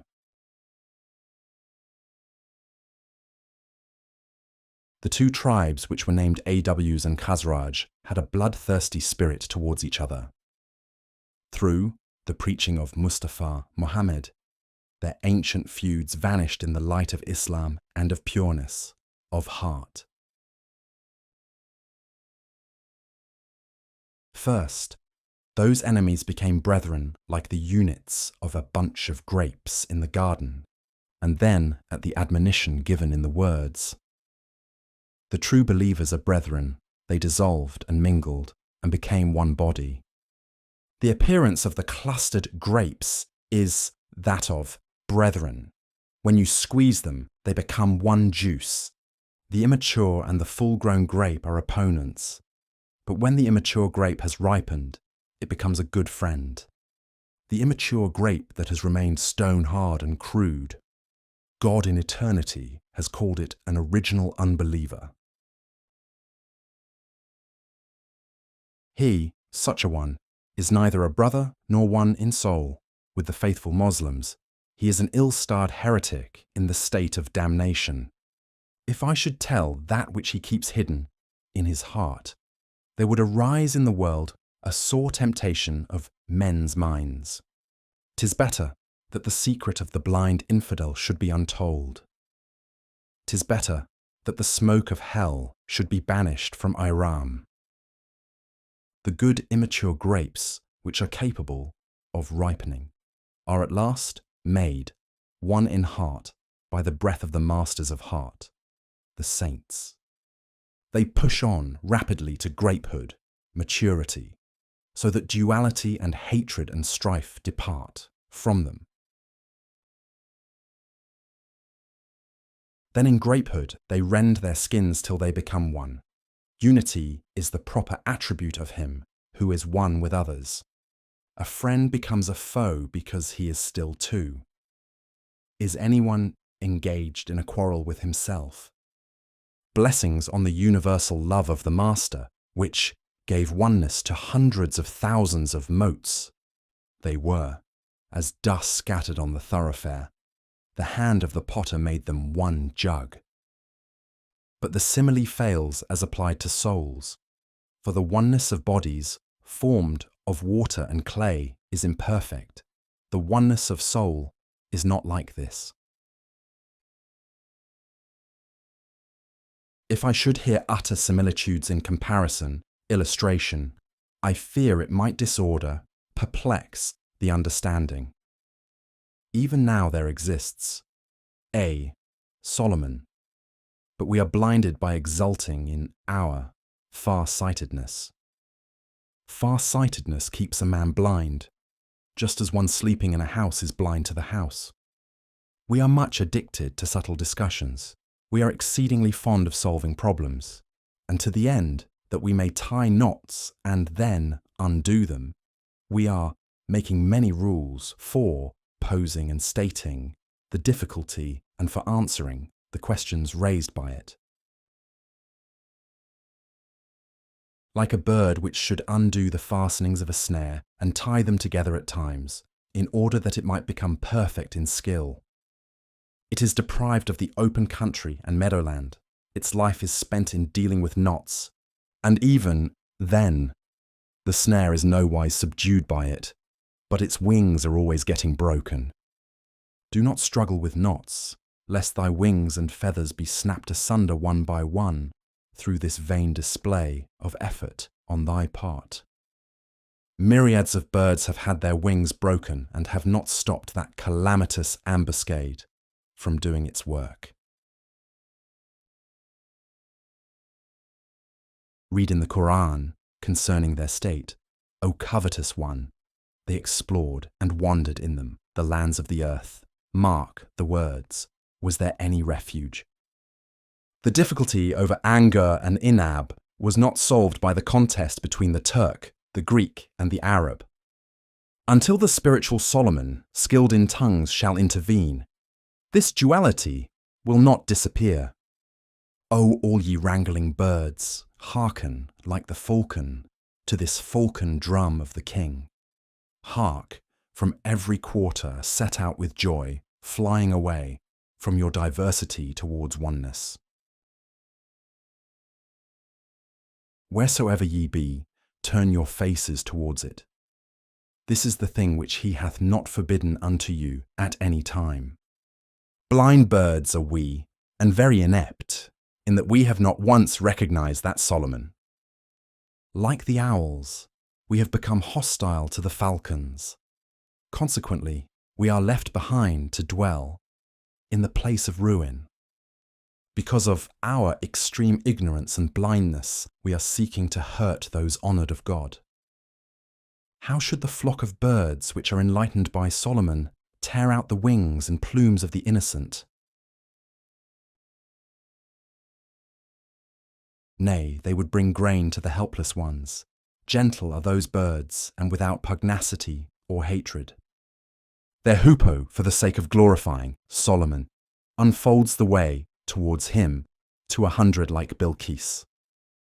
Their crow, even if it was a crow in outward aspect, was really a falcon in aspiration, and one whose gaze turned not aside. Their stork, which cries lak-lak, casts upon doubt and disbelief the fire of the profession of unity. And their dove is not scared by hawks. The hawk lays his head in homage before their dove. Their nightingale, which throws thee into ecstasy, hath the rose garden in its heart. Their parrot was, always, independent of sugar, for the sugar of everlastingness showed its face, was revealed to it from within. The feet of their peacocks are fairer to see than all others in peacock's plumage. The speeches of princely birds are meaningless as an echo. Where is the speech of the birds of Solomon? How wilt thou know the cries of the birds when thou hast never seen Solomon for a single moment? The wings of that bird whose note thrills them that can hear it are beyond east and west. Its every course is from the footstool of God to the earth, and from the earth to the throne of God it moves in glory and majesty. The bird that goes without this Solomon is in love with darkness, like a bat. Make thyself familiar with Solomon, O reprobate bat, in order that thou mayest not remain in darkness forever. When thou goest 1 ell's length in that direction, like the ell thou wilt become the standard of measurement. And even by thy hopping lamely and limply in that direction, thou wilt be freed from all lameness and limpness. The story of the ducklings, which were fostered by a domestic fowl.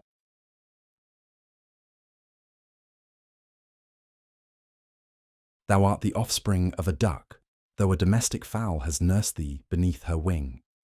Thy mother was the duck of that sea. Thy nurse was of the earth and devoted to the dry land. The desire which is in thy heart for the sea, thy soul hath that nature, instinct, from thy mother. The desire thou hast for the dry land is from this nurse. Leave the nurse, for she is an evil counsellor. Leave the nurse on the dry land and press on. Come into the sea of spiritual reality like the ducks. Even If thy mother should bid thee be afraid of the water, fear not thou, but push speedily into the sea. Thou art a duck, thou art one that lives, both on dry and wet. Thou art not one like the domestic fowl whose house is dug in the ground. Thou art a king in virtue of the text. We have ennobled the sons of Adam. Thou settest foot both on the dry land and on the sea. For in spirit thou art, what is signified by the text. We have conveyed them on the sea. Push forward, then, from the state implied in the words. We have conveyed them on the land. The angels have no access to the land. The animal kind, again, are ignorant of the sea. Thou in thy body art an animal, and in thy spirit thou art of the angels, so that thou mayst walk on the earth and also in the sky, so that the seer with heart divinely inspired may be, in appearance, a man like yourselves. His body of dust is here, fallen upon the earth, but his spirit is circling in yonder highest sphere of heaven. We all are water birds, O lad. The sea fully knows our language. Therefore the sea is our Solomon, and we are, as the birds, familiar with Solomon. In Solomon we move unto everlasting. With Solomon set thy foot in the sea, that the water, David-like, may make 100 rings of mail, ripples. That Solomon is present to all, but his jealousy binds our eyes with spells and enchants us, so that from folly and drowsiness, forgetfulness and vanity, he is beside us, and yet we are sick of him. The noise of thunder gives the thirsty man headache when he does not know that it, the thunder, brings on the rain clouds of felicity. His eye remains fixed upon the running stream, unaware of the delicious taste of the water of heaven. He has urged the steed of his attention towards secondary causes. Consequently, he remains debarred from the causer. But one that sees the causer plainly, how should he set his mind upon the secondary causes in the world? How the pilgrims were amazed at the miracles of the ascetic whom they found living alone in the desert. Amidst the desert lived an ascetic, absorbed in devotion like the people of Abadan. The pilgrims from different countries arrived there. Their eyes fell upon the parched ascetic. The dwelling place of the ascetic was dry, but he was moist in temperament. In the simoom of the desert he had a remedy for his moistness. The pilgrims were amazed at his solitude and his welfare in the midst of Bain. He stood on the sand, engaged in the ritual prayer, sand from the heat whereof the water in a pot would boil. You would have said he was, standing enraptured amongst herbs and flowers, or mounted on burak or duldul, or that his feet were on silk and broidered cloths, or that to him the simoom was more pleasant than the zephyr. They, the pilgrims, stood waiting, whilst he remained standing in prayer, sunk in long meditation. When the dervish came back to himself from his state of absorption in God, one of that company, a man spiritually alive and of enlightened mind, observed that water was trickling from his hands and face, and that his garment was wet with the traces of ablution. So he asked him, "Whence hast thou water?" He lifted his hand, indicating that it came from heaven. He, the pilgrim, said, "Does it come whenever thou wilt, without any well and without any rope of palm fibre?" Solve our difficulty, O Sultan of the religion, in order that thy spiritual experience may give us certain faith. Reveal to us one of thy mysteries, that we may cut from our waists the cords of infidelity. He, the ascetic, turned his eyes to heaven, saying, "O God, answer the prayer of the pilgrims." I am accustomed to seeking daily bread from above. Thou hast opened to me the door from above, O thou who from non-spatiality hast brought space into view and hast made manifest the fact that in heaven is your daily bread. In the midst of this orison, a fair cloud suddenly appeared, like a water-bearing elephant, and began to pour down rain, like water from a water skin. The rainwater settled in the ditch and in the hollows. The cloud kept raining tears, like a water skin, and the pilgrims all opened their water skins.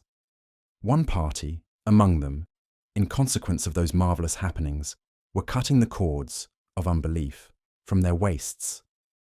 The certainty, faith of another group was on the increase because of this miracle, and God knows best how to guide aright. Another group were unreceptive, sour and unripe, eternally imperfect ones. Here ends the discourse.